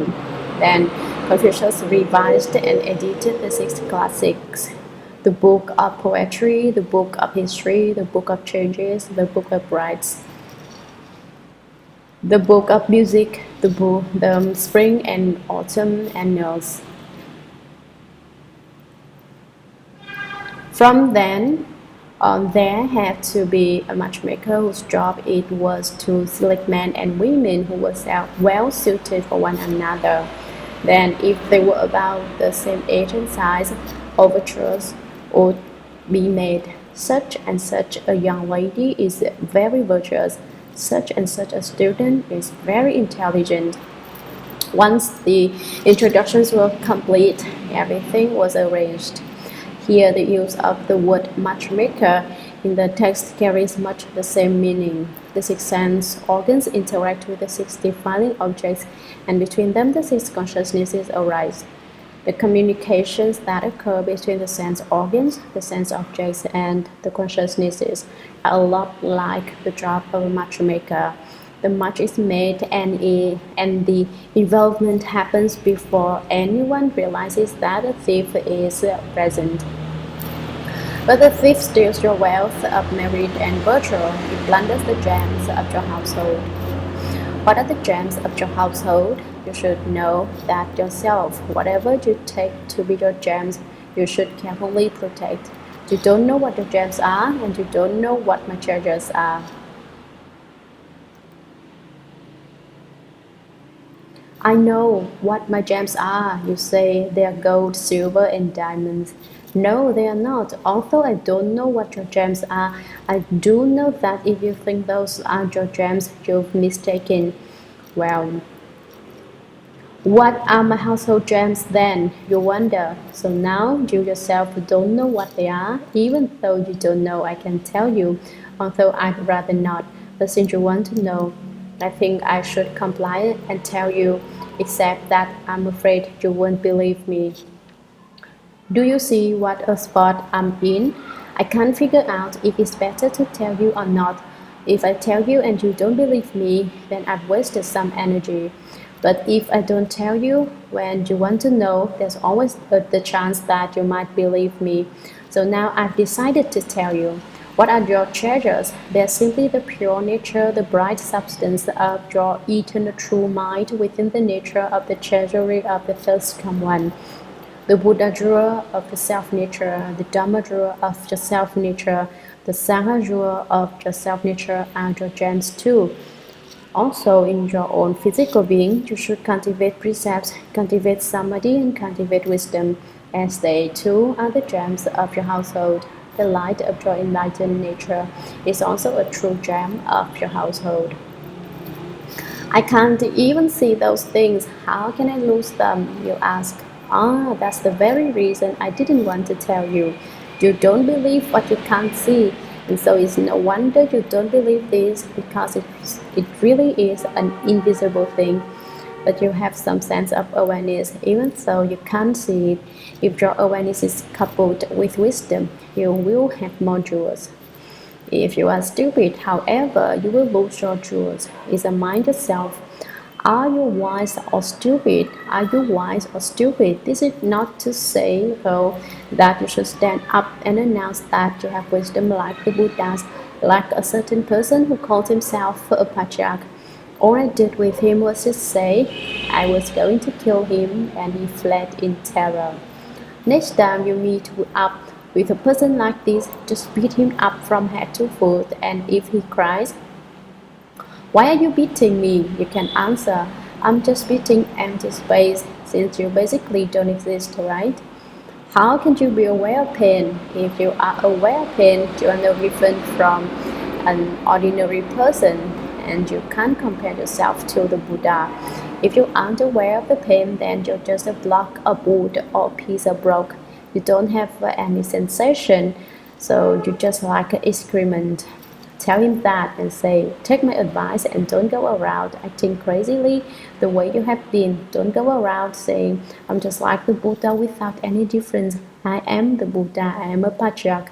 If you do that, in the future you will fall into the uninterrupted hells. Such people are insane. How can they cultivate and accomplish Buddhahood? Have you ever heard of a crazy Buddha? No, crazy people like that cannot enter the Buddha Dharma because they are already immersed in the views of heavenly demons and externalist ways. The Buddha himself cannot save such people. They are really a pitiful lot." Sutra. And thus, from beginning this time, living beings and the world have been bound up together, so that the material world cannot be transcended. Commentary. And thus, from beginning this time, living beings and the world have been bound up together.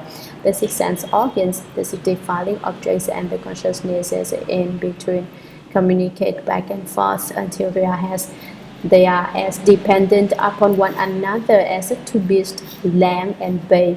The lamb has the use of its two front legs, and the bay has the use of the two back legs. So the lamb and the bay have to work together in order to walk. If they aren't in harmony, the lamb can't move, and the bay can't go anywhere by himself either. The same kind of interdependence is required of the six sense organs, the six sense objects, and the six consciousnesses between them. They play the same kind of trick from time without beginning, there has been the continuity of the world and the continuity of living beings. The two get stuck together until living beings can't get out of the world, and the world can't exist without living beings. They are glued together so that the material world cannot be transcended. The material world refers to all the mountains, the rivers, the great earth, the buildings, and other mundane objects. Living beings refers to the realm of sentience. Eventually, living beings cannot separate themselves from the material world, and the material world cannot be free of the sentient world. The material world draws in the sentient world, enticing it until the two interlock and cannot transcend one another. So there is a definite interdependence among the continuity of living beings, the continuity of the world, and the continuity of karmic retribution. Without any living beings, there would be no world. Without any world, there would be no karmic retribution. To have a world, there must be karmic retribution, and there must be living beings. If one does not exist, none exist. Sutra. Ananda, what is meant by the time and space of living beings? Time refers to change and flow, space refers to location. Commentary. Ananda, now I ask you, what is meant by living beings? What is meant by time and space? Do you know? Ananda didn't answer, so the Buddha explained it for him. What is meant by the time and space of living beings? Time refers to change and flow. Space refers to location. Time and space in Chinese are rendered here as shi and xie, respectively. This compound also means world. Sutra, you should know by now that north, east, south, west, northeast, northwest, southeast, southwest, above and below are space, past, present, and future are periods of time. There are 10 directions in space and 3 periods of time. Commentary. You should know by now that north, east, south, west, the 4 directions, and northeast, northwest, southeast, southwest, the 4 intermediate directions, as well as above and below are space. Past, present, and future are periods of time. There are 10 directions in space and 3 periods of time. Sutra. All living beings come into being because of false interaction. Their bodies go through changes and they catch up in time and space. Commentary. All living beings come into being because of false interaction. These false appearances become involved with each other. Their bodies go through changes. It's like a small commercial enterprise or trade center. You give me something in return for something you don't have. And they are caught up in time and space. They are caught up in the world. You may not see it, but there is a definite connection between one's physical body and the world. People's bodies are small business, and their interaction with the world is big business. In this way, they keep appearing and disappearing as their involvement forever grows. Sutra. However, although there are 10 directions in space, those unknown in the world as north, south, east, and west are the only ones that can clearly fixed. Above and below have no position. The intermediates have no definite direction. Determined clearly to be 4 in number, they are then combined with the 3 periods of time. 3 times 4 or alternately 4 times 3 make 12. Commentary. However, although there are 10 directions in space, those known in the world as north, south, east, and west, everyone knows them, are the only ones that can be clearly fixed. Most people speak of only 4 directions. Above and below have no position. The intermediates have no definite direction. When you say something is in between, what are you relating it to? You can't establish a fixed middle. Determined clearly to be 4 in number, everyone agrees on this. It's very obvious that they are then combined with the 3 periods of time. 3 times 4 or alternately 4 times 3 make 12. Here we have fixed the number of the wand, the 3 periods of time, and the 4 directions. Sutra increase it 3 times itself multiplied by 10 and again by 10 to reach the thousands. 1200 is the greatest possible efficacy of the 6 organs. Commentary increase it 3 times, consider 12 3 ways as itself, that is 12 multiplied by 10, which makes 120, and again by 10, which makes 1200. This is to reach the thousands. 1200 is the greatest possible efficacy of the 6 organs, beginning with 12 and increased to a maximum of 1200. This is the limit of the efficacy of each of the 6 organs, the eyes, ears, nose, tongue, body, and mind when they interact with the wand. The increase by 3 times has to do with 3 kinds of continuity of living beings, of the wand, and of karmic retribution. Sutra Ananda, you can thereby establish their value.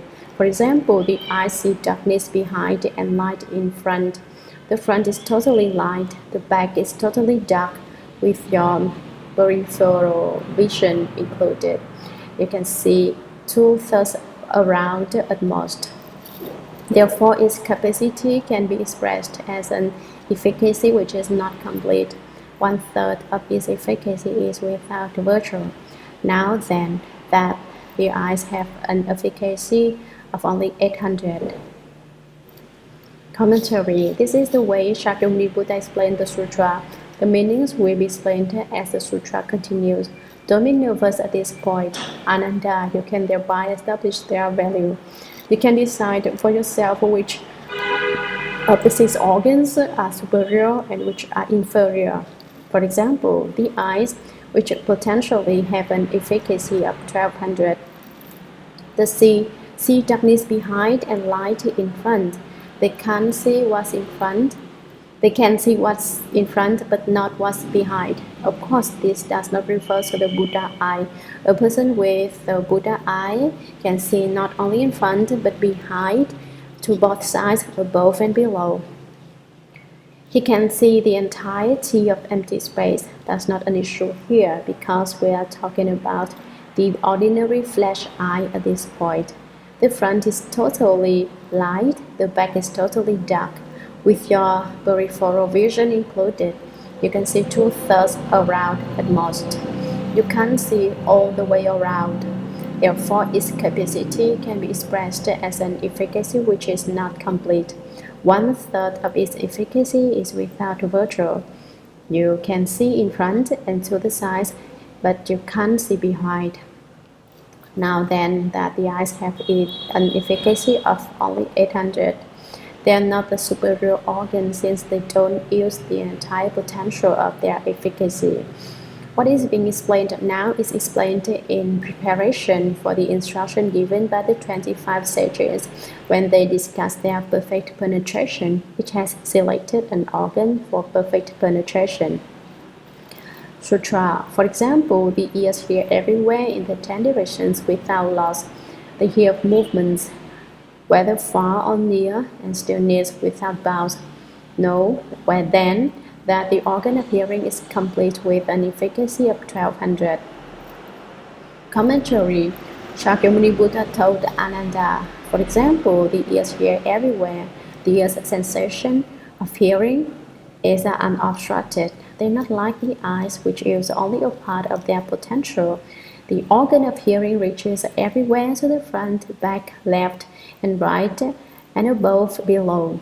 Wherever there is a sound, it can hear it in the 10 directions without loss. There's nothing the ears cannot hear. They hear movements, whether far or near, and stillness without bounds. Know then that the organ of hearing is complete with an efficacy of 1200. Sutra. For example, the nose smells odors with each inhalation and exhalation of the breath. It is deficient at the point between the inhalation and exhalation. The organ of smell can be considered to be deficient by 1/3. Know then that the nose has an efficacy of only 800. Commentary. For example, the nose smells odors.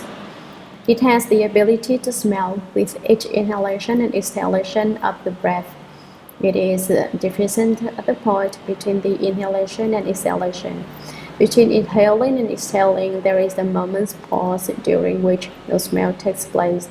The organ of smell can be considered to be deficient by 1/3. It is also deficient by 1/3. Know then that the nose has an efficacy of only 800. Sutra. For example, the tongue can proclaim the entirety of worldly and transcendental wisdom. Although language varies according to locality, the principles go beyond boundaries of any kind. Know then that the organ of the tongue is complete with an efficacy of 1200. Commentary. Basically, the tongue is the organ of taste, but that is not its only function. Here, the tongue's ability to speak is discussed. For example, the tongue can proclaim the entirety of worldly and transcendental wisdom. The tongue can speak Dharma. It can express both worldly and world-transcending Dharmas. Although language varies according to locality, there are differences in language and dialect. The principles go beyond the boundaries of any kind. When the Patriarch Bodhidharma came to India, to China, he was confronted by the language barrier. The Chinese did not understand his language, so they nicknamed him the barbarian as an expression of their prejudice. Most people wouldn't even speak to him, and those who tried didn't understand much of what he had to say. So no matter where Patriarch Bodhidharma went, no one paid any attention to his teaching of the Buddha Dharma. That being the case, he went to Loyang, to Bezir mountain, and sat in meditation facing a wall. This was a case of a language barrier preventing someone from establishing connections with people. Although the languages differ, the principles are inexhaustible. Know then that the organ of the tongue is complete with an efficacy of 1200. It fulfills its maximum potential. Sutra. For example, the body is aware of touch, registering it as pain or pleasure. When it makes contact, it is aware of the thing touched. When in isolation, it has no tactile knowledge of other things. Isolation has a single and contact has a dual aspect. The organ of the body can be considered as deficient by 1/3. Know then that the body has an efficacy of only 800. Commentary. For example, the body is aware of touch. The body senses physical contact, registering it as pain or pleasure. It finds some kinds of contact undesirable and some enjoyable. When it makes contact, it is aware of the thing touched. When the organ of the body and the object which is external to it come together, there is an awareness of contact. When in isolation, it has no tactile knowledge of other things. When the contact is withdrawn, there is no knowledge of it. One is unaware of it. Isolation has a single and contact has a dual aspect. In isolation, we become an individual entity. When we come in contact with something, there is an experience of touch, either painful or pleasurable. The organ of the body can be considered as deficient by 1/3 of the potential efficacy of 1200. It is deficient by 1/3. Know then that the body has an efficacy of only 800. Sutra. For example, the mind silently includes all worldly and transcendental dharmas of the 10 directions and the 3 periods of time, regardless of whether it be sagely or ordinary. Everything is included in its boundlessness. Know then that the organ of the mind is complete with an efficacy of 1200. Commentary. For example, the mind silently includes all worldly and transcendental dharmas of the 10 directions and the 3 periods of time. The realm of the five defiling objects has just been discussed. The mind here refers to the sixth mind consciousness. The mind is quiet, but in its discriminations, it encompasses all the dharmas of the world and what is beyond the world, regardless of whether it is earthly or ordinary. Everything is included in its boundlessness. Know then that the organ of the mind is complete with an efficacy of Sutra. Ananda, now you wish to oppose the flow of desire that leads to birth and death. You should turn back the flow of the organs to reach a state of neither production nor extinction. Commentary. The Buddha again calls to Ananda. Now you wish to oppose the flow of desire that leads to birth and death. You don't want to follow along with that flow anymore, but want to develop the skill to oppose the flow. You should turn back the flow of the organs to reach the state of neither production nor extinction. You want to return and find the source of the flow of birth and death. Sutra. You should investigate all of these six functioning organs to see which are uniting, which are isolated, which are deep, which are shallow, which will penetrate perfectly, and which are not perfect. Commentary. You should first figure out which organ penetrates the most perfectly without the obstruction and which organ will not lead to perfect penetration. Sutra. Once you have awakened to the organ which penetrates perfectly, you should thereupon reverse the flow of its beginningless involvement in false karma. Then you will know the difference between one that penetrates perfectly and one that does not. Then a day and an aeon will be one and the same. Commentary. Once you have awakened to the organ which penetrates perfectly, if you can find the source of birth and death and oppose the flow of karma, you will know which organ penetrates most perfectly. You should thereupon reverse the flow of its beginningless involvement in false karma. You don't have to comply with the flow of birth and death. You can counteract it. Then you will know the difference between one that penetrates perfectly and one that does not.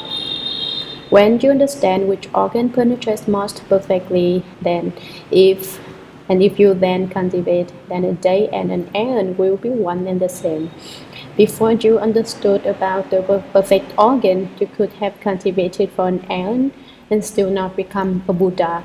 Once you understand the perfect organ, which is not subject to birth and death, you can cultivate for one day and it will equal the cultivation of a great aeon. Sutra. I have now revealed to you the fundamental efficacy of the tranquil, perfect brightness of these six. This is what the numbers are. It is up to you to select which one to enter. I will explain more to aid your progress in it. Commentary. I have now revealed to you the fundamental efficacy of the tranquil, perfect brightness of these six. I have explained the principle very clearly for you. The basic nature of the six is very still and pure. I have told you the extent of the efficacy of each organ. You know now which organs function with the greatest capacity and which are less efficient. This is what the numbers are. It is up to you to select which one to enter. I have explained to you the degree of each organ's potential. It's up to you, Ananda, to make a careful choice in deciding which one can be entered. See which organ you respond to. Basically, it's already been made clear that the organ of hearing penetrates most perfectly. But the Buddha is not going to tell Ananda that directly. He's going to let Ananda pick it out. The Buddha simply stated the degree of each organ's capability and leaves it up to Ananda to make the choice. And that's what he tells him now. I will explain more to aid your progress in it. After you have made your selection, I will explain things for you in greater detail. I will reveal to you how to work with that organ in order to advance in your cultivation. Sutra. The first comes of the 10 directions cultivated by means of all of the 18 realms and obtained perfect, unsurpassed Buddhi. All of them were general, adequate. Commentary. The first come ones of the 10 directions. The Buddha brings up the Tathagatas of the 10 directions as certification. They cultivate by means of all of the 18 realms and obtain perfect, unsurpassed Bodhi. 4 of them were generally adequate: the 5 skandhas, the 6 entrances, the 12 places, and the 18 realms. Of these, none was more adequate than any other. Sutra, but you are at an inferior level and are not yet able to perfect comfortable wisdom among them. Therefore, I shall give you an explanation so that you will be able to enter deeply into one door. Commentary. But you are at an inferior level. The first come ones of the 10 directions become perfected by means of the 5 skandhas, the 6 entrances, the 12 places, and the 18 realms, and can obtain unsurpassed Bodhi through any of them. For them, any one of these is as adequate as any other. None is less effective, but you are different. Your root nature is inferior at this point. You are still very stupid and are not yet able to perfect comfortable wisdom among them. You can't choose just any one of the 5 skandhas, the 6 entrances, the 12 places, or the 18 realms, and obtain through it the wisdom that is perfect and masterful. Therefore, I shall give you an explanation so that you will be able to enter deeply into one door. I will explain the workings of each organ for you until you understand how to enter deeply into one door. Sutra. Enter one without falseness, and the 6 sense organs will be simultaneously pure. Commentary. Enter one without falseness. You enter deeply into one organ to the point that the false is gone and the purity is absolute. When one organ is without falseness, the 6 sense organs will be simultaneously pure. They will all become pure and comfortable at the same time. Sutra. Ananda said to the Buddha, "World Honored One, how do we oppose the flow, enter deeply into one door, and cause the 6 organs to simultaneously become pure?" Commentary. Ananda still didn't really understand what he had heard the Buddha say, and so he asked the Buddha about it. Ananda said to the Buddha, "World Honored One, how do we oppose the flow? What do you mean by opposing the flow of birth and death? How do we enter deeply into one door? Which door should we enter into deeply? Where is this door? How do we cause the 6 organs to simultaneously become pure? How do we enter one without falseness and thereby cause all the 6 organs to be pure at once? What's the principle involved here?" Sutra. The Buddha told Ananda, "You have already obtained the fruition of a Sotapanna. You have already extinguished the real delusion of living beings in the 3 realms. But you do not yet know what your organs have accumulated habits that are without beginning. It is through cultivation that one severs not simply these habits, but also their numerous subtleties as they pass through arisal, dwelling, change, and extinction." Commentary. The Buddha told Ananda, "You have already obtained the fruition of a Sotapanna, the first fruition of Ahaship. Sotapanna means entering the flow of the Dharma nature of the sage. It also means opposing the flow of the 6 defining objects that ordinary people experience." The Vajra Sutra explains the 4 fruitions very clearly. It says that one who enters the flow does not enter forms, sounds, smells, tastes, objects of touch, or dharmas. Not entering means one is not turned around by the 6 sense objects. Whether what people at this stage see is beautiful or not beautiful, their minds are not moved, because they have already severed the 88 categories of view delusion. They are not moved by anything they see, hear, smell, or otherwise perceive.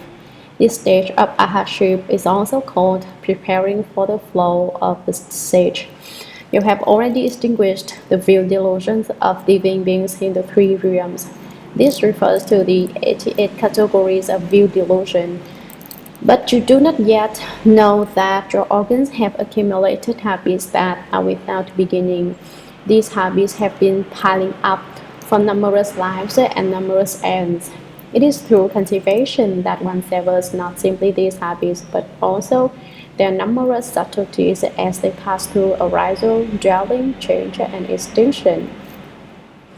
There are all sorts of divisions, sections, interrelationships, circumstances, and causes and conditions. It is by cultivating that you can sever the habits of many ends. Sutra, you should now contemplate the six organs further. Are they one or six? If you say they're one ananda, why can't the ears see? Why can't the eyes hear? Why can't the head walk? Why can't the feet talk? Commentary. The Buddha says to Ananda, you should now contemplate the six organs further. Are they one or six? You ask me, why are all the six organs pure when one organ is free of falseness? But take a look now. Are they six or one? Are they one or six? If you say they're one, Ananda. If you say that the eyes, ears, nose, tongue, body, and mind are of a single substance, why can't the ears see? Why can't the eyes hear? What's the reason that eyes can only see things and cannot hear them? Why can't the head walk? If they were a single substance, the feet could walk and the head could too. The eyes could see and could also hear if they were one substance. Why can't the feet talk? That reminds me of the man who came to visit yesterday and said he was the American patriarch. I told him that he was indulging in intellectual talk Zen, to which he replied that he was intellectual food Zen. He thought his answer was really wonderful. Here the Buddha asks Ananda, why can't the feet talk? Ultimately, are the ears capable of seeing? They are. Are the eyes capable of hearing? They are. Is it possible for the head to walk? No, the head can't walk. Is it possible for the feet to talk? No, the feet can't talk. How can you say that the ears can talk and the eyes can hear? This principle is something which each person must come to know for himself or herself. A person who has experienced it understands this principle of the mutual functioning of the six organs. But Ananda is now only a first stage arhat, so he has not yet experienced the simultaneous interfunctioning of the six sense organs. The mouth, too, can not only speak but can also see and hear. Dharma Master, someone protests. The things you say aren't even in the sutras. You're just blabbering nonsense. There are a lot of things that aren't found in the sutras. If the sutras fully explained it all, there would be no need for commentaries such as mine. As the sutras, the printed words are black, the paper is white, and if you pursue the sutras simply of themselves, you're running after something that's dead or something that's alive. Although we say the sutra is like a road, it can be recited. It has no direct relation to your very life. If you want to end birth and death, you have to use the mind, not subject to production and extinction in your cultivation of the way. The sutra is something subject to production and extinction. In the future, the sutras will disappear. The very first to go will be the Shurangama Sutra. In the Dharma Ending Age, the first to disappear will be the sutra, and that's why I like to lecture it wherever I go. Every time it's explained, people come to understand a little more of its principles. That's why I really like to lecture. Ananda hadn't experienced the mutual functioning of the six sense organs because he had not yet reached the fourth stage of arhatship. When one reaches that level, the eyes can eat and the ears can talk. Isn't that wonderful? What was originally one pure brightness divided into six separate functions. When these six separate functions return to the one original brightness, one experiences the mutual functioning of the six. If you believe such a state exists, that's fine. If you don't believe it, just relax. Eventually, you will come to believe it. When it happens to you someday and you exclaim, "How is it my ears can talk?" then you will believe it. At that time, you'll know that your teacher was not cheating you after all. You have this experience when your six sense organs function in mutual accord. Before that happens, however, you shouldn't be obsessed with false thinking about it to the point that you decide to train your ears to talk. It's not something you can train your organs to do. Actually, you can train them if you want to, but do it by sitting in meditation and investigating dhyana. You have to develop the skill through hard work. You can't feel the pain in your legs or the ache in your back, nor should you think it's something you can't do. Anyone can become a Buddha. All living beings have the Buddha nature. All can become Buddhas. Above all, you should learn the Shurangama mantra by heart. We recite it twice every day in the Shurangama Sutra study session, which will probably last nearly 3 months, 70 days at least. That's 140 recitations of the mantra, let's say 150 in total. You should be able to memorize it in that many recitations. If you can't, you won't be allowed any excuses. Sutra. If the six organs are definitely six, then as I now explain this subtle, wonderful Dharma door for you in this assembly, which of your six organs is receiving it? Ananda said, I hear it with my ears. The Buddha said, your ears hear by themselves. What does that have to do with your body and mouth? And yet you ask about the principles with your mouth and your body displays veneration. Commentary. If the six organs are definitely six, if there's no doubt about it, then as I now explain this subtle, wonderful Dharma door for you in this assembly, I am expounding for you the rare, wonderful, and inconceivable Dharma door of the great Shurangama Samadhi. Which of your six organs is receiving it? Since your six organs are definitely divided into six, which of them receives the Dharma I am speaking? That's what he asked Ananda. Ananda didn't even stop to consider, he just impulsively answered the Buddha. Ananda said, I hear it with my ears. He only mentioned the organ of hearing. The Buddha said, your ears hear by themselves. What does that have to do with your body and mouth? Your ears themselves do the hearing, and so it doesn't have anything to do with your body and mouth. And yet, you ask about the principles with your mouth. Why do you use your mouth to ask about the doctrines? Whether or not you understand what you hear shouldn't have anything to do with your body or mouth, because after all, they are separate organs. They are not one, and your body displays veneration. You are upright and attentive to represent your respect for the Dharma. Therefore, if you say there are six separate entities, why are these other two cooperating like this? Sutra. Therefore, you should know that if they are not one, then they must be six, and if they are not six, they must be one. But you can't say that your organs are basically one and six. Commentary. Therefore, because of the foregoing, you should know that if they are not one, then they must be six. If they aren't one, they are six. And if they are not six, they must be one. But you can't say that your organs are basically one and six. You can't say they are both one and six. Sutra. Ananda, you should know that these organs are neither one nor six. It is from being upside down and sinking into involvements throughout time without beginning that the theory of one and six has become established. As a Sotapanna, you have dissolved the six, but you still have not done away with the one. Commentary. Ananda, you should know that these organs, the eyes, ears, nose, tongue, body, and mind, are neither one nor six. It is from being upside down and sinking into involvements throughout time without beginning until the present that the theory of one and six has become established. It arose because relying on the truth, you gave rise to falseness and brought about ignorance and delusion in your self-nature. You end up sinking into involvements. You say, you give me this and I give you that. That's the way you get involved. It's like opening a big company with a main headquarters and branches.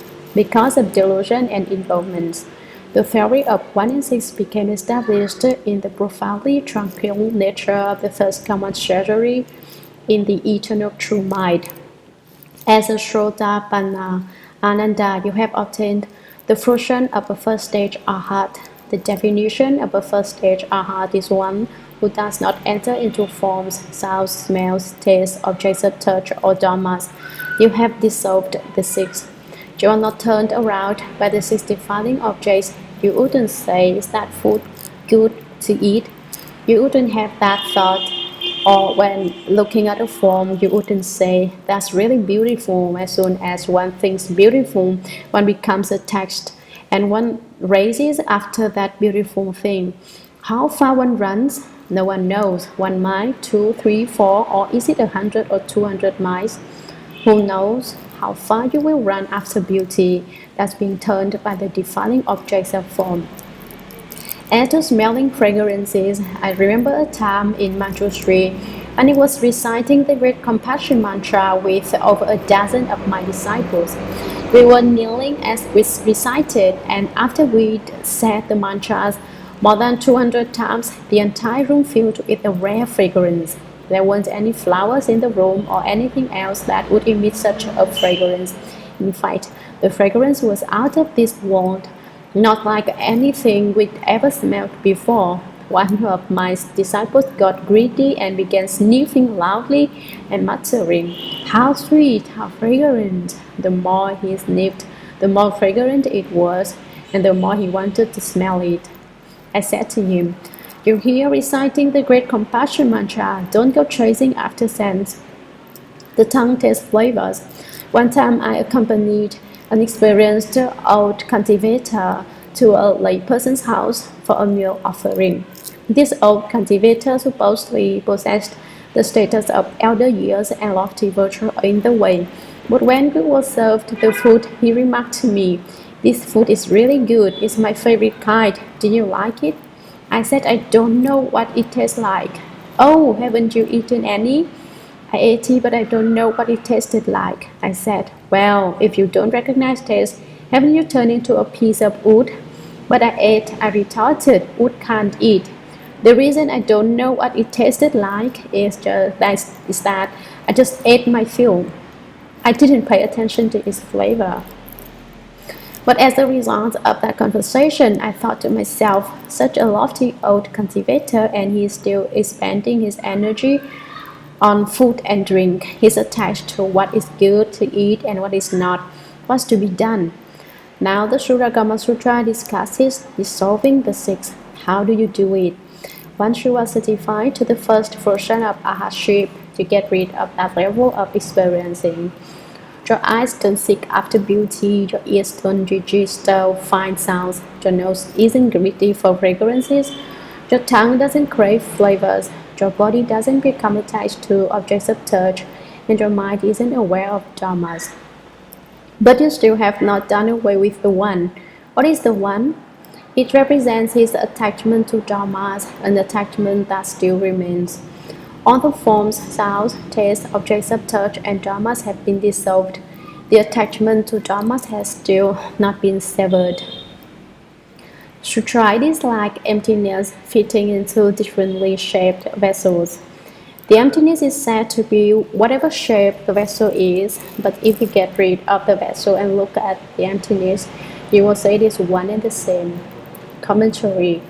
Ananda, why is it that you have revolved head over heels on the wheel of rebirth from time without beginning and have given rise to these six organs which cannot be called one and cannot be called six?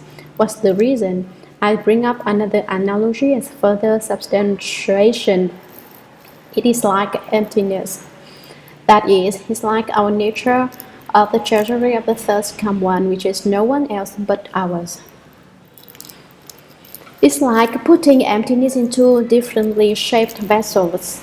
In emptiness, we make a lot of square vessels and round vessels and triangle vessels and hexagonal vessels and octagonal vessels. When we set them in emptiness, the emptiness becomes triangular and square and hexagonal and octagonal and round. The emptiness is said to be whatever shape the vessel is. Ultimately, though, did the emptiness change? It did not. It was just because the vessels were different that the emptiness took on different shapes. But if you get rid of the vessel and look at the emptiness, you will say it is one and the same. The emptiness is still just one. In fact, it isn't even one. If it were one, it wouldn't be emptiness. And that's the way the treasure of the third one is. The addition of the vessels is the existence of the eyes, ears, nose, tongue, body, and mind. The fundamental, single, pure brightness divides into 6 separate functionings. That's why you can't say there are 6 and you can't say there are 1. They're neither 1 nor 6, they're just like the great void. If you're just like the great void, why do you want to retain so much ignorance and affliction? It's just because you won't reject this that you cannot perceive your original face, and since you cannot realize your original face, you can't reach the ultimate understanding. Sutra, but how can that emptiness become alike and different at your convenience? Even less can it be one and not one. Therefore, you should understand that the 6 receptive functioning organs should be the same way. Commentary, but how can that emptiness become alike and different at your convenience? How can you say that emptiness becomes the same or different? You can't say that because emptiness is fundamentally unchanging. Even less can it be one or not one. How can you make it one or not one? In emptiness, there isn't anything at all. That's why it said the self-nature is like emptiness. Both true and false are within it. Based on the true, the false arises, and when the false vanishes, the true appears. If you don't get rid of the false, the true won't appear. So in our cultivation, we have to put an end to what is false. It's also said, dust it today and scrub it tomorrow. Rub it and polish it until it's like a mirror. What is referred to here is the self-nature, expressing the same principle that the great Master Hsuan Hua expressed in his famous verse. The body is a Bodhi tree, the mind like the bright mirror stand. Time and again brush it clean, and let no dust alight. The line time and again brush it clean refers to the kind of diligence that is necessary during cultivation. People criticize this verse, saying it is incorrect. It's not incorrect, it simply describes what is essential during cultivation of the way. The great Master Huineng, the 6th Patriarch, wrote this verse in answer. Originally, Bodhi has no tree, the bright mirror has no stand. Originally, there is not a single thing where can dust alight. This verse describes the experience of a person who has been certified as having attained the fruition of sagehood. Thus, people who have not accomplished the fruition of sagehood should study the great Master Hsuan Hua's verse. Those who have been certified to the fruition should follow the verse of the great Master, the 6th Patriarch. Yesterday, that American patriarch came and contended that the 6th Patriarch said there is nothing profound and nothing shallow. That's an example of having a superficial knowledge without understanding the underlying reasons and using it to indulge in intellectual talk Zen. When I called him on this, he said he was foot Zen.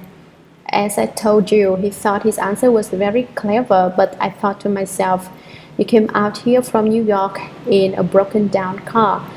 But since you didn't have to walk, you say you have foot Zen. The only trouble is that his foot Zen didn't get him anywhere when he got here. Therefore, you should understand that the 6 receptive functioning organs should be the same way. I was explaining the 4-line verse for you, and there are still 2 lines left. But I'm not a Rakshasa ghost who wants to eat you. I'm not even hungry at the moment, so I finished the verse. Do you remember it?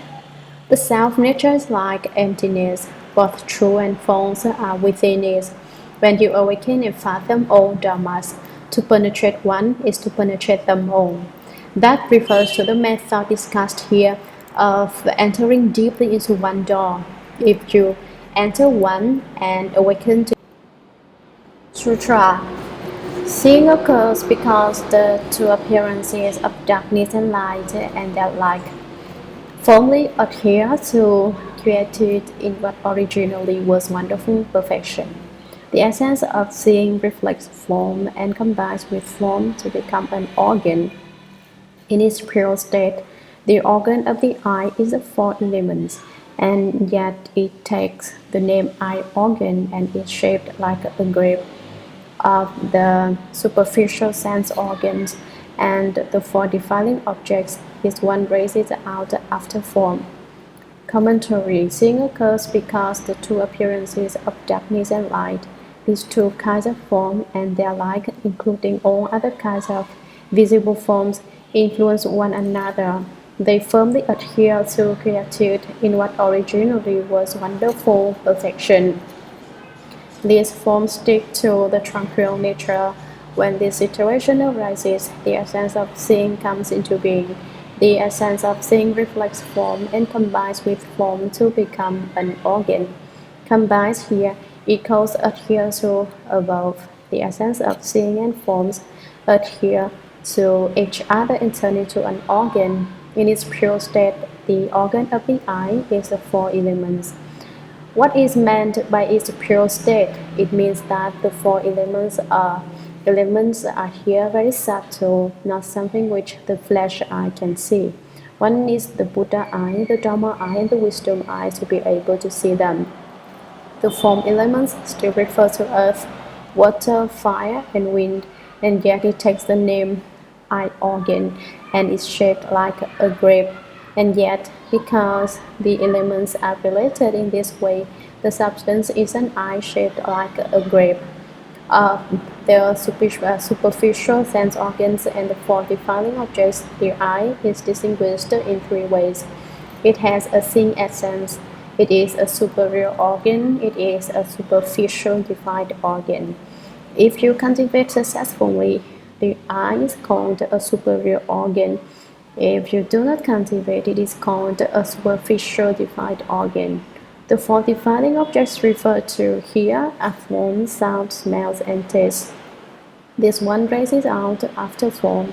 The Chinese word for raises, liu yi, combines the character liu, which means flowing, like a swift river returning to the deep, or like the undertow of waves on the ocean, and the character yi, which means unrestrained, like a fire raging out of control in the mountains, spreading in all directions at once.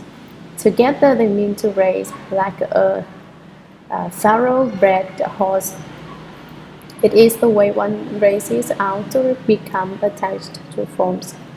Sutra hearing occurs because the two reverberations of movement and stillness and their like firmly adhere to quietude in what originally was wonderful perfection. The essence of hearing reflects sound and resounds with sound to become the organ of the ear. In its pure state, the organ of the ear is the four elements. It takes the name ear organ and is shaped like a fresh curled leaf. Of the superficial sense organs and the four defiling objects, this one is loosed upon sound. Commentary. Hearing occurs because the two reverberations of movement and stillness and their like firmly adhere to quietude in what originally was wonderful perfection. Because there is movement and stillness and a function is created in their midst. When this function occurs in the perfect quietude, the process of hearing comes into being. The essence of hearing reflects sound and resounds with sound to become the organ of the ear. It unites with the defining object of sound. It becomes an organ in the same way the eye becomes one as described above. In its pure state, the organ of the ear is the four elements. It is a certain process which results from the combination of the four elements. It takes the name ear organ and is shaped like a fresh curled leaf. It is shaped like a fresh lotus flower leaf which has not yet uncurled. Of the superficial sense organs and the four defining objects, this one is loosed upon sound. Discussing the sense organs in terms of their being superficial and defined, this organ races out and unites with sound. Sutra smelling occurs because the two appearances of penetration and obstruction and their like firmly adhere to quietude in what originally was wonderful perfection.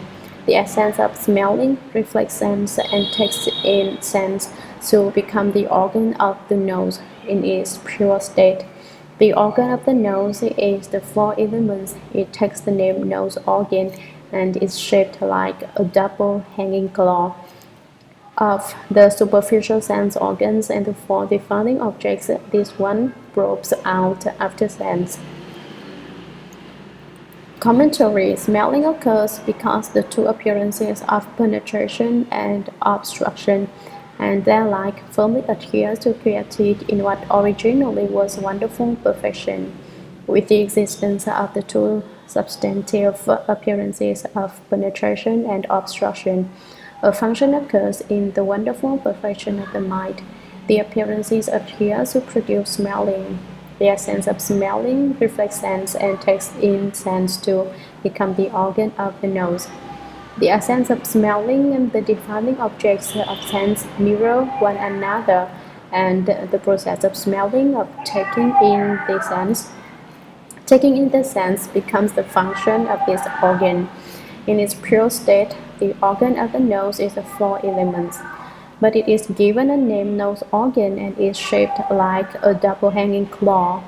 The nose looks like two inverted claws of the superficial sense organs, seeing, hearing, awareness, and knowing, and the four defining objects, forms, sounds, scents, and flavors. This one gropes out after sense. This one gets involved with the defining objects of sense. The nose smells and is greedy for sense. Sutra tasting occurs because the two blends of blandness and variety in their like firmly adhere to quietude in what originally was wonderful perfection. The essence of tasting reflects flavors and becomes entwined with flavors to become the organ of the tongue. In its pure state, the organ of the tongue is the four elements. It takes the name tongue organ and is shaped like the crescent moon. Of the superficial sense organs and the four defining objects, this one pursues flavors. Commentary tasting occurs because the two blends of blandness and variety and their like firmly adhere to quietude in what originally was wonderful perfection. Blandness refers to the ordinary blissness we experience, and from this normal state of blandness, one can perceive the flavor of something when one encounters it. Because of the involvement of blandness and the change to perception of a flavor and their blending together, there is an adherence to the quietude of the wonderful, perfect mind. The function is the awareness of taste. The essence of tasting reflects flavors and becomes entwined with flavors to become the organ of the tongue. The sense of taste becomes twisted together with flavors just as the strands of a rope are bound together. They become inseparable, and thus another organ comes into being. In its pure state, the organ of the tongue is the four elements. It takes the name tongue organ and is shaped like the crescent moon. Of the superficial sense organs and the four defining objects, this one pursues flavors. It is attracted to flavors. Sutra sensation occurs because the two frictions of separation and union and their like firmly adhere to quietude in what originally was wonderful perfection. The essence of sensation reflects contact and seizes upon contact to become the organ of the body. In its pure state, the organ of the body is the four elements. It takes the name body organ and is shaped like a diagram of the superficial sense organs and the four defining objects. This one is compelled by contact. Commentary. Sensation occurs because the two frictions of separation and union and their like firmly adhere to creative in what originally was wonderful perfection. The rubbing back and forth of separation and union creates an awareness in the wonderful perfection. The essence of sensation reflects contact and seizes upon contact to become the organ of the body. The awareness unites with the contact to make the organ of the body.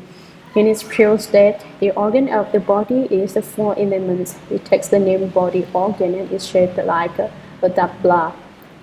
The body is likened in a shape to that particular kind of drum of the superficial sense organs and the four defining objects. This one is compelled by contact. This superficial sense organ gravitates to the defining object of contact. Sutra. Knowing occurs because the two continuities of production and extinction and their like firmly adhere to creative in what originally was wonderful perfection. The essence of knowing reflects dharmas and grasps dharmas to become the organ of the mind. In its pure state, or the organ of the mind is the four elements. It takes the name mental cognition and resembles seeing in a dark room of the superficial sense organs and their four defining objects. This one traces after dharmas. Commentary. Knowing occurs because the two continuities of production and extinction and their like. Here the text discusses the organ of the mind, the sixth mind consciousness, which is subject to production and extinction.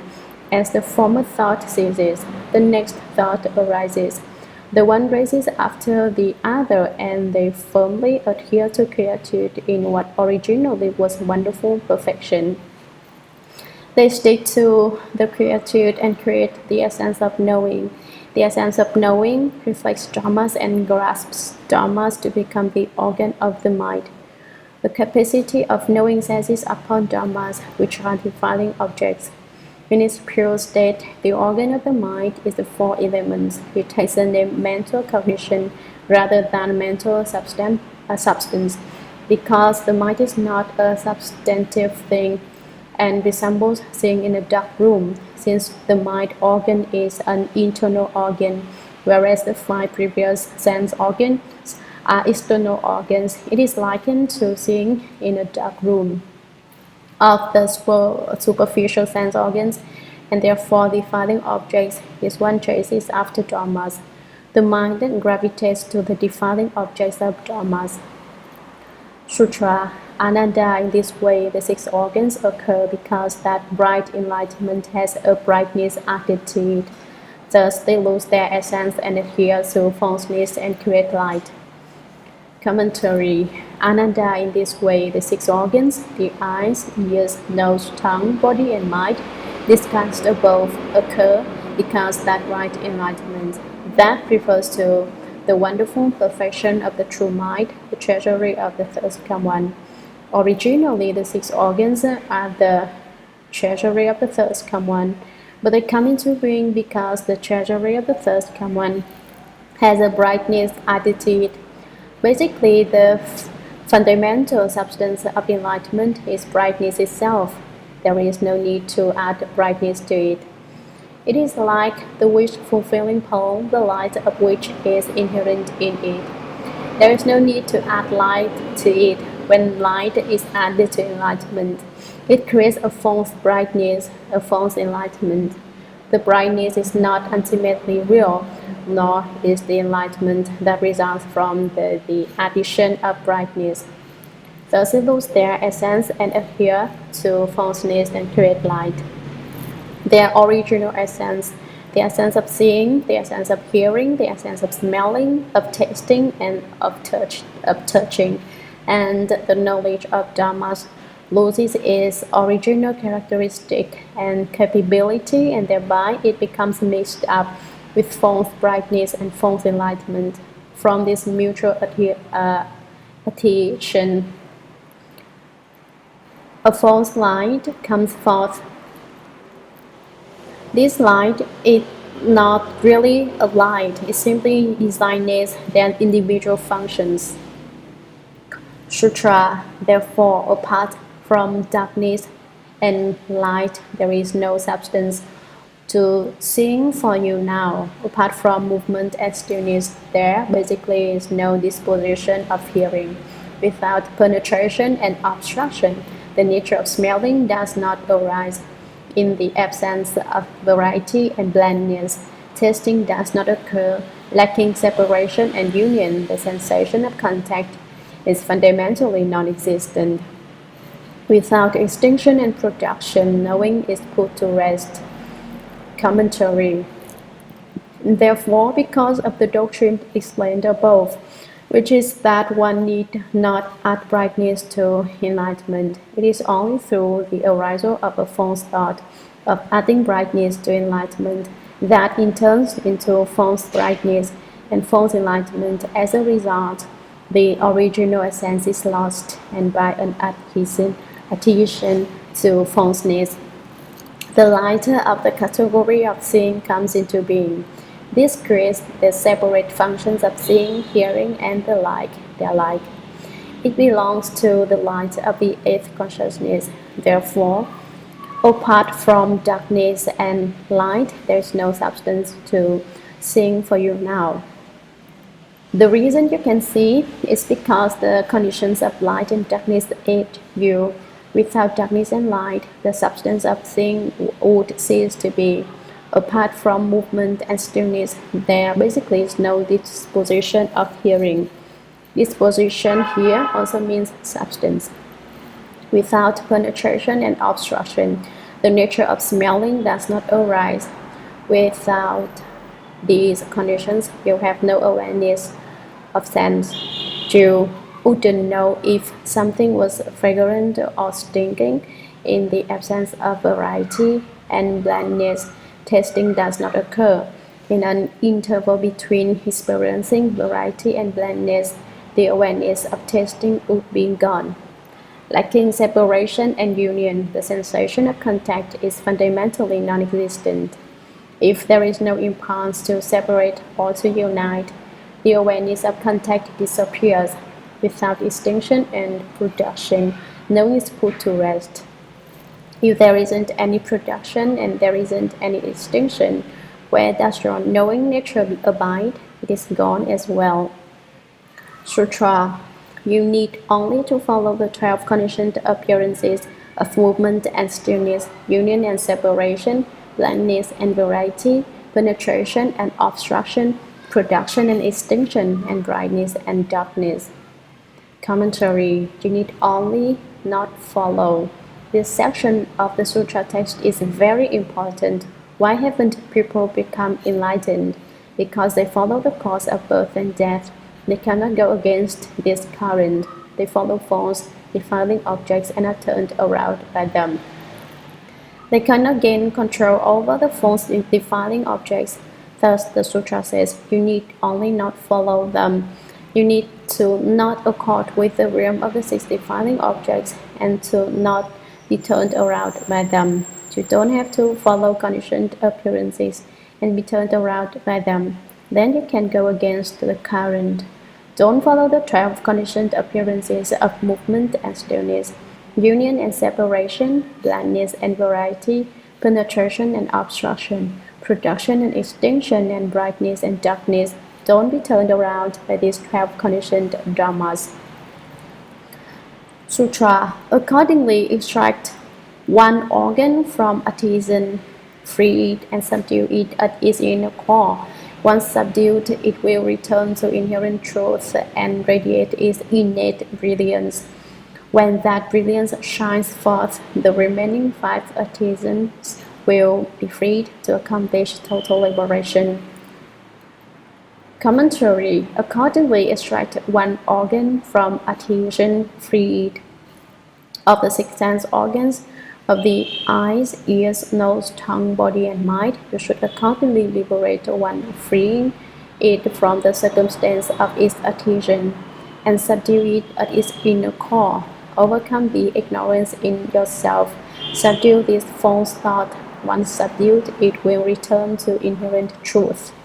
With the false thought and ignorance subdued, you will return to the source, to the wonderful perfection, the quietude of the true mind, and it will radiate its innate brilliance.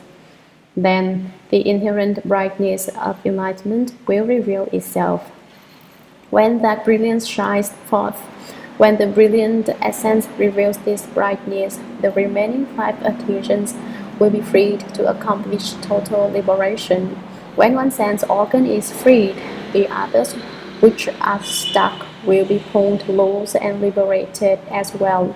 They will simultaneously obtain liberation, and the function of adhering to create seeing, adhering to create sensation will cease. You will be free. Sutra. Do not follow the knowing and seeing that arise in response to the objects before you. True brightness does not comply with the sense organs, yet lodged at the organs is the revelation of the brightness that permits the mutual functioning of the six organs. Commentary. I have discussed the mutual functioning of the six organs before. Do not follow the knowing and seeing that arise in response to the objects before you. This is the advice that the Buddha gave above. You need only not follow. Don't follow the six defiling objects that pair themselves with your seeing, knowing, and their like. If you don't follow along, you will see as if not seeing and hear as if not hearing, because you are not obsessed by the realm of the six defiling objects. True brightness does not comply with the sense organs. It does not make an encounter with a defiling object and thus bring brightness into existence. But when it doesn't exist in that way, your enlightened brightness does not follow the organs and raise out. And yet, lodged at the organs is the revelation of the brightness that permits the mutual functioning of the six organs. Our inherent enlightened brightness is nevertheless found at the gate of the six organs. When that inherent brightness reveals itself, it permits the mutual functioning of the six organs. This doesn't happen if you use false brightness and false enlightenment. It only happens when you use the true brightness and true enlightenment. And then the six organs, the eyes, ears, nose, tongue, body, and mind, function in mutual accord. They can be used interchangeably. The eyes can speak and the ears can see. Today the Buddha's a happy day. Now, of course, the Buddha is happy every day, but today he is happiest. Why? This is the last day of the summer retreat for people who have left the whole life. From the 15th of the 4th lunar month to the 15th of the 7th lunar month, left home people do not travel. Today is also the anniversary of the day Mahamaugalyayana obtained the spiritual penetration of the heavenly eye. Upon obtaining it, the first thing he did was to look where his mother was. He saw she was in the house undergoing suffering. How did his mother get into the house? When she was alive, she did not believe in the Buddha, didn't bow to the Buddha, she didn't believe in the Dharma, she didn't study the Buddha Dharma, she did not respect the Sangha, she even slandered members of the Sangha and talked about their transgressions. She also liked to eat meat and fish. She especially liked fish eggs. Just think of how many lives are taken in one helping of caviar, because she did not believe in or revere the triple jewel. And because she ate so many fish eggs, she went to the house after she died. In the house, there was nothing to eat. So when Maudgalyayana obtained his spiritual penetrations, he went to give a bowl of rice to his mother. His mother took the bowl of rice, when she saw it, and because she was so greedy, she held the bowl in her left hand and covered it with her right sleeve, so that none of the other hungry ghosts would see it and try to steal it from her. She hid it under her sleeve and ran to where she could be alone to eat. But her karmic obstructions were such that she could not have things to eat, and so when she put a bite of food in her mouth, the food turned to burning coals.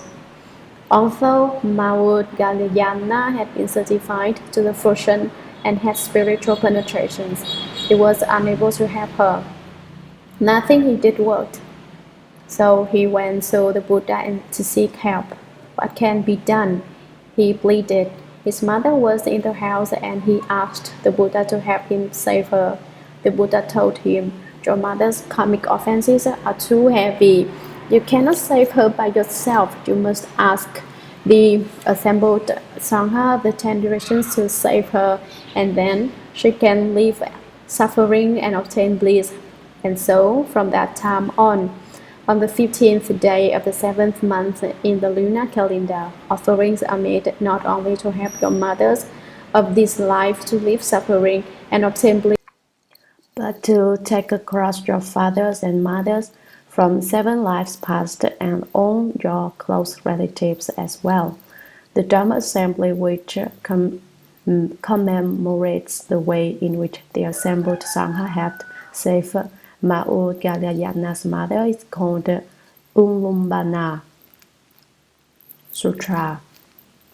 Ananda, don't you know that now in this assembly there is Aniruddha who is blind and yet can see, the dragon Upananda who is deaf and yet can hear, the spirit of the Ganges river who has no nose and yet smells fragrance, Gavampati who has an unusual tongue and yet senses flavor, and the spirit of Shunyata who has no body and yet is aware of contact.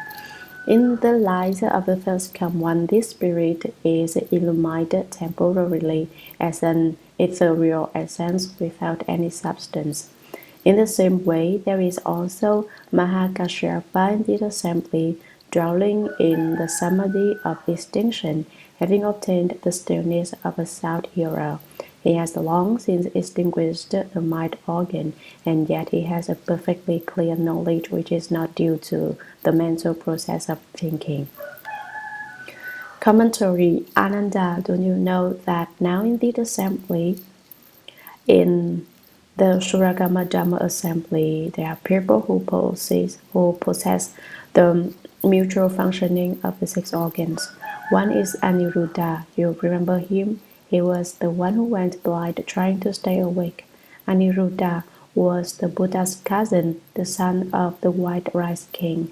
He liked to sleep, and he fell asleep every time the Buddha lectured the sutra. The Buddha scolded him for this habit, saying, "Hey, hey, how can you sleep like an oyster or a clam? Sleep for 1,000 years, but you'll never hear the Buddha's name." After that scolding, in a burst of zeal, Aniruddha didn't sleep for 7 days and nights. He finally went blind from lack of sleep. The Buddha took pity on him and taught him the Virasamadhi of delight in seeing the illuminating brightness. Upon cultivating this Dharma, he obtained the penetration of the heavenly eye. His ordinary eyes were useless, but he became foremost in the heavenly eye. His heavenly eye was perfect. He could see everything very clearly. You shouldn't think that opening one's eyes is the same in all cases. Some people see things clearly and some not so clearly.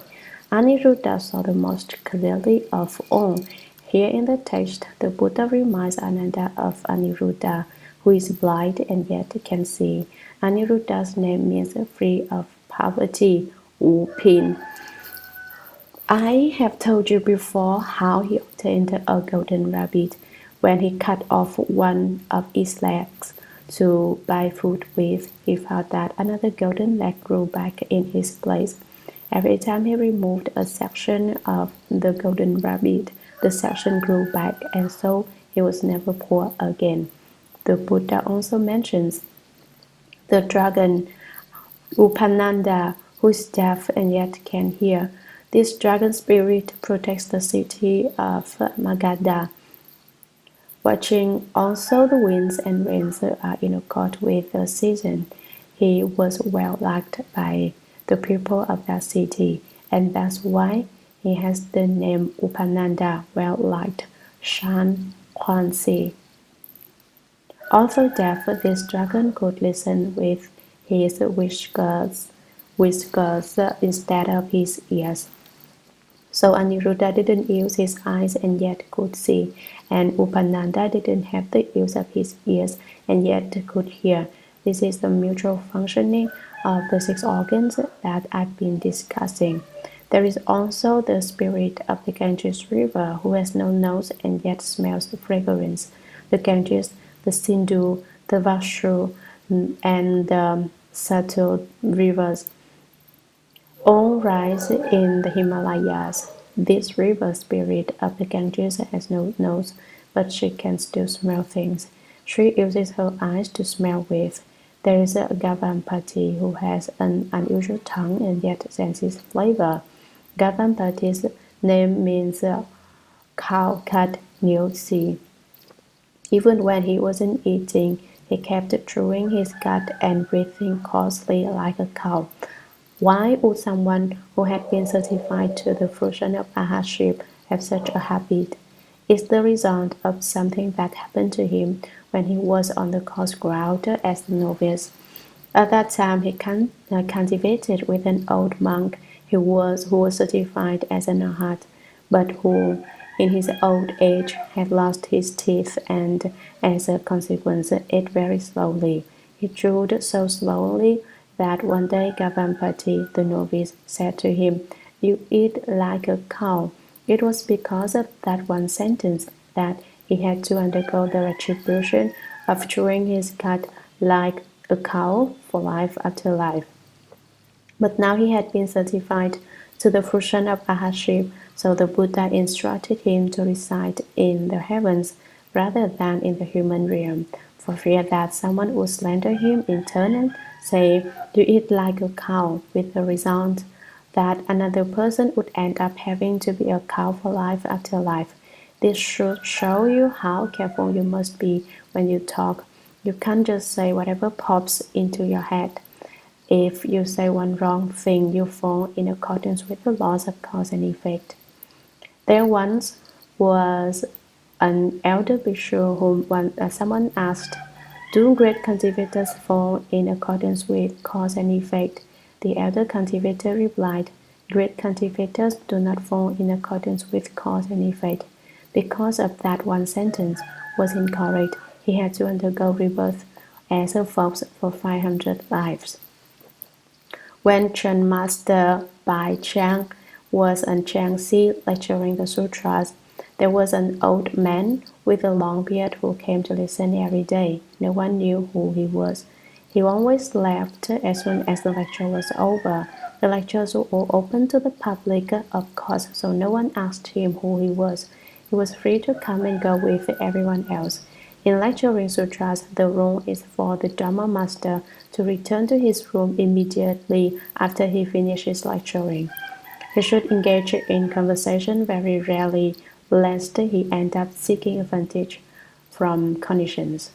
He should not linger after the lecture in order to invite people to come back again or the like.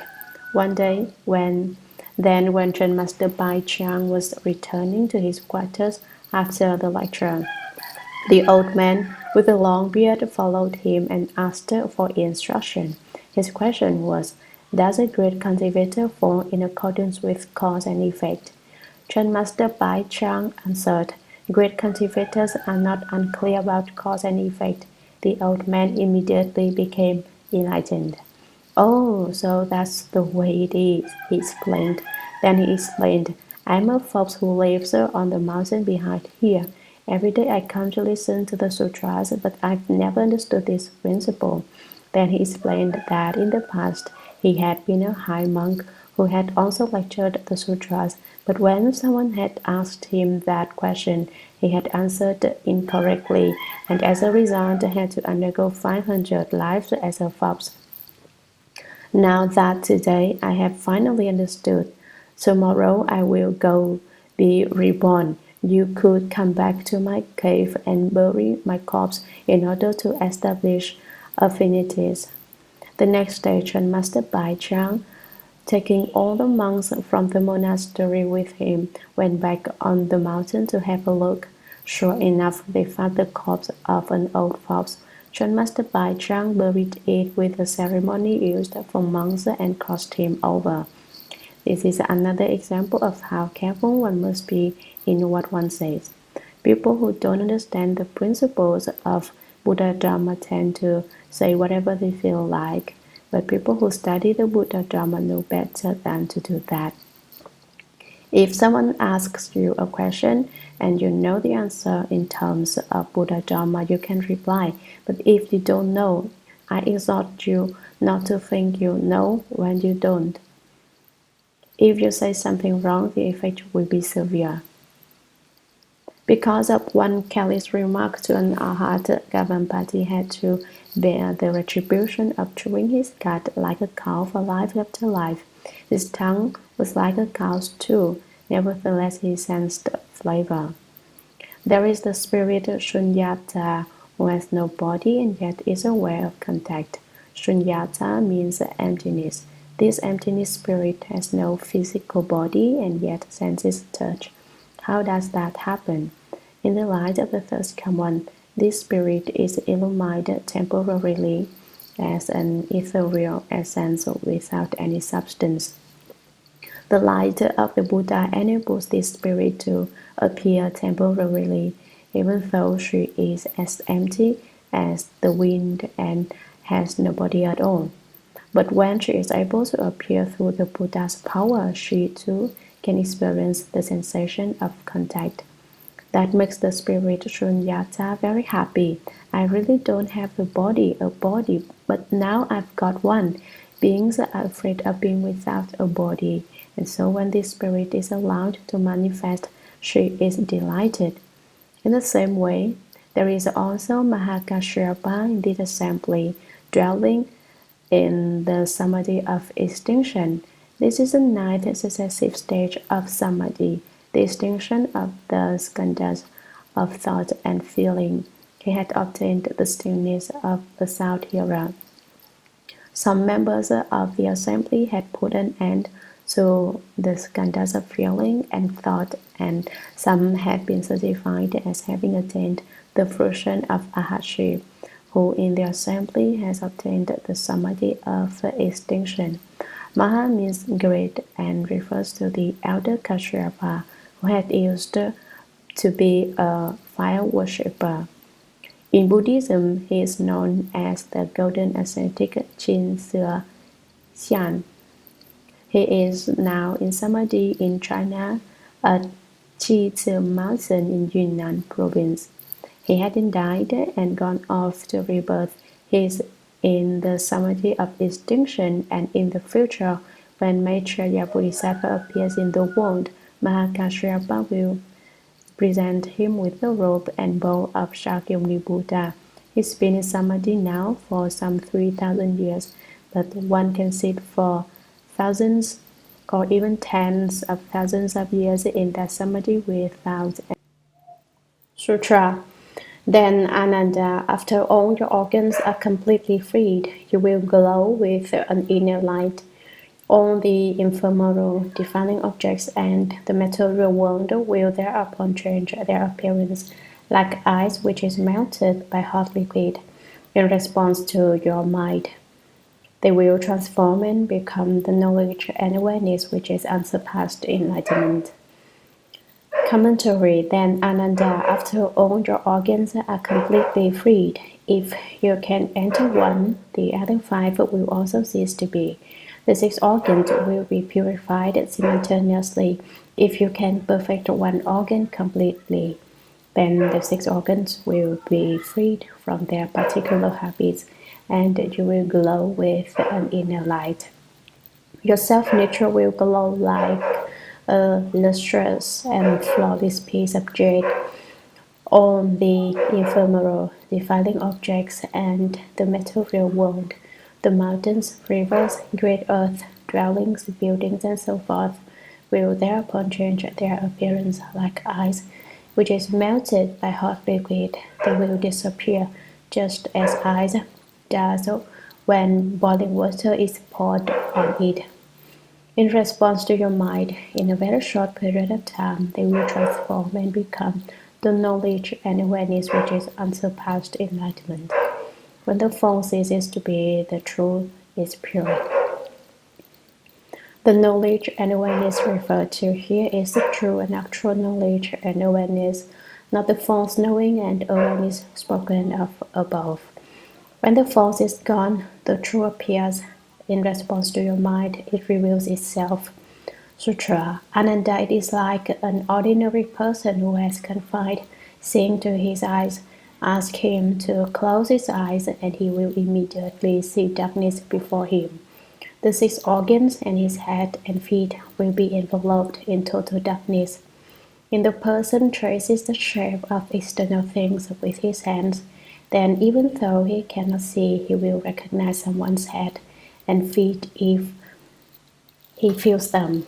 This knowledge and awareness are the same way. Commentary. Ananda, it is like an ordinary person. Let me give you an example. Consider a worldly person who has confined seeing to his eyes. He has gathered the seeing essence into his eyes. Ask him to close his eyes and he will immediately see darkness before him. You say to him, shut your eyes immediately. Suddenly he is plunged into darkness. The 6 organs and his head and feet will be enveloped in total darkness. If the person traces the shape of external things with his hands, then even though he cannot see, he will recognize someone's head and feet if he feels them. If this worldly person who has his eyes closed and can't see anything should pass his hand over the body of someone near him, he will know the person's head as a head when he runs his hands over it. And when he follows the shape of the person's feet, he will realize their feet. This knowledge and awareness are the same way. Awareness and knowing still function. When the 6 organs have been extinguished, the capacity to know and be aware is not in the least depleted. The illustration here confirms that even with your eyes closed, your awareness and knowing do not disappear. They remain the same. Sutra, if light is the condition requisite for seeing, then darkness brings the absence of seeing. But to perceive without light means that no dark manifestation can obscure the seeing. Commentary. If light is the condition requisite for seeing, if the reason we see is because of light, then darkness brings the absence of seeing. When it gets dark, you cannot see, but to perceive without light means that no dark manifestation can obscure the seeing. If you don't need to rely on external light, but put forth light from your self-nature, then there's no kind of darkness that can obscure your seeing. It can't obstruct you and prevent you from seeing. If you are genuinely enlightened, if you have been certified as having obtained the fruit of arhatship, then day and night are the same, light and darkness are the same. You can see equally well in either. An ordinary person cannot see in a dark room, but an arhat can. So it is said, enlightenment is like a lamp in the night, or a sudden light in a windowless room. However, that is just an analogy. Don't get exact to it being exactly like that. What is expressed in words is not necessarily true. That which cannot be expressed is truth. What we are talking about here is just a certain state. You may see the room as dark while someone else may perceive light in it. This is due to the differences in people's karmic responses. If you are enlightened, then night is the same as day. Sleeping and dreams are the same as your waking state. You won't even be confused or upside down in your dreams. In fact, when you are enlightened, you very rarely dream at all. Why is it necessary to cultivate? Because you don't have control of yourself. Perhaps you are in control and clear-headed when you are awake, but you lose control when you get confused. When you are healthy, you are in control, but when you get sick, you lose control. You are ineffectual. Perhaps you can remain in control when you are sick and not get confused or do upside down things, but you are still not in control when you are asleep. You may say you can remain in control when you are asleep, but when you have dreams, you lose control. You become upside down. If you can remain in control when you are dreaming, you may lose control when you are about to die. At that time, the four elements separate, and though you might like to say, I'd rather not die right now, no politeness is extended to you. You're certainly not going to get out of it. We people cultivate the way in order to be able to remain in control when we are healthy, when we are awake and clear-headed, when we are sick, when we are asleep, when we are dreaming, even more when we die. We want to be such that we can die if we want to, and such that if we don't want to die, we can go on living without it being any problem. We want to be free of those restrictions, then we can be said to be free of birth and death. If we want to live, we can, and if we want to die, we can do that too. For instance, if you want to live, you can live for several thousand years, like Patriarch Mahakashyapa.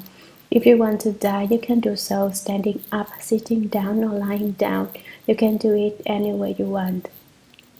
Sutra. Once the organs and objects are eradicated, how can the enlightened brightness not become perfect and wonderful? Commentary. Ananda. Once the organs and objects are eradicated, once the six sense organs and the six sense objects are done away with, then no dark manifestation can obscure the seeing. When the darkness obscures them, the organs cannot exhibit their strength and function. How can the enlightened brightness not become perfect and wonderful? How can you say that the fundamental enlightened brightness will not become perfect and wonderful? How can you say that it will not return to the source and become perfect and wonderful once again?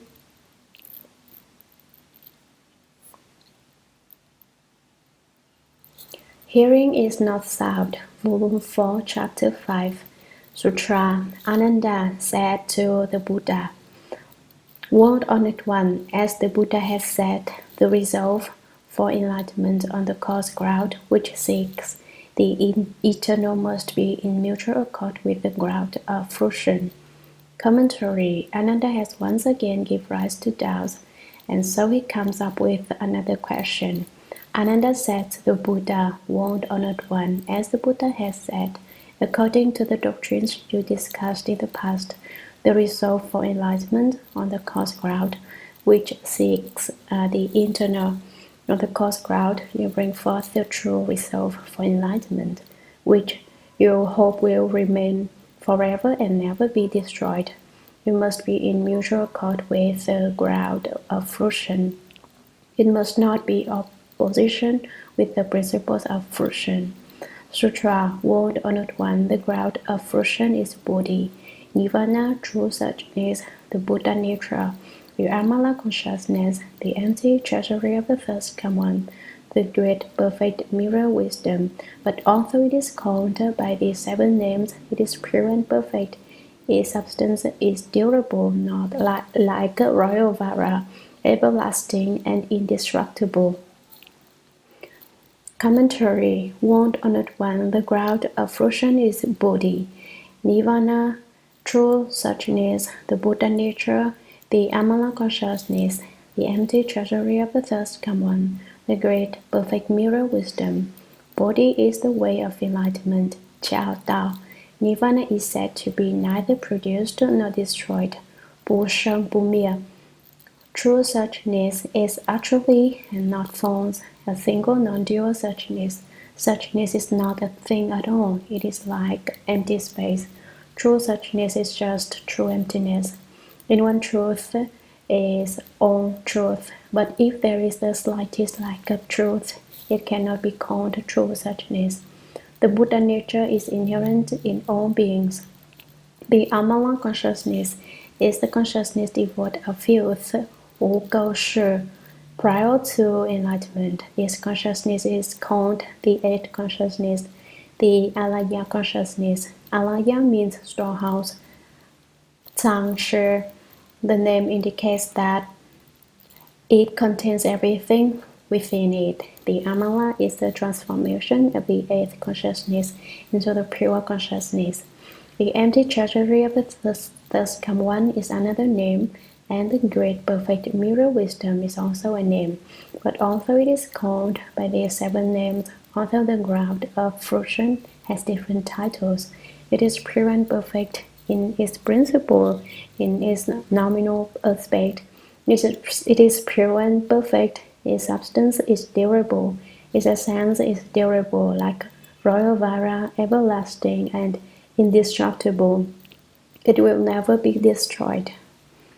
Sutra. If the seeing and hearing are apart from light and darkness, movement and stillness, and penetration and obstruction, and are ultimately devoid of substance, they are then like thoughts apart from sense objects. They do not exist at all. Commentary. If the seeing and hearing are apart from light and darkness, movement and stillness, and penetration and obstruction, and are ultimately devoid of substance, then their essence ceases to be. They are then like thoughts apart from sense objects. They do not exist at all. The thoughts of the mind don't have substance either. When separated from the defiling objects which correspond to them, they are entirely non-existent.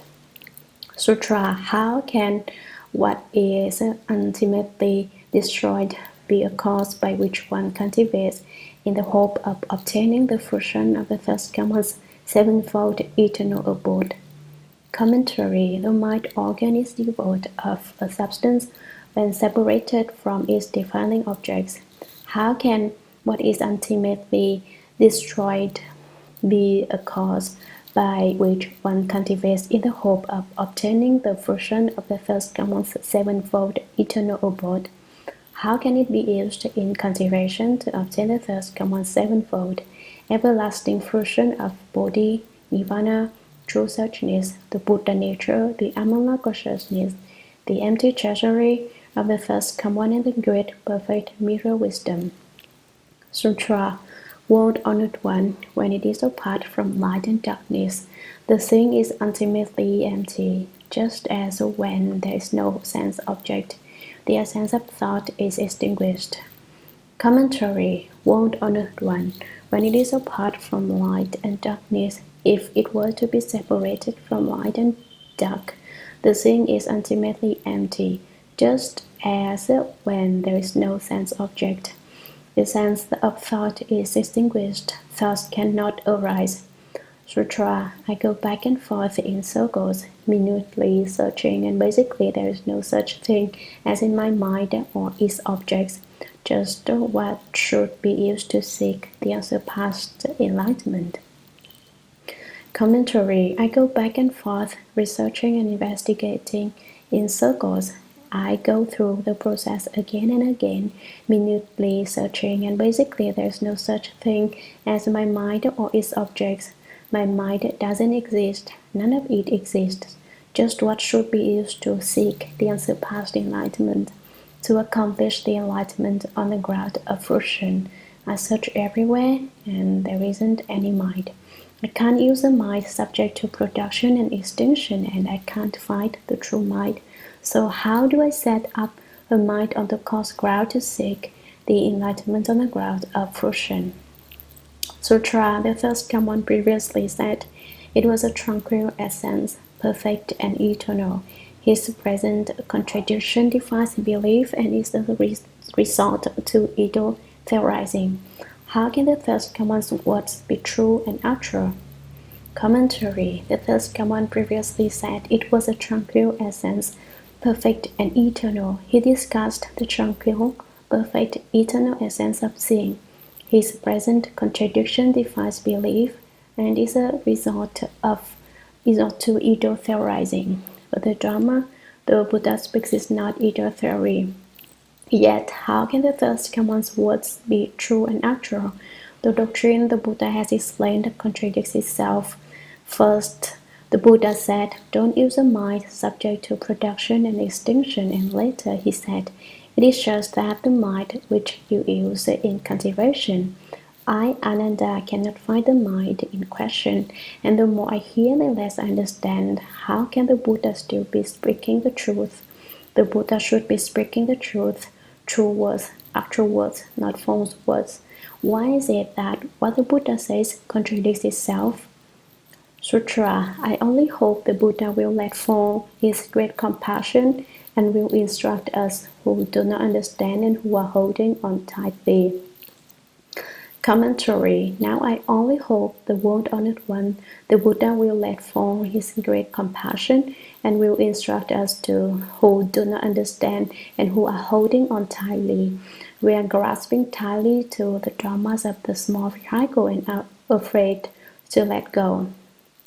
Sutra. The Buddha told Ananda, "You study and learn much, but you have not yet distinguished the outflows. In your mind, you know only the causes of being upside down, but when the true inversion manifests, you really cannot recognize it yet."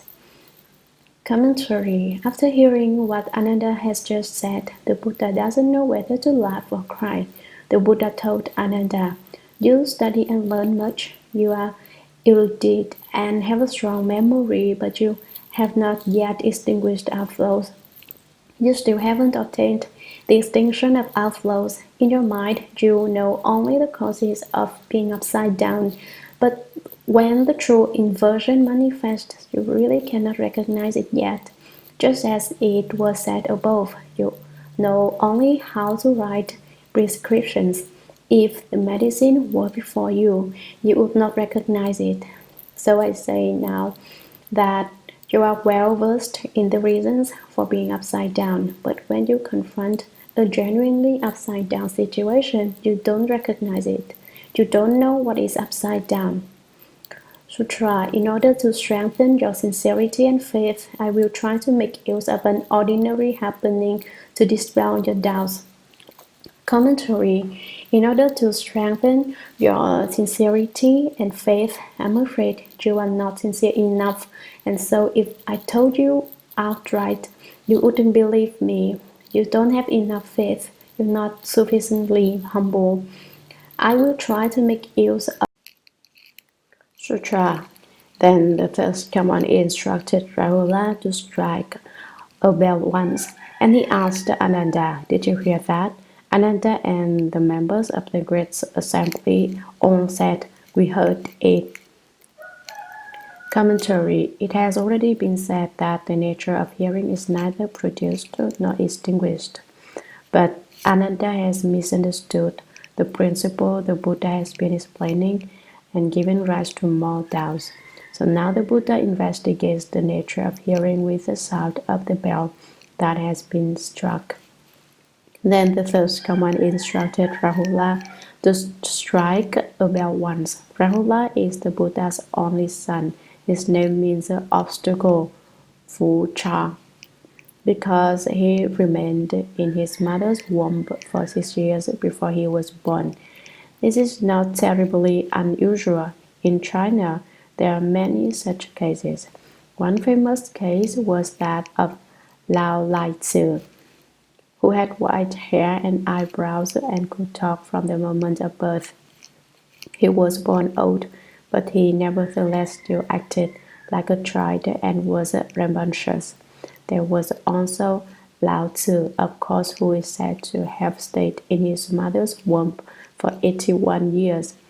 His surname was Li, and he was nicknamed Lao Tzu or Lao Dan. Compared to these two strange incidents, Rahula's dwelling in his mother's womb for 6 years is not so spectacular. Since he was the Buddha's son, Rahula was very obedient. So the Buddha said, "Go ring the bell." Then he asked Ananda, "Did you hear that?" Ananda and the members of the Great Assembly all said, "We heard it." Sutra, the bell ceased to sound, and the Buddha again asked, "Do you hear it now?" Ananda and the members of the Great Assembly all said, "We do not hear it." Commentary. The bell ceased to sound. The sound of the bell faded away. There was no sound. The Buddha again asked, "Do you hear it now?" The Buddha asked Ananda, "Well, do you hear it not, or don't you?" Ananda and the members of the Great Assembly all said, "We do not hear it. We don't hear it at all now." Sutra. Then Rahula struck the bell once again. The Buddha again asked, "Do you hear it now?" Ananda and the Great Assembly again said, "We hear it." Commentary. Once the sound of the bell had ceased and the Buddha had asked his question, Rahula figured out what to do next. He was very intelligent. Rahula was foremost in secret practices. People never realized that he was cultivating. No one knew that every day he was developing his skill. What did he do? He could enter samadhi at any time in any place. When he went to the bathroom, he could enter samadhi. When it was time to eat, he could eat, but he was also in samadhi. His mind was not on the food, but no one ever caught on, so he was said to be foremost in secret practices. Just take reciting the Shurangama mantra as an example. No one saw him recite the mantra, and yet he could do it by heart. No one ever noticed him studying it or practicing it, but he could recite from memory. Since Rahula was foremost in secret practices, he was very intelligent and perceptive of the Buddha's intent. And so, after the sound of the bell had ceased for a time, Rahula struck the bell once again. The Buddha again asked Ananda, "Do you hear it now?" "Well, do you hear it now?" The Buddha pressed Ananda. Ananda and the Great Assembly again said, "We hear it, we hear it," they exclaimed. The bell just rang. This situation, the bell being rung and their then being asked if they had heard it, is the ordinary happening the Buddha mentioned. Wouldn't you say that anyone could understand this process of striking the bell and then asking if it was heard? Since Ananda had failed to understand the doctrines explained earlier, the Buddha now uses this very simple example to illustrate them. Sutra. The Buddha asked Ananda, what do you hear and what do you not hear? Ananda and the members of the Great Assembly all said to the Buddha, "When the bell is rang, we hear it. Once the sound of the bell ceases, so that even its echo fades away, we do not hear it." Commentary. The Buddha asked Ananda, "What do you hear and what do you not hear? I want to hear what you have to say." Ananda and the members of the Great Assembly all said to the Buddha, "When the bell is rung, we hear it. When the bell is struck, we all hear the bell sound. Once the sound of the bell ceases, a while after a bell is struck, its sound disappears so that even its echo fades away. Both the sound and the echo are gone. Then we do not hear it. That's what we mean by not hearing." So, the problem that Ananda and the Great Assembly are having is to be found in their not hearing. They think that when there is no sound, there is no hearing. Actually, though, when there is no sound, what perceives that there is no hearing? That which knows there is no hearing is hearing itself. If you were really without hearing, then you basically would not know whether you were hearing or not. That's the important point. Sutra. The third command again instructed Rahula to strike the bell, and he asked Ananda, "Is there sound now?" Ananda and the members of the Great Assembly all said, "There is a sound."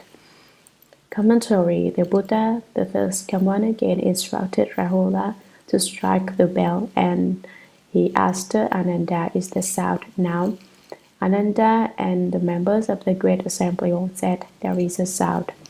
Sutra. After a short time, the sound ceased, and the Buddha again asked, "Is there a sound now?" Ananda and the Great Assembly answered, "There is no sound." Commentary. After a short time, after just a bit, the sound ceased, the bell stopped ringing, and the Buddha again asked Ananda, "Is there a sound now? Do you still hear a sound, or don't you?" Ananda and the Great Assembly answered, "There is no sound." Sutra. After a moment, Rahula again struck the bell, and the Buddha again asked, "Is there sound now?" Ananda and the Great Assembly said together, "There is sound."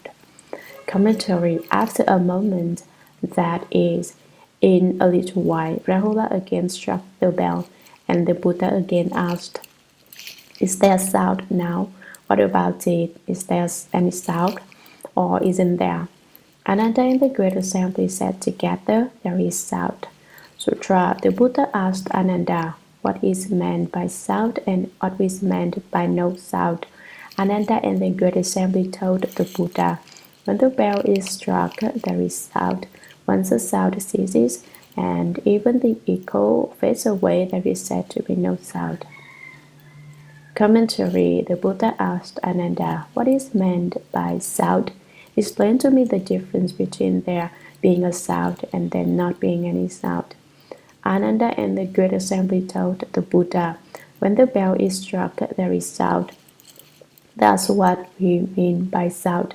Once the sound ceases and even the echo fades away, after the bell has been struck, then the sound dies away. There is said to be no sound." Sutra. The Buddha said to Ananda and the Great Assembly, "Why are you inconsistent in what you say?" The Great Assembly and Ananda then asked the Buddha, "In what way have we been inconsistent?" The Buddha said, "When I asked if you were hearing, you said that you were hearing. Then when I asked you if there was sound, you said there was sound. I cannot ascertain from your answers if it is hearing or if it is sound. How can you not say this is inconsistent?" Commentary. The Buddha said to Ananda and the Great Assembly, "Why are you inconsistent in what you say? Why do you contradict yourselves? What you say isn't even reasonable." The Great Assembly and Ananda then asked the Buddha, "In what way have we been inconsistent? How are we being unreasonable in what we say?"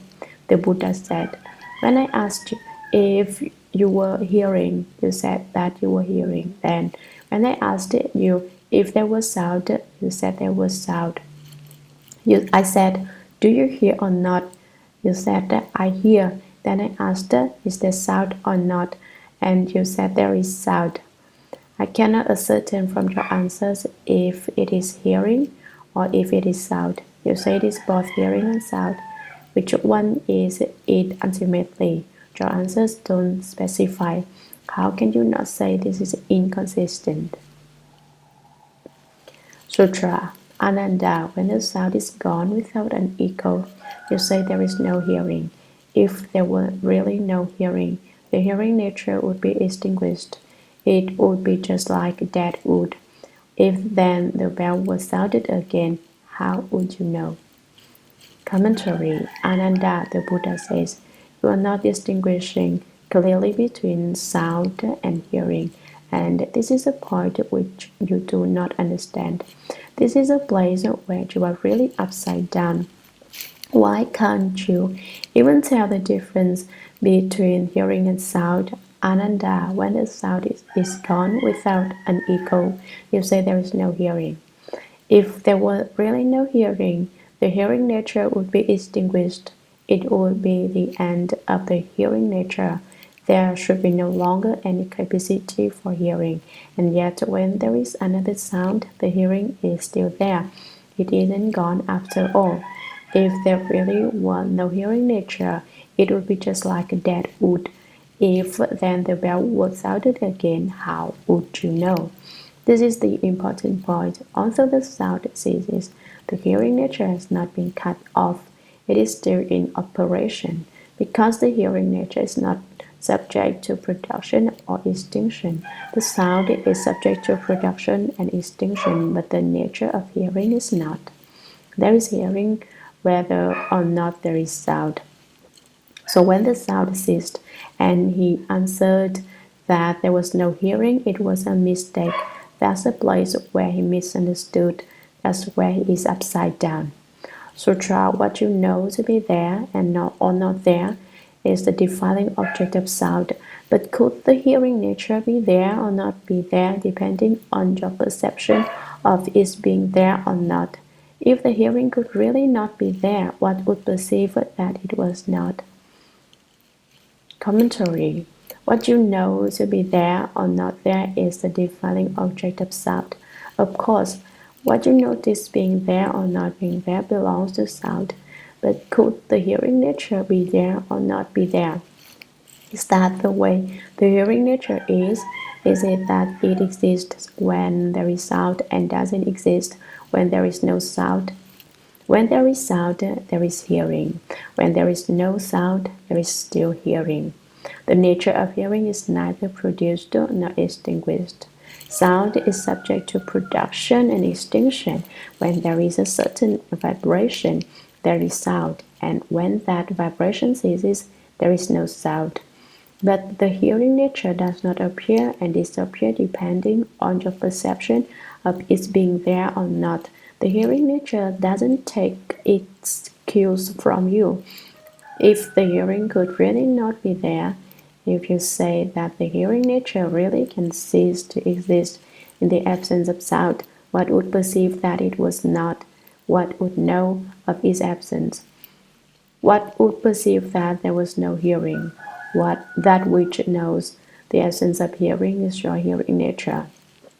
You say that you know that you are not hearing, but if you really didn't have a hearing nature at that point, you wouldn't even realize that you were not hearing. Sutra. And so Ananda, the sound that you hear are what are subject to production and extinction, not your hearing. The arising and cessation of sounds cause your hearing nature to be as if there or not there. Commentary. And so because of this Ananda, the sounds that you hear are what are subject to production and extinction. The sounds you hear arise and cease. The arising and cessation of sounds cause your hearing nature to be as if there or not there. When the sounds come forth and die away, it is not your hearing that is there or not there. That's not what happens. Whether there is sound or not, the hearing nature remains throughout.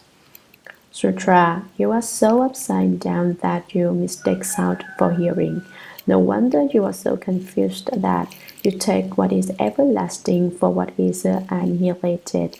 Ultimately, you cannot say that there is no hearing nature apart from movement and stillness and from obstruction and penetration. Commentary. You are so upside down that you mistake sound for hearing. Ananda, you don't even recognize where you yourself are upside down. That's why I say that you don't even recognize the difference between right side up and upside down. You think that sound is hearing and that hearing is sound. How can this be? Sound and hearing are different.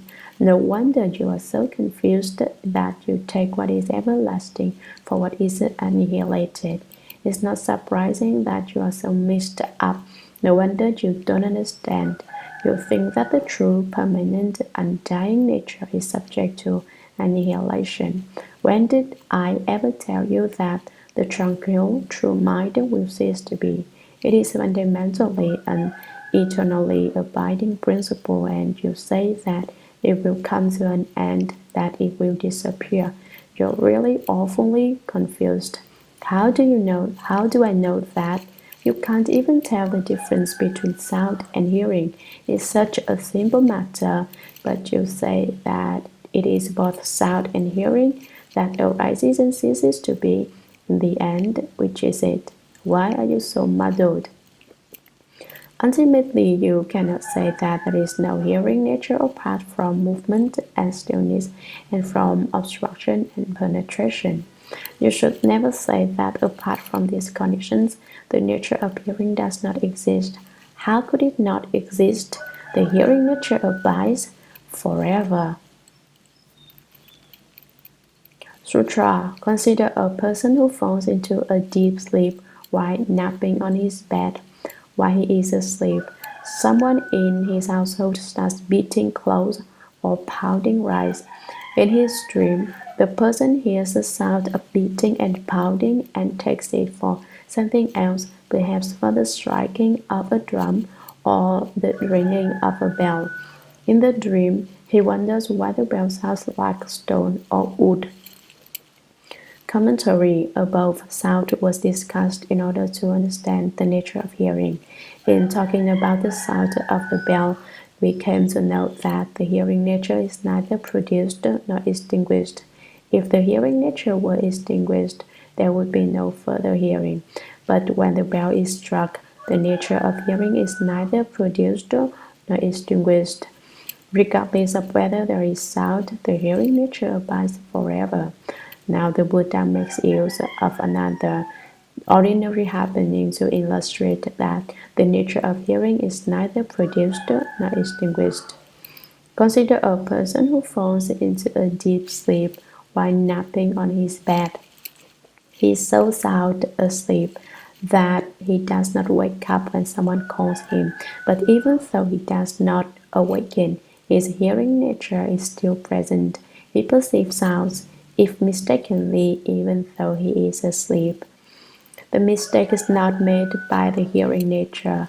It is the sixth mind consciousness, the solitary consciousness, which makes the mistaken perception. This person, then, is in such a deep sleep that he is unaware of everything. While he is asleep, someone in his household starts beating clothes or pounding rice. Beating clothes refers to the method of washing clothes used of old. I remember seeing this done when I was a child. There was a flat stone and two beating sticks made of wood. They would lay the clothes on the stone and beat them clean with the sticks in a rhythmic fashion. Pounding rice. I remember that the Great Master, the sixth patriarch, pounded rice for 8 months. One uses a pestle and also stamps on the coarse grains with one's feet in order to separate the chaff from the kernels. These methods were used in ancient China, and obviously they were familiar to the Indian way of life as well. So the Buddha gave these two examples. In his dream, the person hears a sound of beating and pounding and takes it for something else. That person refers to the one who is asleep. He hears the sounds of the clothes being beaten and the rice being pounded, but in his dreams he misinterprets them as something else. What does he think they are? He mistakes them perhaps for the striking of a drum or the ringing of a bell. In the dream, he wonders why the bell sounds like stone or wood. How come that bell sounds like a piece of wood or stone? He thinks. In the dream state, the sixth mind consciousness, the solitary consciousness, misinterprets the sound. Dreams are other tricks played by the sixth mind consciousness. It takes control of you and causes you to dream certain things.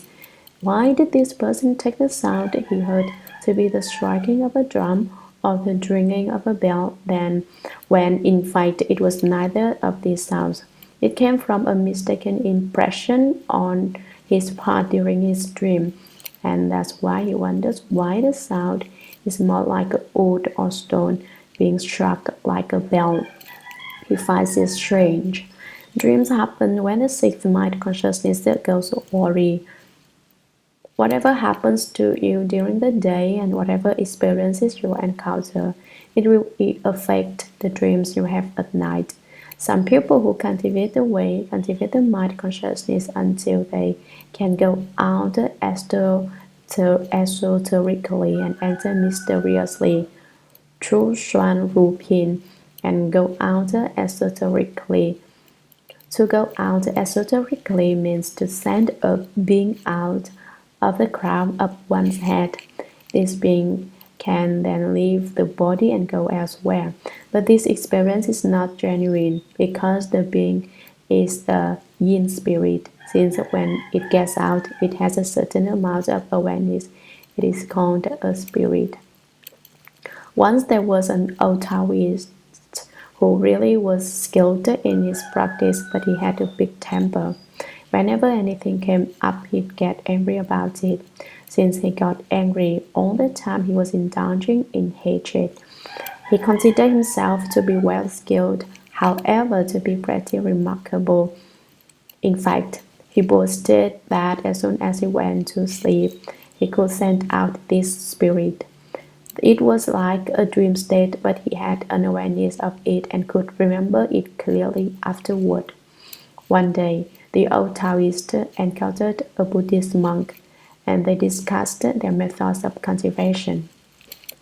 The Taoist said, "In Taoism, we can cultivate and become immortal. What talent do you Buddhists have?" Shakyamuni Buddha died just the same, but no one knows where the patriarch of Taoism, Li Laochun, went. He died, so they say, but really he went to the heavens. So the skill we develop in Taoism is to go out esoterically and enter mysteriously. "How do you go out esoterically?" asked the monk.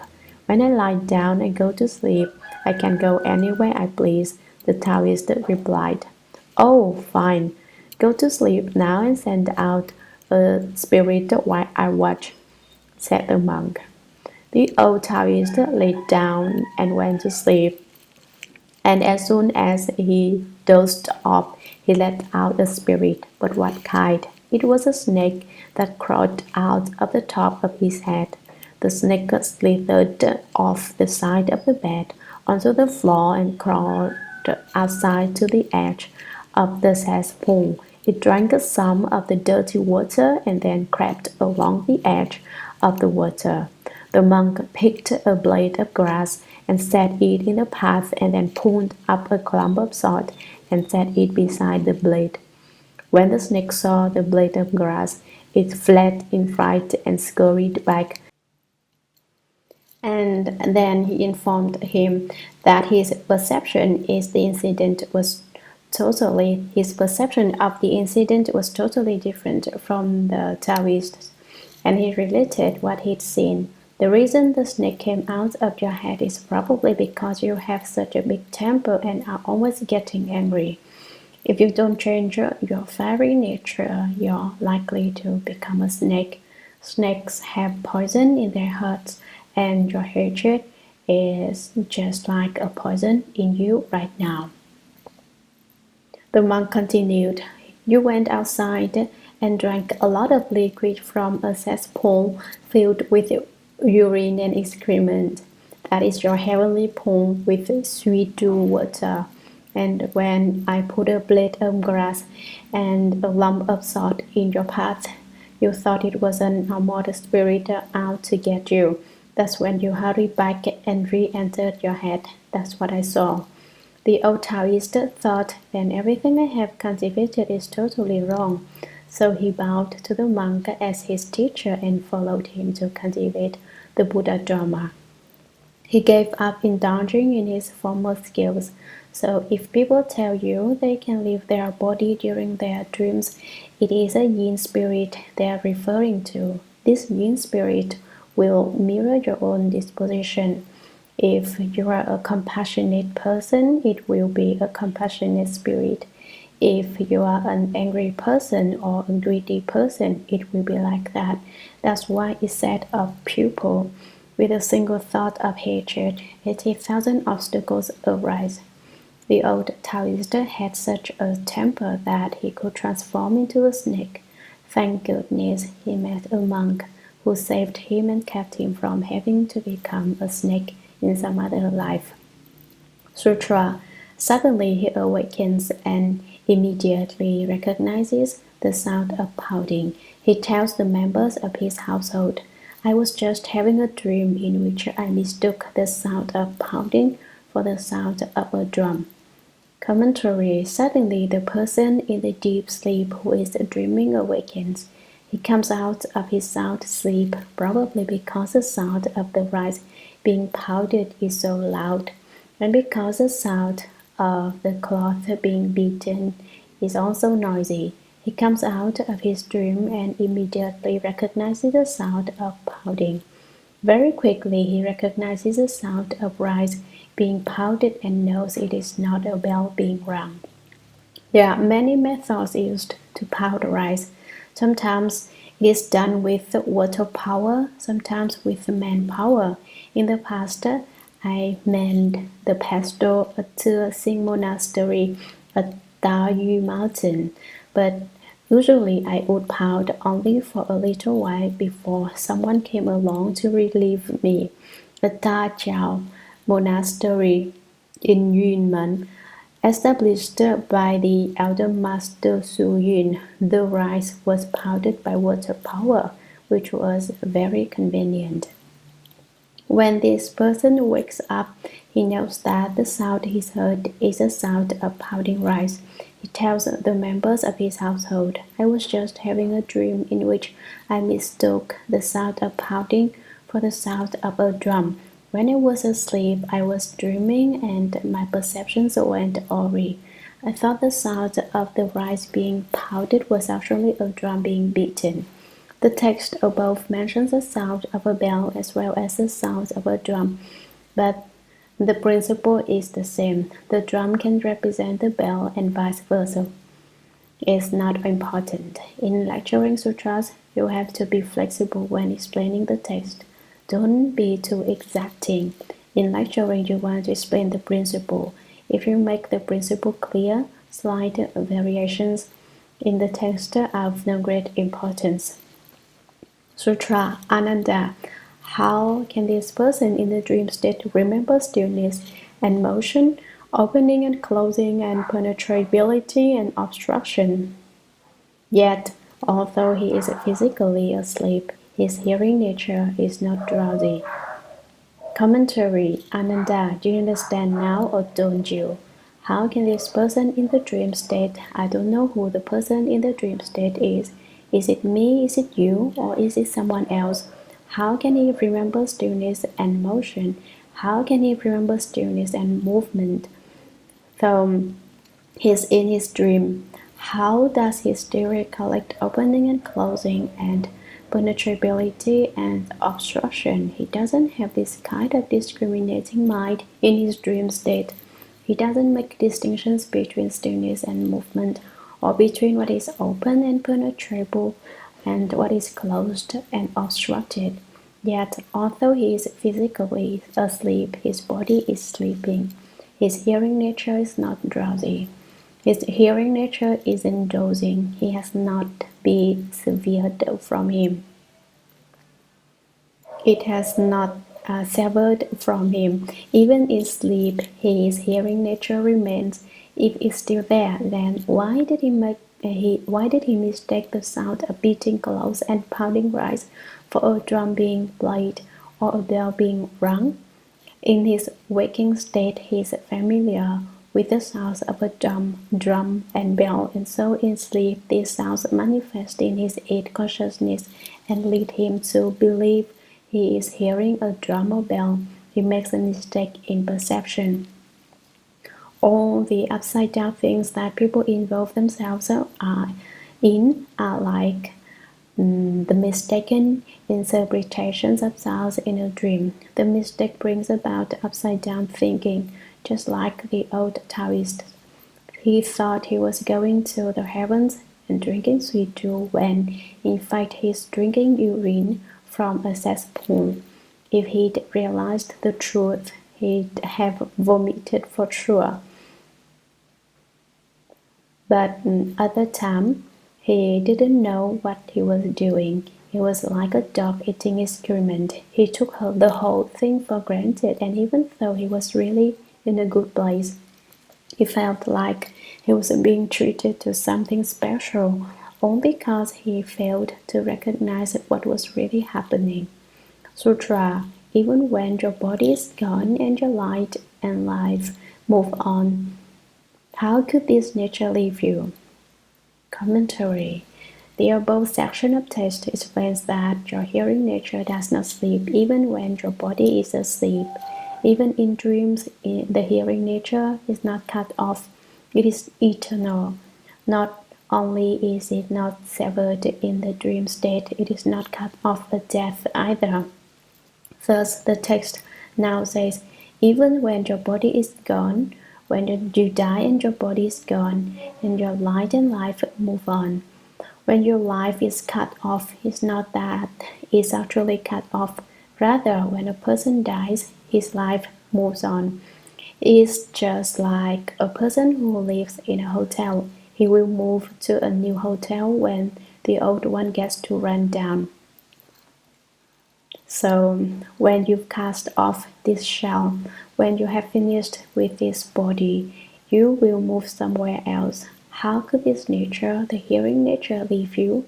How could it disappear when your physical form disappears? Even at death, this nature is not cut off. Sutra, but because living beings from time without beginning have pursued forms and sounds and have followed their thoughts as they run and flow, they still are not aware that their nature is pure, wondrous, and everlasting. Commentary. When you reach the end of your physical existence, when your body decays and dies, your light and life will move on. But your nature, your hearing nature, is indestructible, but because living beings from time without beginning have pursued forms and sounds, why don't living beings become Buddhas? Why don't they come to understand the way? It is because they have pursued forms and sounds from limitless compass passed right down to the present. They choose the defining objects of forms and sounds and get involved with them. They have followed their thoughts as they turn and flow over and over, and they still are not aware. They mistake the forms for the true and are turned around by this mundane dust. They are so involved with what is false that they fail to recognize what is true, and so now they are still not aware that their nature is pure, wondrous, and everlasting. They don't understand this doctrine, which is subtle, wonderful, and truly permanent. Sutra, they do not accord with what is eternal, but chase after things which are subject to production and extinction. Because of this, they are born again and become mixed with defilement as they flow and turn. Commentary. They do not accord with what is eternal. They do not pursue the principle of the wonder and permanence of their own nature. What is more, they go in counter to this principle and they trace after things which are subject to production and extinction. Is there anything in this world which is not subject to production and extinction? Everything with form and appearance is a drama of production and extinction. The drama of non-production and non-extinction has no form or appearance. But most people become attached to things with form and appearance and forget about the principle of wonderful permanence. Because of this, they are born again and again. This life is followed by the next life, and the next life turns into the one after that. What happens life after life? Beings have to become mixed with defilement as they flow and turn. The word mixed implies that one does not maintain purity but is stained by defilement, which further pollutes the mixture. What does one get mixed up with? With the turning and flowing. And what is meant by turning and flowing? In this life, one is named Smith, and in the next life, one is called Jones. In the following lifetime, one is called Cow.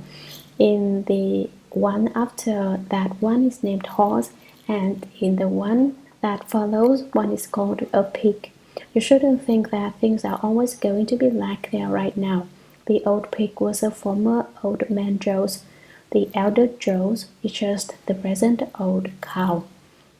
One person just keeps turning around and around. It is the same nature with a different body, and because that's the way it goes, you fail to understand. You don't recognize what's going on. Although you don't recognize what's going on, I do. I recognize that you are old cow, old horse, and old pig. When you act like a horse, you turn into a horse. When you act like a pig, you turn into a pig. When you act like a dog, you become a dog. When you act like a cow, you turn into a cow.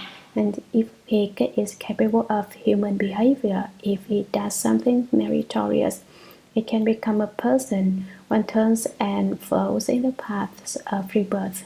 Sometimes one is born in the heavens, but once the heavenly blessings are used up, one falls into the hells again. When the sufferings of the hells have been endured, one gets born in the human realm or becomes an animal. If a person is very uncouth and has no understanding of human behavior, there's no need to wonder about it. In his last life, he was certainly an animal. If he hadn't been an animal in his last life, he wouldn't be so rude in this life. But even though you understand that he was an animal before, you should not slight him by saying something like, "You, last life, you were a pig for sure," or "You must have been a cow before." Even if he was a pig or a cow, all living beings have the Buddha nature, and all can become Buddhas. He may be stupid now and not know that he should cultivate. But if, on the other hand, he were to become vigorous, he might become a Buddha before you do. There's nothing fixed about it. Even if he is an animal, you should not look down on him. In a former life, the Buddha was never slighting Bodhisattva, who always said, "I don't dare slight any of you. In the future, you will all become Buddhas." All includes all living beings. People who have not obtained the Buddha eye and the wisdom eye should not slight living beings. People who have obtained the Buddha eye should even less slight living beings. All living beings are your past fathers and mothers and are future Buddhas. How many parents have we had in the past through life after life?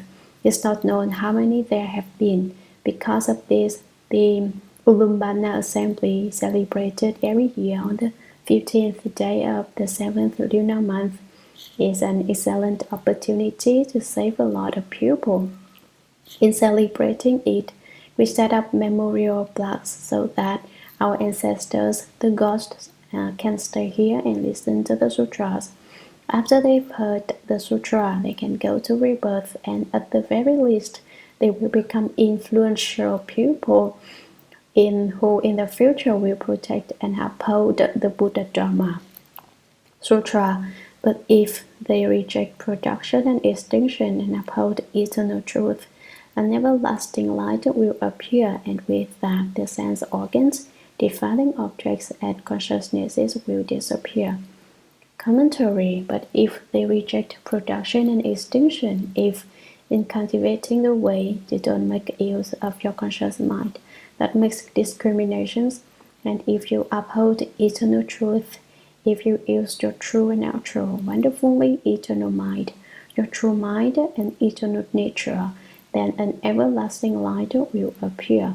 Eventually you will produce a constant light, the light of your self-nature, and with that, the sense organs, defiling objects, and consciousnesses will disappear.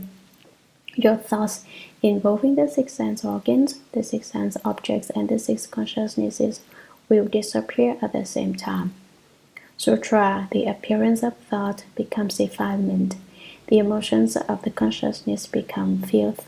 If you stay far away from these two, then your Dharma eye will accordingly become pure and bright. How could you fail to accomplish unsurpassed knowledge and enlightenment? Commentary. The appearance of thought. Appearance refers to one of the two aspects of the eighth consciousness, the aspect of appearance, which means External conditioned dharmas. Thought refers to your false thinking. False thinking and the aspect of appearance combine to form defilement, literally dust. The emotions of the consciousness become filth. This refers to attachment to the second aspect of the eighth consciousness, the aspect of seeing, which means internal perceptions. In your discriminating mind consciousness, you produce emotions, and with them comes defilement. The origin of filth is emotions. What harms people most is their emotions. No matter what situation they encounter, they react with emotion. The problem of emotion causes people to be born in a swoon and die in a dream. If you stay far away from these two, the appearance of thought which brings defilement, and the emotions of consciousness which make filth, you want to separate from both aspects of the eighth consciousness, appearances and seeing. And if you can be apart from thoughts and emotions, then your Dharma eye will accordingly become pure and bright.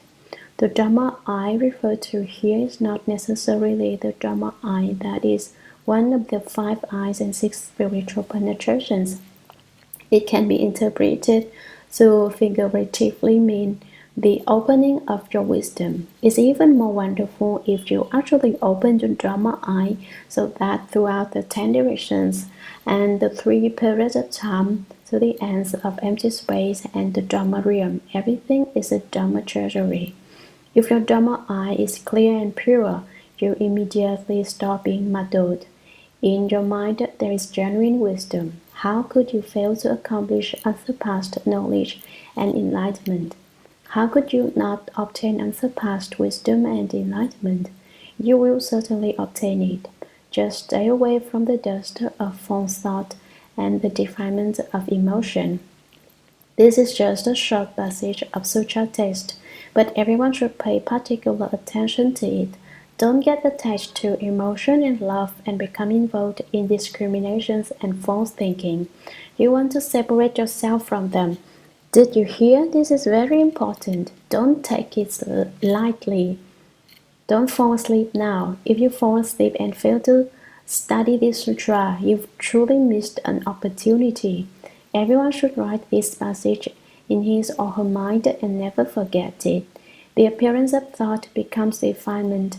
The emotions of the consciousness become filth.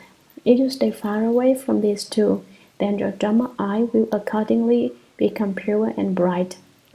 How could you fail to accomplish unsurpassed knowledge and enlightenment? Not only should you memorize the Shurangama mantra, you should memorize the sutra text as well. Every day your responsibilities become greater. I'm not here just to play with you. I'm not just joking with you.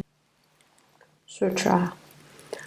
Ananda said to the Buddha, "World honored one, the third one has explained the 2 meanings. Yet, as I now contemplate people in the world, I believe that if they try to untie a knot and cannot find its center, they will never get the knot undone."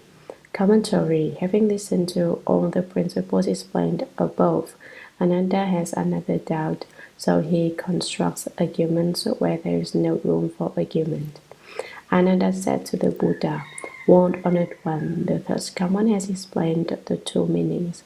This refers to 2 kinds of decisive meanings, one which makes use of the mind subject to production and extinction to cultivate, and one which does not make use of the mind subject to production and extinction in cultivating.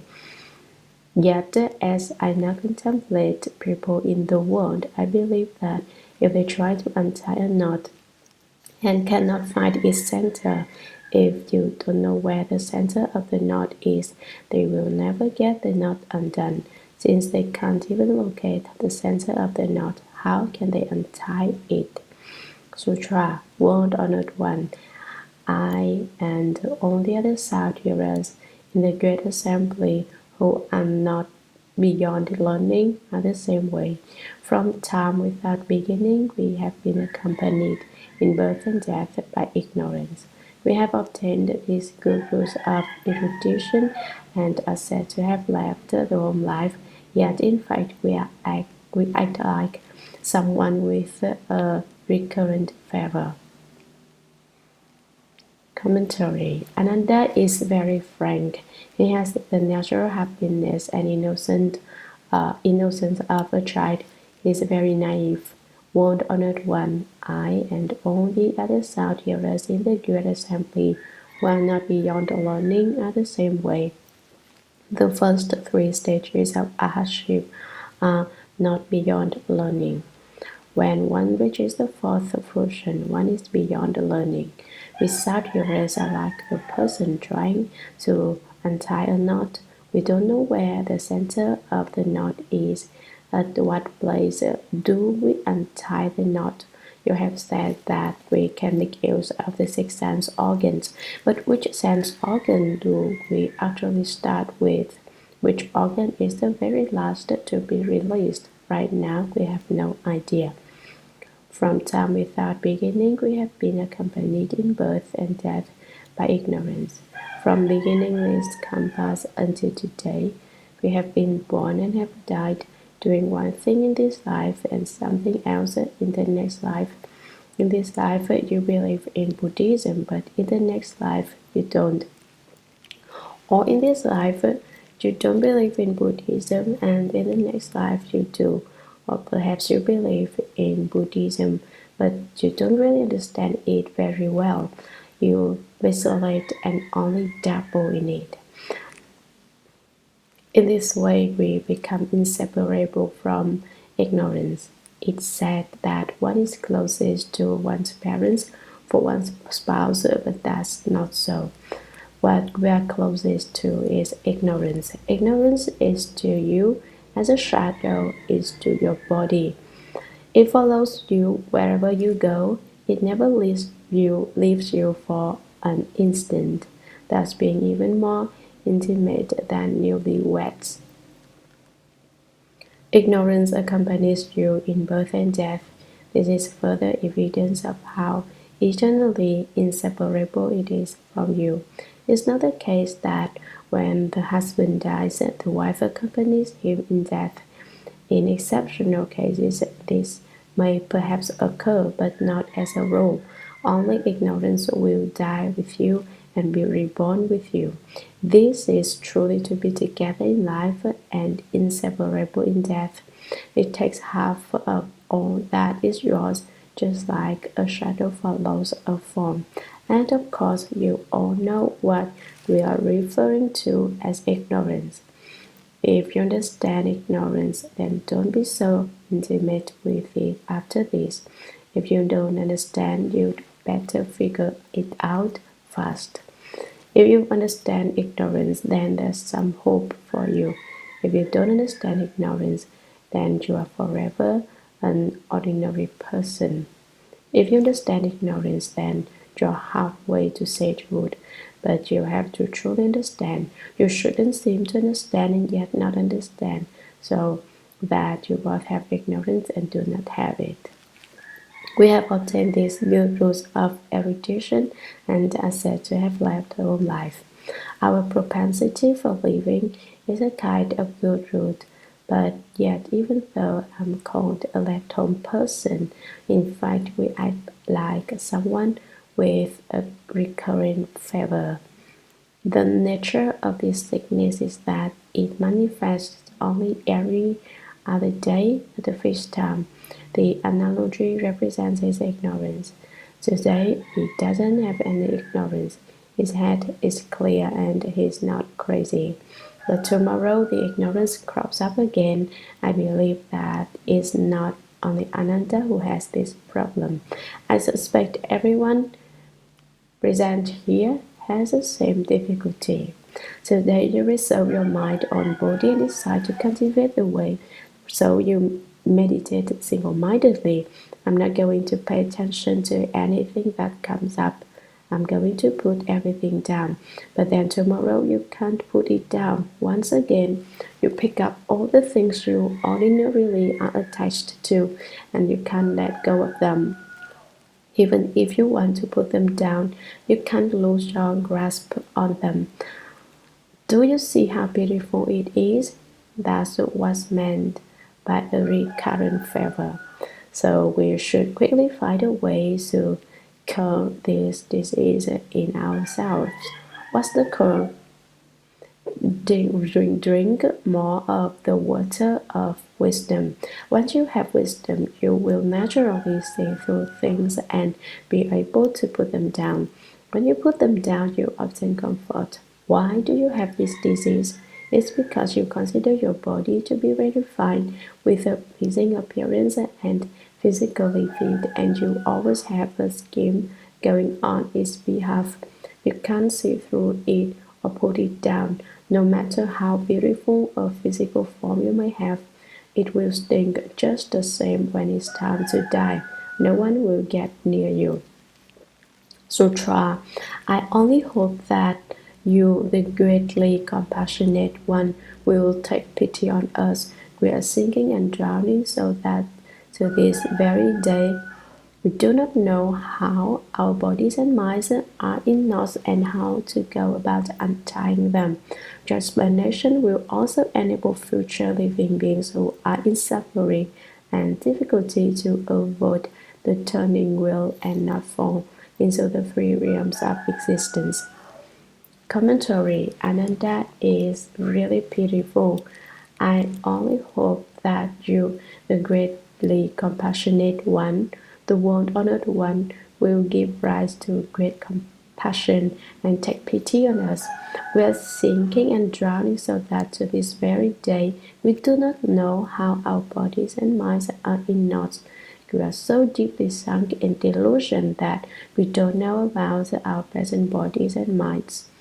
Which of the six sense organs does the knot start with, and which sense organ does it end with? If I am to untie these knots, I have to start at the beginning. I can't pick it up halfway along and expect to unravel it. I don't know how to go about untying them. Where do we untie them? Your explanation will also enable future living beings. I'm not just asking for myself. I have also brought forth the mind of a Bodhisattva and want to help those who are in suffering and difficulty so that they may avoid the turning wheel and not fall into the three realms of existence. If they know the method for untying the knots, they won't fall into the three realms of existence. They will avoid the suffering of the desire realm, the form realm, and the formless realm. Sutra. After saying this, he and the entire Great Assembly made full prostrations. He wept profusely and with sincere anticipation awaited the unsurpassed instruction of the Buddha, the first come one.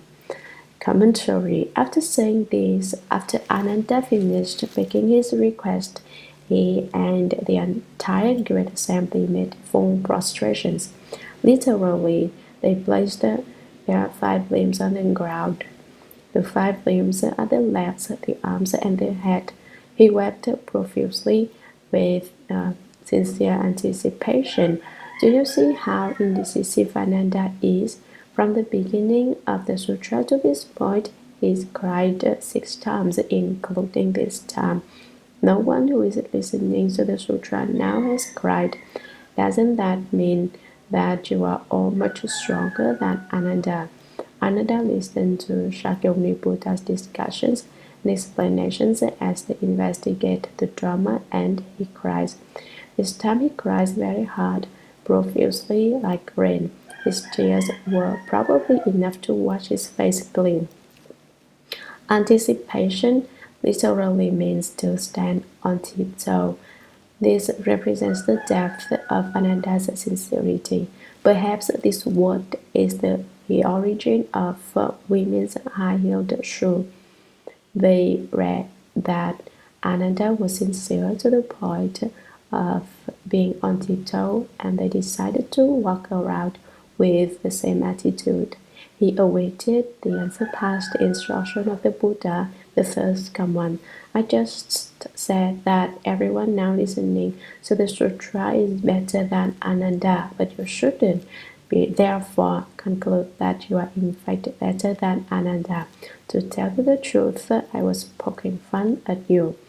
Oh, you say the teacher has to poke fun at the disciples.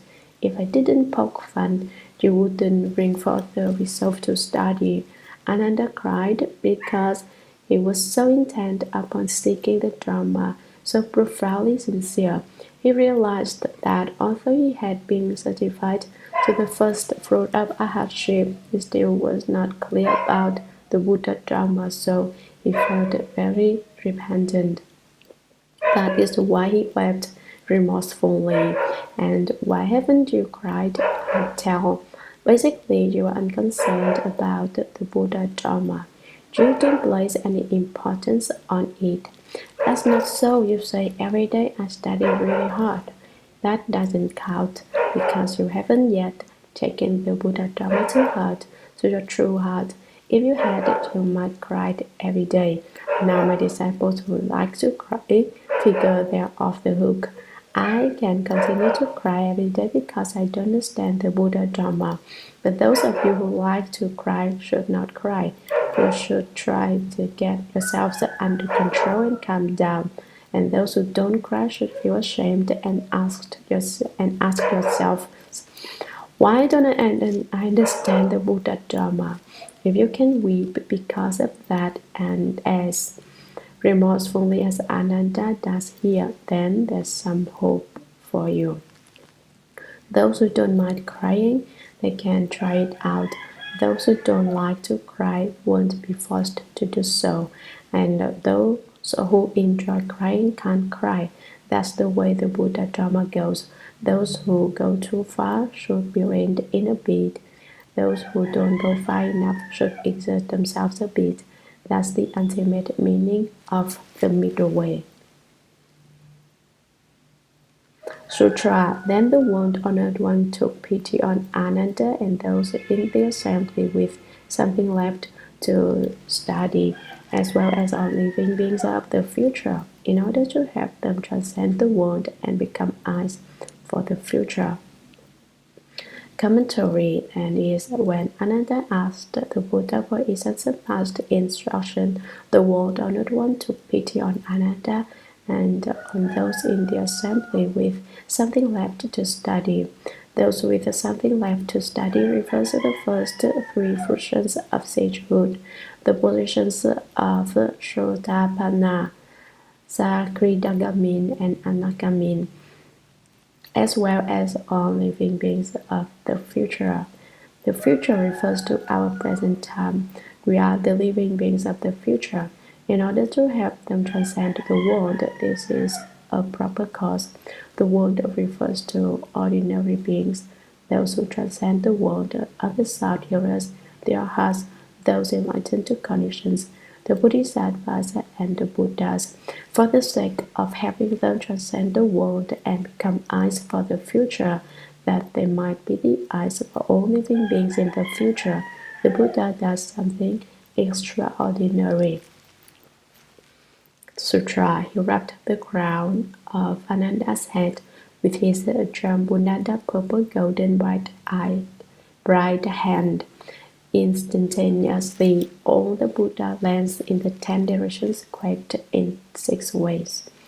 Commentary. He wrapped the crown of Ananda's head with his Jambunada purple golden bright hand.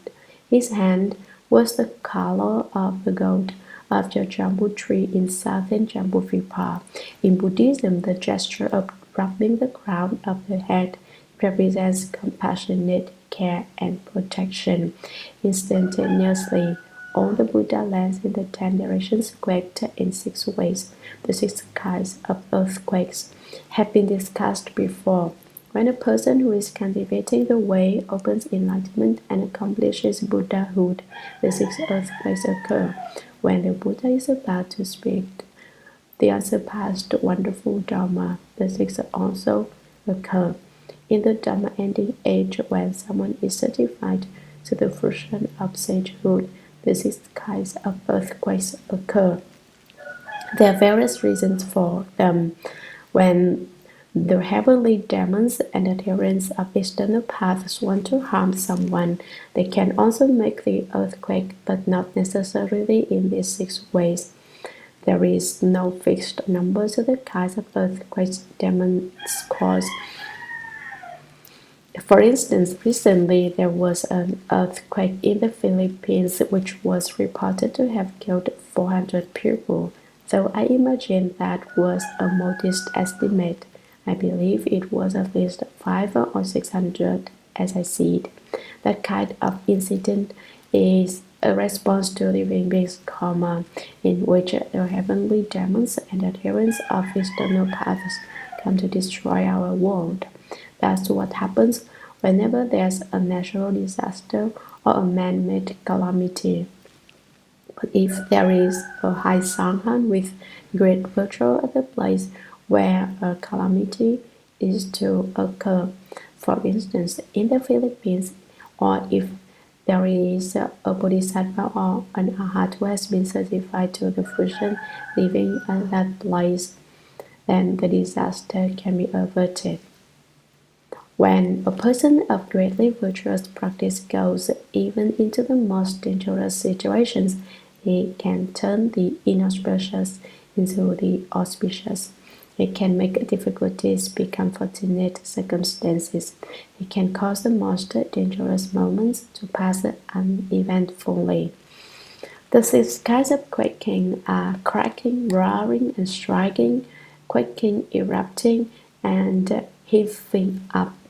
The first 3 belong to sound, the second 3 belong to motion. Quaking is a movement back and forth, erupting is a sharp upward thrust, looking like a breaker on the ocean. Heaving up is a gradual rising like the movement of an elevator. When the earthquake's sound occurs, one day here in San Francisco, the earthquake and the windows all began to rattle. Danger, danger, they were saying. I noticed one person got scared at that point and put her palms together. All others noticed her and followed suit. Cracking brings sound, but when there is roaring, the very earth itself cries out like a roar of a lion. Striking occurs when the earth splits and the 2 parts scrape against one another. Why do the 6 kinds of earthquakes represent? Why does the great earth tremble and move in 6 ways at this point in the Shurangama Sutra? When the Buddha is rubbing the crown of Ananda's head, it's because the Buddha is about to proclaim very important Dharma. All the Buddhas of the 10 directions have come to praise him in a single voice. That's the situation. It also represents the liberation of the 6 sense organs, the release of the 6 knots. Ananda has just asked about the source of the 6 knots and how to end them. He asked where their beginning and end are. And the Buddha is about to explain this doctrine, so he rubbed the crown of Ananda's head, and the great earth trembled and moved in 6 ways. Sutra. The first come one, as numerous as the fine motes of dust, each dwelling in its respective world, emitted a precious light from the crown of his head. Commentary. First come one, as numerous as fine motes of dust, that many Buddhas, each dwelling in his respective world. Each Buddha was dwelling in his own Buddha land. Each emitted a precious light from the crown of his head. Each of these many Buddhas emitted a red light from the top of his head. Some lights were red, some were white, some were yellow, some were blue. All kinds of lights were emitted from the crown of their heads. Thus come ones as numerous as fine motes of dust emitted these various lights in order to represent the supremacy of the Dharma that the Buddha was about to speak, and to demonstrate that it was an ultimately high, wonderful Dharma, the Dharma of the great Buddha Summit. Sutra. At one and the same time, their light went from their own countries to the Jeta grove and anointed the crown of the first Command's head. All in that great assembly obtained what they had never had before. Commentary. At one and the same time, their light, the light that the first command as numerous as a fine motes of dust emitted from the crowns of their heads, went from their own countries, from the land in which each Buddha was dwelling to the Jeta grove. Note that it was the light that came to the Jeta grove, not the Buddhas themselves. The light from each of the first commands, as many as the sands of the Ganges river, and as numerous as fine motes of dust, came to anoint the crown of the first command's head of Shakyamuni Buddha. This demonstrates that the way of all Buddhas is the same. The Dharma you speak is the Dharma I also speak. It is one and the same. The light is interpenetrating, and people's minds are also interpenetrating. The Buddha's lights are interpenetrating, and so are the Buddha's minds. The same is true of people's minds. If you are upset in your mind with someone, that person will realize it, even if you haven't said a word.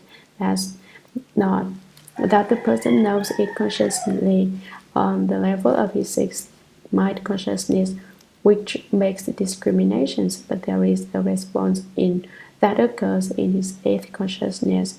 He has an awareness on the level of the eighth consciousness because people's minds are interpenetrating.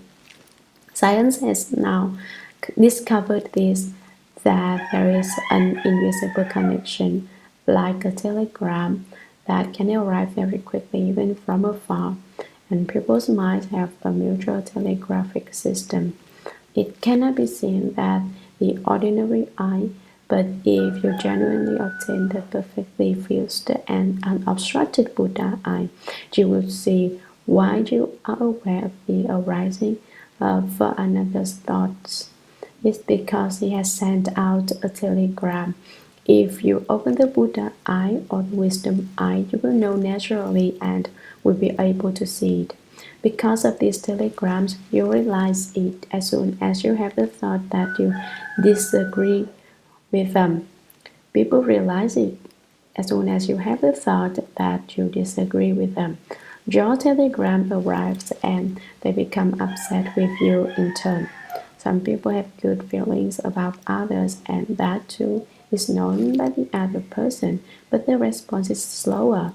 If you want to influence someone to change by means of positive reinforcement, then you can use all kinds of good thoughts to influence them, but the process will be gradual. Bit by bit, you can cause them to awaken. As they awaken, their response will be positive in turn. Now that I've explained this telegraphic system that operates between people, some may not believe what I've said. Nevertheless, it's true. In the future, when you actually open your Buddha eye, you won't have any doubts about this doctrine. Then you will realize, oh, I didn't believe it at the time, but it's actually true. The anointing of the crown of the first command represents the identity of the way of all Buddhas and the shining of their light upon one another. The summit Dharma they speak is one and the same. All in that great assembly obtained that what they had never had before. No one understood what they saw going on. Why are the Buddhas of the 10 directions emitting light that is shining upon our Buddha? What's the principle behind this? Can you imagine how many rays of light were being sent there by those come ones as numerous as fine motes of dust? The light was immeasurable, but it was not the least bit mixed up. Everyone very clearly in the mind the crown of the first command's head. Those who had opened their Buddha eyes, those who had attained the first three fruitions of our hardship did not understand what they saw. Even those who had attained the fourth fruition of our hardship did not understand it clearly. The reason they didn't understand is that they had never seen such a thing before, obtained what they had never. Sutra. Then Ananda and everyone in the great assembly heard the first come once as numerous as fine motes of dust throughout the 10 directions speak to Ananda in unison. Commentary. Then Ananda and everyone in the great assembly, the great Bodhisattvas, the great Arhats, the great Bhikshus, heard the first come once as numerous as fine motes of dust throughout the 10 directions.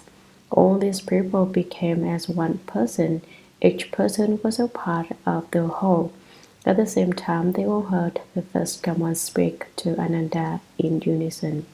Although there were many mouths, the voice was the same.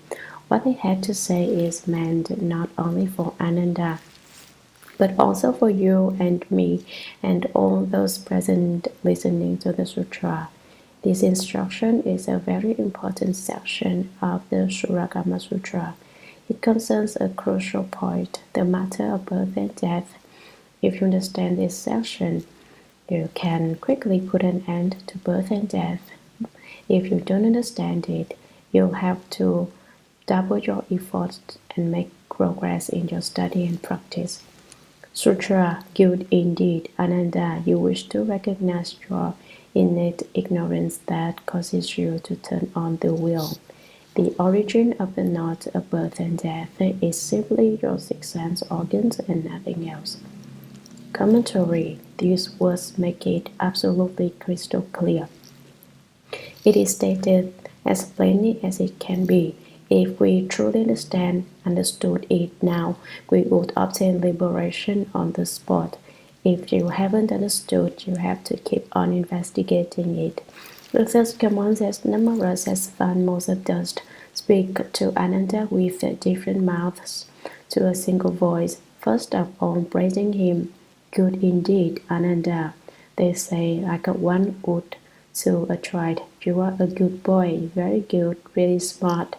They praise and flatter him first to draw his attention, and once they've got his attention, they tell him the truth. You are very intelligent, Ananda, because you wish to recognize your innate ignorance. You want to know some genuine principle and learn about the ignorance that came with you at birth. It is also referred to as the ignorance which appears with production. It causes you to turn on the wheel of the six paths of rebirth, bobbing up and down, being born here, dying there, and then being reborn in yet another place in this life, perhaps a Westerner, in the next life a Chinese, in the next a Japanese, the one after that an Indian, and in the life after that an African. Who sent you out to do this? Who tells someone to become a Japanese? Who tells someone to be a Chinese? Who tells someone to be a Westerner or an Easterner? Or a northerner or a southerner? Nothing else than your innate ignorance does it. Because there is ignorance, one gives rise to delusion, and upon the arising of delusion, one creates karma. Upon the creation of karma, one must undergo retribution. For instance, in this life, I go to Africa. There are a lot of diamonds there on the Gold Coast. There are more riches than are found in America. It's still not developed, so if I am reborn there and develop it, won't I be wealthy? I'd be one of the world's richest people. From that one false thought, you make a false move and end up in Africa to develop the Gold Coast and mine diamonds. Those who like America will go there. Those who like Australia will go there. Those who like Europe will go there. Those who like Asia will go there. It's up to you. Whatever karma you create, you undergo that reward or retribution. You go there to be a person, and once you get there, you don't know how it happened. and then you don't know where you are headed next. The dream of riches is over, but you still haven't awakened. It's pitiful, isn't it? The dream of riches never ends, and when the time comes to die, the mind isn't finished, and yet the life is exhausted. The origin of the knot of birth and death is simply your six sense organs and nothing else. The root of birth and death becomes bound into a knot from which you cannot escape. What is it? It is nothing but a trick of your eyes, ears, nose, tongue, body, and mind. These six bring about your death and your birth. Did you know that? Nothing else is responsible but keeps us so upside down, life after life and death after death. It's simply your six sense organs. Why? The eyes see defining objects of form and are turned around by them. The ears hear sounds and trace after them. The nose smells fragrances and goes out after them. The tongue tastes flavors and seeks after them. The body is touched and pursues the objects of touch. The mind entertains dramas and races after dramas. Tell me, how many things do you have altogether? So many. Following out after the six sense organs, you become divided in six departments. You're like a business with six different departments, and each takes a little money until the business is bankrupt. So when you end up dying, bankrupt, closed down, out of business, and with the little capital you have left, you puzzle over where you're going to open another business. Then you go somewhere else and open a new company, and there you are again, doing the same thing over again. Six bosses are in their offices expecting to do good business, but in the end it doesn't work out and the work stops again. That's where the problem of birth and death comes from. Earlier in the sutra, the Buddha admonished, you only need not follow. You shouldn't follow the discriminating mind. You should not pursue the activities of the six organs, the six objects, and the six consciousnesses. Don't go along with them. Turn around to the shore. The sea of suffering is boundless, but a turn of the head finds the shore. The turn of the head finds the shore of enlightenment. If you don't turn around, then the more confused you get, the deeper you go in. The deeper you go in, the more confused you get. You get into debt to a lot of people, and your books are never in balance.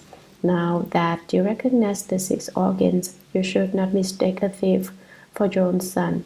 Don't keep spinning around at the portals of the six organs. Come back to where? To the Buddhist lecture hall. Sutra. You also want to understand unsurpassed Bodhi so that you can quickly realize bliss, liberation, tranquility, and wonderful eternity. It too is your six sense organs and nothing else. Commentary. Just before this passage, the sutra said that it is the six sense organs that cause you to undergo birth and death, to give rise to delusion, to create karma, and to undergo retribution. But you should not despise the six sense organs. You can't say, oh, you six things are horrible. I'm going to pluck out my eyes and pitch them someplace far away. I'm going to cut off my ears and cast them aside as well. I'll flop off my nose and cut out my tongue. In fact, I'll dismember my body and grind up my bones and be done with the whole thing. I'll shred my heart to bits and scatter it into emptiness and let it return to the great void that way. That attitude is also a mistake. People who cultivate the way can't give rise to hatred. Although the eyes, ears, nose, tongue, body, and mind don't treat you well like in business, they are all embezzlers. Still, you don't fire them. Why not? Because although they are not good now, they will help you if you change. If they change and they stop their embezzling, they can help you make a profit. This section of text says that if you become enlightened and obtain permanence, bliss, true self, and purity, it is the six sense organs that bring it about. It is thanks to them for that it happens. This is like the analogy of water and ice. Water can be in liquid or solid form. It can be beneficial to people or it can harm them. So you can't lose your temper and say you don't want your eyes and ears. If you don't want your eyes, don't become blind. If you don't want your ears, you go deaf. If you don't want your nose, you turn into some weird thing. If you don't want your tongue, you can't speak. And if you don't want your body, you wouldn't have anything at all. You turn into dull emptiness. Nor can you do without your mental processes. Thus, the Buddhas of the 10 directions now say to Ananda, "You also want to understand the method for untying the knot, right?" Notice that these two sections of the sutra are not spoken by Shakyamuni Buddha alone. It is the Buddhas of the 10 directions, as numerous as find most of dust, limitless and boundless numbers of Buddhas who are speaking now. Very good, Ananda, you are a fine person. You are truly a good cultivator. You also want to know about the unsurpassed body. The body referred to here is the cause for body. It cannot be explained as the body result in this case. The meaning is you also want to bring forth the resolve for unsurpassed body so that you can obtain the body result, so that you can quickly realize bliss, liberation, tranquility, and wonderful eternity. I assume that everyone understands what quickly means here, that everyone is eager to become a Buddha as soon as possible. The four virtues of Nirvana are what is meant here. Bliss is the virtue of bliss, while liberation is the virtue of true self. If you have a self, you are not free. If you want to obtain liberation, you have to be without a self. You obtain the true self and are liberated from the false self. Tranquility represents the virtue of purity. Wonderful permanence represents the virtue of permanence. These are the four virtues of Nirvana without residue, and it too is your six sense organs and nothing else. Do you understand now, Ananda? But after the Buddhas of the 10 directions had spoken this doctrine, Ananda still didn't understand. When you are confused, then no matter how clearly someone may explain to you, you still do not understand it clearly yourself. What's this mean anyway? Birth and death are caused by the six sense organs, but when one becomes liberated and is certified to the fruition, it is also caused by the six sense organs. How can these six organs be responsible for what is bad and for what is good? He doesn't understand, but people can be both good and bad. Today, someone feels good and wants to help people. I want to give to the poor, he says, and he takes out his money and gives it away. But the next day he is broke and thinks, yesterday I gave all my money away and today I don't have any to spend. I'll get my gun and go rob someone. So he turns into a bad person.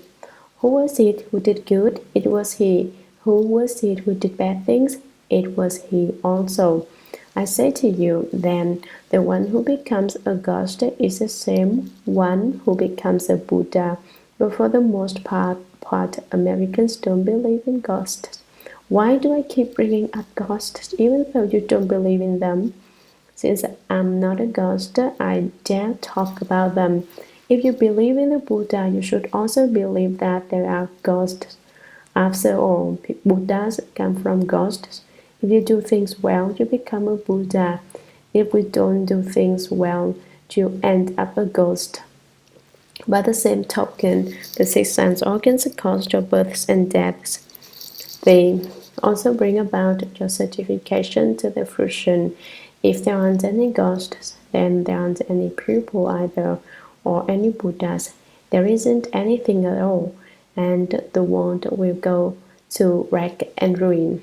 People who say they believe in Buddhas but don't believe that their ghosts are so obstinate that even if the Buddha were in the world, he couldn't teach them. The Buddha says very clearly in the sutras that they are ghosts. Why don't you believe that they exist?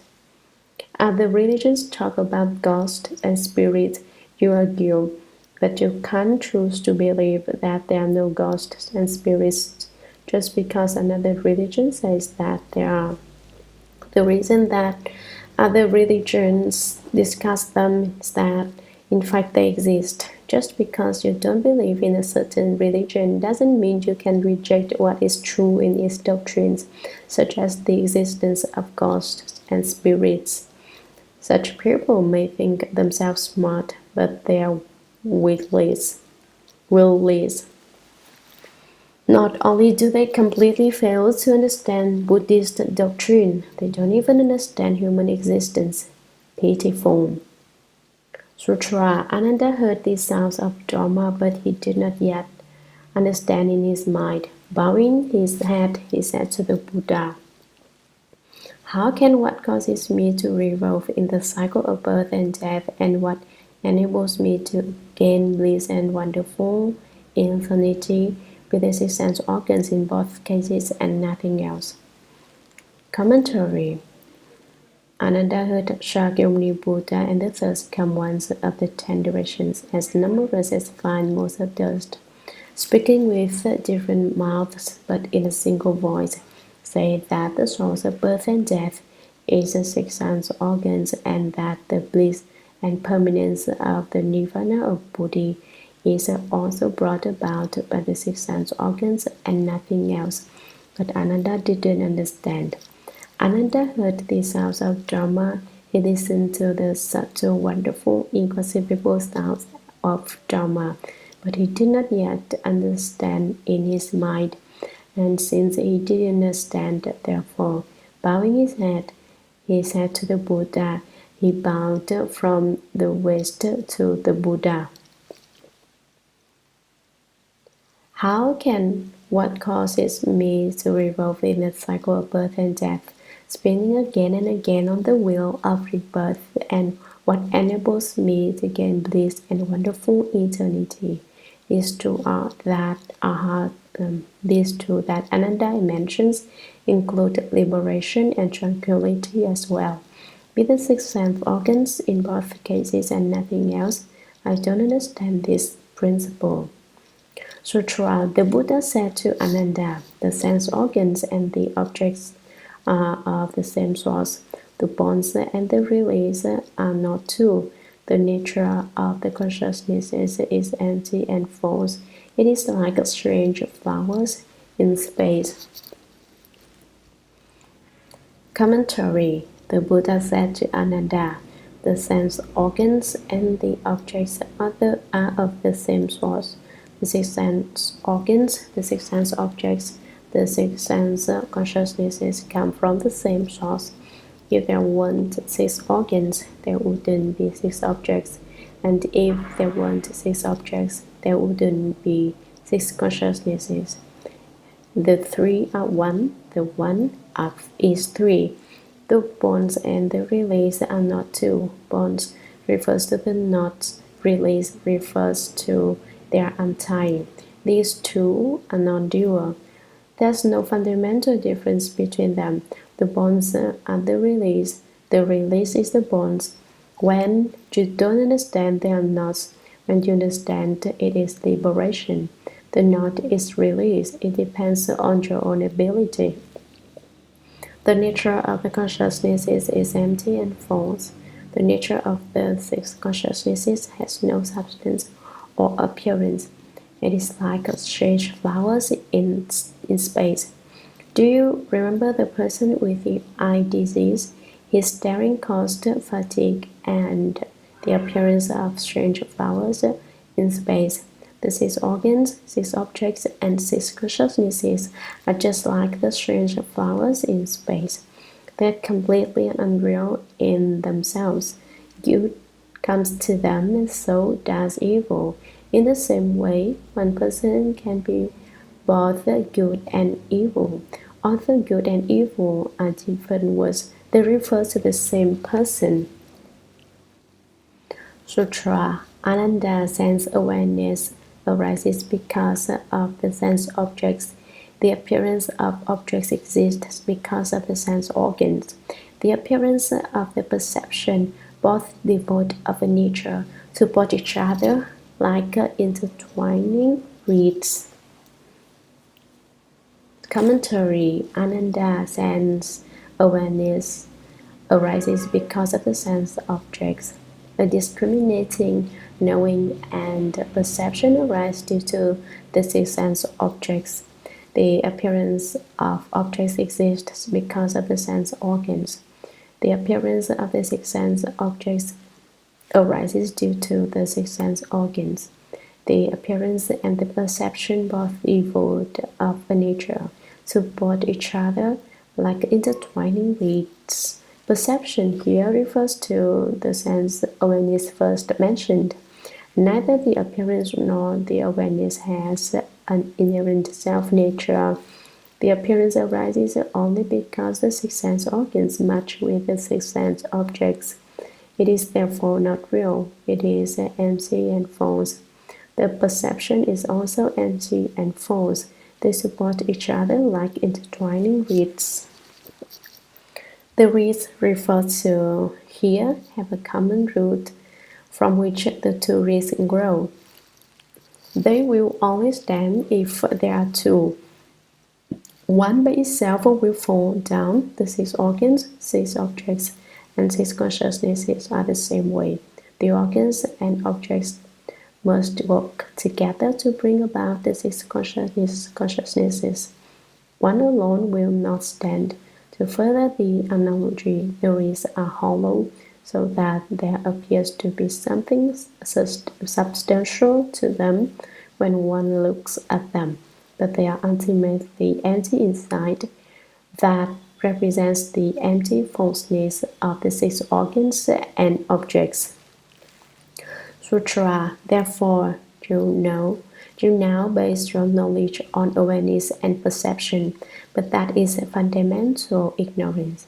The absence of a view regarding awareness and perception is nirvana, the true purity of no outflows. How could there be anything else in the midst of it? Commentary. Therefore, you now base your knowledge on awareness and perception. You set up another awareness and perception based on an awareness and perception that are in themselves wrong, but that is fundamental ignorance. The absence of a view regarding awareness and perception is nirvana. You realize that your awareness and perception are basically non-existent, and so you establish no opinion based on them. To have no awareness and perception in the midst of awareness and perception is to be in accord with the way. It is nirvana and the true purity of no outflows. How could there be anything else in the midst of it? In the midst of the absence of awareness and perception, how could you harbor anything else? That place is pure at its origin and pervades the Dharma Realm. Why would you want to add anything to it? Why add awareness and perception to awareness and perception? This principle is like the one in the passage above that states basic enlightenment is necessarily bright, but is falsely referred to as bright enlightenment. Sutra. Then the world-honored one, wishing to restate this meaning, spoke verses saying, Commentary. Then Shakyamuni, the world-honored one, knew that Ananda had still not understood the answer to his question. Wishing then to restate this meaning, he spoke verses saying, Verses have a fixed number of syllables in each line, perhaps 5, 6, or 7 in the Chinese. Sutra. In the true nature, conditioned things are empty. They spring from causes as illusions do. Things unconditioned neither rise nor cease. Unreal, they are like flowers in space. Commentary. In the true nature, that is, in the absence of any falseness, a falseness nonetheless relies on the true nature to come into being. Thus, conditioned things arise out of true emptiness, but the conditioned dharmas are empty. They spring from causes as illusions do. Conditioned dharmas arise when certain conditions are present, but once conditions arise, they will also cease to be. Thus, the fundamental substance is emptiness. That's why it's said to be like an illusion. Things unconditioned neither rise nor cease. You say that conditioned dharmas are empty.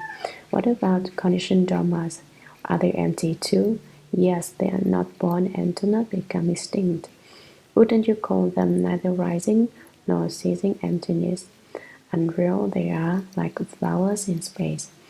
They don't have a substantial nature. They are not real, just like the strange flowers in space. Sutra. To speak of the false is to reveal the true, but both the false and the true are false themselves.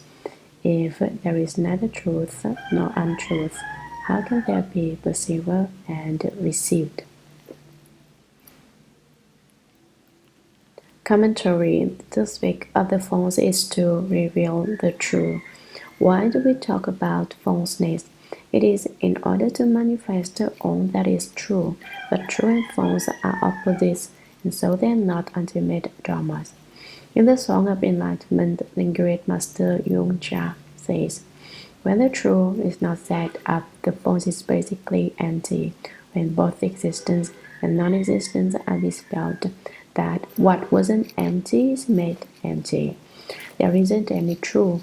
The false is basically empty, but the true doesn't exist either. Thus, was to be called true, the true does not remain, nor is there any existence or non-existence. You have to make empty what is not empty. This is the same principle. The false is spoken to reveal the true, but the true and the false that you speak about are both false. They are not true. If they were true, how could there be a false among them? There isn't anything at all. That is the Dharma Realm of truth emptiness. It is the one true Dharma Realm and the Dharma Realm of true suchness. In it, not a single Dharma is established. As soon as you speak about the true by comparing it to falseness, then the true becomes false. The true referred to is no longer fundamental truth. Both are false because they are opposites. At its ultimate point, Buddhism is absolute. There are no dualities. True and false are still at the level of opposites and in the realm of duality. The true, which is the opposite of the false, is itself false.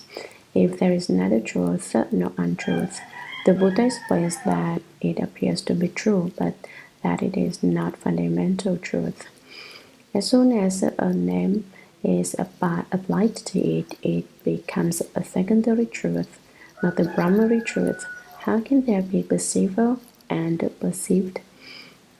How can you say there is a subjective perceiver and an object perceived? The subjectivity of the seeing division and of the six defining objects, the appearance with division, which is what is perceived, cannot be spoken of because they do not exist. Sutra. Between them, the two in fact have no nature. Thus, they are likened to entwining reeds. The knots and their release have a common cause. The sages and ordinary pupils' paths are not two. Commentary. Between them, the two, in fact, have no nature. In the midst of the true and the false, the six organs, the six objects, and the six consciousnesses, there is no nature that actually exists. Thus, they are likened to entwining reeds. The knots and their release have a common cause. When you do not understand, you get tied up in knots and cannot undo them. When you understand and obtain liberation, you know that the cause of both the knots and their release was the same. Lack of understanding is the knots, understanding is the release. The sages and ordinary people's paths are not two. Holy people and ordinary people don't tread separate paths. A sage is someone who understands the principle of things. He has fathomed the measured space of the entire universe and thus has a sage wisdom. An ordinary person, when he does not understand, turns his back on enlightenment and unites with the defilements of the world. So, an ordinary person turns his back on enlightenment and unites with the dust. A sage turns his back on the dust and unites with enlightenment. If you renounce enlightenment, you become one with the defining appearances of conditioned dharmas. But basically, the sage and the ordinary person are not on different roads. Why aren't their paths different? One is confused and the other has awakened. But the source of confusion and enlightenment is one. Here we are speaking of ultimate dharmas. Sweep away all dharmas, separate from all appearances. Sutra regard the nature of the intertwined emptiness existence both are not. Dark confusion is simply ignorance. Bringing it to light is liberation. Commentary Ananda regard the nature of the intertwined. Minutely examine the intertwining reeds, especially the nature that lies between them. The nature do the intertwining reeds have? What nature do the intertwining reeds have? None at all. There is neither emptiness nor existence in evidence. Emptiness, existence, both are not. They, you may say that it's empty, yet there is something there. You may say that it exists, but in fact it doesn't. The intertwining reeds represent the non-existent quality of both conditioned and unconditioned dharmas. You should understand this. Dark confusion is simply ignorance. This means that with reference to your six sense organs, when you do not understand and you have not yet awakened, you are confused about true emptiness. A darkness grows in the emptiness. That's where ignorance comes from. In the pure nature and bright substance of your everlasting true mind, confusion grows into ignorance. Bringing it to light is liberation. If you discover this, there is no ignorance. You discover your inherent enlightened nature. This discovery is just liberation. In the past, there was a monk of the Chen school who heard about an enlightened Hsuan Hua with virtue in the way. He went to request instruction from him. In Buddhism, asking for instruction is a very formal affair. It isn't just a matter of tossing out a casual question and getting a casual answer back. Since the instruction is given for the sake of ending birth and death, the whole matter is looked upon quite seriously.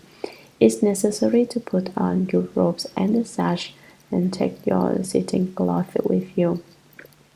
When you arrive in the Master's presence, you completely open out your sitting cloth, spread it on the ground, bow 3 times, and then kneel erect on both knees with your palms together. Then you can ask about whatever you don't understand. What did the monk ask? He wanted to know how to obtain liberation. He sought release. How could he get free?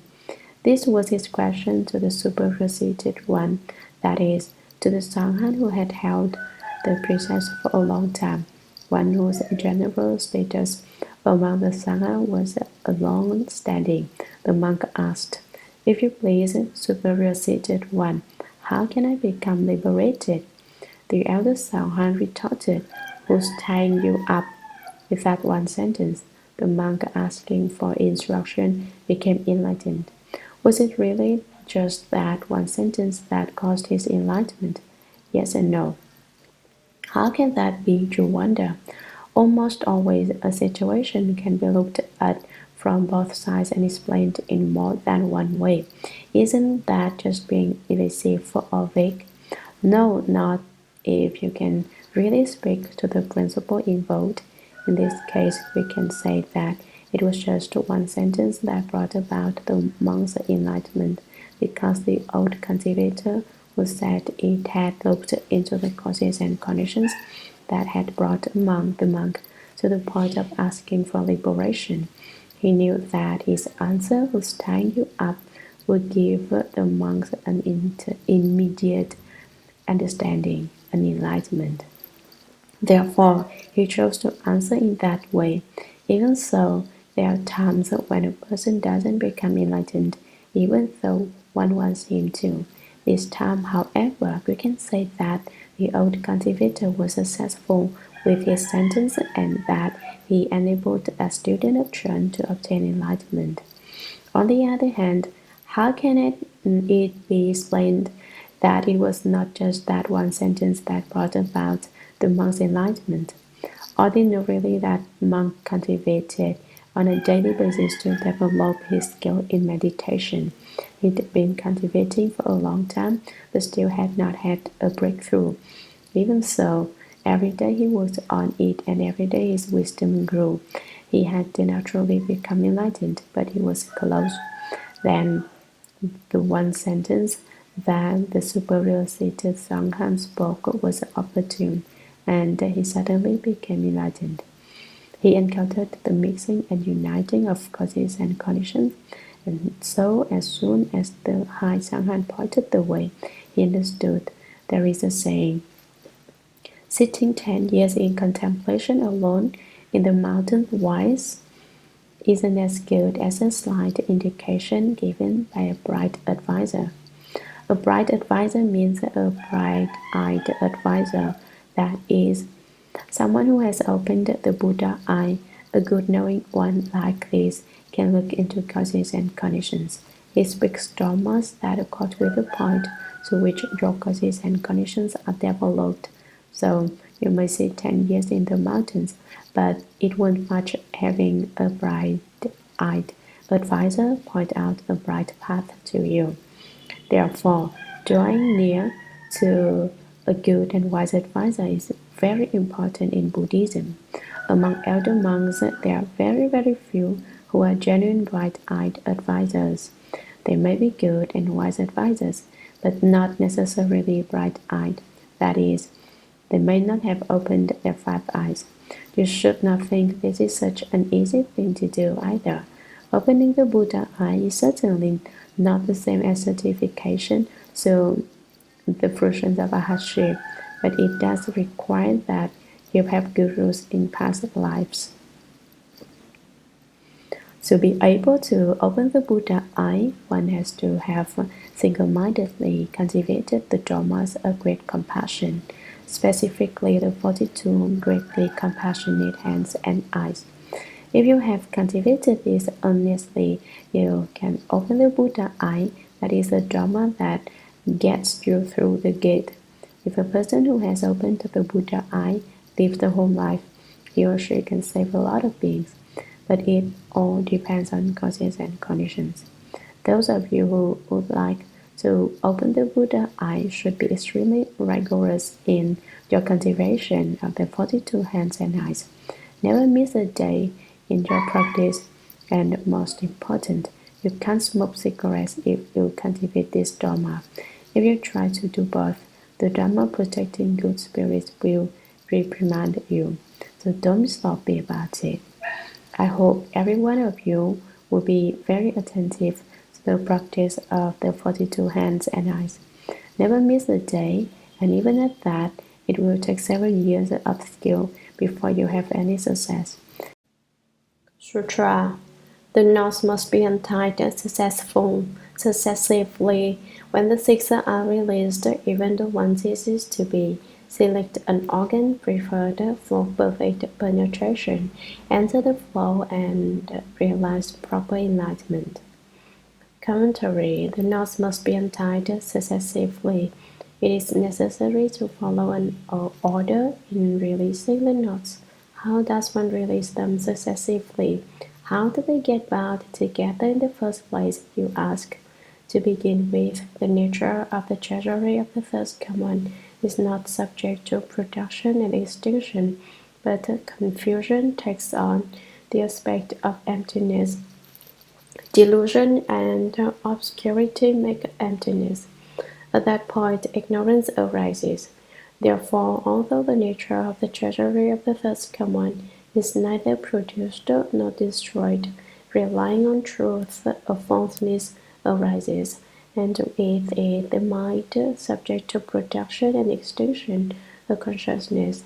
This consciousness divides into the sixth, seventh, and eighth consciousnesses. But the source of the eighth consciousness, which is founded on ignorance that creates production and extinction, is the nature of the treasury of the first common, which is not subject to production or extinction. Its source is the pure nature and bright substance of the eternal true mind. Relying on truth and falseness arises. The treasury of the first common changes into the alaya consciousness, the eighth consciousness, also called the storehouse consciousness. The eighth consciousness is the basis for the existence of the five skandhas: form, feeling, thought, activity, and consciousness. Starting with the skandha of consciousness, one progresses to the skandha of activity. This is the seventh consciousness, the manas consciousness, monashi, also called the transmitting consciousness, transungshi. This consciousness transmits messages from the sixth consciousness to the eighth consciousness. It forms the activity skandha. The next skandha is that of thought. This is the sixth consciousness, the mind consciousness. The feeling skandha is the first five consciousnesses of the eyes, ears, nose, tongue, body, and body. The skandhas of feeling, thought, activity, and consciousness correspond to one knot each.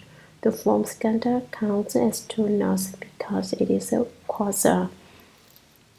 Thus, the sixth knot start with the eighth consciousness and progress through the seventh and the sixth, and then through the five. With the existence of the five skandhas, the five tabbidities come into being, producing all kinds of obstructions. If we want to untie these knots, we must first stop tracing after the skandha of form. Once these two knots are broken open, then the other skandhas of feeling, thought, activity, and consciousness are released as well. The six knots are all untied. The knots must be untied successively because the skandha of form is composed of coarse knots, while the remaining skandhas of feeling, thought, activity, and consciousness are extremely subtle. So why do they begin their formation from the inside and work outward? You wonder. It is because the eighth consciousness is the first to arrive at conception. It all starts with the eighth consciousness. The five skandhas and the eighth consciousness become bound together. In the knot of birth and death, it starts with the eighth consciousness. You release it by starting with the form skandha, the process that can be likened to removing clothes. You take off an outer layer and an inner layer is revealed. In this way, you take off layer after layer until you have removed them all. Then the knot is untied. That's how it's explained, but actually if you release one knot, the other five will disappear as well. The verse says, when the six are released, even the one ceases to be. When the six sense organs, the nodes, are freed, the one disappears as well. This will be explained in detail later in the text. Select organ preferred for perfect penetration. The method for cultivation is a blindly forthright at the entrance to the six organs. That is, the eyes are not turned by forms, the ears are not turned by sounds, the nose are not turned by smells, the tongue is not turned by flavors, the body is not turned by objects of touch, and the mind is not turned by dramas. You transform what takes place at the entrance to the six organs. You return the light to illumine within. You do not seek outside. God and gather in your body and mind, seek within yourself. In cultivating the six organs, you have to select one organ which will lead you to perfect penetration. The Buddha has already laid the groundwork for this. He discussed the efficacy of 1200 of each of the organs and told Ananda to see which organs were more complete. The eyes, for instance, are not complete, but the ears are. The tongue and the mind are also complete organs. 3 are complete and 3 are not. You are to select a complete organ and then develop your skill in cultivation with regard to it. Shakyamuni Buddha has tacitly implied that the organ of the ear will lead to perfect penetration, but he was not come right out and said it. He wants Ananda to make his own selection. He wants him to figure it out for himself. Select an organ preferred for perfect penetration and enter the flow of realized proper enlightenment. Enter the flow of Dharma nature of the sages. Turn against the flow of the six sense objects of an ordinary person. After entering the flow, one can accomplish proper enlightenment, that is, become a Buddha. Sutra, extremely subtle, the Adana consciousness makes patterns of habit that flow on in torrents. Fearing you will confuse the truth with what is not, I rarely tell you all of all this. Commentary. This is Dharma which Shakyamuni Buddha rarely speaks. I rarely tell you of all this. I don't ever like to explain this Dharma. Just imagine, Shakyamuni Buddha rarely explained this Dharma for the great Arhats, the great Bodhisattvas, and the great Bhikshus. And yet how easily we have had the opportunity to hear this wonderful Dharma spoken by the Buddha. Extremely subtle, the Adana, Tuana consciousness. This is a very subtle consciousness, even more so than the eighth. The Adana is also called the pure consciousness.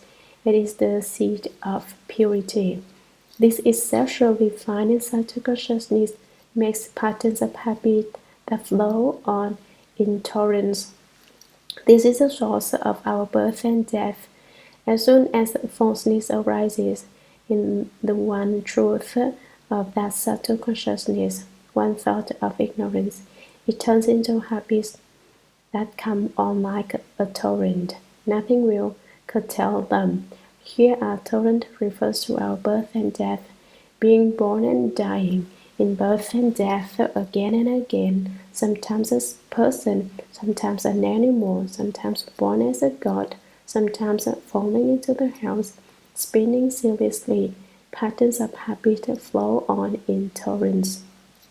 Fearing you will confuse the truth with what is not, I rarely tell you of all this. Why isn't the true Dharma taught about? Why don't I express the subtle wonder of the genuine Dharma for you? I'm afraid people will think that the true is false and that they will think what is really false is true. For example, you were determined to add bright to enlightenment, and by doing so you just add confusion to confusion and become doubly deluded. Normally, I don't explain this wonderful Dharma. I speak the small vehicle doctrines for you small vehicle people. Genuine, wonderful Dharma of the Great Assembly is something I've never told you about before. I haven't done so because your pupil of the small vehicle still don't have the stature to hear it. You haven't turned from the small toward the great, so even when I wanted to explain it, I refrained. Sutra, withdrawn mind, you grasp a drawn mind. What is not illusory turns into illusion. If you don't grasp, there is no non-illusion. If even non-illusion does not arise, how can illusory dharmas be established? This is called the wonderful lotus flower, the regal vara germ of enlightenment. Commentary with your mind. You grasp a drawn mind. Living beings do not understand that the division of seeing and the division of appearances are manifestations of the mind alone. The three realms come only from consciousness. The myriad dharmas spring only from the mind. Not understanding that all kinds are made from the mind alone, they become attached to the seeing division. That is to their own subjective viewpoint, their eighth consciousness. The appearance division refers to external objects. Basically, the division of seeing and the division of appearances are both empty and false. They are figments of your own mind. Most people never realize that they should turn the lights and illumine within. They just keep seeking outside themselves. They get confused about the true and chase after what is false. If you realize that the myriad dharmas come from your mind alone, if you recognize your own mind and see your own nature, you will know that the two divisions of seeing and appearances arise from your own mind. If you understand the bright substance and pure nature of your eternal true mind, you will not run outside but will return home. What is not illusory turns into illusion, because living beings are confused about what is true and trace after what is false. They come to have doubts about what basically was not illusory, and so becomes illusory. You must be able to not grasp at these illusory appearances. Not grasping is the important point here. The reason most people are confused by the six sense organs and six sense objects is that they grasp at the two divisions of seeing and appearances. They become attached to the belief that their capacity to see is the division of seeing and that what they see really exists. They don't know what it is empty and false, it is illusory. If you don't grasp, there is no illusion. There isn't any non-illusion. If even non-illusion does not arise. What is not empty and false basically does not come into being. There is no place where it is produced. How can illusory dharmas be established? How can empty illusory dharma exist? They don't. This is called the wonderful lotus flower, wonderful and subtle. The lotus flower arises from the mud but is not defiled by it. It grows in mud but is itself pure, and the flower and fruit appear simultaneously. It is the regal vara germ of enlightenment. Vara is the most durable and toughest substance. It represents wisdom. Nothing can destroy or break through genuine wisdom. Regal means free and easy, as a king is. Germ of enlightenment refers to our true mind. If you can keep from grasping at the two divisions of seeing and appearances, if you can turn it to the source, then you can return to the nature of the treasury of the first come one by turning the consciousnesses into wisdom. Once the turning is accomplished, the two divisions turn into a wonderful lotus flowers, the germ of enlightenment. Sutra. In this samapatti that is likened to illusion, transcend all study instantly. Commentary is also called by another name, Samapatti, that is likened to illusion. Samapatti is a Sanskrit word which means holding equally. That is the equal meaning of the power of samadhi and the power of wisdom. With wisdom, you can untie the six knots. With samadhi, you will not create the six knots. In this samapatti, one should transcend all study instantly. Instantly is literally in a finger snap. In no time at all, one transcends the positions in which there is still study and arrives at the position of no further study. That is the fourth fruition of arhatship. The positions of the first, second, and third fruitions, where there is something left to study, are transcended in a finger snap, as one is certified to the fourth fruition, arhatship. Sutra, this Abhidharma incomparable, is a single pathway through Nirvana's gate, taken by Bhagavans in all the 10 directions. Commentary, this Abhidharma incomparable. Abhidharma translates as peerless. This refers to the kind of Dharma. The method being discussed is the single pathway through Nirvana's gate. It is the unsurpassed profound, so untie the knots taken by Bhagavans in all the 10 directions. Bhagavan is the transliterated pronunciation. Purchavan is found at the beginning of the fourth section of the Shurangama mantra. It is a universal name for the Buddha, used by and recognized by Buddhas, spirits, and ghosts in referring to Buddhas. Here, Bhagavan is not translated because though the original word includes 6 meanings, a translation can render only one meaning. The 6 meanings of Bhagavan are 1. Comfortable. The Buddha's nature is comfortable in the same way that the name contemplate in comfort given to Kuan Yin Bodhisattva means that he is a comfortable Bodhisattva. 2. Dazzling. This means describes the Buddha's light, which pervades the Dharma Realm. 3. Decorous. The Buddha is correct in his bearing and never lax or lazy. We should try to be the same. When you listen to sutras, you should sit in an appropriately respectful manner. Don't lounge or slouch or stretch out. It should be as if the Buddha himself were before you speaking the Dharma. Since we believe in the Buddha, we should show our respect to him.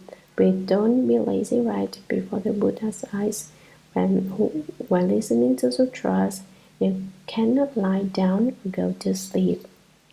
You shouldn't lie down when reading sutras either. I've told you before that if you do that, you will become a snake in the future. Snakes have to lie down even when they move from place to place. They can't stand up.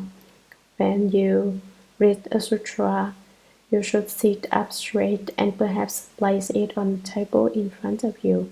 If you have 1 degree of respect, you increase your wisdom by 1 degree. If you have 10 degrees of respect, you increase your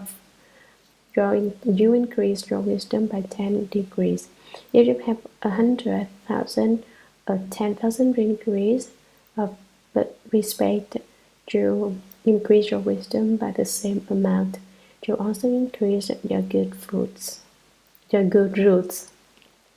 The Vara Sutra says it clearly. There is a Buddha in any place that the sutra text is found. A Buddha you respect will bring a response. If you lack respect, there won't be a response. Consider it as if Shakyamuni Buddha himself were lecturing on lecturing the sutra for you, and the Venerable Ananda was by your side. And around you in the Great Assembly are all the great Bodhisattvas as well. Let it be just like the Dharma Assembly on Magic Mountain. If you had the kind of respect, there would be no way you could fail to get enlightened. But Ananda had listened to so much of the teaching and still hadn't become enlightened. Can I become enlightened now or on first hearing it? How do you know Ananda didn't become enlightened? Maybe Ananda was intentionally pretending not to be enlightened so that the Buddha would speak the sutra and we now can hear it. Ananda became a Buddha a long time ago, not to speak of his gaining any lesser enlightenment.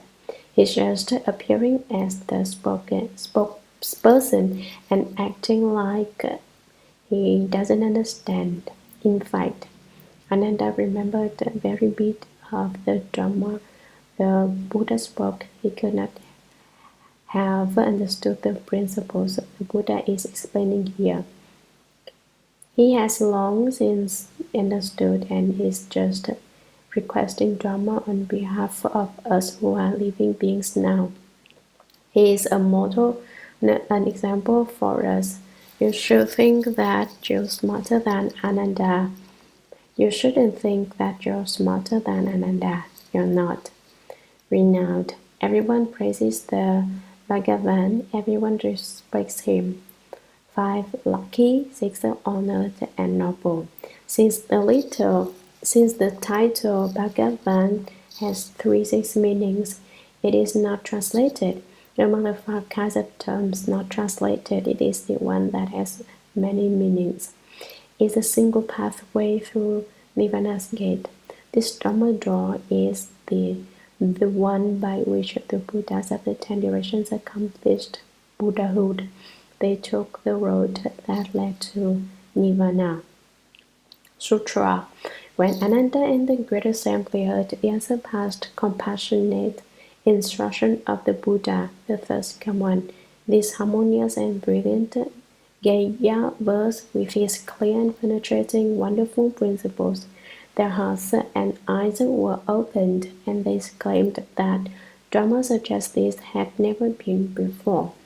Commentary. When Ananda and the Great Assembly heard the unsurpassed, compassionate instruction of the Buddha, the first one, Ananda and everyone in the Great Assembly were influenced by the reiterative verse the Buddha spoke about, the one path for entrance into Nirvana, taken by all the Buddhas of the 10 directions. Nothing could be more lofty than this compassionate explanation.